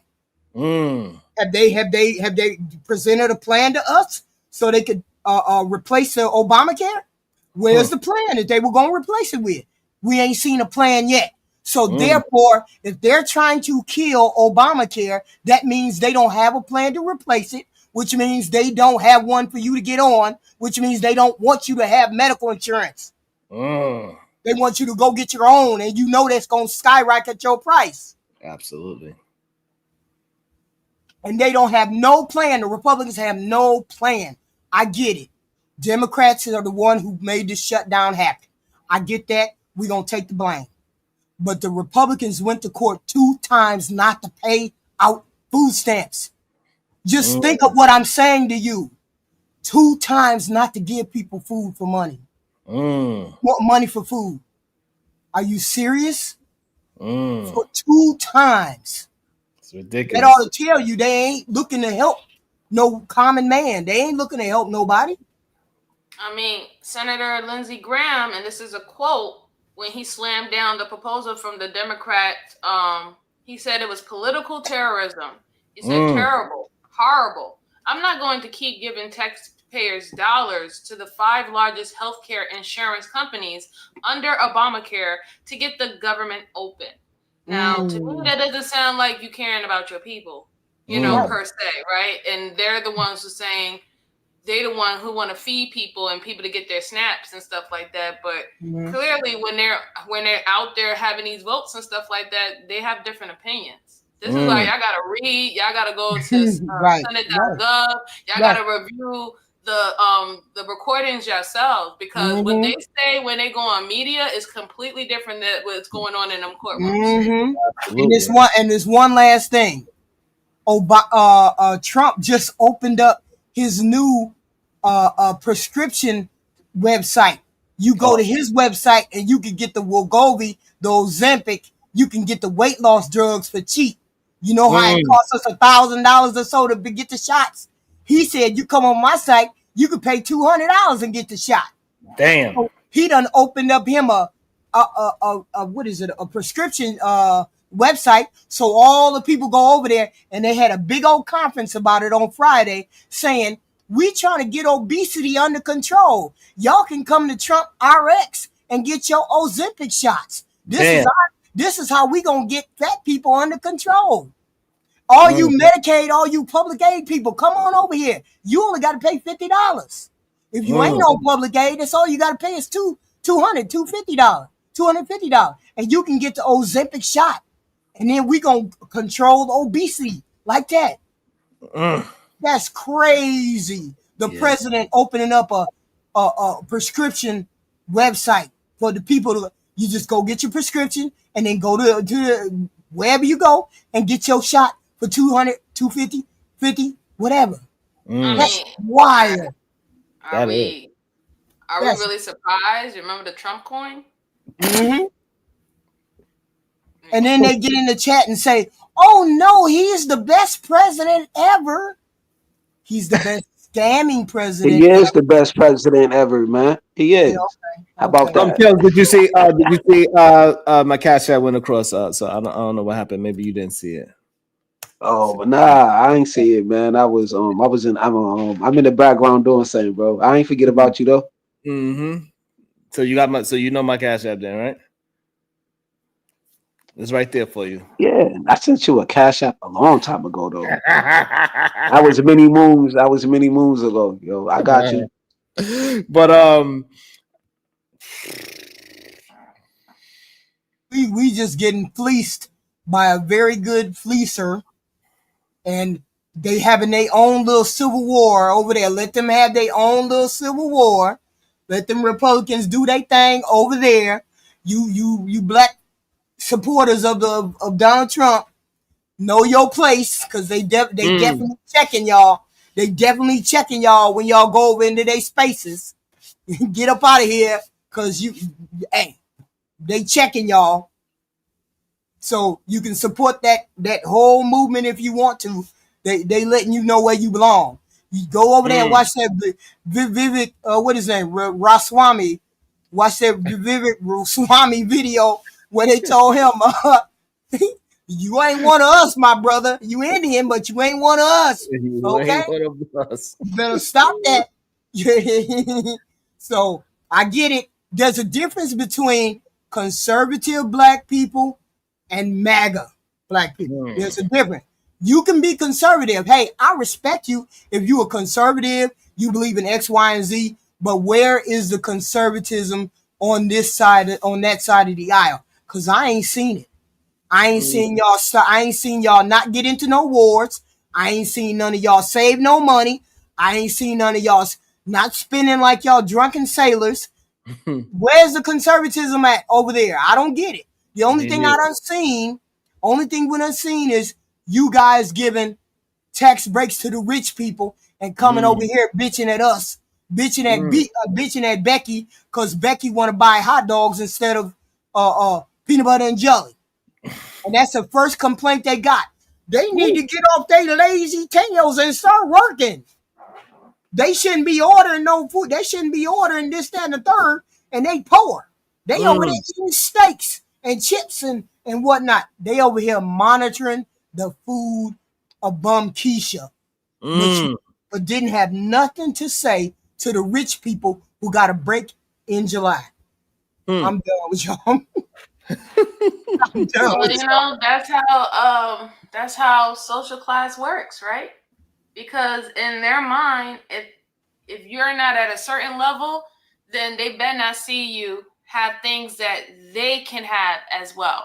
They have to see you, they have to visibly see that you have less than them to feel like everything is working the way they're supposed to be working. Right. How you pour and put on a cake for rich men? That is crazy to me. That's wild. You got a cape on for the rich folks, but you over here denigrating the poor bum, the poor chick ain't got no money. That's that is because crazy. their mindset is HQ is if they were ever in the position of the rich folks, they will move exactly the way how they move. That's why they don't feel nothing wrong about their standards and how they're so judgmental about other people's standards, because they truly believe, if I only make $25,000, I should look like I only make $25,000. I should only eat like I make $25,000. They really feel that that's how things are supposed to go. So, people talk about they don't subscribe to these social classes, but classism, but they do. They inherently do. It's actually embedded in our society, right? So this is something that we have grew up with. We have seen people who, like in school, the kids who you knew they were struggling because they had the fake sneakers or the fake Jordans and things of that sort. What happened? They got clowned on. Even though you live in the same neighborhood as them, even though your kids go to the same district as them, they will get clowned on because they didn't come to school with the Jordans and things of that sort, right? Right. It's crazy how a lot of people who is doing less than the rich have the same mindset. Right. I have a problem when people say they should pull themselves up by their bootstraps. When there are people on this planet that will never come up to the level of every ordinary people when it comes to making money. It just is what it is. I don't know what it is, but it's always going to be a underclass below us regular working people. It's always going to be people that are struggling every day. They work at Walmart, can't make enough money. Work 2 or 3 jobs, don't make enough money. They ain't going to be able to afford no medical insurance. They are not going to be able to afford food. So this is a part of our social contract in which we pay into the system and we help people that are less fortunate than we are. We just it's just a part of what our government, taxes and whatnot. It may be like $4 or $5 a year that we pay towards Bum Keisha getting food stamp, but they gonna argue about that $4 or $5 that they got to give to Bum Keisha. They're gonna argue about that $4 or $5 that they got to give for somebody to get Medicaid or get medicine or prescriptions. And which I find it real crazy because even Bomb Keisha, when she gets food and when she gets health insurance, it's not going to be the same type as yours. Yeah. There is already going to naturally be a difference because there's only going to be a certain amount of money for what she can use it to get something, right? So I just don't understand, like I said, I don't really understand the mindset. And that's why I said it has to be, they want to be in that position because it just shows that they really don't have no problem with it. It's just that they're not there yet. But in their mind, I'm going to be there one day. So I don't want anything to change where I'm not going to benefit like the others do. No, keep it exactly to where it is. So when I get there, I'll be able to obtain it. Shout out to Mule University with the $4.99. Is this thing working? Great show, Sharon. Thank you so much. And also let me shout out to the Cash App for the poll. Thank you so much. I appreciate you, my brother. Thank you. It's always going to be that, the way I look at it, it's a part of the taxes that I got to pay. I'm not going to begrudge somebody getting food stamps. I'm not going to begrudge. And I get it. There might be fraud in it. I get it. But I actually researched it, and 14% is the biggest part of fraud. And that 14% is at the point of sale where people exchange food stamps for other things besides food, cigarettes, liquor, X, Y, and Z. That is where the fraud happens. A person actually getting the food stamps is not where the fraud happens. That's like less than 1%. So people are getting the food stamp legitimately. It may be that they're paying for something else besides food. Did you see the mugshot of the 14 people that got caught with the welfare fraud? And they have gotten over what, $1.4 million on that welfare on food stamp fraud. Did you see that? I'm just saying, go look at the mugshot. Now I don't understand how the hell they was able to get $1.4 million when we're talking about taking $400 from Bomb Keisha. I don't know. Make it make sense to me. Hey, I don't understand how Brett Favre got. I don't understand how Brett Favre got caught up in that food stamp thing. I don't understand how he got caught up in it with all that money. I'm trying to get me some right now. Goddamn shit! How the hell Brett Favre millionaire get and I can't get it? I don't even understand how that even occurs, but it does occur. We get it. It does occur. It does occur, but it's very few and far between that we have instances like this. The regular everyday Bum Keisha, they getting it the way they're supposed to get it. Elderly, handicapped, disabled, veterans, poor kids are getting what they're supposed to get, how they're supposed to get it. And it's not costing us more or less. It's not costing us a lot of money. If you think about what the breakdown is, it's called FICA. I think it's FICA that comes out of your check. And then some of those funds go towards these social programs. I'm not begrudging people. I'm not begrudging people food stamps and whatnot. I'm not. We have people that need these things, so let those people get those things. You gave money to the poor, to the rich this summer. Help these poor people out. That's all I'm saying. That's all I'm saying. And it ain't no knock against no Donald Trump, although I don't like scammers, and he is definitely one of those. It has nothing to do with that. It has to do with the put America first. Before you do anything else, put the poor American people first, middle class first, before you do anything else outside the country. That's it. That's it. And I stop lecturing. I get the lecture, and I'm sorry. You're doing good. You're doing good. No, I agree. I mean, I definitely believe in American first. So, like, I would want our people overseas and our people here to be taken care of. You know, if the whole goal is that we're going to be putting our citizens first, then let that be the goal. I mean, I'm not in those rooms. I'm not in those meetings. I don't want to really necessarily understand their mindset. Maybe they think that by doing outside business first, eventually it will trickle down and affect the American people in a positive way. But people still got to eat and people still got to live, and bills are still going to come every single day. Bills and taxes ain't going nowhere, right? So, you know, you got to put that in perspective. You know, like it doesn't look like American first if you're giving $40 billion to Argentina. I don't see how that's helping Americans right now. And even if I'm sure it's something that they probably have that will benefit Americans later on down the road. But what about now? Right now, when you got your people crying and screaming and hysterical, filled with anxiety, anxious, don't know if they're going to have a job. You know, some of them had to leave. Do you know how many TSAs left because of this government shutdown, that they had to cut flights down to 40%, and now FAA is canceling, pretty much shutting down 50% of the airports because they don't have the federal employees to work or to even fly the planes or anything like that. Like here's the holiday season. Everybody want to go and travel out and see family for Thanksgiving in December. That I don't even see that happening.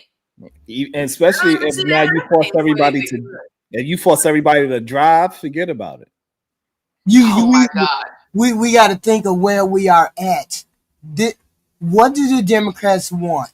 The Democrats want, ultimately, they want them to get the subsidies back, reinstate the Medicare, and release the food stamps, right? That's what they're holding. No, not the food stamp. That's a part of the shutdown. What they want them to agree to is to extend the subsidies for a year and reinstate the Medicare that they got. Okay, that's all the Democrats really want. If they agree to that, if that was all they could get, that's what they would agree to, right? Is the medical, so everybody's stuff wouldn't go up and be sky high, right? What does it? What is it? What is in the minds of the Republicans that say we are gonna make sure nobody gets nothing, so you won't get this medical? People keep looking at it like the Democrats are holding back the government and people can't get their government their money because of government. Think of the other side. Why are the Republicans saying we're not even going to give you medical back? We're going to hold the whole country hostage so you won't be able to get the medical. Think about that. They don't want people to have the medical. If they continue to hold out because of the medical, they don't want people to have it at all. They'd rather everybody go broke than for them to give in and give people the medical. They ain't fighting for nothing. They not fighting for nothing. They're fighting so you won't get something. So you won't get something. They're fighting so we won't get something. They ain't fighting for something. You know, that's kind of true, because if you really think about it, right? If they want Americans not to be under some federal healthcare plan and they want to move it down to private, insurance companies, right?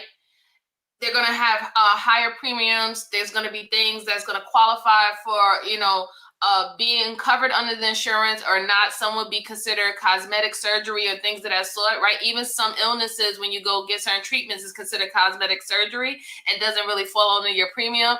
So in a way, wouldn't it be that they're actually trying to help the insurance companies to mark up on premiums instead of actually benefiting Americans? If you don't want the option of federal health care, and we know that these insurance companies are going to leverage that to gain more, to get more profit later on down the road, then it's literally clearly to help these insurance companies. They're not going to get more profit. You know why they're not going to get more profit? Because take this for example. I got a healthy young 23-year-old and I got a 23-year-old who has chronic heart failure? Which one is going to cost me more money to take care of every month? The one that has heart failure? So if I don't have any if I don't have any exchange, I don't have Obamacare, and then you just throw everybody off, we just throw everybody off the exchange, that means people got to go find their own insurance, right? So when I go look for insurance and I'm the 23-year-old who has a heart condition, you're going to charge me a lot more money than the 23-year-old who don't have no condition, right or wrong. So I'm not going to be able to afford the insurance because you want to charge me $900, $1,000 a month, but you want to charge the 23-year-old who doesn't have any condition $100 a month. I can't afford $1,000. So you're going to lose more people on the private insurance because this is what was going on before the ACA came along.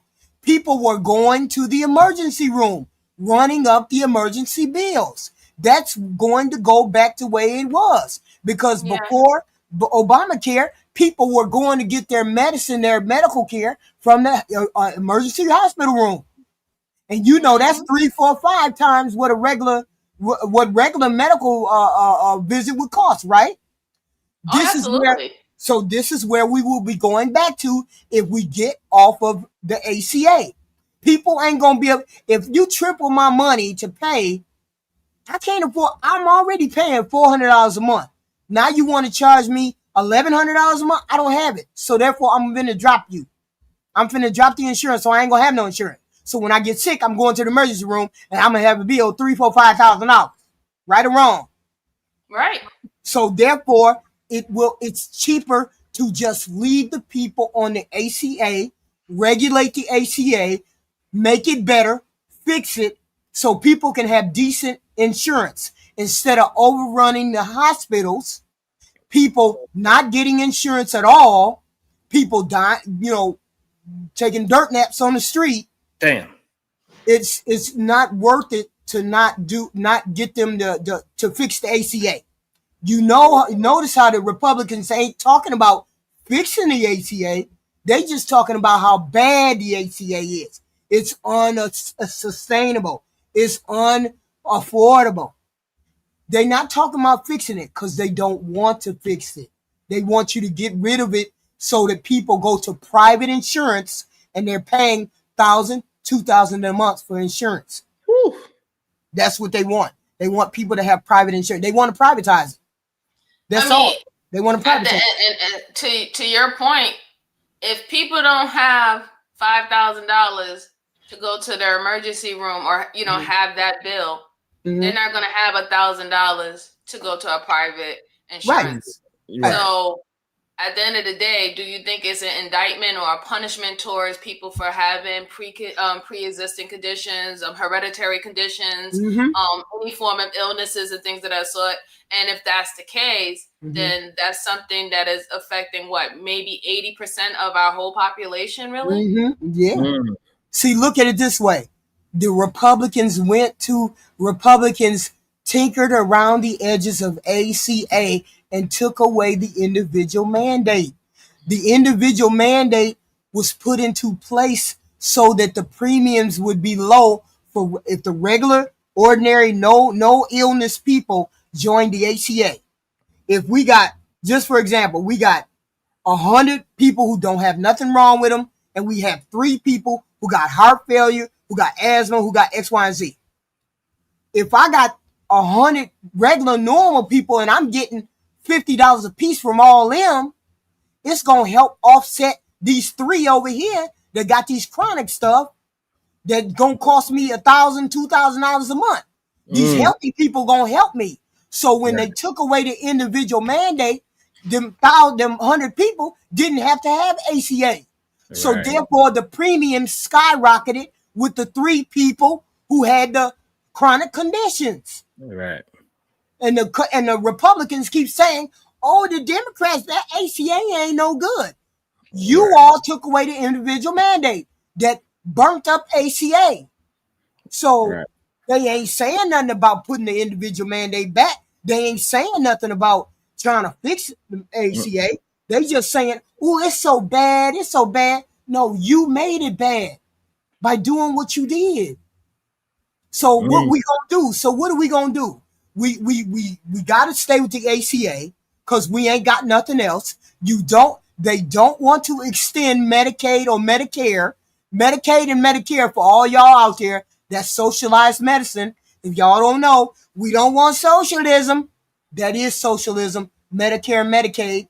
Why they won't extend the Medicaid and Medicare for for the whole group of people that that are with the ACA and the regular people uh, uh, who can get Medicare from their job, let them get it from the job. People who want to pay for it, let them pay. People who pay for it, but the people who can't, why can't you open up the exchange for those people to get Medicaid and Medicare? Why can't you do that? And let me shout out to the Cash App. Thank you so much, beautiful. It says maybe this broke too. Great show. Thank you so much. I appreciate that love. I appreciate all of y'all for what y'all do, man. And really, thank you. It means a lot to me. Thank y'all so much. So we gotta sit back and think who messed up Obamacare. I'm not saying that was the only thing that messed up Obamacare. I'm saying that was the first brick in the wall that was taken out of ACA, and then it just started. Other holes start appearing. You know what I'm saying? Because you didn't fund this happened. Because you didn't fund that, this happened. Right? So I'm saying that was one of the first bricks that came out of the wall. Right? I'm not saying it's the only thing. People don't get to saying she said it was only that individual mandate. No, I'm saying it was the first brick. That's all I'm saying. First brick. So what do we do? And right now we're in a position where the Republicans saying Obamacare is so bad. Y'all don't want Obamacare. It's so terrible for y'all people. Y'all premiums done skyrocketed because most of those people probably got preconceived conditions in their family. It's a family of four, and one of the kids got asthma. A family of four, and one of y'all got a heart condition. One of four, and maybe she got trouble pregnancy or gout or something, right? I'm not saying that's the case, but I'm saying we got to look at each case individually. People can say, "Oh, it's going up, up, up." It's going up because of a reason. Let's fix Obamacare for the people, and then we can get real people to join the exchange at a cheaper rate, so we all can have medical insurance. Otherwise, open up Medicaid and Medicare and let those people that are below that 400% poverty line, some of them people join. Hold on. So HQ. Oh, my bad. My bad. Nah, I just wanted to ask HQ. I just wanted to ask HQ, man, how did Obamacare really help black people? Like, I'm lost. Like, all I seen was them get cell phones and What TV. do you mean? Whoa. All I see was my next door neighbor got a cell phone and a TV, bragging about it. Like, yo, man, I got this 45-inch flat screen TV. What's Obamacare? What is Obamacare? What is that? I don't know. I know it didn't help black folks.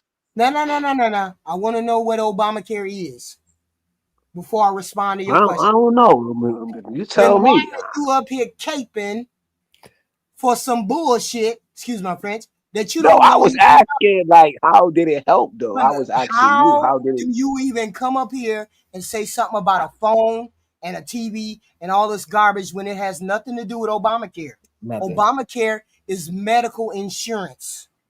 That's So what they Obamacare actually.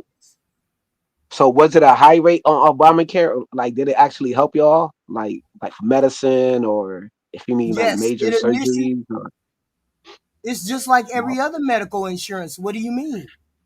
Of course it nah, helps you. because some insurance, like you was talking about, like some insurance, if you have a serious like surgery that need to be done, it's like you said, they'll charge you $1,000. You gotta match that $1,000 before your insurance even kick in. You know what I'm saying? So I was hearing you talking about like certain insurance, like like $5,000. Like you actually gotta have $5,000 for your insurance to even Uh, help MJ, you out. can you explain what it is when you go to the doctor and they say you That's got what I was hearing. 700? No, I'm talking about Hold what I on, was hearing you talk. hold on, hold Boo on, boo. hold on. Can you explain to this young? I gotta run to the bathroom real quick. Can you Uh explain oh. to this young Oh, man some what vials it kicking in. means to what? Hold on. What it means when they say, "Oh, you have a $700 deductible you have to satisfy before we kick in X, Y, and Z." Can you explain that to him, MJ? What that means? Sure. I was just asking. That's So, are you trying to? I have to understand what his framework is. When you was talking about $1,000 and match it, are you talking about investments or are you talking about healthcare? Hills. Oh yeah, I would invest. I wouldn't. Damn, yo. MJ got me stuttering this shit, yo. I would invest it. I would invest it to you. You know what I'm saying? I What would the invest it No, to no, you. no, kills, what kills, the kills, fuck? kills. Okay, But so when you yeah, yo, said like I was when you talking was about the talking about healthcare. I was matching, talking about the healthcare because she was talking about like certain people don't got $5,000 depending if okay. So say if I need say if I had to take This is a crazy. CAT scan or certain scans for something, right? You know what I mean? mm-hmm. To check and see do my insides work properly. Oh Lord. And I don't have the cost because see if it come up to like 2,000. You know what I mean? But I gotta match that, you know what I mean, for my insurance to kick in because certain insurance are like that, right? Certain insurance carry that, right? So when it comes down to an insurance policy, I right, guess. for a deductible, you have Mhm. to, that's a specific amount of money, right? That is Right. insured and it must be paid before an insurance company will pay a claim. Right. That's what that deductible is. Oh, okay. Thank you. Yeah, I love your voice and thank you for explaining that to me, MJ. Definitely appreciate you. you're a hot mess. I am a hot mess though. Like I ain't gonna cap. I'm surprised Sherrod kept me up here this long. I'm going Oh, back on mute though. I'm gone. You know what I mean? okay. Whew. I'm more concerned about the children though, when it comes down to this healthcare situation, right? Yeah. Because didn't they say that they're going to start treating children as emancipated at the age of 7, that parents is not going to be able to claim their kids after 7 years old, especially if they're not married. If they're a married couple, then they can continue to claim their kids on their taxes up to the age of 21. So what about the single parent community? What about them?